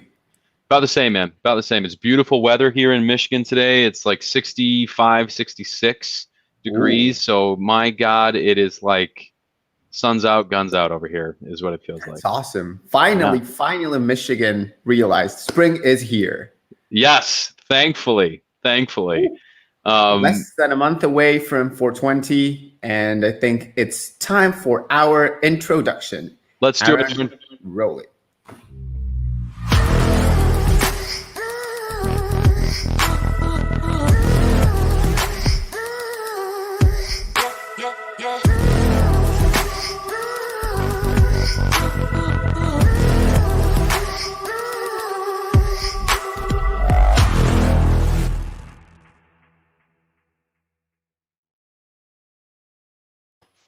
All right. We're back. Back in action. Javi, I've got a few things for you today. And guys in the chat, throw one in there if there is any excitement whatsoever about all the acquisitions going on in the space. A 2 if you just don't care about acquisitions and you don't. But I'm excited. I feel like every day there's something else that happens that's really interesting. Now, why don't we start with this one, Javi? I am cannabis. I know we talked about this one a little bit last week, but this is a cool one. One of the only operators, especially in the medical community here, that has a footprint in the EU, Canada, and Israel, right? Yep. And Israeli company, in fact, they just got into North America through an acquisition.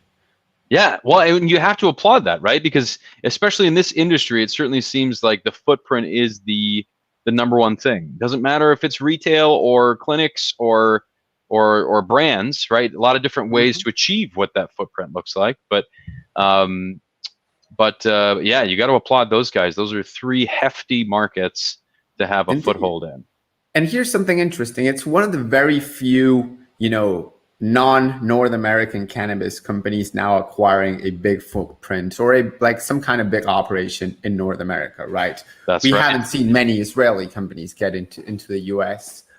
We haven't seen many European companies get into the US. And in fact, we haven't seen many US companies get into Europe either, right? The flow seems to go like Canada to Europe, and that's about it for now. Yeah. Well, and I love it, right? At least there's an opportunity to spread the wealth a little bit.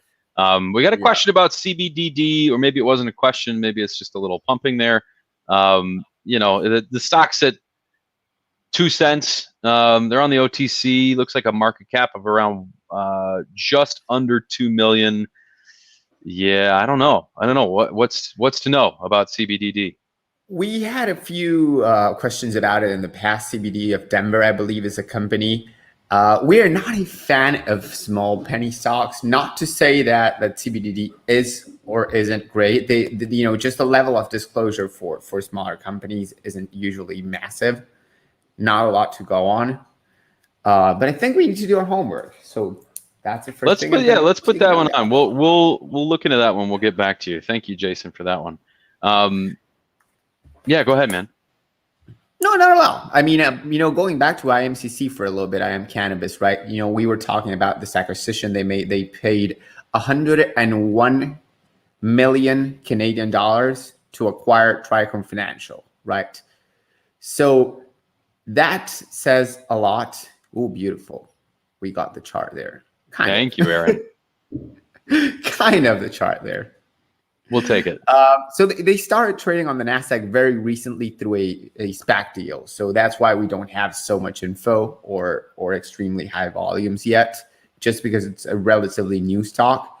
And they didn't do much press in the US before going to the NASDAQ, right? I remember covering the company on Benzinga every week. They have a good PR team, but they pitched like me and not a lot of other US-based or Canada-based journalists. So, there was often not a lot of information around what they were doing. Definitely a company to keep an eye on. One of the most interesting players in Israel, especially publicly traded. We don't have a lot of those. There are a lot of very interesting private players in Israel, but this is a very, very cool way to play the Israeli European market, and now, a financial play within North America as well. Absolutely. Well, listen, I have a couple more that I want to rattle off here. IMCC, again, great company, great footprint. Let's talk about great companies for a second. Do you want to talk about TrueLeaf?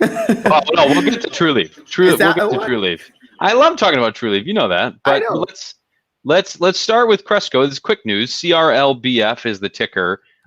We heard from Bluma Wellness. Their shareholders approved that merger.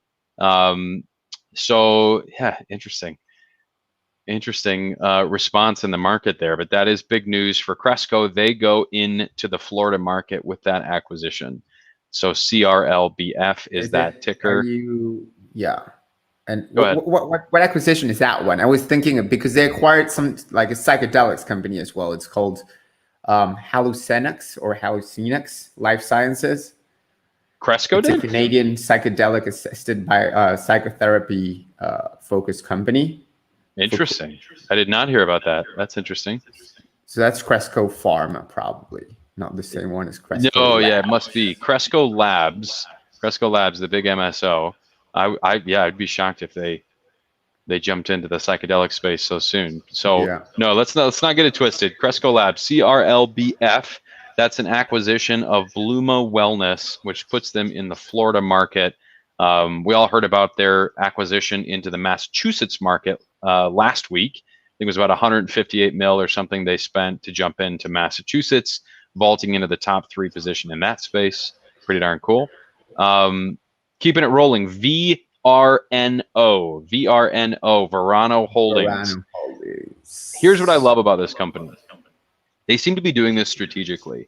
In a time, I don't know what you think right now, but at a time when all these SPACs are jumping into like 7 markets at a time, right?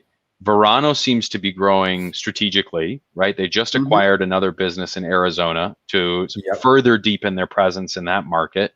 But they're going to be huge, right? They when they went public, they vaulted to one of the largest companies in this space, right? So it's been pretty cool to watch them.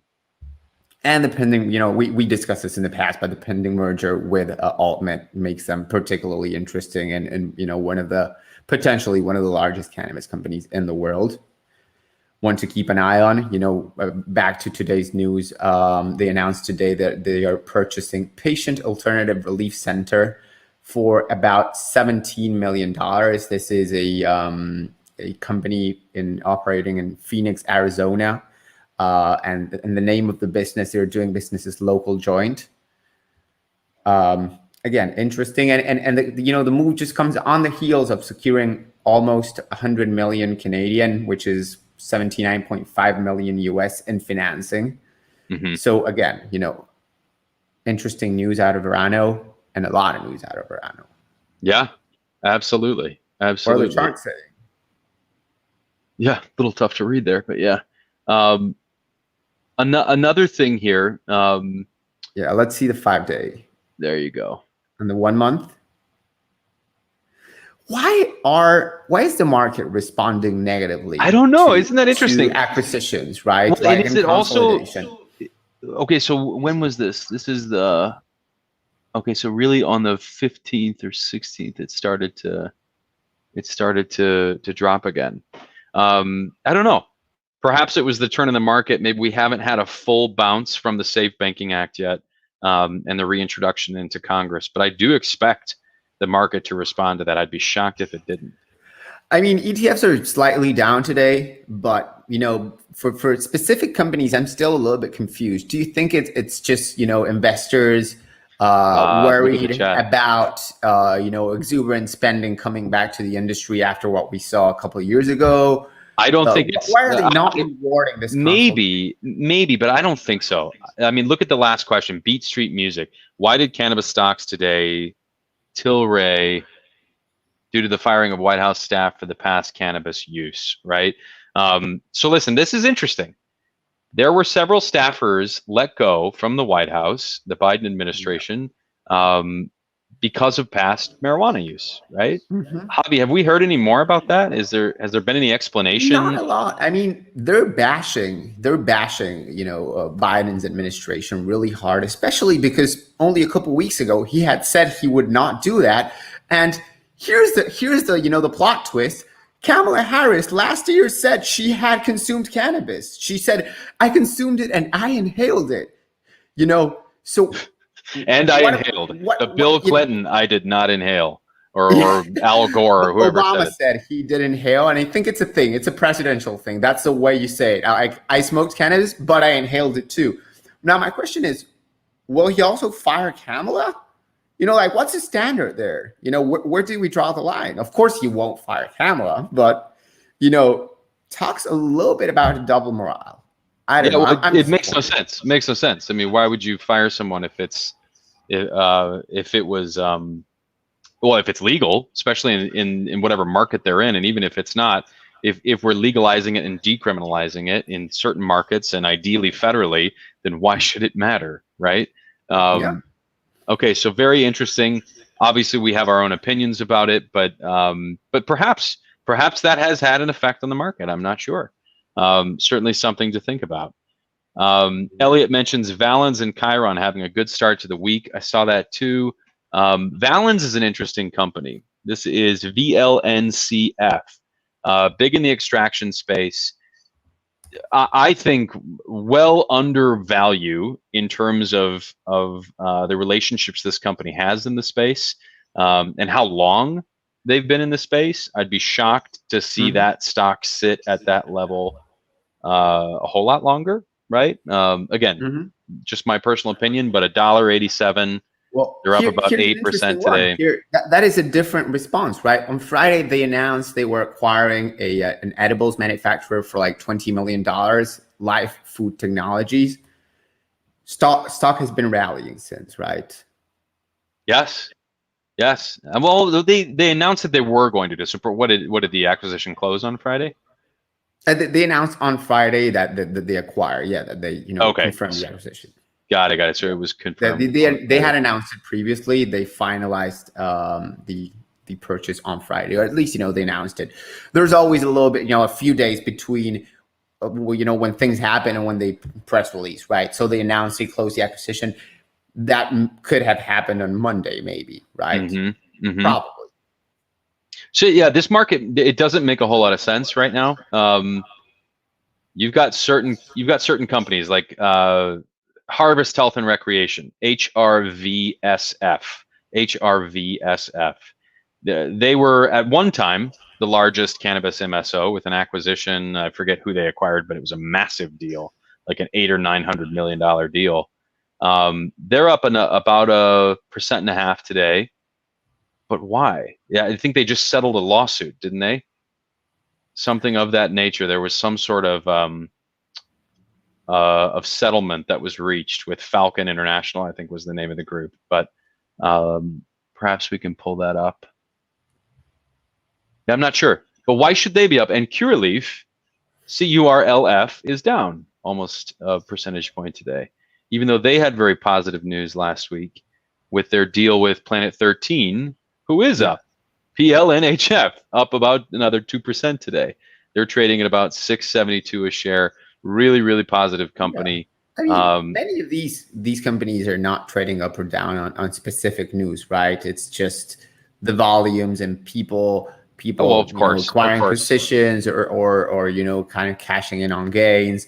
Also, the fact that they're still relatively small in terms of market cap and relatively low in volume means that any market maker can make one move and really, move a stock. And I've seen a lot of that, right? Of companies being heavily shorted by a fund and really, one or two investors being able to determine the fate of the entire company and its investors, like its retail investors, is not uncommon in cannabis. Right. Well, it's just interesting, right? Especially because some of these companies are doing deals together, and one of them's up, and one of them is definitely the opposite. Yeah. Then Kyle mentions High Tide is up today. Actually, yeah, that is true, and it's because they filed their Form 40F for the Nasdaq listing with the SEC. Great move for them, I think. Yeah, another one to keep an eye on. I really like to see more and more companies, from the cannabis space getting into the Nasdaq and the New York Stock Exchange. It seems the Nasdaq has become particularly friendly, and open to listing cannabis stocks, as long as they're not touching the plant in the US, right? That continues to be their mandate. But they were playing around for a little bit. I remember, 3-4 years ago asking them, hey, are you ready to list cannabis stocks? And they were not quite ready.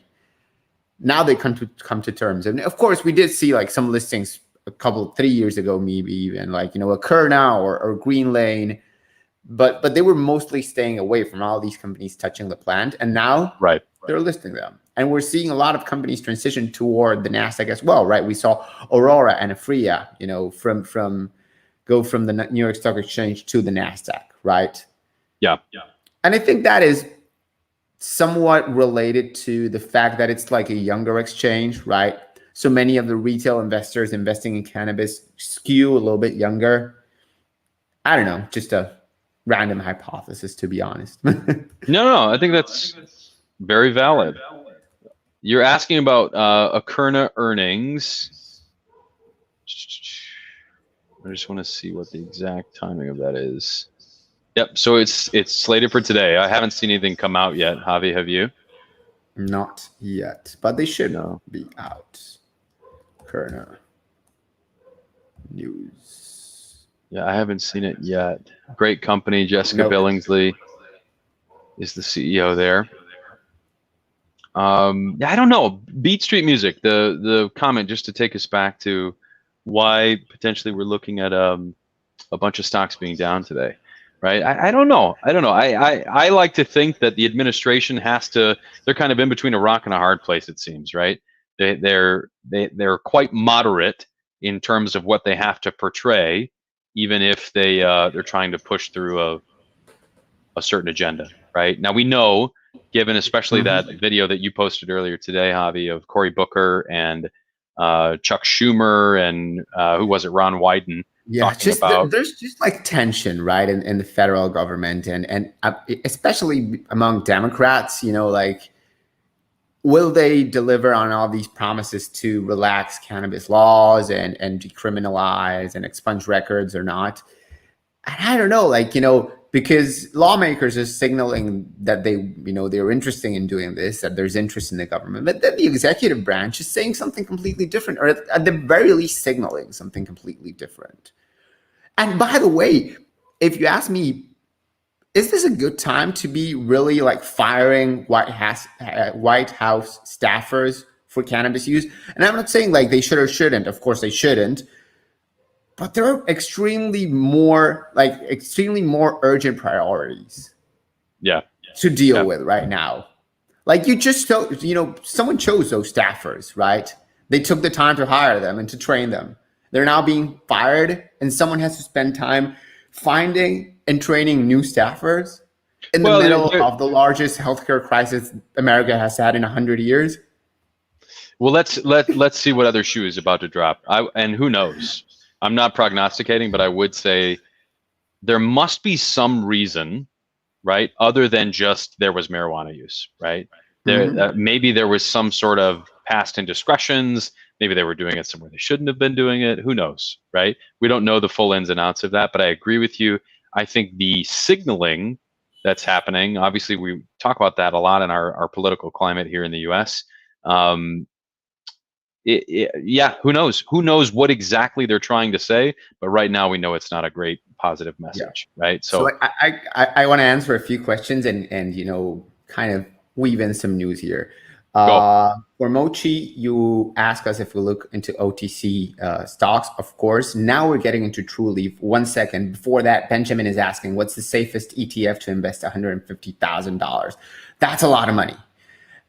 We cannot provide financial advice. Here are the ETFs I think are cool. There's MJ. They're all New York Stock Exchange traded on the New York Stock Exchange ARCA, of course. So we have MJ, YOLO, that's YOLO, MSOS, then THCX, and CMBS. CMBS is run by our good friend Tim Seymour from CNBC. THCX is, we have John and Jerry and another friend of the house involved in the ETF.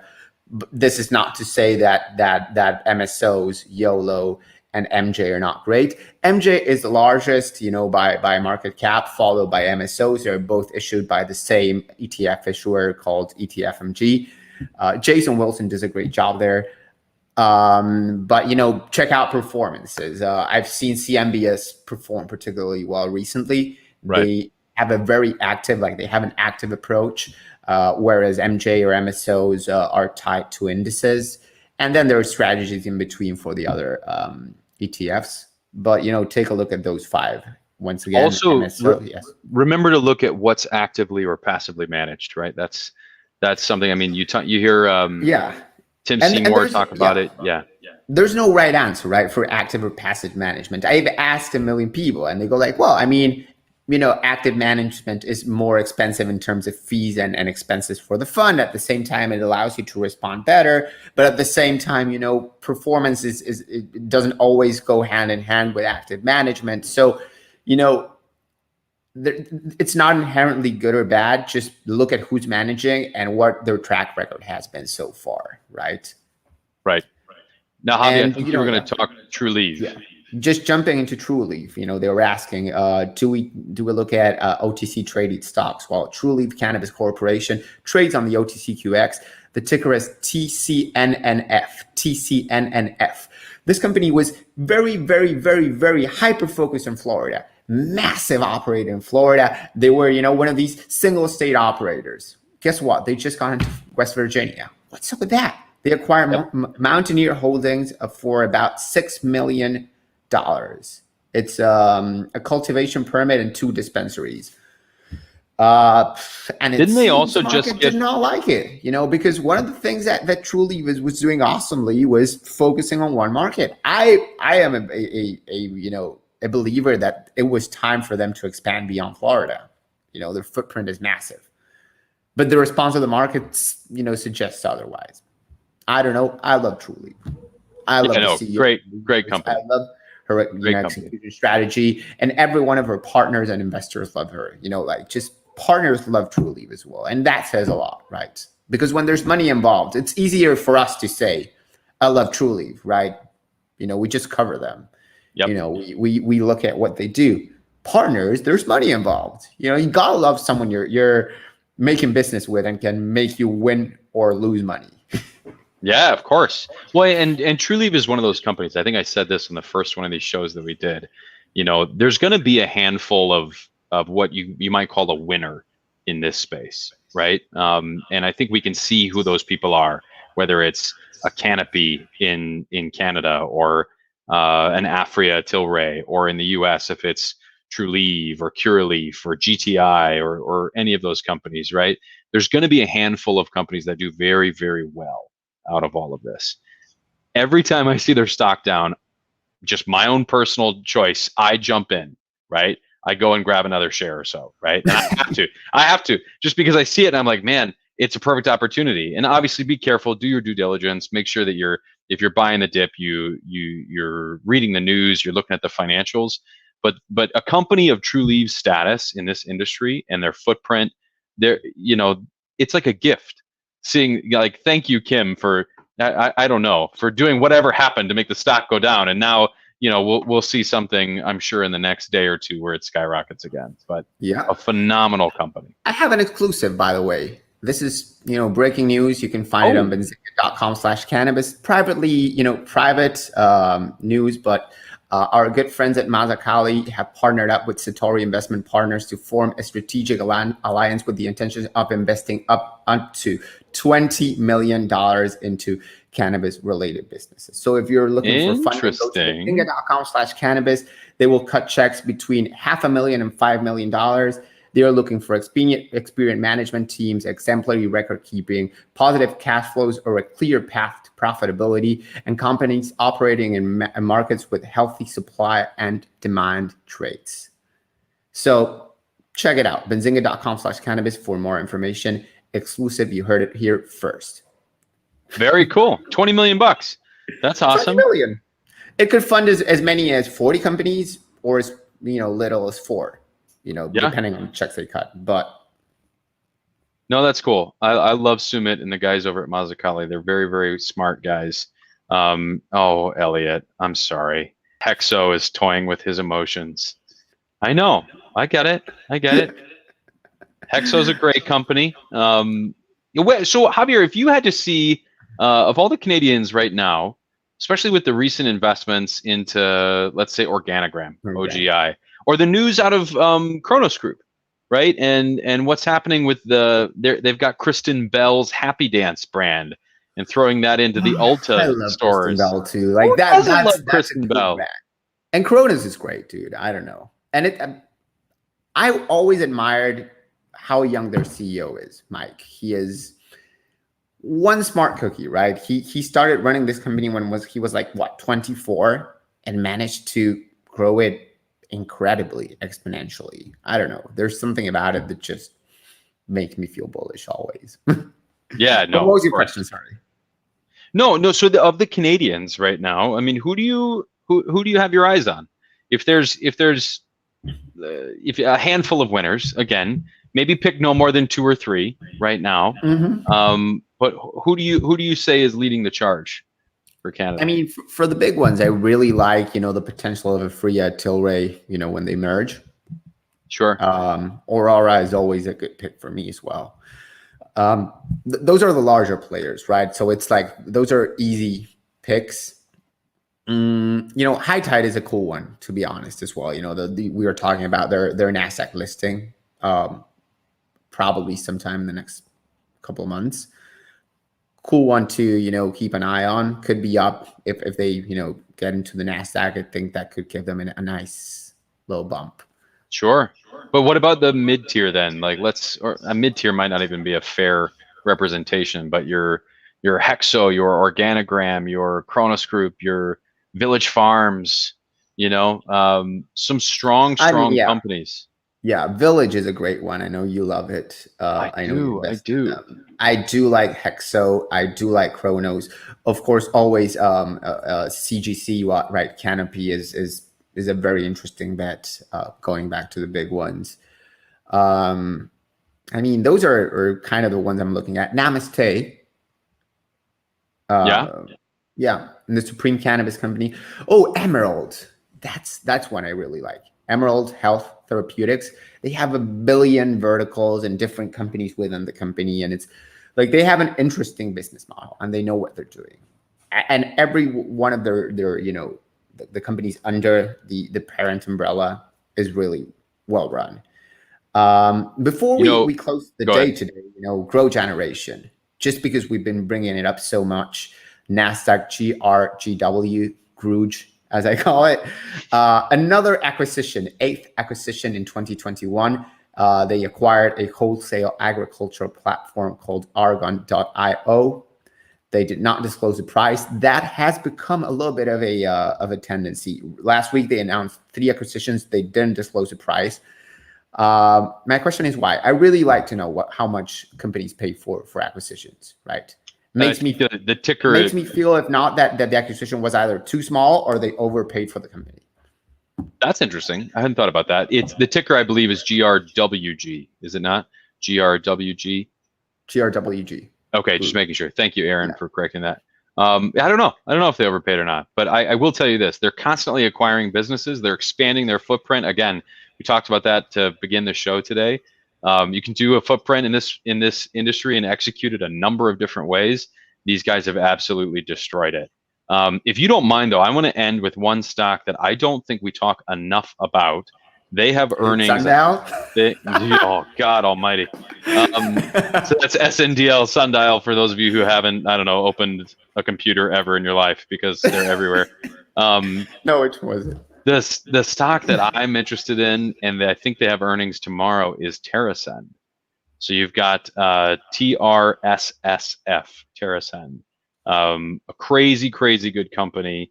Under the radar, they've been under the radar for a long time, right? But you've got Jason Wild, you've got Tim Seymour, you've got relationships with other major companies in the space. Doesn't Canopy own or Yes. have? Yes. Yeah, What's the deal with Canopy in that? Yeah, in that they had a particular stake, stock? I mean, I think it's Canopy Rivers, the investment arm. Oh, that's right. Okay. Into TerraSend. Here's my one concern, right? And I think it's shared by analysts. New York might go rec anytime, and then implementation could be fast. If New York beats Jersey to the punch, TerraSend only has operations in Jersey, in that region. So they wouldn't be the largest beneficiaries of it. On the other hand, if New York fails to legalize, they stand to reap enormous benefits from being a major player in the region, right? And generally Northeast and New England. And they could be receiving a lot of tourism and a lot of people buying, right? Yeah, no, it's interesting. I don't know. And who knows? New York, I feel like they've been hinting at it all year. I've heard about New York going legal. If you like TerraSend or you want to play a New Jersey play, just hedge your bet with one of the good, someone who's well positioned in New York. And again, benzinga.com/cannabis, you'll find a report by Cantor Fitzgerald, Pablo Swanich. We quote him very often, and he breaks down which are good plays for New York and for Jersey, in different situations. Cool. Well, that's a good note to end on, my friend. We have After Hours with Ryan up next. Oh, After Hours. That sounds very classy. That's correct. We're a classy place, guys. Classy. All right, guys, smash the like button. Let's go. Let's go. Smash that like. Enjoy yourselves, everyone. And I give you the gift tomorrow of Spencer less Israel. classy. Yes, please. What do you think of that? Check mark from me. Spence, you're the man. Thanks for having us, pal. Javier, Patrick, thank you very much. All right. All right. After Hours with Ryan Rozbiani is usually a Tuesday, Thursday show, but this is a weird week.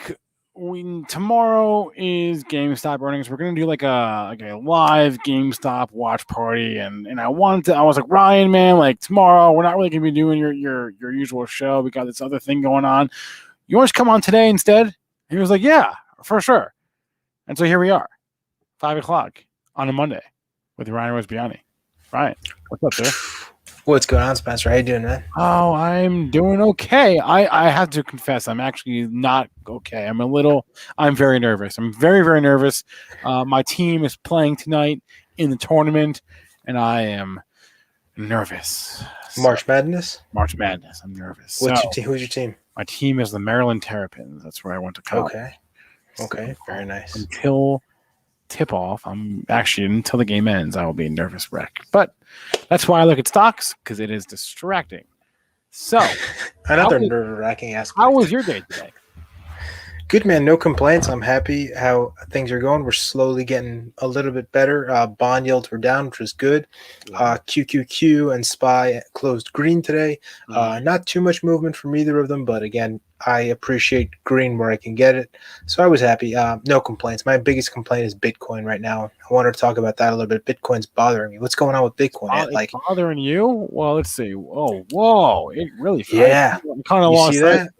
I mean, it's up on my screen, but I sometimes just skip right past it.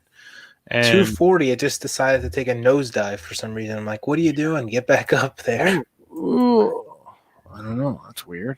Here, let's share your screen and we can take a look. But sure, I can't pull up Bitcoin's chart on Benzinga. I don't think. Do you know how to pull it up on Benzinga? Bitcoin? No, I would just use the GBTC as a proxy. Yeah, that was what I would do.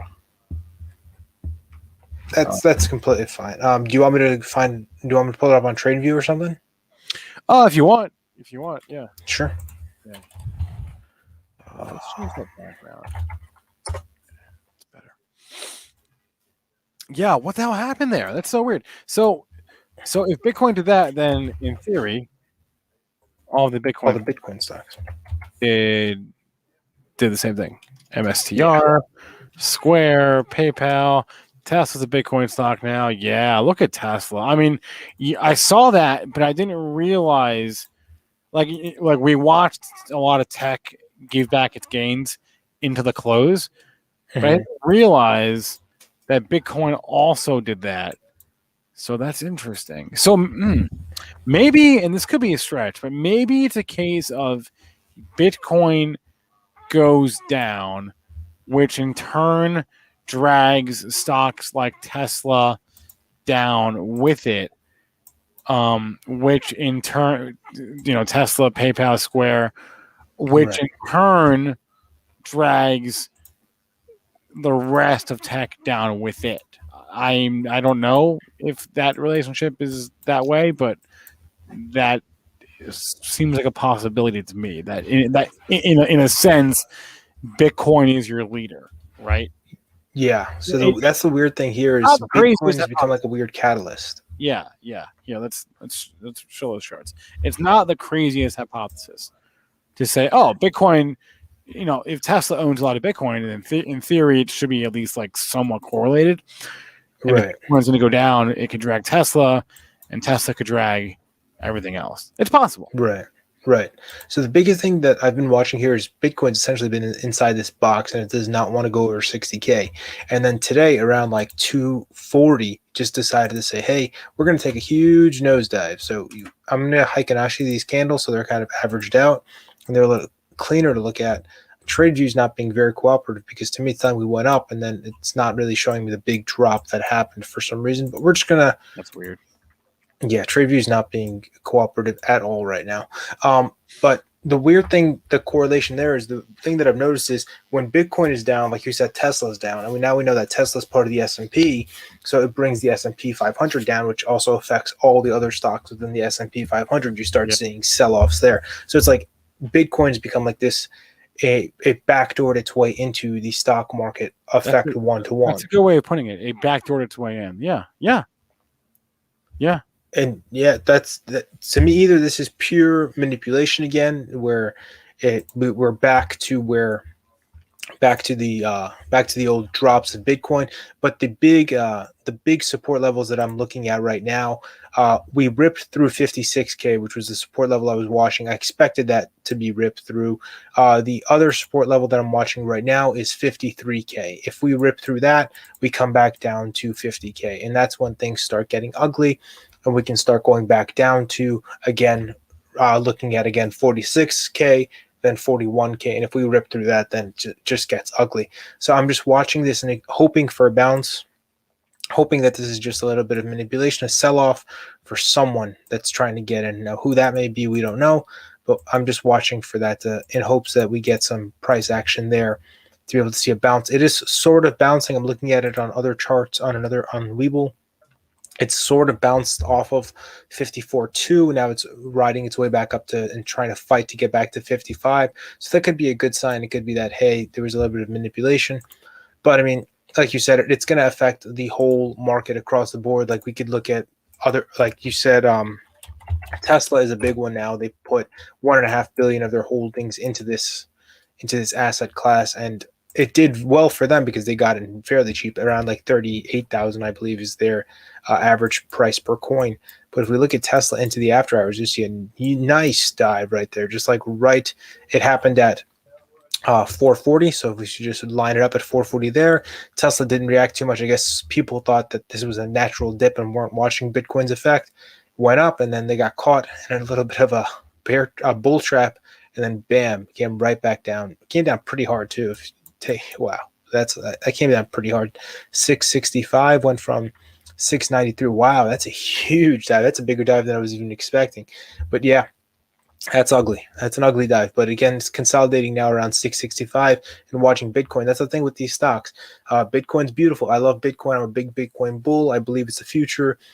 Powell and them are even looking at it to see what happens with Bitcoin into the coming weeks. I mean, into the coming years, not weeks. They work way slower than that. They're seeing Bitcoin as more of a replacement for gold, or kind of like gold rather than a currency. And I agree with that. That makes sense. It's very hard to transact with Bitcoin as currency. But looking at Tesla's chart, and we're seeing that Bitcoin now affects our markets no matter what we do. We've got stocks like Tesla. We've got MicroStrategy, MSTR. These guys are the ones that you guys know. Michael Saylor has been buying Bitcoin like crazy. His company is the charts might as well be parallel with Bitcoin these days. But they came down hard. Well, not too hard in after hours, but they're moving a lot better because I guess that this stock is more used to it, whereas Tesla has such a big effect on the whole overall S&P 500. I'm sure if we pull up SPY, we'll be able to see. Oh no, SPY didn't react to Bitcoin, which is good. But well, let's see. So SPY 540. So again, same thing like Bitcoin, Tesla, got one up and then came down. But again, I like SPY. SPY, as long as SPY is over 390, 385, that's not a big deal for me. This is the one thing that people tend to overreact is they see a little bit of red, a little tiny bit of red in SPY. Everyone gets scared fairly quickly, but you shouldn't. Like, look here. This was around the time when bond yields jumped up like 2 points a day, and then Friday they also jumped up 2 points during the day. So it looks like SPY is sort of calming itself a little bit. We could see more. We could see more price action. We could see bond yields go up to 2%. Or we could see them implement strategies where they do bond buybacks and kind of retract the bond yield. Today the bond yields came down. I could pull those up. 10-year bond yield. Just want to make sure I get it correct. Guess it's okay to pull up Market Watch. The 1.6 TNX is your ticker on that, on the 10-year. What is it? Like it's TNX, not like the stock, but like on Thinkorswim, TNX is. I don't know if it's in Benzinga Pro. I'll be honest with you. I don't think so, but yeah, it's under 1.7. So that's all. You can always use a TLT as a proxy, which what I TLT. Use. Yeah, I use it as a proxy.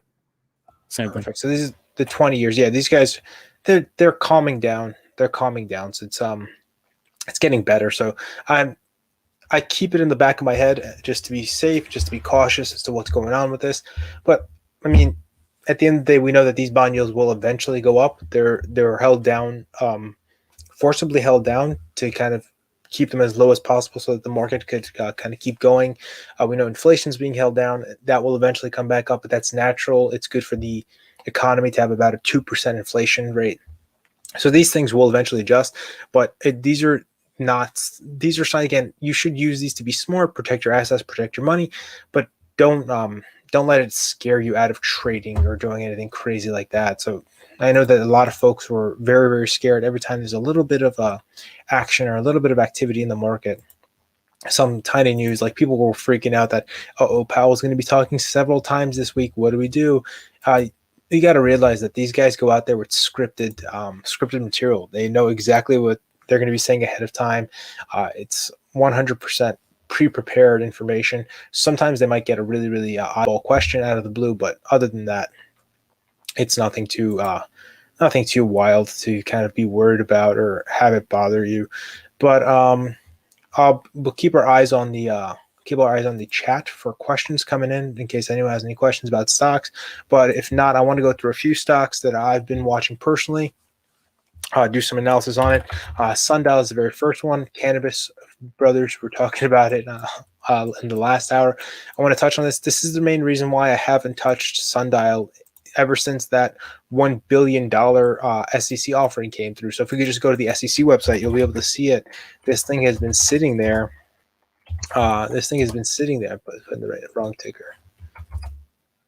SNDLL. No, SNDL. I get a little bit nervous on camera sometimes. But SNDL, if you take a look at it, you come down here, you got a bunch of these. So a 6K is the same thing as an 8K for internationals, which is a kind of like a filing to be able to give you information to shareholders, because these guys can't just go out there and tweet this stuff out. That's not how it works. There's rules and regulations. So 6K is the same thing as an 8K. I actually have an infographic. I posted this on my Twitter. We can go through it together. It'll be a quick little mini lesson for you folks who want to kind of learn a little bit about we got to scroll through a lot of crap, but we'll get there. Let me see if I can pull it up. SEC cheat sheet. I want to give you, there it is. And I'll retweet this right now. So if you want to check it out, it'll be right directly on my Twitter. So an S1 filing is the same exact thing. I'm trying to make this as big as possible. Okay, it doesn't want to cooperate, but that's fine. An S1 filing is an IPO of a company. Hey, we're ready to go public. We IPO. You see SPACs. Hey, there's a new SPAC. Check out the S1 filing. That's where all the information will be for outstanding shares, share breakdown, pricing, stuff like that.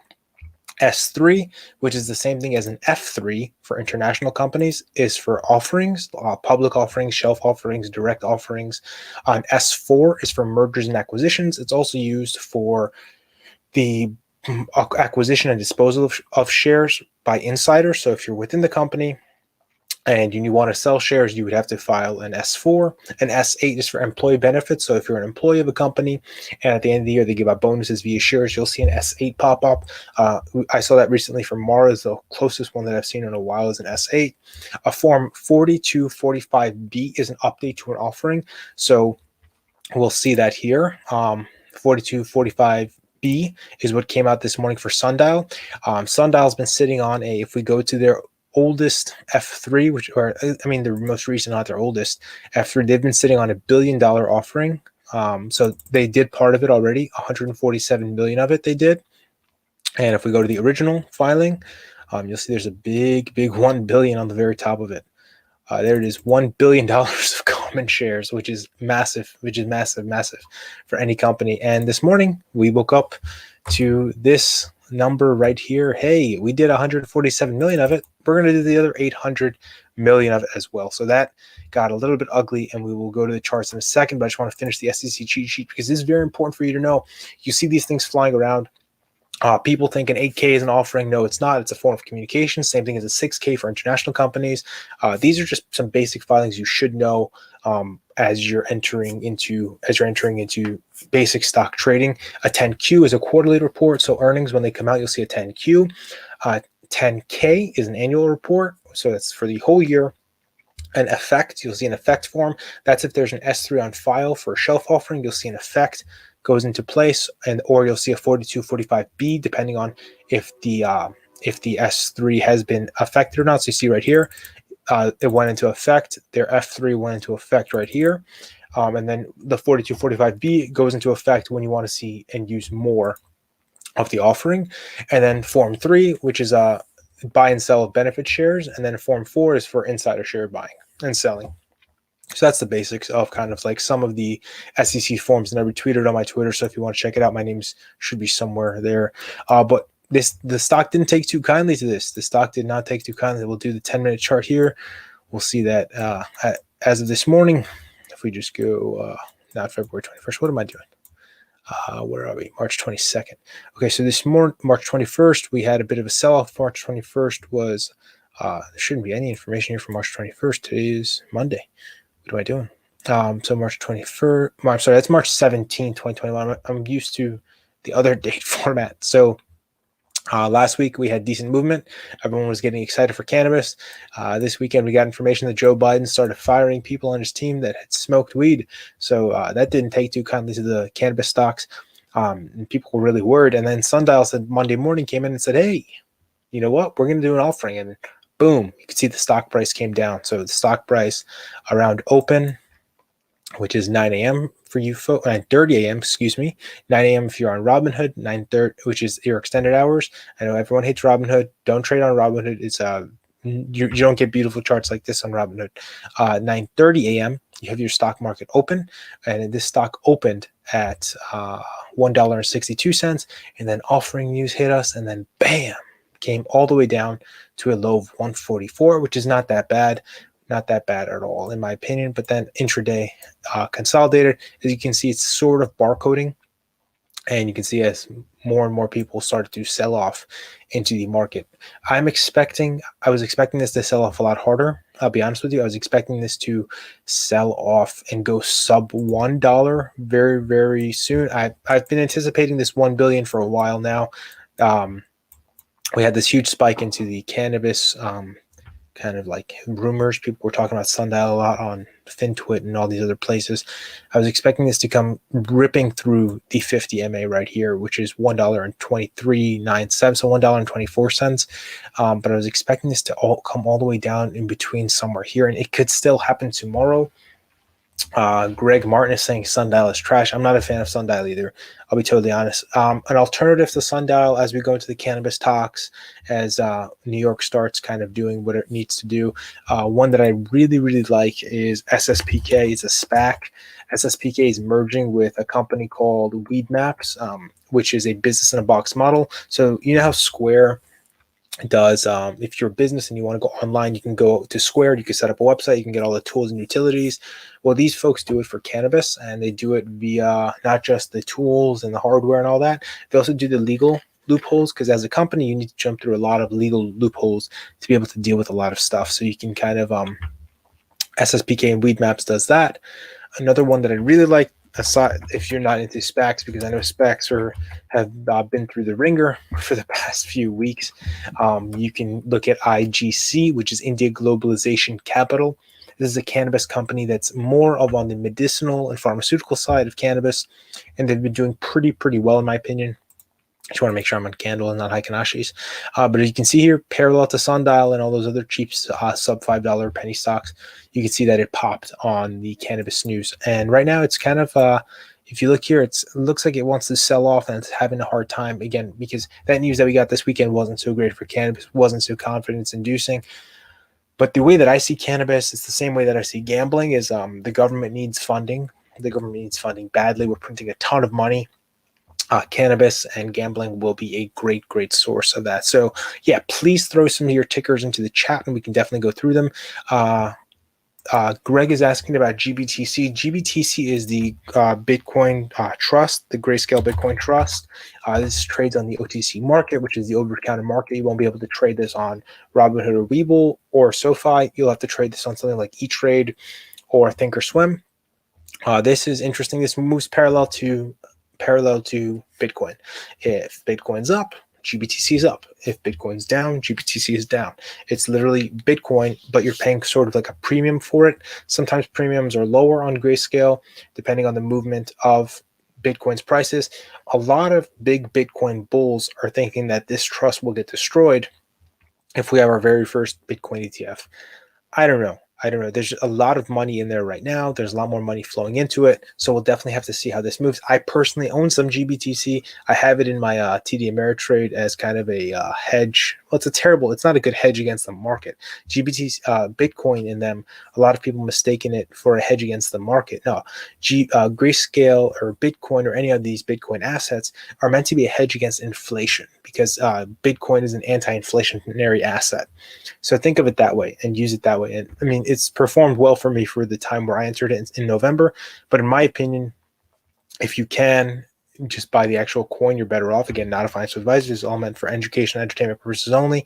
The coin itself is a much better performing asset than GBTC just because of the premium that you're paying versus the amount of coin that you're getting. So let's go through some tickers in the chat that we have. We have some flowing in. We've got Kevin Lee coming in with NNDM. Let's jump into that one. NNDM, which is Nano Dimensions. This is an ARC Darling. This is one that comes up in every single time we do one of these videos. But NNDM is doing not so hot today. It's down 3.63%. After hours, it's picking up 0.5%. So that's interesting. Watching the movement. If you look here, this wants to reverse. The MACD lines are touching literally on top of each other and just kind of riding through. And if you look at the volume, it's essentially flat compared to where it is, which is usually in this upper areas. If you look back here when it moves, the volume is a lot higher usually, but here it's sort of flat. It's kind of like we had the after earnings came out. Afterwards, the stock went up, which was really good. Earnings weren't so hot, but the stock went up just because these guys, now we know that they have $1.5 billion on their balance sheet. We know they're going to have to do an acquisition of a company in the same space in order to prevent competition and kind of further their expansion. They're in a really good sector. I like this stock a lot. I like this stock very much. I'd like it to keep holding this 21 moving average and close above it. Today it didn't do that. It closed below it. Today we closed at $9.83. 21 moving average is $10.08. So I'd watch tomorrow. This to me is more of a long-term play than a scalp. The chart is no longer very good for scalping. It used to be very good for scalping. Here you'd see like any tiny little press release or any tiny little email from ARK saying, hey, we bought Nano Dimensions, the stock would pop. But as of right now, it's not a good scalp stock, but it's a much better long-term stock in my opinion, because I do imagine that with the news or as the market starts to get better and have more confidence in tech, we can see it continue to go up and kind of go to the next levels. Todd is asking about SOS/Tiger.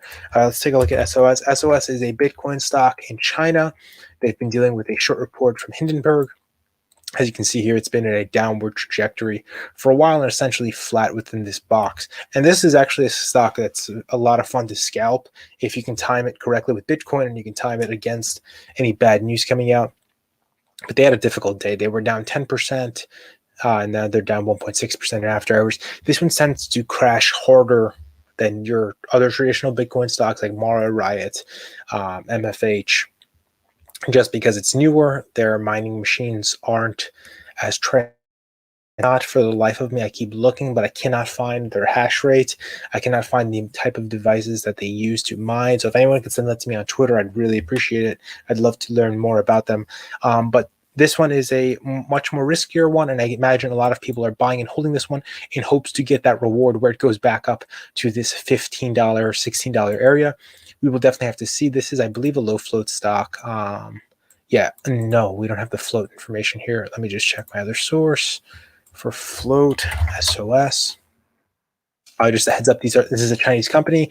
All the information you can find is also available on the SEC. Just because they're a Chinese company doesn't mean that their information isn't out there. You can go to the SEC and find this stuff.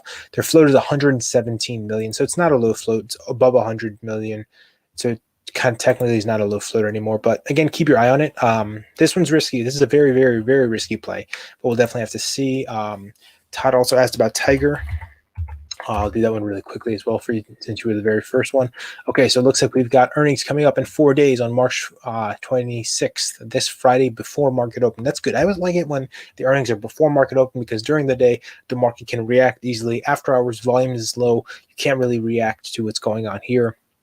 So again, these guys are also, I believe these folks also operate in the Bitcoin space. I think they're a broker. Yeah, online broker focused on Chinese investors, trading platform that enables trading in equities, financial investments. Okay, so they're like a Robinhood style Robinhood style company. You got some options activity going on. You got $22.50 calls. That's good. The stock is at $19. That means this is a bullish signal, especially in the options community. Again, this could result in nothing. This could really mean nothing, but this means that there's people are putting their money where their mouth is in terms of options activity. So look into it, see how you feel about earnings, look into their previous earnings, see how the chart see how the stock reacted. Because at the end of the day, this is a company. These aren't just stocks. There's a company behind every single stock. So there's a lot of information you can kind of delve deep into beyond the chart. There's the investor presentations, the team behind this company, and a lot more. Let's see, what else are we getting into the chat? Let me see.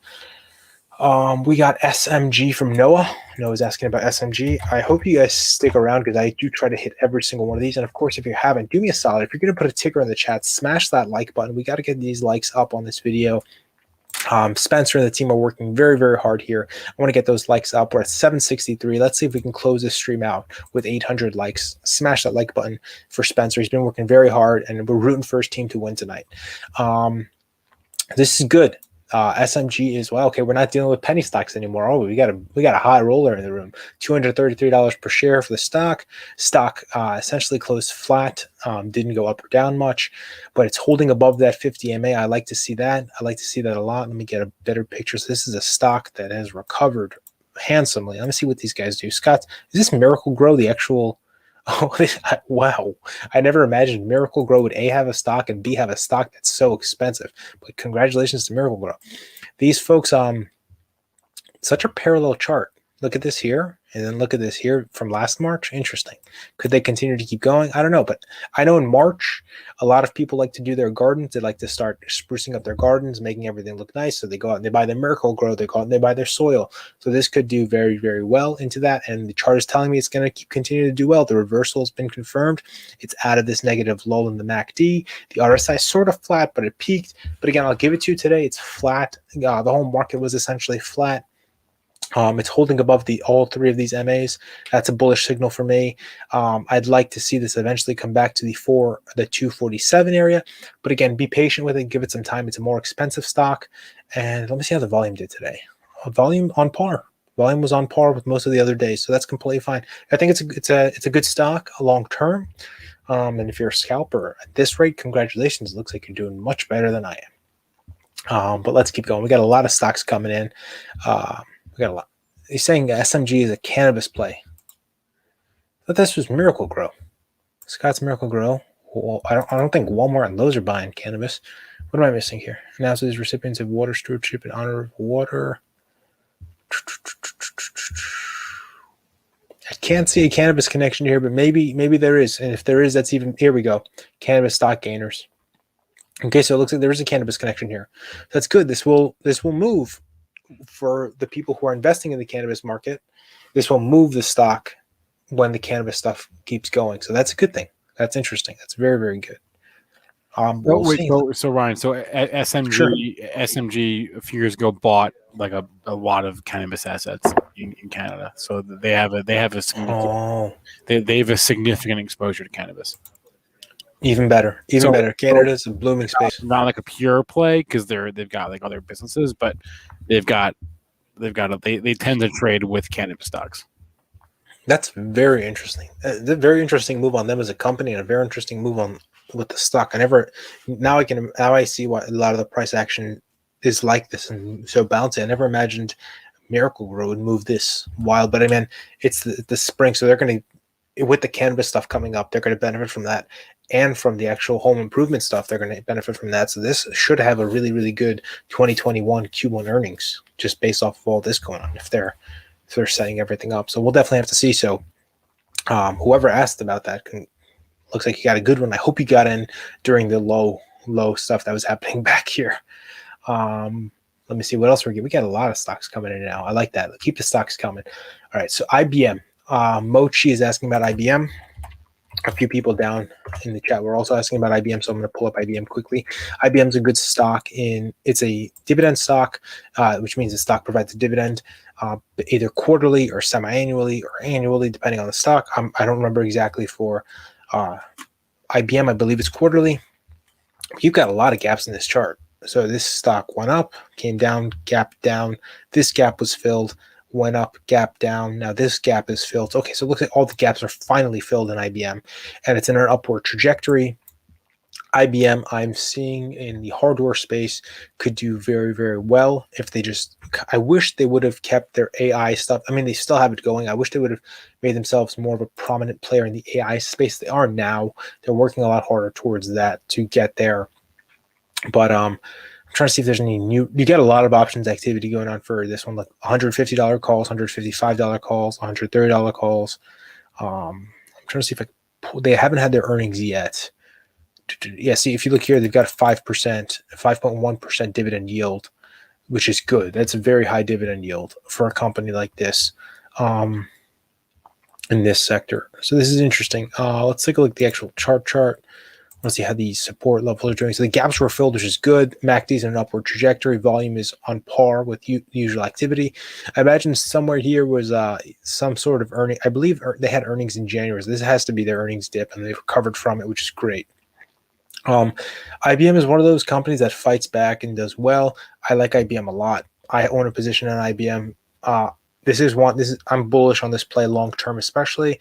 I wouldn't scalp this one. It's a very, very difficult stock to scalp because, as you can see here, even on like a 1% day, you're not going to have much movement. It's really, really going to take a lot of activity to kind of push this up to that 130, 140, 150 area where we're seeing options activity for. So this is more of a long-term for me, especially with the dividend play that comes with it. So yeah. Okay, let me see. We got a lot of stuff coming in. You're welcome, Noah. Let's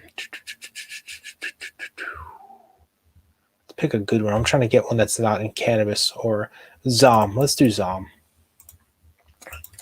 I got to read what ZOM is first. ExxonMobil. Oil.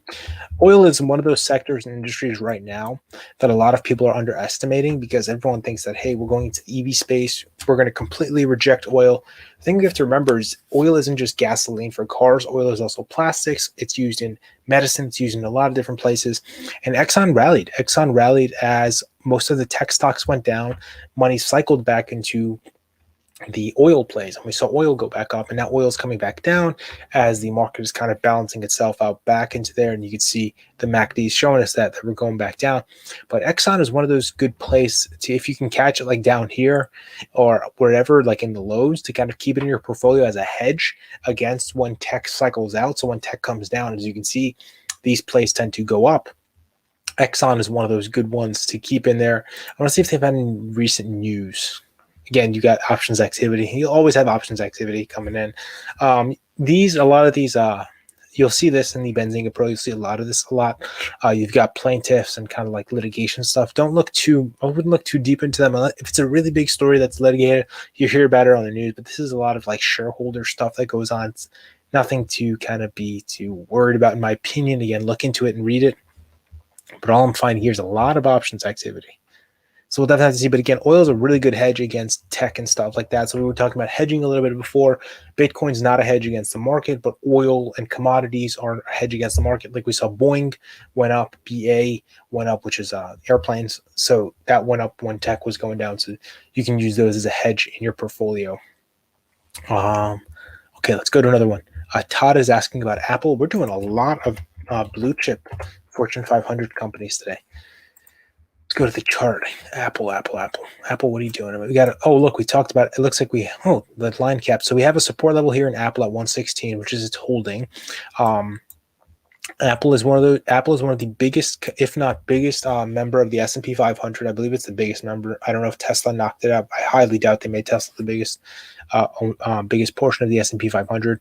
But Apple's fighting again. This was all due to the car rumors here. Hey, Apple's going to make a car. So everyone said, "Woof, we got to come in and buy." And then we realized that, oh wait, if Apple was going to make a car, A, we're not going to find out about it until the car comes out. B, the car industry and the making vehicles and all that is one of the most difficult industries. It's like if you're starting a business that's a restaurant, it's on par with that difficulty based on what I've heard. So everyone said, okay, well, let's take some profits up here. Let's take some profits. And boom, we saw it come down. We saw Apple come down when tech sold off, because Apple is a tech company. At the end of the day, they're software and hardware. So that sold off heavy, and now it's slowly starting to recover, and kind of it's been within this little box area here. but I'd like to see it. I need to see it. I want to see it break that 130 area, but it's going to take some time to be able to do that, and that's completely fine. I'm patient with this one. Personally, I do not think that Apple will ever get a car to market by themselves. They'll be able to probably get the software for a car to market, but an actual physical car to market, I don't see Tim Cook doing that. I want to see Apple innovate. I want to see Apple get back into being the leader in mobile tech and mobile tech innovation. That's where I want to see them. I want to see them pushing the bounds on 5G and 6G. Yes, I said 6G. They're already working on 6G. We'll probably get 6G mass adoption before we get 5G mass adoption because of how fast the development is going. I want to see Apple look into maybe satellite technologies, stuff like that, instead of cars. Cars are so antiquated. The market is already oversaturated. You got Tesla, Lucid, Ford is now in there, even though they're Ford. EV cars aren't that great. You got GM, which is going to be a powerhouse within the EV space. You got so many Rivian. You got so many different companies coming into the EV space.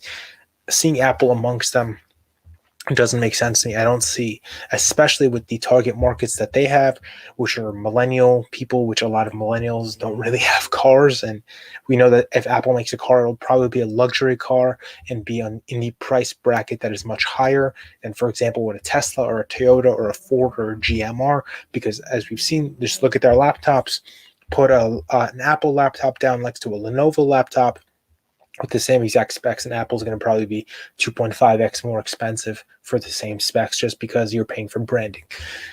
So long story short, I don't think Apple will ever get a car to market, but I think that they'll get the software for a car to market. So that's where I see the potential for Apple there.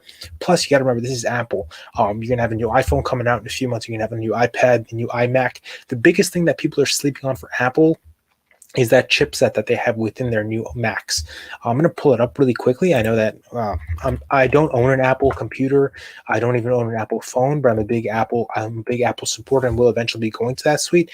But this is the big thing that a lot of people don't really talk about is within their new MacBook Pro and their MacBook Air. It's this M1 chip. This M1 chip is going to revolutionize the way that Apple does business and the way the Apple hardware community operates, because this is now optimized for their laptop. It's no longer Intel chips. It's no longer third-party chips. It's finally a movement for their last piece of hardware that had chipsets from third-party vendors into a chipset that is now developed by Apple. So now the M1 will have bugs. You'll be dealing with a lot of different stuff going on there that will go wrong. But eventually, these MacBooks will go to an M2, M3 chip, which will be a lot more flawless, which will be more optimized, like the iPhone chips that you have in there. I think we're in the A13 series chips now, or A14. I'm not sure. But we're high up there. So that's where the potential for Apple comes in. And then eventually, they're going to be kicking out Qualcomm and making their own 5G chips and their own 5G radio signals. So that's where Apple will shine in that space. I don't want them to do a car. I really don't want them to do a car. Yeah, Todd, I totally agree. Apple super cycle is about to start. Okay, let me get into some penny stocks because I've got a lot of people in here asking about different penny stocks. So I want to make sure that we can kind of hit some of those before we go. So Trav is asking about DFFN. So I have to read what they are first.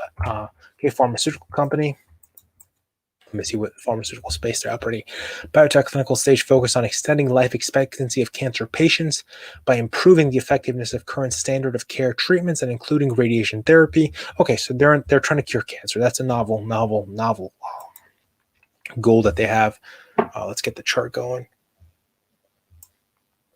All right, so you'll see spikes on this chart, I imagine. If you pull up the news bracket under here and line it up, you'll see each one of these spikes is probably due to some sort of news. That's how bioplays work. They get news, they pop, they sell off. You go into lull periods like you are here now. Look, even the MACD is telling us that it's getting boring. And then you'll have to wait for another bump in this stock. But again, one good sign that I see here is if we zoom in really close, you'll see it's closing above the 21 moving average. That's good. Your base support here as of March 10th has been the 200 moving average, which is good. I want to see this stock hold above $1. That would be my main support line. If it goes under 95 cents, I would cut it just as keeping your stop loss there so you can A, mitigate your losses. B, bio stocks can go wrong really, really quickly, and they can get really, really ugly, like literally 20, 30, 40, even 50% plus drops. So always have a stop loss and keep it a tight stop loss. But of course, give yourself some bounce room like here. We went under $1, but it came down to a low of 78 cents, but then it bounced. So adjusted based off of the market, but always have a stop loss for your bios to be able to protect your capital. Worst case, you get bounced out after the recovery happens and you see the charts slowly starting to kind of go back into the upward trajectory. You can always buy back in if you believe in the company and believe in the stock. So always play these bio plays very smart. They're very, very tricky, especially in the field when they're trying to cure cancer. People have been trying to do this for years now. It's a very, very novel but difficult goal to be able to kind of get through. Let's see, what else do we have coming in here? Solar Up and Up says, here we go. Here we do Palantir again. So sure, he wants me to do Palantir. Sure, no problem. Let's do Palantir. Palantir Technologies, another ARC darling. This one looks like it's heading back into a. Oh, we got the 200 MA finally forming. Oh, no, this is the 100 MA. I have to fix this. But again, the 100 for that bio stock that's previously, I still want it to hold above the $1 standpoint. But with this, let me just turn it back to the 200 MA because Palantir hasn't been live, so I kind of gave it away. Palantir looks like it's going back into a negative trajectory. We might come back and test these low lows of $22 and even $20. So we'll definitely have to see that. This is a BIOS. I'm sorry, this is not BIOS. This is a tech stock that's been hurting a lot. The lockup situation didn't help it, and the tech sell-off didn't help it either. So this is one to keep an eye on. This is a long-term play, in my opinion. Again, not a. You could probably do a quick scalp on it if you can catch it at the low and hold it for a few days, and then watch it come back up. You can scalp it for a few percent up. So this isn't shy to like 8% days. So there's 15% day, 7% day, 6% day. So you can definitely scalp this stock and make some decent money. But in my opinion, this is better as a long-term hold.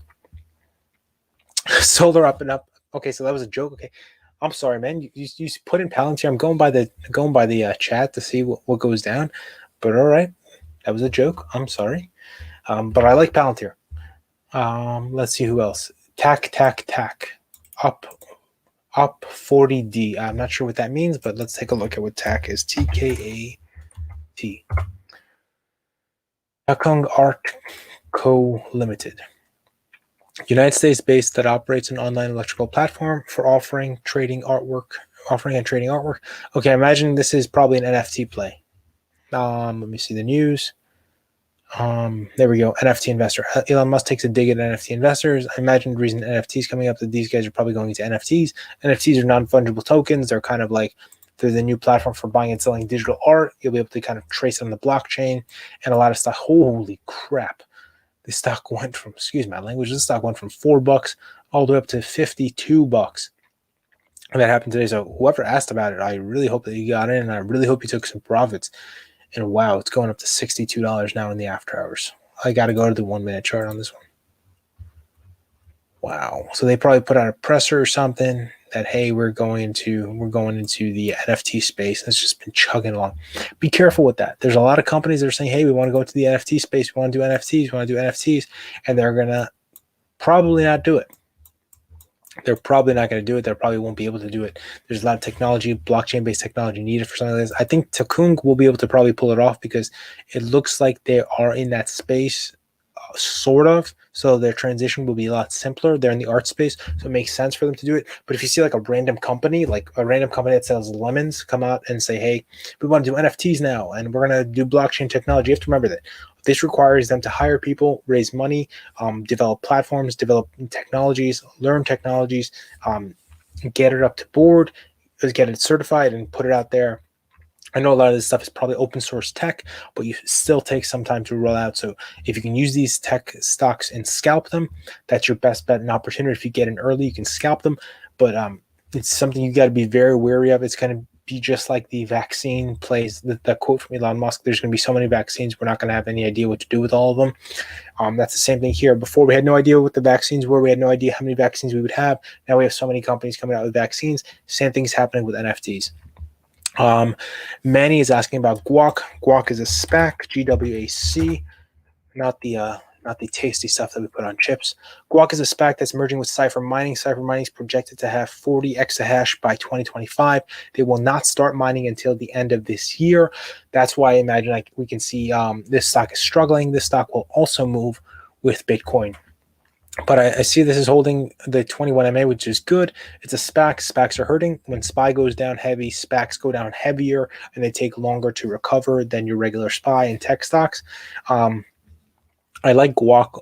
I like Guac's cipher mining position. I like that they're merging with Bitfury's company, which is a Bitcoin mining machine creator and chipset creator with their ASIC chips. It's a very, very interesting company. I would say make sure that if you're in this, it's more of a long-term play, because this probably will not pop on any news until the end of this year, because that's when they start mining. So, excuse me. That's when we'll probably get to see more information about this. So this will probably go into the merger. You'll probably see a sell-off into the merger. And then you'll see that it slowly start to climb up when they start mining. There are so many freaking Bitcoin mining companies now that, man, it's everyone's looking for that diamond in the rough, that next Mara, that next Riot, the next big mover. So these guys, I wish they would have moved faster, but again, long term, I think they'll be good, because they are going to have enough money to be able to build out so many different facilities into 2025 and buy so many different miners, and they have exclusive mining machine rights from BFT and Bitfury. So that's the kind of the big plus that this company has when they merge. So it's more of a long-term play, in my opinion, especially in the SPAC space that's taking such a beating. Let's see what's next. A few people are asking about CLSK, CleanSpark again, another Bitcoin. This is an energy company that ventured into the Bitcoin mining space to kind of test their microgrid technology, to kind of show that it can hold up and it can get interesting. They gap down heavy. I'm not sure what happened here that caused the gap down. This was 4 days ago. We can go to with our tool here to 4 days ago and see what happened 4 days ago. So Wednesday, let's see. Looks like there's a lot of plaintiff BS going on here that kind of might have affected the stock. There we go, offering. That makes a lot more sense. The plaintiff stuff doesn't really ever affect stock prices, truly affect it. So we've got a $200 million offering. That's a big, big offering. It's an S3, which we discussed earlier in the stream. We talked about that an S3 is an offering filed on the SEC website. Let's go to it's $22 per share, which is not that bad. The stock is trading above the offering price, which is good. That's always a bullish signal, in my opinion, that, hey, the shareholders believe in the stock. Usually you'll see with penny stocks, if an offering goes in, the price will tank below the offering price pretty heavy. But CleanSpark, there's a lot of confidence in it, and it's a 9,909,909 share common stock will be added. So the current float right now, if we look at it here, is 32 million. So we'll be adding 9 million. So that's 32 plus 9 is 43, I think, right? 43. Let's see. 32 plus 9 is 41. So we go into a 41.29 million plus or minus the change. So it's still a low float stock. It's still under 50 million. So that's a good sign for me. I mean, had they come in with a $1 billion offering like Sundial had, this stock would be in the dirt. But this is interesting. I'm liking this stock more and more. Again, this is another long-term play, in my opinion. Let's see what we got.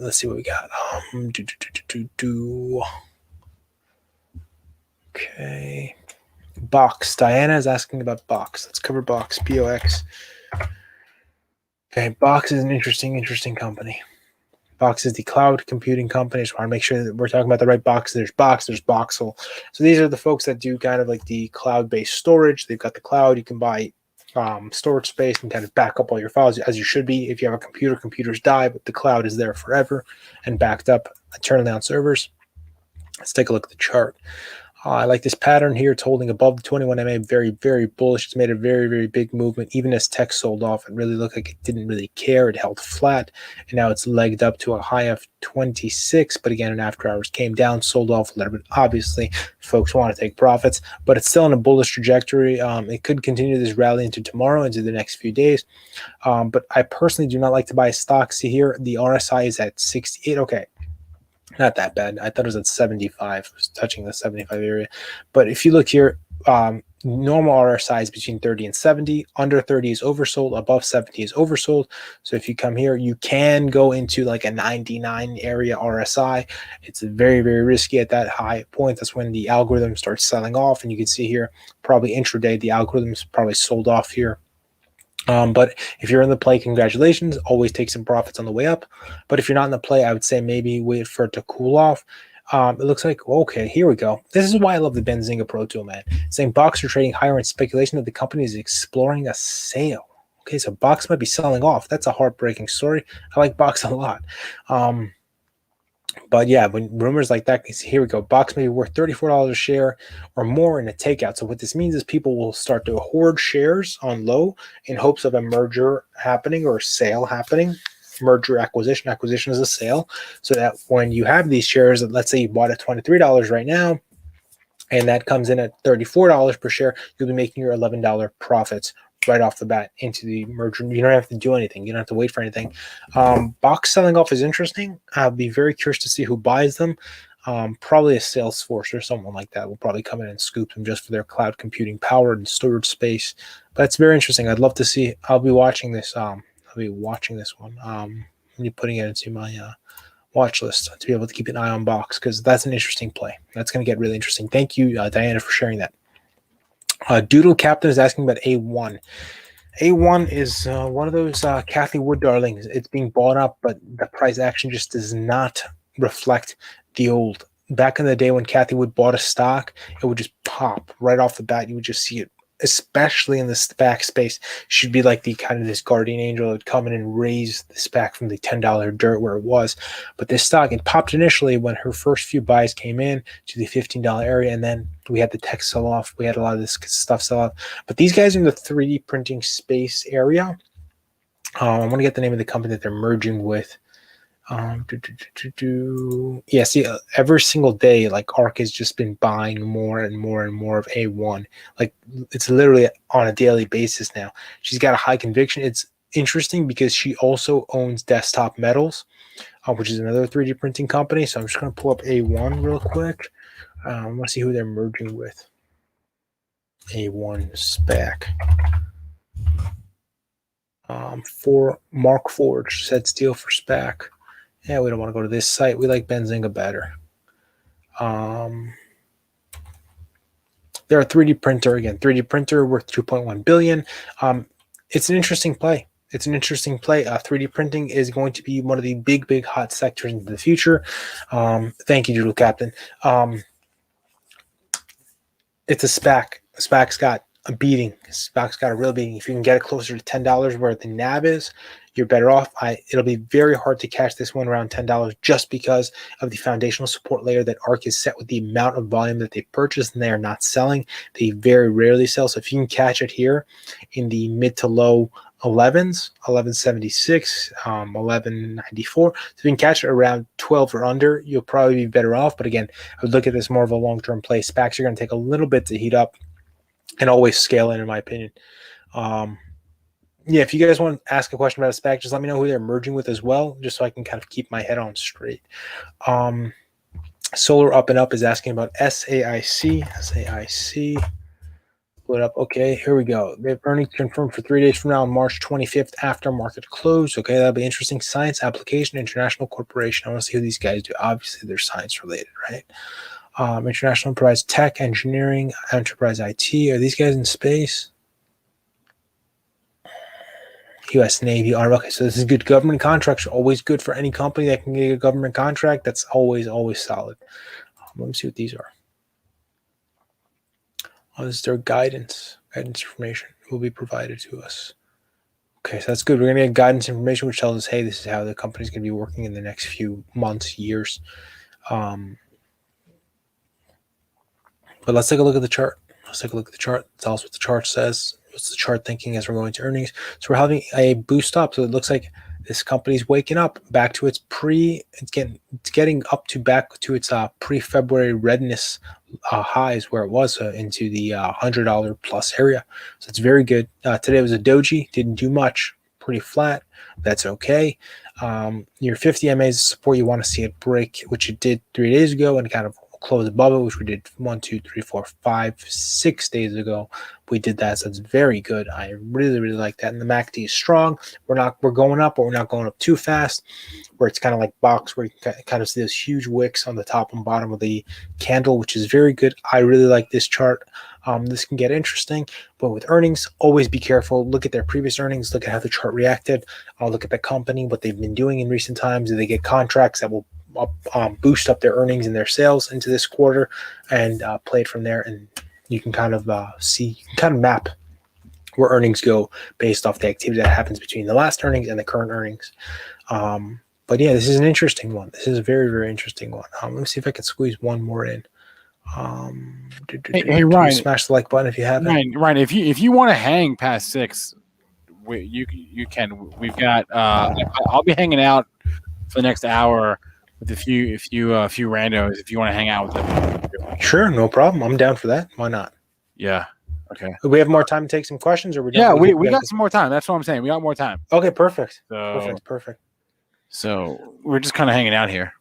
Oh, perfect. Even better. Daniel Oliveris is asking about TRCH. TRCH has got that merger confirmed with Meta, but they've been in a downward sell-off trajectory.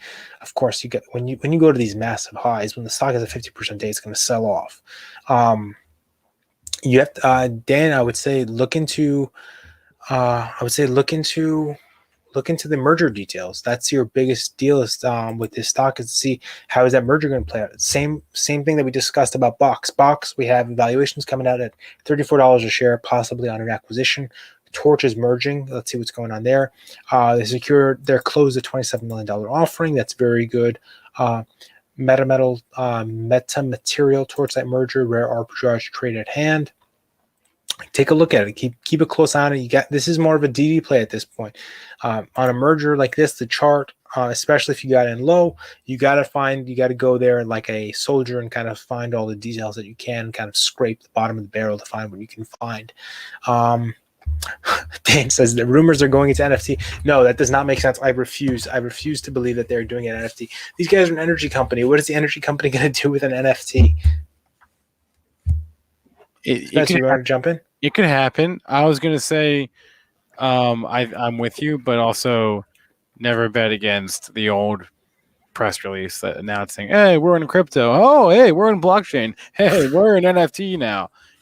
Don't bet against it. That's true. I'll give you that. It's just weird for me for them to enter a brand new space in the middle of a merger. Wait, so they're being acquired, or they're doing the acquiring? They're being acquired by a company called Meta Materials. That's from my very, very basic understanding of this company. They're being acquired by Meta Materials. The merger was confirmed. I think they're just waiting for some details on actual pricing. Oh, yeah. They expect it to close in Q2 is what we reported last week. So, why would they change the business if they're in the middle of an acquisition? That would seem silly to me. So wait, what was the actual? So the takeover price was $150. This is a confusing one. What? No. What is the price on this? This is weird. No, that's not the takeover price. When was this deal announced? Do we know? I have no clue. I have not been following this one very closely. I just know that the merger was approved about, I think, sometime last week. Right. You see here it says the company might be only worth 35 cents a share. This, I don't know. Oh my god. Okay, so I just scrolled back just to last summer in the Pro, and all these guys do is offerings. All they do is offerings. Where's that money going, guys? Gee, I don't know. Dear Lord, they did 4 offerings last year. I get it, we're in a pandemic, but it looks like they wiped out their debt. So they had a million and a half in debt. So they wiped that out. Then they had another million in subordinated debt. So they wiped that out. What is the market cap of this? This is beyond me. It's a weird one. It's a very weird one. It's a $356 million market cap. Yeah, be careful with companies that are this small. That's what I'll say. I think the main reason this one's getting so much hype behind it is that whole merger. Everyone thinks that this company will get bought up for like $5 a share, $6 a share, which I highly doubt it. People doing mergers and acquisitions, these are the Kevin O'Learys of the world. They're going to get the cheapest possible price per share for these things. I'm trying to understand this merger, and it's very confusing. So I don't. So they've already done one offering this year, and then that was to get rid of more debt. And then they did another convertible. What? Yeah. All right. I can't even find what the damn price is on this thing. If there is a price, I'm going to the press release feed to find out. This one is confusing. This one does not look like something I want to mess around in. I completely agree. I don't have a position on this one. I didn't like the idea of this one. If people were able to get in before Holy moly! So whole news. Wait, you want to just here? Can I just? Sure. Sorry to interrupt you. I just want to share. No problem. I want to share my screen here. So this is just a press release / SEC filing newsfeed in Benzinga Pro, and look at all these. Look how many press releases they have announcing that they eliminate all this debt. Like, let me just go back. So this is December. So there's one. We eliminated 1.1 million in December. 1.5 million a month later, 2 weeks later. 1 million a week later. 1.1 million a week later. What? How much real debt do they actually have on their books? And now they're every single 2 weeks they're coming out and saying we had this many million. They're converting 1.6 million of debt into common stock. How much debt did you guys have? What were they doing beforehand that was causing this much debt is the question. Oh, Spencer, the stock price just dropped 1.7%. I think you're triggering a sell-off now. I highly doubt it. But so they announced, looks like this was announced in December. No, prior to that, the merger agreement. I don't know, guys. We spent way too much time on this stock. This should be very transparent. That's what bothers me is the whole acquisition price, especially that it was confirmed, the meeting happened, everything went through. It should be very, very transparent, but it isn't. It's way too hard to find, and that is not a good sign in my opinion. No, I can't even find the damn merger price, guys. That's a red flag. Okay, red flags all over the place here. I say red flag on the play. Yeah, red flag on the play, and I say stay away. Is my 2 cents. Sell. Throwing that red flag in here. Sell. I don't have a sell sound. That would be like copywriting. That'd be stealing. But really, no. But I don't want. It's not original, so I don't want to do it. That's true. How are we doing, guys? What's up, man? How we doing, man? Hey, wanted man, to join the party. I heard the torchlight. You guys are setting the torch on the torchlight. You know about this? Do you know about this? Well, I mean, you could tell that it tried to break out of that last time it broke out to 320. I mean, I could kind of see why you would look at that technically, but I think that's like the last one. And then now if it breaks $2, I mean, that's a line in the sand. That thing breaks $2. Watch out. Yeah, we can't find any information on the actual merger price. Can't even find what is the damn price of this merger? I can't even find it in the press releases, which is a red flag. Yeah, it might be a red flag right there. That's right. I don't even know what it is. Okay. In any case, I'm seeing 30 cents a share, man. Really? 30 cents a share, bro. Is that with or without all the debt they have? No, I'm sorry. I'm saying it says prior to the deal announcement, it was worth 30 cents per share. Oh, I'm seeing what you're seeing. Okay. And then saying at 25% of the common value. This is sketch balls. I want no part of this. Should we go to Stocks with and see what they say? They probably think that this will be a $500 share merger. Next. Anthony's saying there's no instant merger price yet. Then, okay, so there's no price, so there's no deal. Look at the monthly chart. There's no price, that might tell you something, Spencer. Oh, wait, look at the monthly. It might tell you something. Look, if there's no price and there's no deal. Look where it came from. On the monthly. Okay. It came from a low of 21 cents. All right. On September 30th. No thanks. Yeah, no, I'll pass. No thanks. But hey, not good. Sorry. Day trading? I mean, hey, day traders, I can't blame them. If you're in this, Yeah. Now you tell me to hold overnight on this. I mean, I'm gonna have to hold on to my underwear, yours. I don't know what's going on. Now I really don't want you to play this stock. What? I don't even know. Who asked about this again? Hey, if you asked about it, you tell us. How about that? Yeah, let us know why. Tell us what you're What's doing. going on. Daniel Oliveris was asking. Daniel, I will take my cues from you. All right, you guys want to hear a cheap one that I'm in like this? I mean, since we're sticking to these, yeah, what the hell? Why kind of not? cheaper one. All right, and I'm really in this one. Please, I'm not trying to move this. I'm just bringing it up. This is for informational purposes only, please. Yeah. I mean, Spencer just crashed towards WHLR. We're talking about Wheeler Real Estate here. Wait, what's it? WHLR? Yeah. WHLR? What is this? What is this? Look at the. Well, I think you're on the monthly, but you might need to. You might need to go to like at least a daily, so Dude, you can see what the chart that I'm looking at. right here. Wait a minute, a 32. What do you think, Ryan? It's ready to reverse. It's you.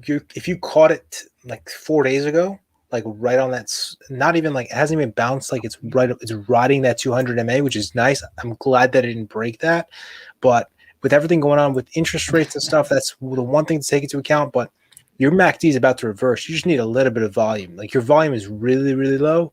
But I mean, if you could have another day like this from back in February, you could see a nice little pop back to at least like $4. Let me see what the float is on this thing.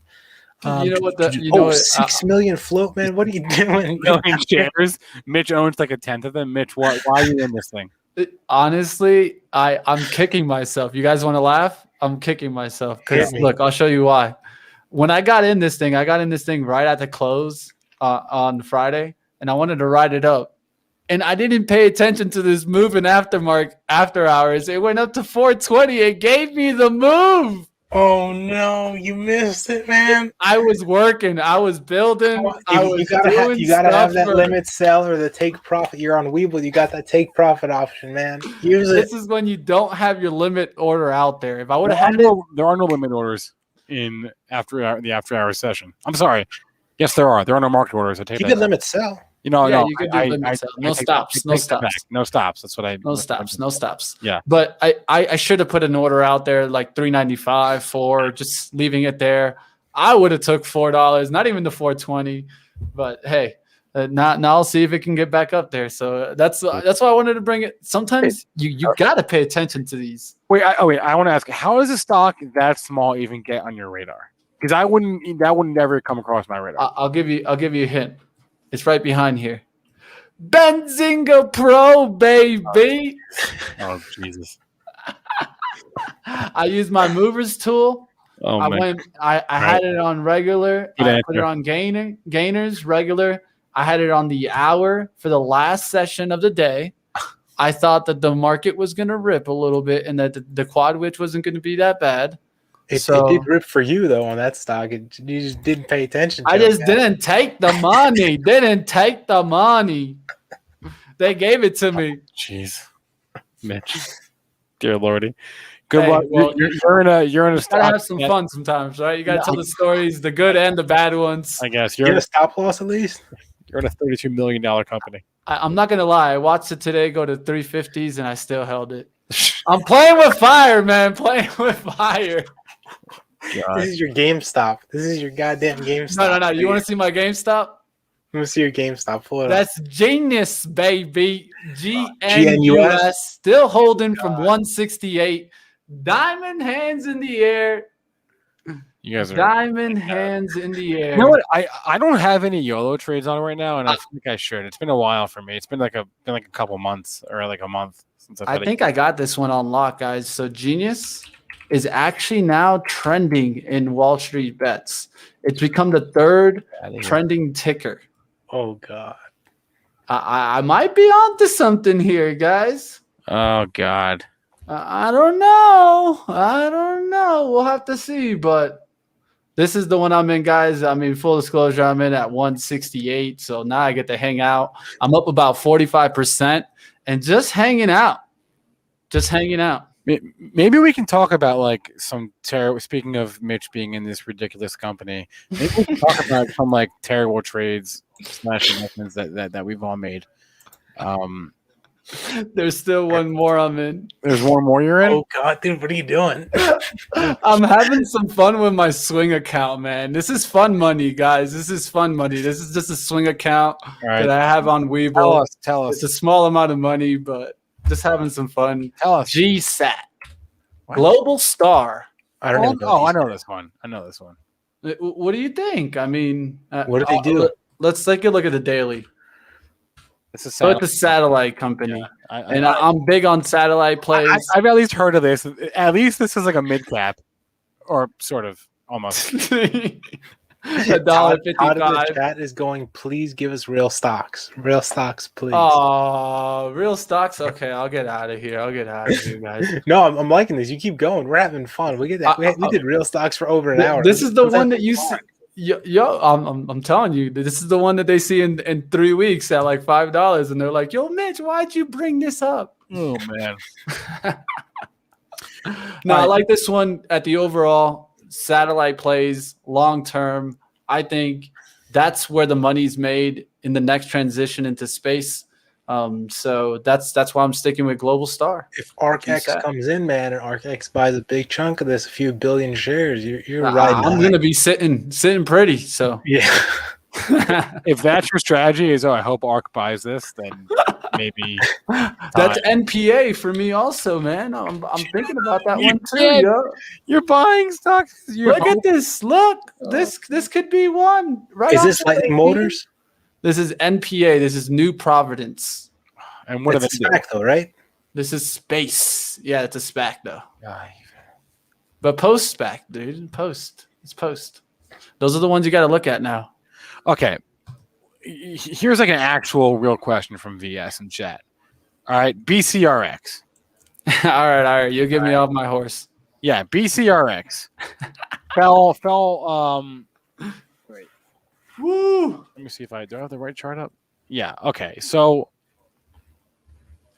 VS is asking in chat if BCRX is it fell 10% today, almost 11% actually. VS is asking, is this a good entry point? Ryan, I'm gonna go. I'm gonna bring up my charts. I'll just bring up my charts and we can. Why did it fall 10%? Is my very first question. Is like, what happened that it dropped 10%? That's a big dive from one day. This is a 1 day. This is a 1 minute chart. So this is just today. Pharmaceuticals. Go to a 15-minute chart. Yeah, that's those darn farmers, man. You take the medicine and then they drop on you. So why default? Let's go to the news section here and find out. Couple of headlines this morning. Okay, so they had some data out that was expected to be out. We had that headline at 7:50, 8 a.m. The headline is out. You've got to dig a little bit through it though to understand what exactly it says. It says they're going to start this other trial in the second half of the year. So here's your results. Here's your results from this morning. This is obviously why the stock fell today. Looking for keywords. So safe and generally well tolerated. That's good news. What keywords can we find that can maybe clue us in as to why? More data. If the FDA asks you for more data or more trials, that's always a bad sign.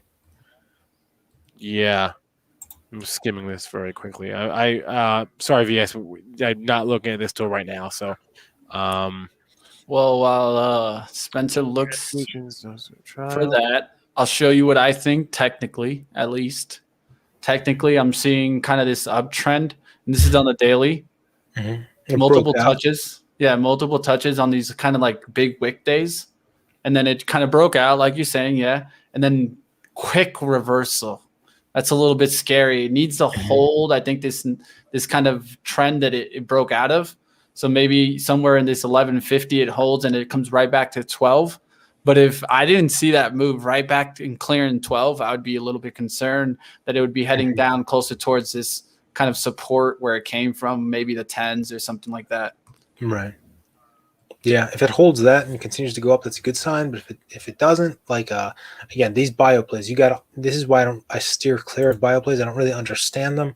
Bio was never my thing. I never liked chemistry or biology. I like bio better than chemistry, but you got to know what's going on in these companies to be able to fully understand how to play these. They're not for me. If I don't understand it, I don't really play it. I'll stick to my tech and fintech companies and stuff like that. But that's an ugly drop. That's a really ugly drop. I think it's recovering a little bit in after hours though. Hey, like Happy's calling here, Mitch, how much do you invest in these actual penny stocks? It's probably like what I would invest in this pharmaceutical. It's not much, guys. It's a few million. Yeah. Oh, yeah. Just tossing it, you know. No. This is like fun money. This is like even less money than I gamble with on sports, guys, just to give you some idea. So look, it's fun money. I recommend everyone have separate account for separate things. You have your serious investing. Yeah. You have your fun trading account. Then you have your like super crazy YOLO account. YOLO account. You know, like I've got my account on Webull that has like $350 in it, and I literally use that to like YOLO when I want. You know what I mean? If I'm feeling antsy and I want to I want a YOLO, I go to Webull. When I'm in serious investor mode, you know, I go to Fidelity and I make serious investments. Right? Did you buy your one share of GameStop yet? With your 350? My one share, I bought GameStop the day before the hearing, thinking it was going to pop, and then it did, but I didn't sell it, and I sold it for a loss. I got some real stocks. People complaining about real stocks. I bring some real stocks in here. Okay. Let's talk about XPEV. Okay, this is my stupid stock of the week. All right, this is my stupid stock of the week. I might YOLO an XPEV here. Oh well, I've been a bull since about these 35s. So I mean, I think it's a go, bro. The reason why? All right. I've been waiting for the next wave of EV. So there's been waves, right? The whole green energy movement. Where'd it go? We need it It's back. waves. It's waves. There's waves to this game. I always say it. There's waves to this game. You just got to wait to the next wave. And so when the wave starts, I mean, it's time to join the party. Start swimming. So my logic, if you didn't watch our At the Close show, my logic for this is pretty stupid, but that's kind of the point. Their XPeng is in the midst of this like crazy PR stunt, right? Where they're taking a fleet of their cars and they're driving them like across China, to 2,000 miles to Beijing. My language. And they're trying to show you like, hey, here's how autonomous our cars are. You know, we're only going to intervene 5% of the time, but these cars are going to drive themselves across our country. It's like this whole PR thing. And it's supposed to. They're doing it right now. They're supposed to get to Beijing, I think, at the end of the week. And like, fully autonomous. Yeah, I don't know. Probably like, you know, a lot autonomous, I would presume. I don't know if it's. I'm sure there are people in the car. I don't know. I don't know. Are these guys LiDAR or software? To be honest, I don't know, Ryan. I don't know. But regardless, it's a stupid PR stunt, and I think that's just the thing that this stock and my portfolio need right now. I mean, I think you're right, man. I mean, when you look at all the Chinese EVs, I compare LI as very similar chart. This is the weekly on that, but didn't that look like the same chart? Yeah, same pricing, kind of. Same chart, guys. And so one of the things that I told my friend was looking at these two, Spencer. I told him, why don't you just play all three? Why don't you get LI, XPEV, and you get NIO, and you got your own little Chinese EV ETF. ETF. So Happy here. Happy asked. Let me just pull my chart. Let me pull my chart for Happy. Not BCRX. What am I doing here? Come on, XP. Okay, yeah, all right. So there's XPV and Neo. That's what he asked. He asked, can you compare XPeng and Neo? So here we go. There's a daily, the charts, and just for shits, because Mitch was pointing out, we'll bring up LI while we're at it. Right? Look, they all look the same. Yeah. They all look the same. Bollinger Bands for that stock right in the middle. There's one thing they've told me before is diversify, right? So why not own all three? Yeah. Is that technically diversifying though? It's all three of them move the same. Well, he means I get what he means. It's not diversifying. I was making a really bad joke. Well, it's more of like hedging yourself. But yeah, no, Ryan's right. These are basically Bollinger Bands, right? For XPeng. That is pretty funny. So like if you like the high flyer, then you're in the NIO game. if you like the low dipper, you're in the LI game, and if you're in the middle, you're in that XPEV game. Yes. I don't know. Yeah. My thing is this. So if they all go, then you get the winners. But my thing is there's definitely, I feel there's going to be a winner out of these three because China's behind them, man. They're supporting them. Yeah. And they don't play. They don't play. They're supporting all three. Wow. They're supporting the whole industry. This is the thing. There's a battle right now, guys. Right. And we're not talking about it, but there's a battle right now. There's a battle between the Chinese and the United States, between whether it be precious metals, like, you know, you're talking your lithium, even other things. I mean, it's a battle Bitcoin right now too. for Don't forget supply. about Bitcoin. It's a battle right now. And so we're going to see what happens, because what I heard is, you know, so XPEV, if you look in it, you know, China's actually invested in it. Right. So you're saying they're not going to let it fail? They're not going to let it fail. Why would they let this fail? They want one company to truly compete with Tesla. Yeah. One of these got to do good enough to compete with Tesla. That's what I think. On the surface, that logic makes sense for sure. Right. I'm not arguing with that. But the question, like I say this as somebody that owns, you know, an ETF that's full of Chinese internet stocks. These companies are the wild, wild west. You, as an investor, you know basically nothing, right? Because you could have the next Luckin Coffee on your hands. You don't know. Right. Yep. That's why I'm a little worried about just taking one, trying to pick a winner. All right. So versus, versus taking all three, and then, you know, at least if you see one downturn, you know. I'm not going to fight you on that. It's not the worst idea I've heard from you in the last 20 minutes. Hey, put it that way. Ryan, what do you think? In my opinion, I mean, I think NIO emerges the winner out of all three of these. NIO is just backed up again by the big Chinese money. NIO is being there's a lot of talks about NIO coming to America. I saw a lot of job listings here in the US. There's a few patents that are flying out there for NIO in America, so that's going to get interesting there. So I don't know. I personally have a few shares of NIO tucked away and for that movement to happen. But I mean, my big thing is like you guys were saying, it's between America and China right now for who's going to win the EV game. Is it the Tesla, GM, Lucids that are going to win, or is it the NIO, Xpeng, and Lease who are going to win? And we'll have to see. I think in their respective countries, they'll all do well. But I think it ultimately comes down to the price of the car, the efficiency of the car, and the biggest thing that NIO has is that battery swapping technology, which is going to get very, very interesting as we continue to see how that plays out. Because something like that in America wouldn't really be a big selling point. People don't like that. People don't trust that. But I think somewhere in China or maybe even Japan or other Asian countries, it might do very, very well. Well, definitely, it has to be a game that has to be played out. This is a huge experiment that's going on right now. Well, to add on that one, I got the question for you, Ryan. What do you think about the Lucid Dreams, Lucid Motors, baby? What do you think about this chart? I got a little line marked here, but what do you think here about this chart? You got that line marked a little above where my average buying price is. So I feel like a pipe investor. I got in at 12 and 18, so I'm right there. Like my average is right in the $15 area, so I'm in there with the pipe investors. So personally, I like the stock a lot. My biggest thing is this thing is going to struggle for the next few months until the very first car comes off the production line and hits the road. Until that happens, this thing is going to struggle. I don't see very big movements. CNBC hates it. Every day they kind of take a crap on it. And you'll see a massive sell-off that correlates with that. So I don't know how that's not market manipulation, but it is what it is. If you got in under I'd say under $20, congratulations. But right here, buying it up here, it's risky, especially after that merger goes through. You're going to have a release of, I believe it's 1.2 billion shares. It's going to be the total float for this company, or total outstanding shares will be 1.2 billion. Look at the S1 filing. It should definitely have it there. I mean, there's a lot of bullish activity and options, but this is more of a day trader stock now than anything.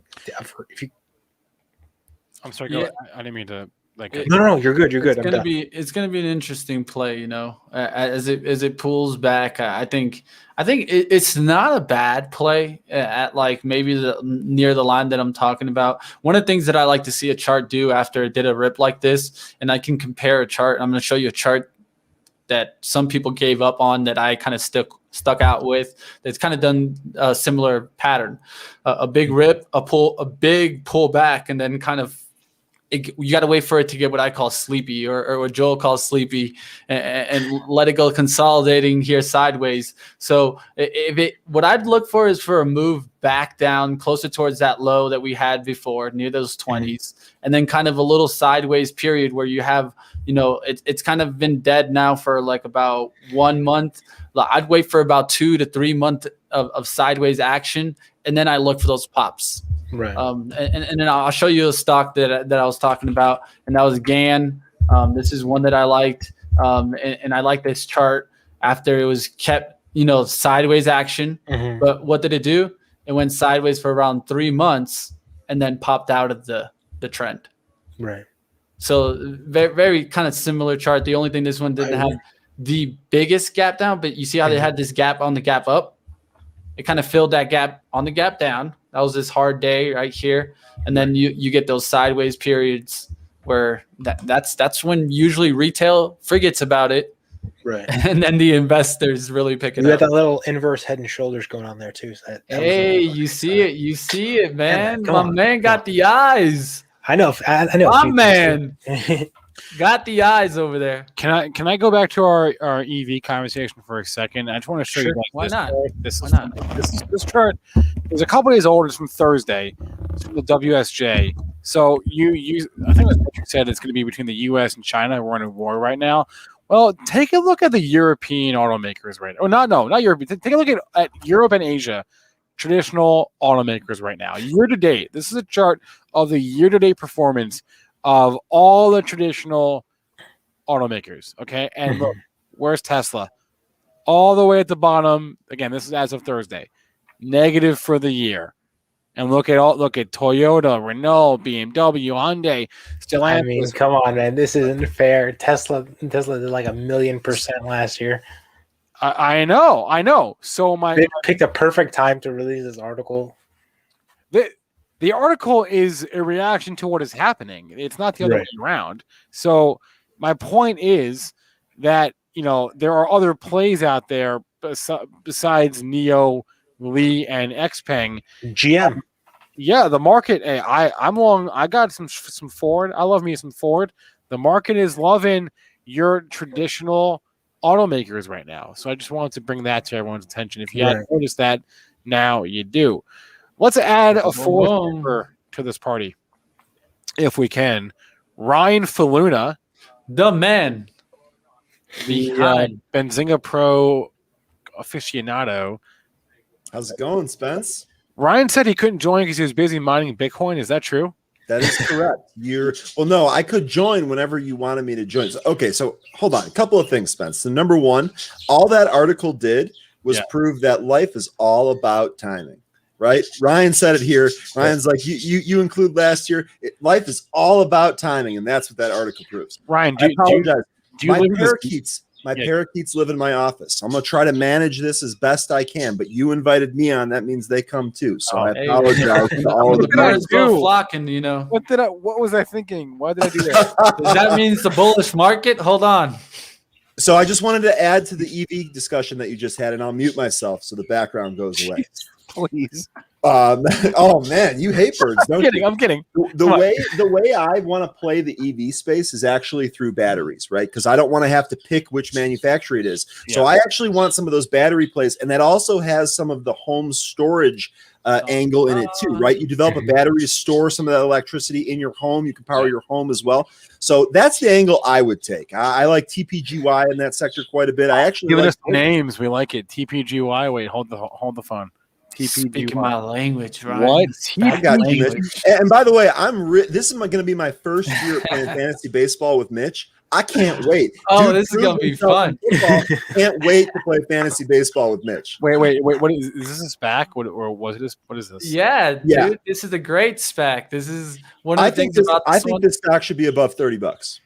Yeah. I'll tell you the truth here, Ryan. I was looking to buy it around $20. So it's still sitting pretty there, kind of close near that level. But this was one that when it wasn't up near that 30, everyone was kind of interest on. But I think what it is just been interest off, and that's why it's been pulling back. But at least valuation-wise, it's a good company. There's a couple plays in here. I think you can go ahead and mention some other names, Ryan, but – Yeah, well, no. Last note about TPGY, it was really that 34 break. We wanted to see a break of 34, close above 34 for the next leg up. That never materialized. Stock came back in. I still think this is a good company. I actually played this via the warrants. I had 2 plays on this, one leading up to that spike, and then one afterwards. I took a loss on. So I'm net positive on this, but I think the big move is still coming, and you can play this through the warrants if you can't afford a $20 stock. One of the other names I really liked, Mitch, is Blink. But that's already had a huge run. That TPGY playing those warrants. I see you growing that hair on your chest. I see you. I see you. I see you playing those warrants. Yep. And I'm also in TDAC warrants right now, another spec. Ryan's getting down and dirty. He's making me feel bad about not playing warrants. Yeah, he's making me feel like time out. Making me feel like a boomer over here because I own ETFs and some couple of stocks. So what's up with Blink? Tell us a little bit about Blink, Ryan. Well, so Blink, this is one of the first names, right? This is one of the first names that really kind of went crazy. I'm actually not sure. I like the company and I like some of the applications, but I'm not sure that I'd buy it right here. I was really happy to see it hold 25. You saw in that last sell-off where it really came down from above 50. I like to see it bounce off there. I want to see some more momentum in the name. Really, the volume is just a little too low for me right now. And as you can see on your chart, we're kind of in no man's land with the RSI here. I like the name, no position, at least not yet. Kind of watching these. Ryan Rozbiani, do you have any thoughts? So for Blink, I'm in the same parallel space to Ryan here as well. I like the battery plays. My battery play of choice. Likewise, brother. My battery play. My battery play of choice was actually SPAC THCV merging with MicroStrategy. They've been in the game for 10 years now. They've been developing their high-speed charging batteries for a while now. To me, that one was a good play. I got in like around the $10 point. So we're just sitting and waiting for that one to kind of get to maturity and to get to where it is. Blink is interesting. I like Blink, but I prefer ChargePoint over Blink just because their network is much bigger. There you go, my man, with the name calling. They're going to get profitable a little bit later than Volta, which is another SPAC that was merging with SNPR. So my 2 picks for charging is ChargePoint and SNPR merging with Volta. Just Volta mainly for the aesthetic and data angle that they have along with their charging. Plus, they're going to get profitable faster, but ChargePoint is going to have the much bigger network. But at the end of the day, across the board, all of these chargers and battery plays will win. You've got the Biden infrastructure bill coming with a promise of 500,000 plus EV chargers to the market. So we can definitely see a big move across all these charts. Damn. And CHPT, Ryan, this is a subscription model, right? I believe so. I'm not 100% sure. I haven't looked at them in a while. I bought back when they were in the $12 range when they were a SPAC. I haven't looked at it in a while, but I believe it's subscription also as well as pay per charge, but I would have to double check it. I can't confidently confirm that right now. No, I think that you're dead on, and I actually really like that as well. This chart, although we've really kind of seen a run, it's pulled back in enough for me to be at minimum enticed, right? So Harry, let me draw on my chart here. Give me one. For sure. Yeah. So one thing about noting about ChargePoint is what I like how they're also focusing on the advertisement side. Mm-hmm. What can we do to market on our chargers so that we're making revenue always? Right. Volt is doing that too big time. They got those huge screens and they're actually very aesthetically pleasing too. So that was one big plus for me. Plus the cool thing they have is when you pull up to the actual charger, if you have the phone, if you have the app on your phone, it starts giving you like customized ads based off the stuff that's going on your phone. It's like it's like locked in. It's So, screwed in. so I have a question on these two. So these are both electric charging station companies, right? Is that right? Yep, that's correct. Okay. So if you're buying these companies, what you're saying is, of all of the different ways of sustainable and EV transportation, I'm betting on the electrical grid as opposed to fuel cells, as opposed to Let's say hydrogen. whether it's hydrogen fuel cells or I forget what is Halion uses natural gas, right? So it's, you're saying I'm not betting on the refined natural gas. I'm not betting on hydrogen fuel cells. I'm betting on the power grid. The same thing that Elon is betting on. Is that what a bet? Is that what a position these companies is saying, that you're basically betting on the power grid to be the way that electric vehicles or that green vehicles exist? I think so. I think with the way that these vehicles are being rolled out now, they're all electrical based. They're all based into these EV chargers. You see them in all of these PowerPoints and presentations they put out for these brand new EV cars. They're all centered around this. Hydrogen stations are going to be a lot harder to roll out. That's one of the big pain points that even Nikola had back before it was a scam. Yeah. You would see that of, hey, where are we going to put these hydrogen charging stations? Where are we going to do this? How are we going to deal with this? Yeah. So I think these charging stations with the EVs, it's easier to have a one model fits all versus going into natural gas and then hydrogen. That stuff is going to be a lot more difficult to roll out versus an EV charger. Just in case, also putting out like solar. So you're basically saying I think of all the different technologies, solar, refined natural gas, hydrogen fuel cell. I think that the electric power grid is going to be the way that we as a country get into green energy. Ryan Fluna, did you? Yeah, Spence. I mean, well, keep in mind that some of these companies also have like a home charging angle to it, which actually goes well with solar. And the way I would say that the reason that these companies are being sought after is because this is clearly a new emerging technology that's disruptive to the way that we do things. So it's not necessarily a pick of this over natural gas or hydrogen power. It's that this one is going right now, right? It's maturing right now. There's a lot of different companies that are trying to create disruptive technology that's going to have a tremendous impact on the stock price and how some of these companies, develop a foothold in this market. So I'm not sure that it's a bet for one another. It's a bet that we're disrupting stuff and we're in the very, very, very early stages of that. Okay. Yeah, I would say that there's waves that are going to happen. What's going to happen here, I think it's first this kind of wave, and then you'll see those alternative ways start being pulled out and rolled out afterwards.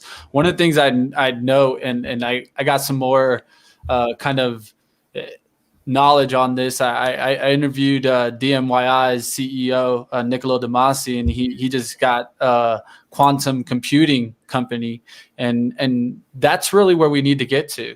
We need some kind of better kind of data processing to actually get towards those other kind of technologies where you're going to see them kind of roll out. I think right now it makes sense to go these ways, and also we got a lot of these companies now. We just named like I think like 5 or 6, but there's a ton of companies in there, and so the government's also going to see like we're supporting all these companies by maybe making a bill or something like that could help these companies out.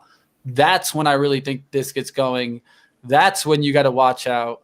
And at the end of the day, they always say, look at the underlying assets. These are part of it. You could also talk about materials. And those are the first things that are going to make the runs before really these EV, actual makers get to that point. Okay. Got it. For sure.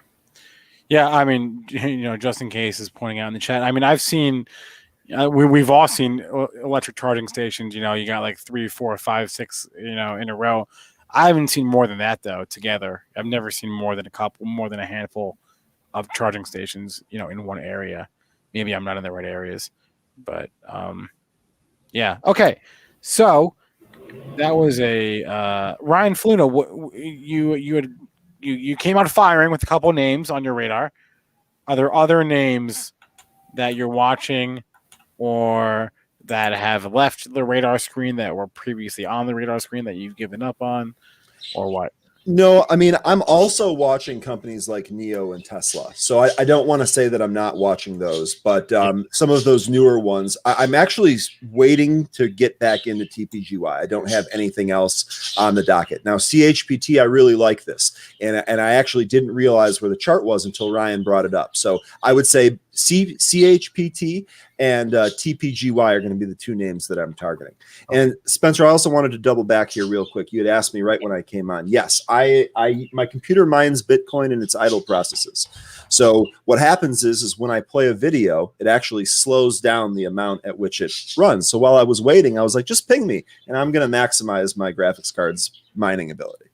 So it was no disrespect. It was just I don't actually know anyone who mines Bitcoin. You're the only person I've ever met, I think, that mines Bitcoin. Is that a profitable venture? Well, yeah, I mean, so the way I mine it at a very, very minor scale, right? So I basically have my main computer that I work on runs an application in the background that uses up my spare processes to mine Bitcoin. Mm-hmm. There are people that have rigs that are dedicated that run 24/7 to mine Bitcoin. Sure. Those are serious miners. I just kind of do it in my spare time. I run it only when my computer is already on. So I'm sure I use a little bit more power, but it's not as if I'm turning my computer on for the sole purpose of mining Bitcoin. Got it. So I've been doing this for about 3 weeks. And I've mined just over $40 USD worth of Bitcoin. So if over the course of my graphics card's life, it pays for itself, then okay, great. And I'll have it in Bitcoin. If Bitcoin's 50K right now, if Bitcoin goes to 200, 250K, it's worth that much more. Right. So why not? It doesn't cost me anything extra to do it. So very cool. Very cool. All right, it is 6:43. Ryan Rozbiani's been on with us for like quite a while. Ryan, if you want to dip out, feel free. If you want to hang, that's cool too. We've got a new show we're debuting at 7 Eastern, Makin Bread with Ched. We asked, what do you guys want to see? And you're like, we want to see someone trade crypto. And we said, okay, we will find a person, and we did. And that'll be in 15 minutes. With Ched, we got crypto trading. So that's and then we got the Rail report on after that at 8 p.m. I did want to bring up Benzinga Pro for a hot second here and just show you all what's going on in the after. Can I zoom in? Let's zoom in a little bit. What's up in the after hours session? Let's take a gander. What's going on here? All right, so let's get rid of my news feed. It's too. Spence, I'm going to say goodbye for now. All right. We'll see you guys on Wednesday. We will see you on Wednesday, man. Have a good one. Thanks a lot, sir. You too, man. Of Ryan, course, it's a pleasure. Bye-bye. All right, always a pleasure to talk to Ryan Rozbiani. If you don't follow him on Twitter, you definitely should, at Ryan Rozbiani, and his Patreon link is in the description of this video. Okay, that being said, let's hop into the Benzinga Pro Movers tool. See what's up and what's down in the after hours session. So first thing that jumps out to me is this TKAT. What is it? I don't even know what this company's name is. What is it? It's Tech Hung Art Company. Okay. Now I know. TKAT. Do I need to look to see if they have news? I'm going to do it, guys. I doubt they have news. They don't. To the chart we go. TKAT. Dear Lordy. So basically, it never stopped going up at the close. Let's go to a 1 minute chart. Oh, man. So, okay. So basically, there's the close, right? 1600. There's the close today. That's where the volume drops off, you can see. And it just basically never really stopped going up. Okay. Why? I don't know. Do you know? I have no idea. I swear, the higher it gets, the more FOMO I get. Because this is just silliness, right? I mean, let's zoom out. This is just silly. No, guys, get this off my screen. I can't. I literally can't with this thing. Get this off my screen. Okay, I'm sorry. I'm sorry for everyone for exasperating your FOMO. I'm doing what I swore never to do. What else is going up and down on our movers tool? PMBC, Pacific Mercantile. Let's go to my news feed, PNBC. Let's see what news they have. No news. Let's check press release. Sometimes we miss a couple things. Oh, all right. They're getting taken out. There we go. Bank of California, BANC is buying PNBC. So there we go. So that'll do it. So $9.5 billion. Do we have here's the press release. Do we have a like a per share? Yeah, here we do. It's an all stock transaction. It comes to about $9.77 per share. So let's go back to PNBC. $9.77 approximately. This is interesting. PNBC. And we're at $9.89. So what is it? $9.77 is the approximate takeout price. We're trading a little bit above the takeout price. So it's an all stock deal. So all that means is that PNBC is going to trade with Bank now, with BANC, right? That's all that means, because it's an all stock transaction. So holders of Pacific Mercantile, holders of PNBC, are going to have their shares converted directly into shares of BANC. And if BANC goes up, PNBC is going up. If BANC is going down, PNBC is going down. That's all that means, right? All stock transaction.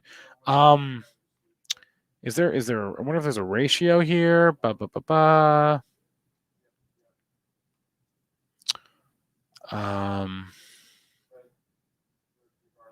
No.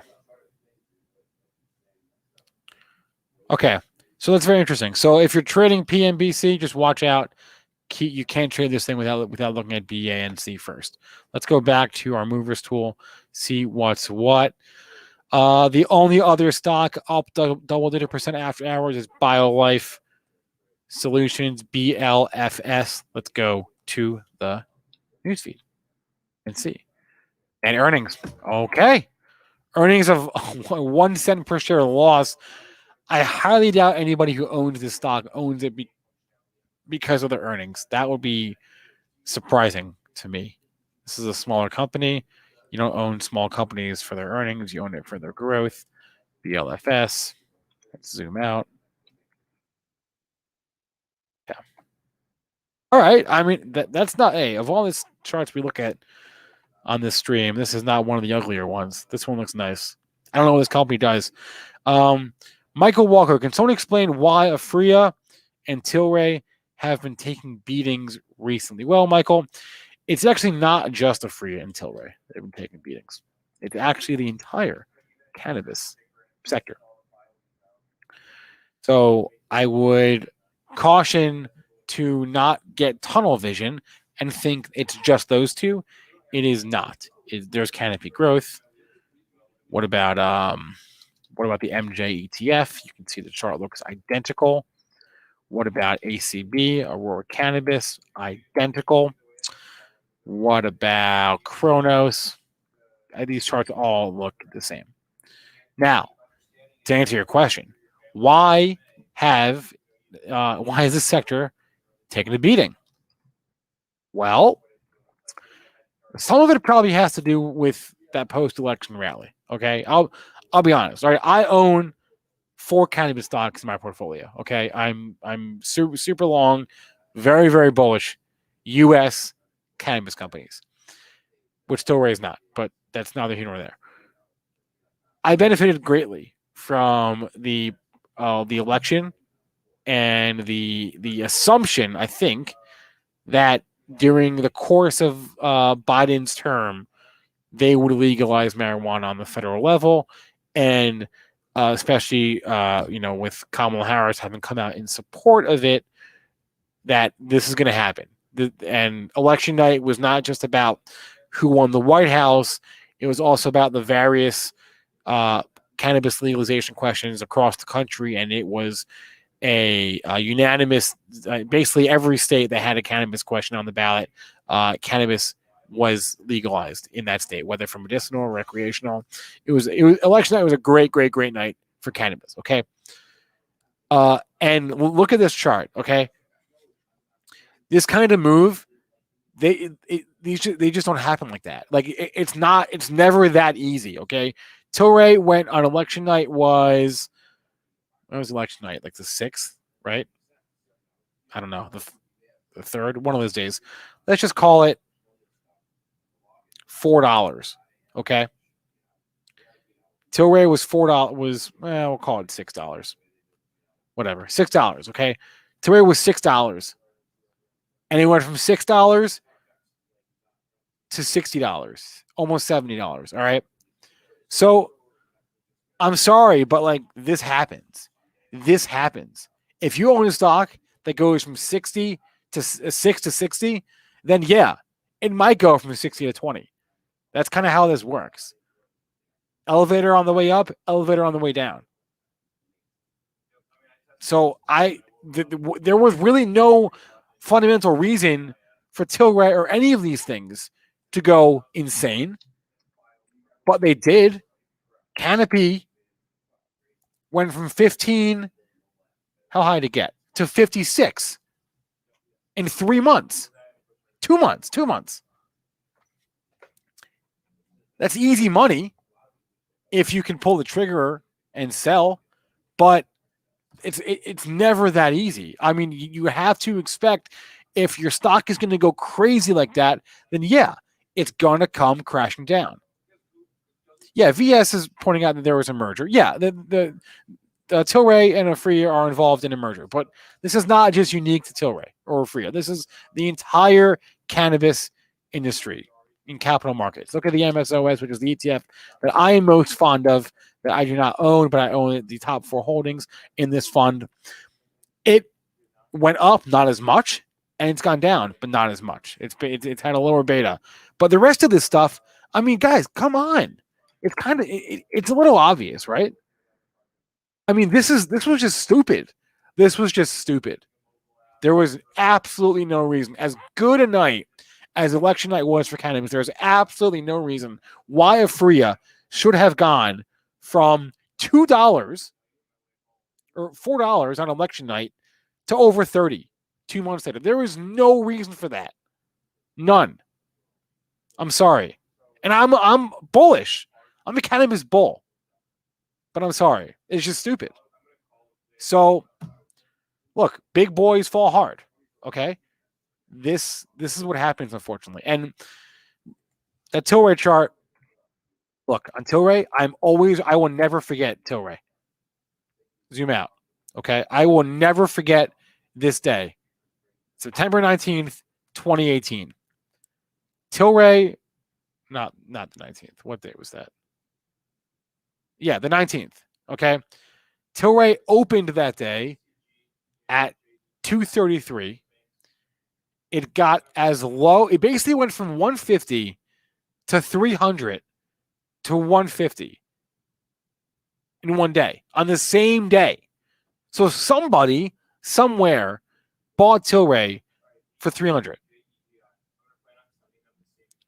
I mean, you just have to know not to be doing that, right? Like these moves, this is what happens, right? Was there any fundamental reason why Tilray should make this ridiculous move up in 2018? No, of course not. No. And you pay the price. If you bought up here, you paid the price, unfortunately, right? Is Tilray a better value down here? I mean, perhaps.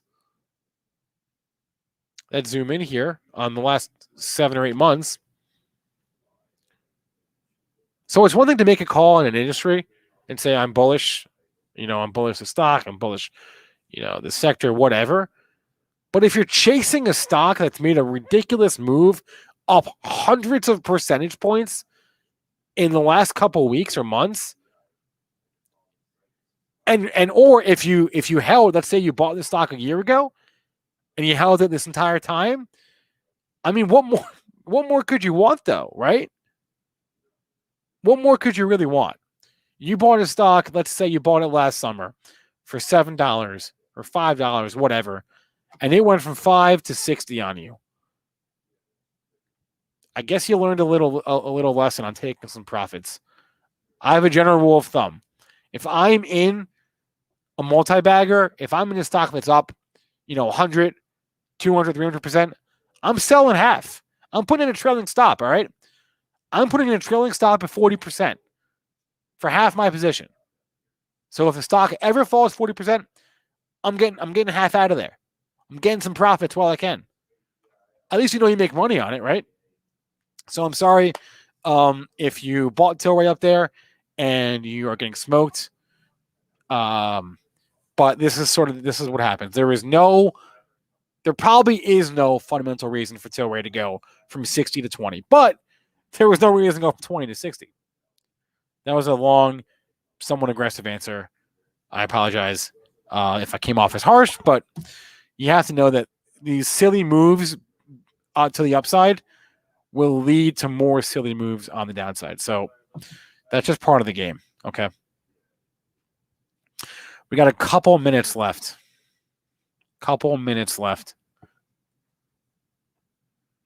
Let's go back to the movers tool, see what's up, what's down. Then I want to go to Makin Bread. Woodshed. Let's see what's down here. What's down after hours? So we went through what's up.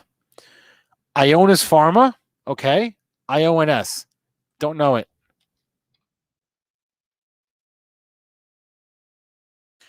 They provide, they were halted after the close. Okay. So they provide a clinical update and at the same time announced a common stock offering. So I don't know. I'm not going to read this whole thing. I don't know whether the update was good or bad. I know an offering equals dilution. IONS. An offering usually equals dilution. I should clarify. Usually. And down $10. That'll happen. What else? We'll do a couple more just from the movers tool. These are all like biotech healthcare companies. Here, I saw an interesting headline about an hour ago. I always forget, guys, that Playboy is public again, right? Remember they had the SPAC. What's the ticker? Crap. I saw a headline about Playboy having an NFT. I don't remember where I saw it though, which was frustrating. PLBY, thank you. Yeah, thank you. PLBY. So here, let's go to this headline that I saw. I have a filter on. Let's get rid of the filter. Playboy NFTs could be coming soon. PLBY went public via a SPAC, and basically their CEO said that NFTs are super attractive. Now, that being said, PLBY, go to the chart. That's it. This is from that. Oh man. I don't know when the top is, guys, but if it's not in sight, it's got to be damn close. That's I don't know. I just don't know anymore. Anyway, I have to add this one to memory, though. Remember that Playboy is once again public company. Thank you, SPACs. All right, it is. Wait, Todd Lally wants to know what VY is. That Voyager? UIGVF? That's Voyager.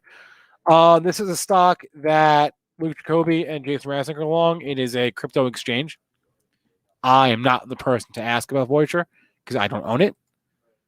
But it's gone ham this year. We have to tune into Power Hour at noon. They talk about this not every day, but most days. Luke is up. This is Luke's biggest winner of his life, I think. So, just if you're in that chat at noon, ask Luke and he will gladly tell you about it because he's up a lot. So, okay, it is 7:00 though. We've got a new show, and I want to get out of the way and let this person do his thing. We talk a lot about stocks on this channel. We talk some crypto. We need to talk more crypto, though. More crypto is what they said. So they asked, and we delivered. And I believe we have a video prepared. I'm not quite sure. I'm going to let Mitch handle that. Here is Makin Bread with Ched. Juice is about to flow, man. He knows what I see. Litecoin accelerating, so we're bullish on Bitcoin. Yeah, man. Get this party started. That was awesome. Thank you so much. I am Big Cheds. You can find me on Twitter at Big Cheds. I'm a happy member in the cryptocurrency ecosystem. If you're not familiar with me, you may think of me as a chart guy. I don't pay too much attention to anything that's outside of the chart. I let the price action guide me. I'm also known primarily as a newbie helper or an educator or a teacher.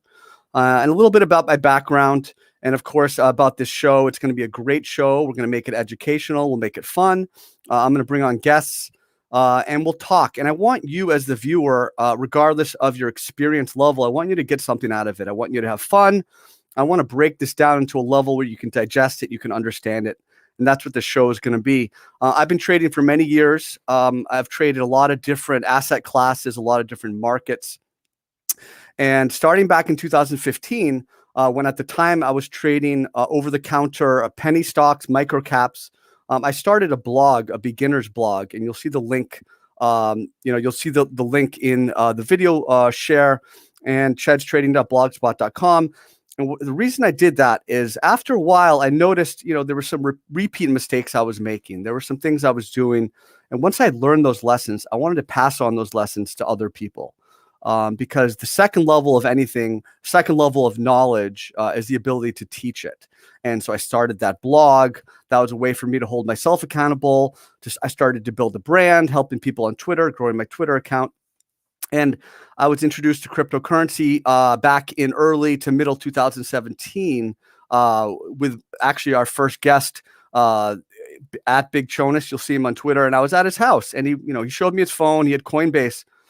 And I saw Ethereum, I saw Litecoin, and the first thought in my mind was, why does he have these precious metals in his phone? It was just like a weird thought, and that's how I was introduced to cryptocurrency.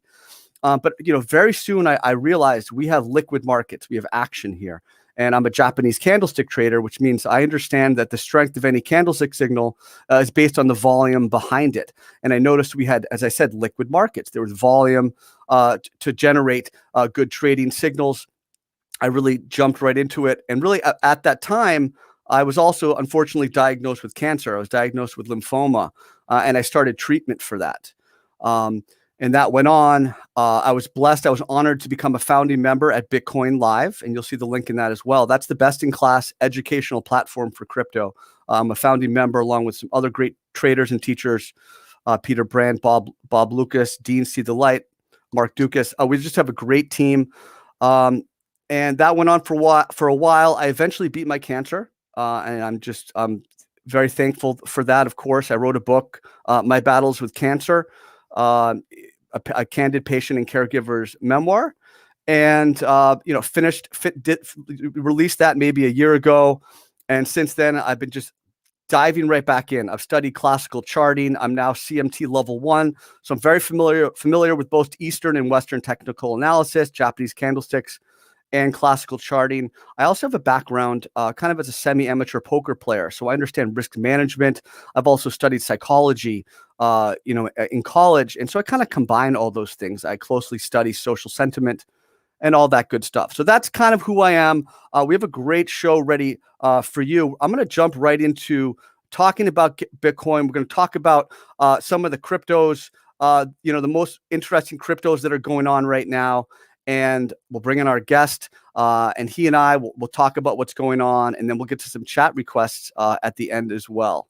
So let's just jump right in. I am showing my screen. We do have the Bitcoin daily chart right up. We see 54 minutes. So 54 minutes on the daily chart. So one thing you want to think about, I see a lot of people, these are indicators. I have the on balance volume, which is an index indicator. It's a tally of the red and the green volume, the buy volume, and the sell volume. Also have the RSI, which is a bounded oscillator, which means it has an absolute limit. a fixed limit, 100 and 0, theoretical limit. You have the power zone, the plus 70, below 30 as well. Use that to generate signals. But what you want to remember is you want to take the value. It's when the candle closes. So here we have an hour left. That's good, right? That's 23 of 24 hours, right? But if I was to go to the weekly chart, I saw someone mentioning like a MACD cross. But when you're in a weekly chart, we're just one day, right? There's one day into this candle. So you actually kind of need to ignore just that last kind of data point. So one thing to be careful with is always pay attention to kind of when the candle is closing, right? When you move around time frames, right? We're on the 4 hour, and while we're here, I would just note, looks like the price is pulling back. We have the 200 period, simple moving average, a simple moving average, and an exponential moving average. Those are the two major types of moving averages that people use. A simple moving average applies an equal weighting to every period, every candle, every session in that calculation. So the SMA or the MA200, all 200 days, or all 200 4-hour periods in this situation have an equal weighting. An exponential moving average, and I'll try to zoom right in. I have, for example, the green line, the 8 EMA. An exponential moving average gives more weighting, more value to the most recent candle. So it's a little more sensitive to price action, in my opinion, are better for kind of short-term uptrend supports. We'll go into that a little bit more, especially on the weekly chart. But here on the 4-hour chart, we are noting that 200 period moving average. So what's the setup? What are we doing here? Of course, Bitcoin's in an uptrend, but as a trader, what you want to do, the first step as a trader is to identify the trend. We have an uptrend, we have a bull trend. You want to buy a dip in an uptrend, right? You don't want to fight against the tide. You don't want to be cute and figure out where to short Bitcoin, try to short Bitcoin. When you have a primary trend, whatever that trend is, you want to act with the trend. And you want to look for clear signals because there are so many ways to dissect a chart, so many time frames, just the candles, with the oscillators, without them. We have a pretty clear signal, 4-hour 200 MA. That's a value area. So we had this pretty reasonable pullback here. We went, whatever that was, just 58K down to 53K. That's nearly a 10% move. And these types of moves, I don't even blink anymore. I mean, if you've been around for a while, we know Bitcoin has volatility. And just recently, we can kind of talk about how Bitcoin has consolidated in the daily chart. I'll jump back to the weekly chart as well, because I want to make that point about the 8 EMA, but we had that 32% correction. That's kind of nice period of consolidation, letting everything reset. We kind of caught a bid there at that orange, the MA50. And then we kind of bounced, made that new high, came back, and we had kind of another nice little consolidation period. So when you're in these moments, you have to remember not to panic. You don't want to always find yourself chasing the top and just chasing the enthusiasm, because smart traders are buying weakness. Smart traders are looking for opportunities to set themselves up with a favorable risk reward scenario. So kind of in that line, you want to be looking to buy a dip in an uptrend, right? I'm going to go to the weekly chart, and I want to point out this 8 EMA. All right. I had a very interesting conversation with someone on Twitter about kind of what really is the most important support level. And they were making the argument for the brown line, the middle Bollinger, the 20 MA. And you have, in my opinion, really just that one contact point here recently. And they were pointing out something about over 10 years, there was some type of a relationship. So there's some things you want to understand, general concepts in classical charting. You want to understand the most recent price action is the most important. Okay. My argument to them was multi-level, but we have a different supply-demand equilibrium right now, right? There is more every day. There's more Bitcoin being taken off exchanges and being accumulated than is being mined, right? There's just not enough supply to meet the demand. That's a different dynamic than it was back in 2018 and back in 2016. So in my opinion, that's going to make our corrections more shallow, our larger corrections. And also it makes it so you have to give bulls a little more edge kind of in the current paradigm. But furthermore, most recent price action. So here we go. 8 EMA. We're really going to pay attention. Once we kind of broke out, we use that green line for support. I call it primary uptrend support. You really see how the price, there's just no way to deny that the price is respecting the short-term exponential moving average. So here we are. We hit 62K. We pulled back. We did not really hold that ideal level of support, which would have been that prior high. We kind of failed to hold that level, so we'll kind of make note of that. But we still want to be willing dip buyers at that 8 EMA, right? You want to identify levels in a chart where you're going to be comfortable to buy, especially during a bloodbath, especially when the price is pulling back. And that's going to be a common theme. So as we do these videos, you're going to find me really kind of drilling down on that point. You want to find a dip in an uptrend, and you want to set yourself up to catch that momentum, kind of the resting period in that momentum. We have just a few more minutes before we do the guest, but I'm just going to do a couple more things before we move on. I still think Ethereum is quite bullish. We have our lower high set. We're going to note this high wave spinning top from February 20th.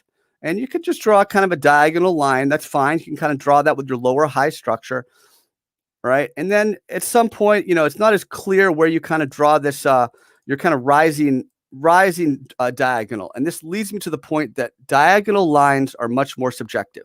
So when you kind of generate your trade idea, your trade thesis, I would focus more on horizontal levels where you have a kind of very clear thesis, an idea of a resistance level that was broken, that has been established now as support.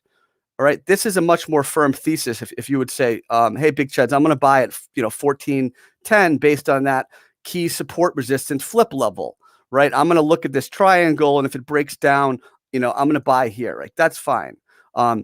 It's always good to be a more conservative buyer and to set yourself up. Like those low ball bids that you don't think fill are often the best. And like Litecoin's done that so many times. We have a key support resistance flip level where the price, upon its initial thrust, its initial impulse was rejected back in January, right around that 185 level, dipped, a little bit of oversold, lower Bollinger, MA50, right?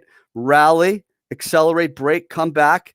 And unfortunately, it hasn't really respected this level as much as we want it to, but it is corresponding with this 50 period moving average, the 50 MA. So Litecoin, in my opinion, is an uptrending coin, an uptrending project that's pulling back to a good risk reward area, right? We're close to the lower Bollinger Band. You want to be buying dips and uptrends, okay? You probably have a larger type of consolidation going on with Litecoin. It's not going to move right away. It's not going to go to the moon right away, but you're probably going to at some point put in that higher low, and it's probably going to be around here at some point. So that's what I would do. That's how I approach it, looking to buy dips and uptrends. Couple more real quick. Uni, I've been watching this. I've been tweeting it out. And it's very clear that when you accelerate, you kind of cool off a little bit. You get that long leg doji. You get the inside bar. You pull back MA20. You continue on, and then you break through. And once you've broken through, you have right here at that $30 level. Then you come back. You do the throwback, the bullish retest, bounce again, throwback retest. So this is stair stepping. Any kind of strong consolidating chart is going to go up. It's going to come back. And normally as you're consolidating along the way, there's your consolidation. You come back. That's where you bounce.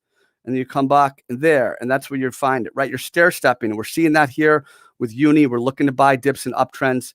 The last thing I want to show with ADA is the concept of a very clear chart level. And then we're going to bring on our guest, Big Jonas. As this ADA against Bitcoin, against the BTC pair, as it was consolidating, it established a clear level. It gave you a clear signal. It said this 1,000 Satoshi level. It's a big psychological level, 1,000, of course, but the price is respecting it on multiple occasions, failing to break through, such that when you do break through, you pay attention. And then, I missed it. Nope. Got another shot at it. I missed it. Nope. Got another shot at it. You got at least two clean throwbacks. Pay attention when the price establishes a level. You break through, often will give you another chance to do it.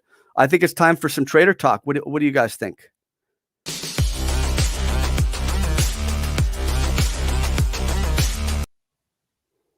Oh. Wow. Oh my gosh. This is my man, Big Jonas. He got me into crypto. People have been asking me if he's alive. And I'm like, what do you mean?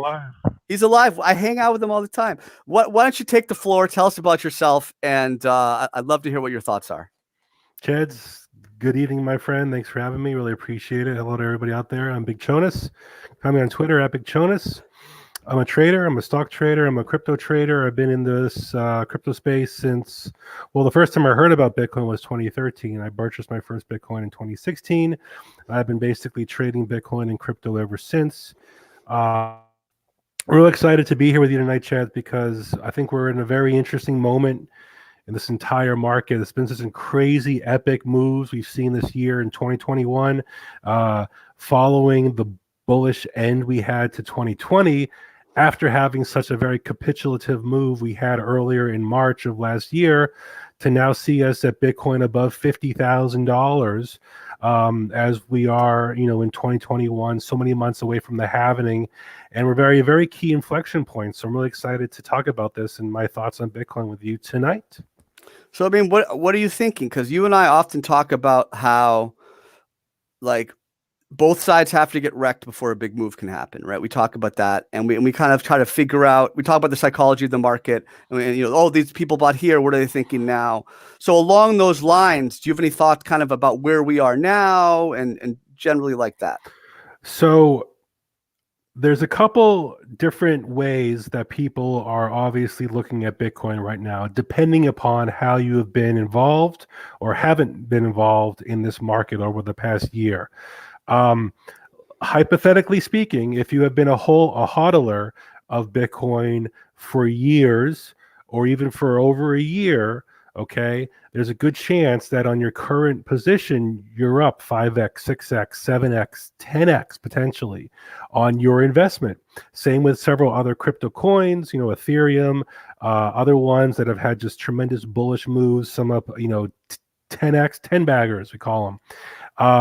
Just tremendous upside. Okay. So you've only known, in a sense, a Bitcoin that has only gone up, bought every dip has had a V-shaped recovery. And what we're seeing now is we have a market where the Bitcoin bulls have won. Like it's over. The years we debated Cheds while Bitcoin remained between 20K to 3K, back to 14K, back down to 4K, to only break through the previous all-time highs and 3x from that. So what people are kind of asking themselves are, okay, if I've been along for the ride and I'm in tremendous profits, do I take a win? Am I in it for the long haul? Am I prepared to absorb pullbacks and see them as buying opportunities? Same with altcoins as well. Have I completely missed this whole bull move? And am I waiting for a very good potential opportunity to buy some cheap Bitcoin, relatively speaking? Am I just waiting? I have, cash ready to go on the sidelines. Or am I a mixture of both, where I'm a long-term believer in the valuation of what Bitcoin could achieve in the coming years or months, but I'm prepared to look for opportunities to continue to add, to my crypto portfolio. These are things that people should be asking themselves at this moment right now, because I think we have gone from a mode of relative low volatility and tightening range to the potential for significant or meaningful volatility in the near future. And what you had brought up, Cheds, about this market flush, this kind of sense where maybe crypto Twitter is a little too bullish and maybe everyone's a little too comfortable in their long positions. And maybe the healthiest thing for the market at this point would be some sort of unforeseen flush where, whoa, I didn't think it could drop below this price, or whoa, I didn't think it could get that low. Shake out a lot of day traders, flippers, speculators, if you will, and get to a point where the market gets so bearish that the world's about to end. And in those moments are tremendous potential buy opportunities. And I think the market is potentially setting up for a move just like that. So, I mean, that's a great point. We've often talked about how sentiment can mark a bottom and enthusiasm. I think you told me an interesting story today about like two of your friends, you were holding a stock and two of your friends texted you and it was like up big and you're like, wow, I got to sell now. So it's kind of that idea of keeping an eye on sentiment. So I guess I would ask you if, what would you say to someone who, isn't in Bitcoin, but kind of wants to get a piece of it, and Maybe they trade it, maybe not, but they do. They want to get started. Would you jump in now? Or would you wait for that 15, 20K drop in a day? Well, it's a valid question because this is what we've been battling for years. There was the notion that Bitcoin, in its sense of scarcity, right, 21 million, and in reality, it's going to be far less. The sentiment of institutional investment and just acceptance, right? Being invited to the big boys table, the cool kids table, whether it's via ETF or derivatives exchanges, and then the sense of U.S. monetary policy and how Bitcoin could be that true hedge against an ever increasing money supply that the Federal Reserve is supporting right now. So there's all these things that the sense of what Bitcoin can achieve all came together in this kind of year here, where we had all three things happen: excessive, or I wouldn't say excessive, but definitely incredible monetary policy printing, combined with the halvening, which creates just overall fewer coins being mined every day, combined with the institutional acceptance. The big Paul Tudor Jones thing keeps sticking in my mind as that meaningful thing that happened 10 months ago, right? Oh my God, he's into this thing. Well, if he's into this thing, potentially that can open the floodgates to other things. And what have we seen this year? Morgan Stanley, JP Morgan, Goldman Sachs, re-engaging their crypto part and trying to figure out where they can play a role in this. So this has been a growing up year for crypto. We broke the $1 trillion market cap valuation, but as we have seen many times over the years, Cheds, as traders, is just when you feel like everything's great and peachy keen, the market definitely tends to have a chance to humble those. And all I have to do is point to previous Bitcoin pullbacks, right? Where we have seen not just 20%, 30%, but potentially as much as 80% pullbacks to then only achieve the eventual higher high and continuation. So I think we have a young generation of people that are new to crypto over the past year that have only known bullish advancement in Bitcoin. And we have an older generation that's potentially a little more conservative, a little more expectant of what Bitcoin can, giveth and taketh away.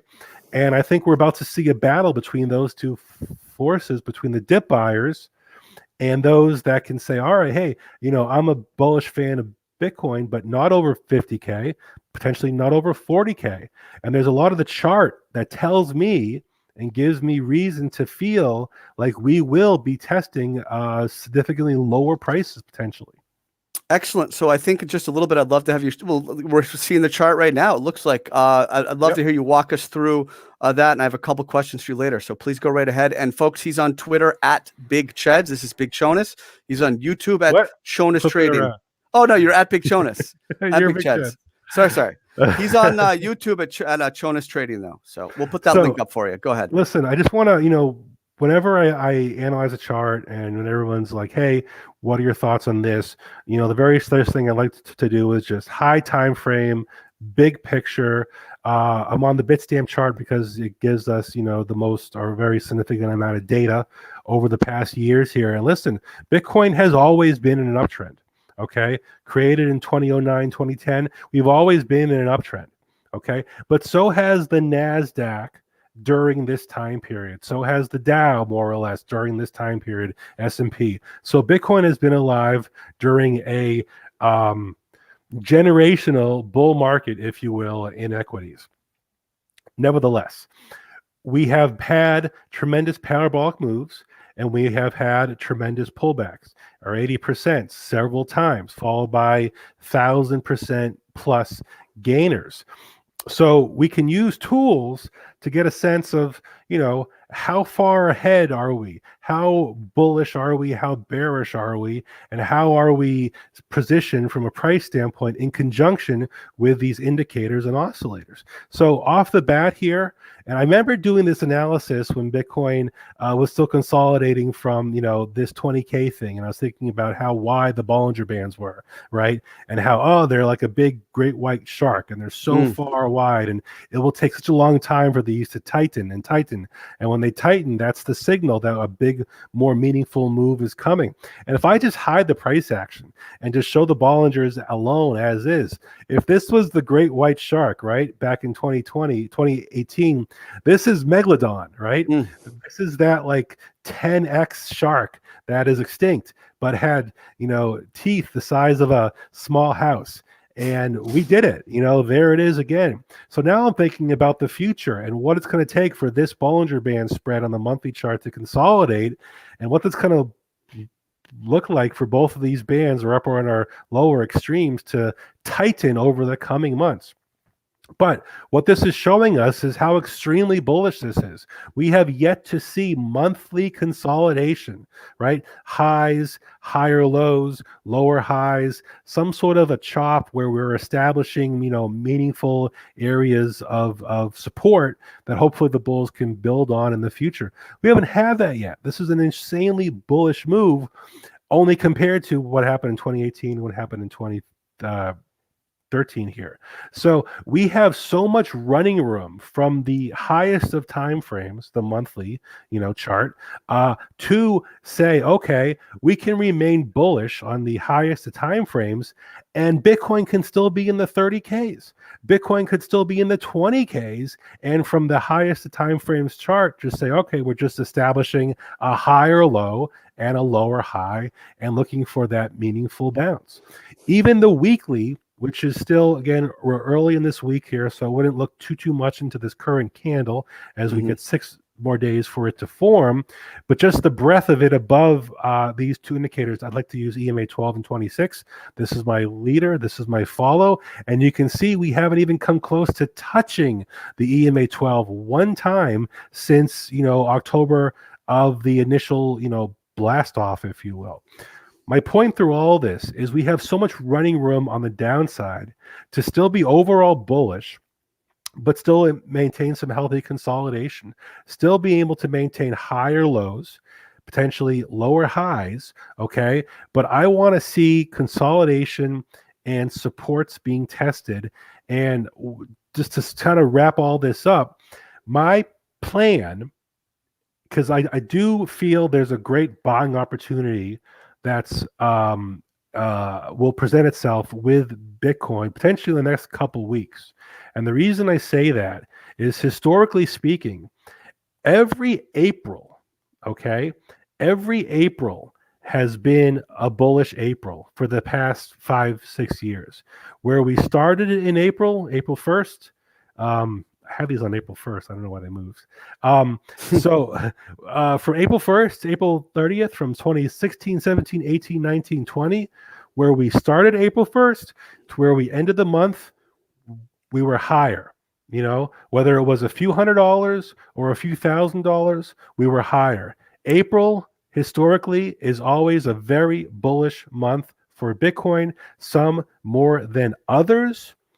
But for that to happen, I would be very comfortable as a Bitcoin bull to try and scoop up some Bitcoin before then, in anticipation of a very bullish April. And the way we get a really bullish April is to have a very nice, clean, orderly, yet somewhat dramatic, flush of the market, okay, where we can really come down and reset a lot of these indicators, oscillators, okay, that are just have been so bullish for so long that we have yet to have any meaningful bear cross, any consistency.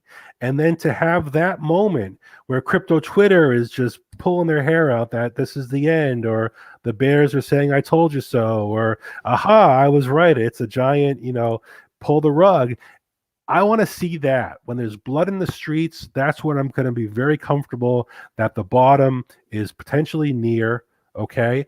And frankly, as long as we're holding, near term above the mid 40s, 43, it still establishes a higher low. Big Jonas, and can we you build walk off us of that. through? Can you walk us through that 43K? And I was just curious, and I want you to expand on my point earlier. I made the premise that the supply demand equilibrium is different than it was several years ago, and based on that, it's going to be harder to get an 80% drawdown. I think they're going to be shallower pullbacks.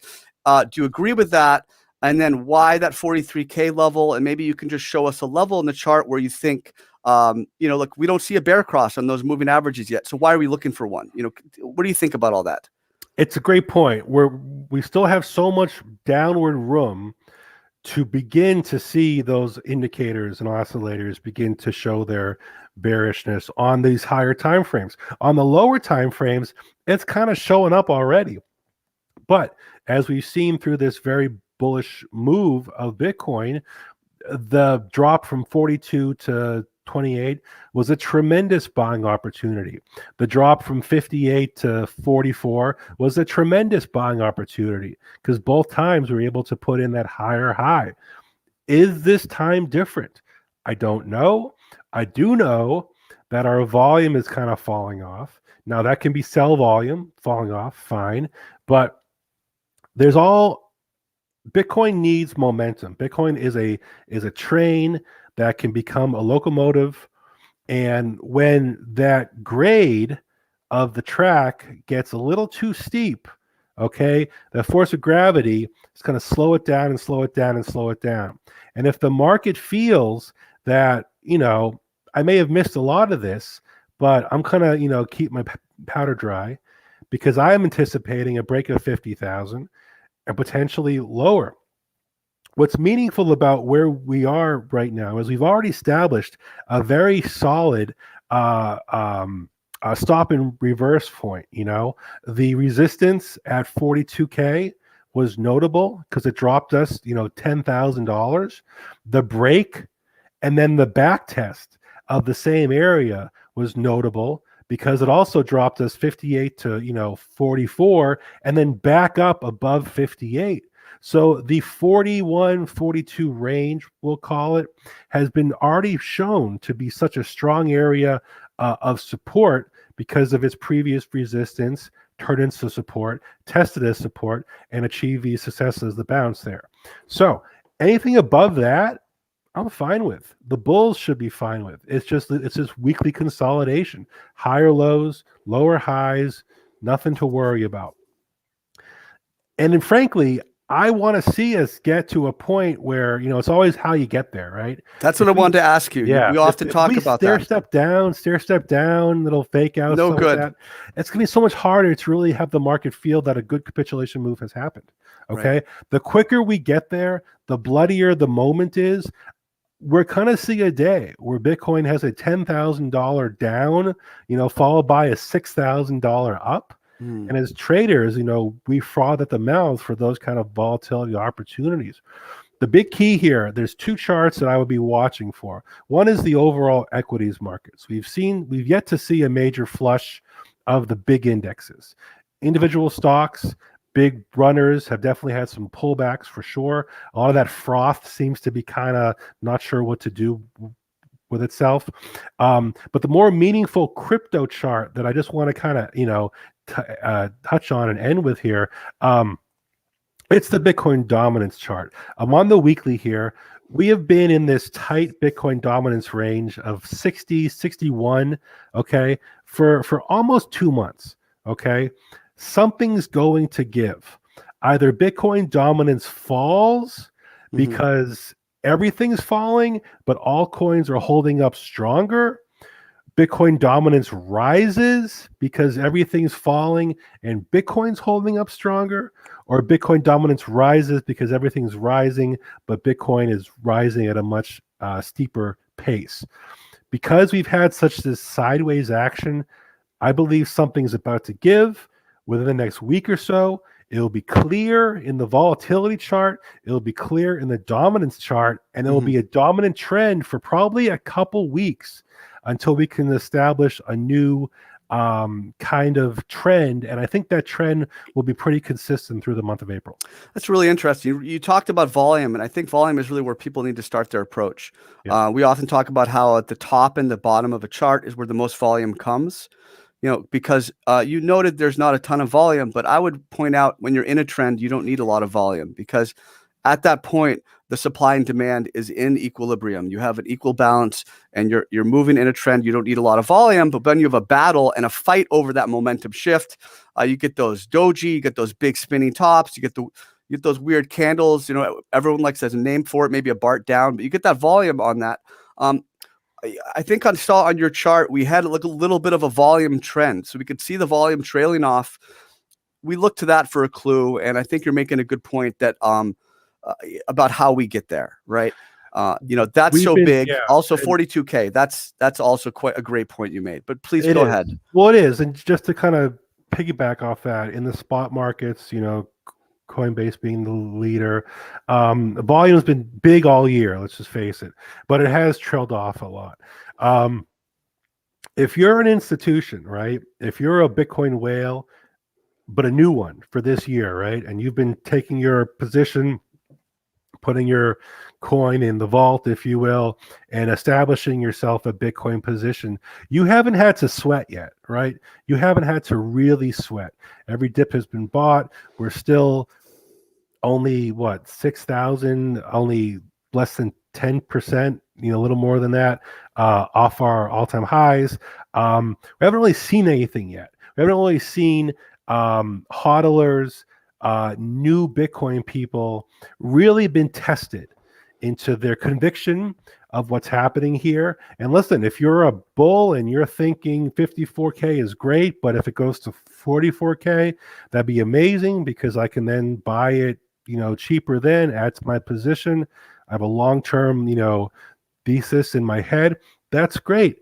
And frankly, Bitcoin has not disappointed over the long term. The question is, if you've been in this the whole time, do you take a win? When do you take a win? Well, we talked about that today, but you know what? You don't have to go 0 or 100. I mean, you can scale in and scale out. I think maybe you took some profit on that daily tweezer top, a Japanese candlestick signal where you have two upper shadows basically in the same place. Also at the upper Bollinger Band gives a little more significance. I could see someone taking a little profit there, and perhaps looking to buy back, at the lower EMAs or whatnot. But go right ahead. What was your point? Well, so just I want to kind of end with what our expectations are. We are in month 6 of a green month in a row. Okay, 6 straight green candles in a row. We still have a week and a half left of Bitcoin price action. Mm-hmm. Of course, there is a chance that if we close below $44,000 this month, March, will not only put it a very nasty looking monthly candle, but we would have broken that streak. And everything is in relative perspective, right? If you're buying tons of Bitcoin above 50K and it goes below 50K, you have to think of it in terms of an opportunity to buy Bitcoin at a cheaper price. You're dollar cost averaging. Exactly. And dollar cost averaging, DCA, has been a tremendously effective way to invest in Bitcoin. That's right. In its life. I can't knock it.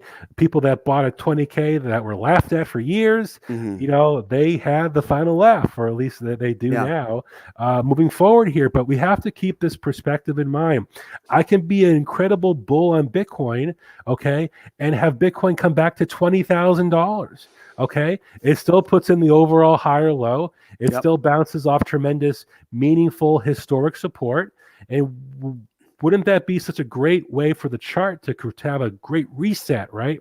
But how do we get there, and why, right? And that's the backstory, and that leads me back to that Bitcoin dominance chart, which, by the way, I think is near the 200 period moving average. If it could be going up or down based on whether Bitcoin's bullish and ultra bullish or vice versa, if we don't really know, and it's all about the context, like how valuable really is it? If it really depends why it's going up or down, then you have to look further anyway. And then you might as well just be watching those markets to begin with.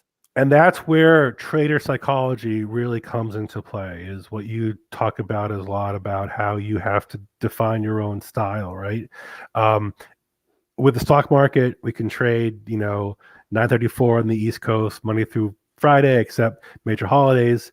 Bitcoin, we can trade it day and night, no holidays. In bed, on the toilet, whatever. On the toilet, which we do.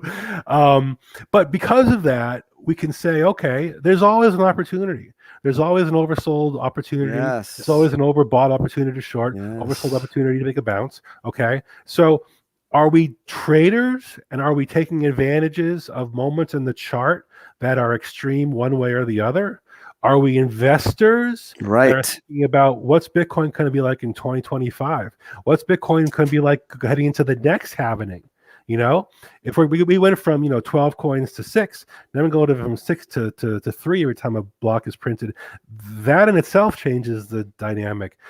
I do agree with you that the amount of coin being removed, right, from circulation is meaningful because of the institutional, purchases. What will be interesting is to see some of the public companies that have put some of their capital into crypto, how they respond to any meaningful pullback in the price. Well, that's the thing. Do we see them selling? Are they trading? Like I don't think they're trading. They're using it as a hedge against a better dollar. They're using it as a hedge against other things.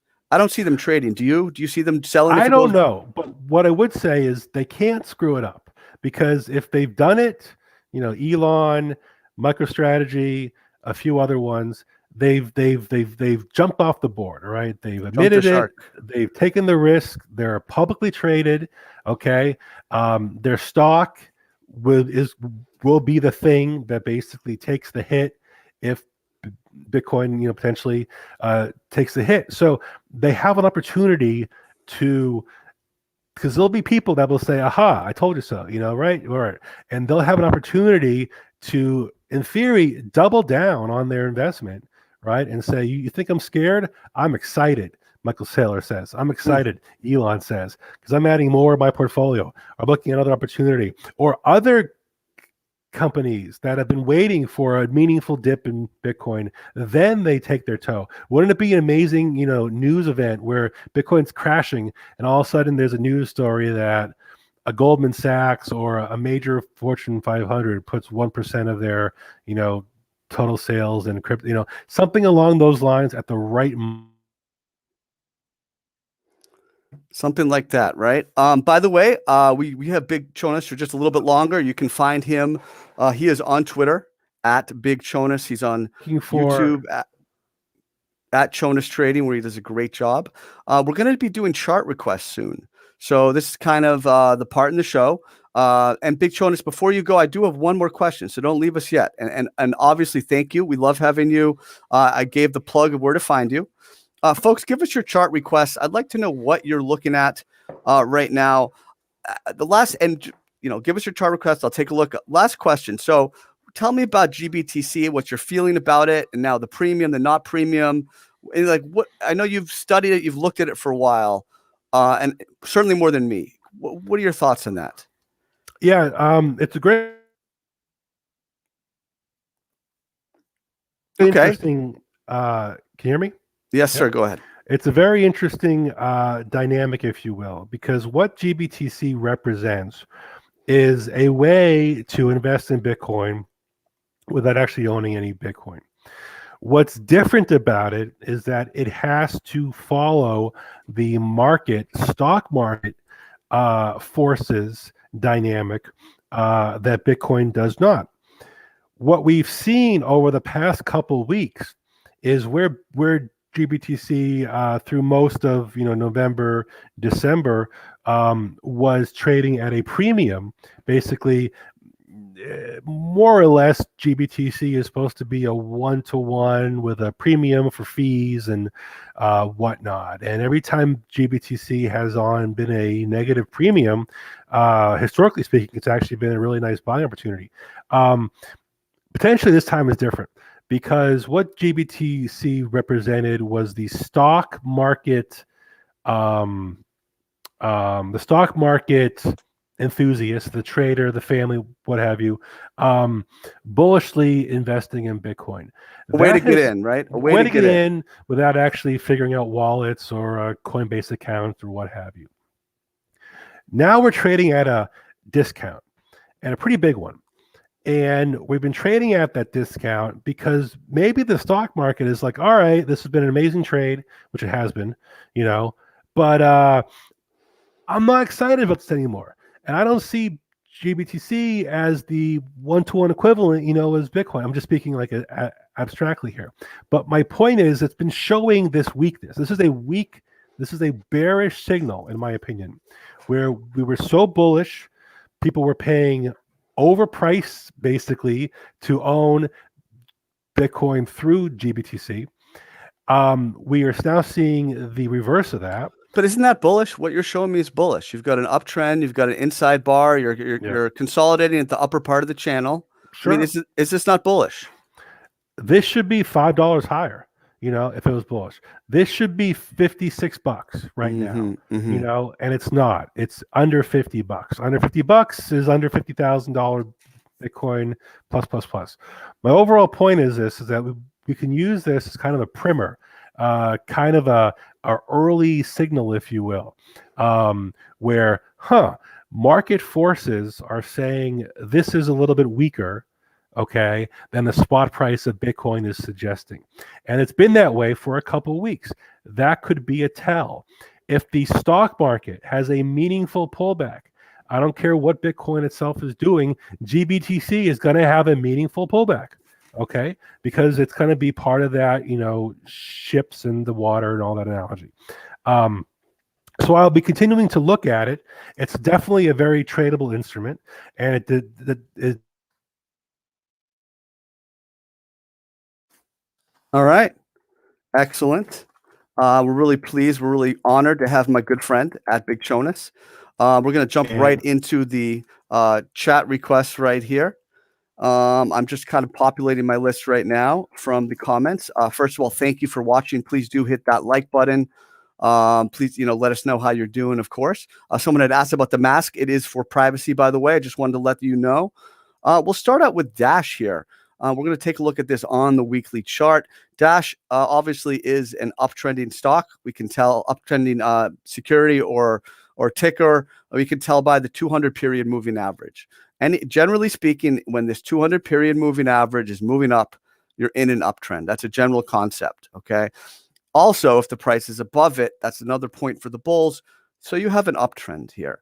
And what we're looking at is we're looking at the price with a really nice advance, marked by quite a bit of volume, coming back, consolidating, catching that 50 period moving average. So right at that long-term moving average, the 50 MA, last visited it right around here in early February. That being said, there are levels that you're going to want to see hold, when really that green light will turn yellow. I often talk about, trends will change. You'll see signs of weakening. And your job as a technical analyst is to identify the trend and then look for signs of weakening in that trend. So that would be a red light turning yellow before green, right? A bear trend reversing slowly, and then the same the other way here. So something that might signify definitely a reversal, kind of a change in trend would be the loss of this higher low, the low from that February 28th candle here on Dash.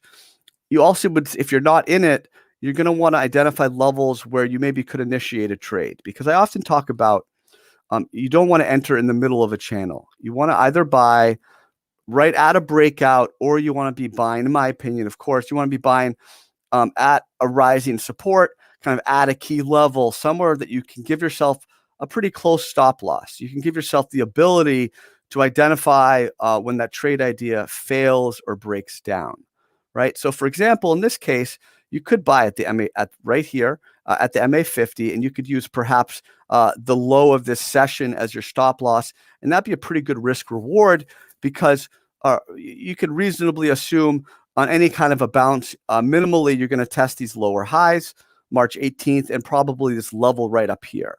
So we can clearly identify, I talked earlier about looking for levels and wanting the chart to kind of define a level for us. we can see this is a pretty clear level on this chart. And were we to recapture these highs, were we to recapture that March 10th high, that March 14th high, you could reasonably say, okay, I'm going to open up a long potentially at that level, right? So it's not just about Dash.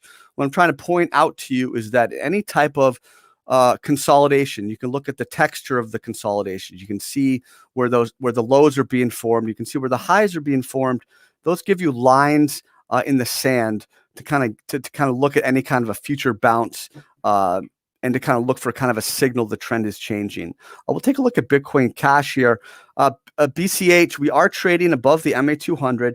The one thing about this chart, we are on the daily here as well as the MA200 for me is a very important level. We can note back in August that we broke through it several times, found support on the MA20 before eventually falling down below it, kind of hanging around, turning it into support. I actually realized I forgot about back here where we fell through it, right? Bounce, rejected. So point I want to make is you don't want to just assume a trend line is going to be support or resistance. You want to pay attention to the chart. You want to let the price action tell you, right? Listen to the price action. And when it tells you, like, for example, earlier on the weekly chart for Bitcoin, EMA 8, right? It's telling you that this is the level to watch. This is where the support is in the uptrend, right? You pay attention to those clear signals. You pay attention to that EMA 8. So here we have the weekly chart, and we have a pretty solid thesis. We have a pretty solid idea such that the price is respecting the MA200, and we really can kind of point to, like I said, the rejections here. Back in August, you broke through, turned it into support, fell through, yada, yada, yada. So this is a level on this chart, which is going to give me a clear signal. I talked about it now. I have a counter. I've said that now 8 times. It's an important thing. I want you to understand you want to be looking for clear signals in a chart. So if we get back to the MA200 for Bitcoin Cash, I would be a very willing buyer. And potentially you might have what's called a confluence, which is where you have more than one signal. A really nice scenario or a setup would be where you have the level here that's been already identified as a level of supply or level of resistance, broken through, support. So now it is a level of demand. We have this level as well. Horizontal, we talked about horizontals. That horizontal would line up with the MA200. Let's see if we can get some more of these requests in here. We'll go Sol Tetherus. Let's take a look at that one. And what's nice is, I will be honest, I don't trade most of these. I don't really track most of these. So when I'm looking at it, you get my first honest read. So this is a great example. And I think DOT has a similar kind of situation where you want to have a 2-level breakout filter. So anybody can draw a diagonal line kind of reflecting the lower highs of the high and then the lower high structure, reasonably clearly defined, but you have a lower high here in the horizontal. So the bounce, right? When you bounce, now we have an established level of supply or resistance at the high of that March 12th candle. So if you're a conservative trader, which I am, is I want to get that 2-level filter. I get the diagonal break, then I want the second level filter, that lower high break. So now we have an even better situation. We have a clear signal. We have not just once, right? Twice. We have a pretty reasonably well established level such that you could use it to initiate a trade and then have a stop loss in that general area. So that's how I kind of see Sol setting up KMD. Let's take a look. Quick request from the chat room. KMDBTC, Komodo coin. And by the way, thank you all for watching. You can find me, of course. I am on Twitter at Big Cheds. I want to thank Benzinga for the opportunity. It's been a lot of fun. Hopefully, we'll have more of these to come. Some interesting guests. I already have some names in mind. Hopefully, they will say yes when I ask. KMD on the BTC. We have a downtrending stock, downtrending play, and given that it's the KMD BTC pair, it just means this has been weaker than Bitcoin. We talked about the MA200 earlier. It's heading down. We're in a downtrend, and now we have the price likely, in my opinion, probably rejecting at this MA200. You have some attempts to kind of break out, stuttered, kind of halted attempts to break out. If this MA200 was here, I would be a little bit more bullish on KMD, given kind of the rising demand, given kind of the MA50 proximity, and kind of certainly you have this key level here already established as a resistance support level. So that's your level, of course, and you get a little bit of a break. But this MA200 is here. I'm not gonna ignore it. So that would make me more cautious. That would make me be more cautious. What that would make me do is probably wait, if anything, for that pullback to that level right around 230, 239. So Toast, we have time for one more request. Someone had asked about Mara. Okay, let's take a look at Mara. Let's go to take a look at that. Marathon Digital. So obviously related to Bitcoin. Let's go ahead and get rid of the Bollinger so you can see a little bit clearer. So this is clearly in an uptrend. We're going to make note of that. We have the high marked and we have the lower high marked. You have the rising demand. So, I mean, it's very similar to Bitcoin, but if I look at it, this situation, this is bullish. It had recently a very beautiful buy signal on that 50 period moving average. And that kind of corresponded with these prior clusters where the price had consolidated, get the volume in these areas. That's a key level. So you had that nice kind of an ABC or a very, very basic or a very classical follow through where you have something that's uptrending, pulling back, and the first time it hits that moving average, that long-term moving average, after a while it bounces off of it. But we got to kind of get back up over that level. You have the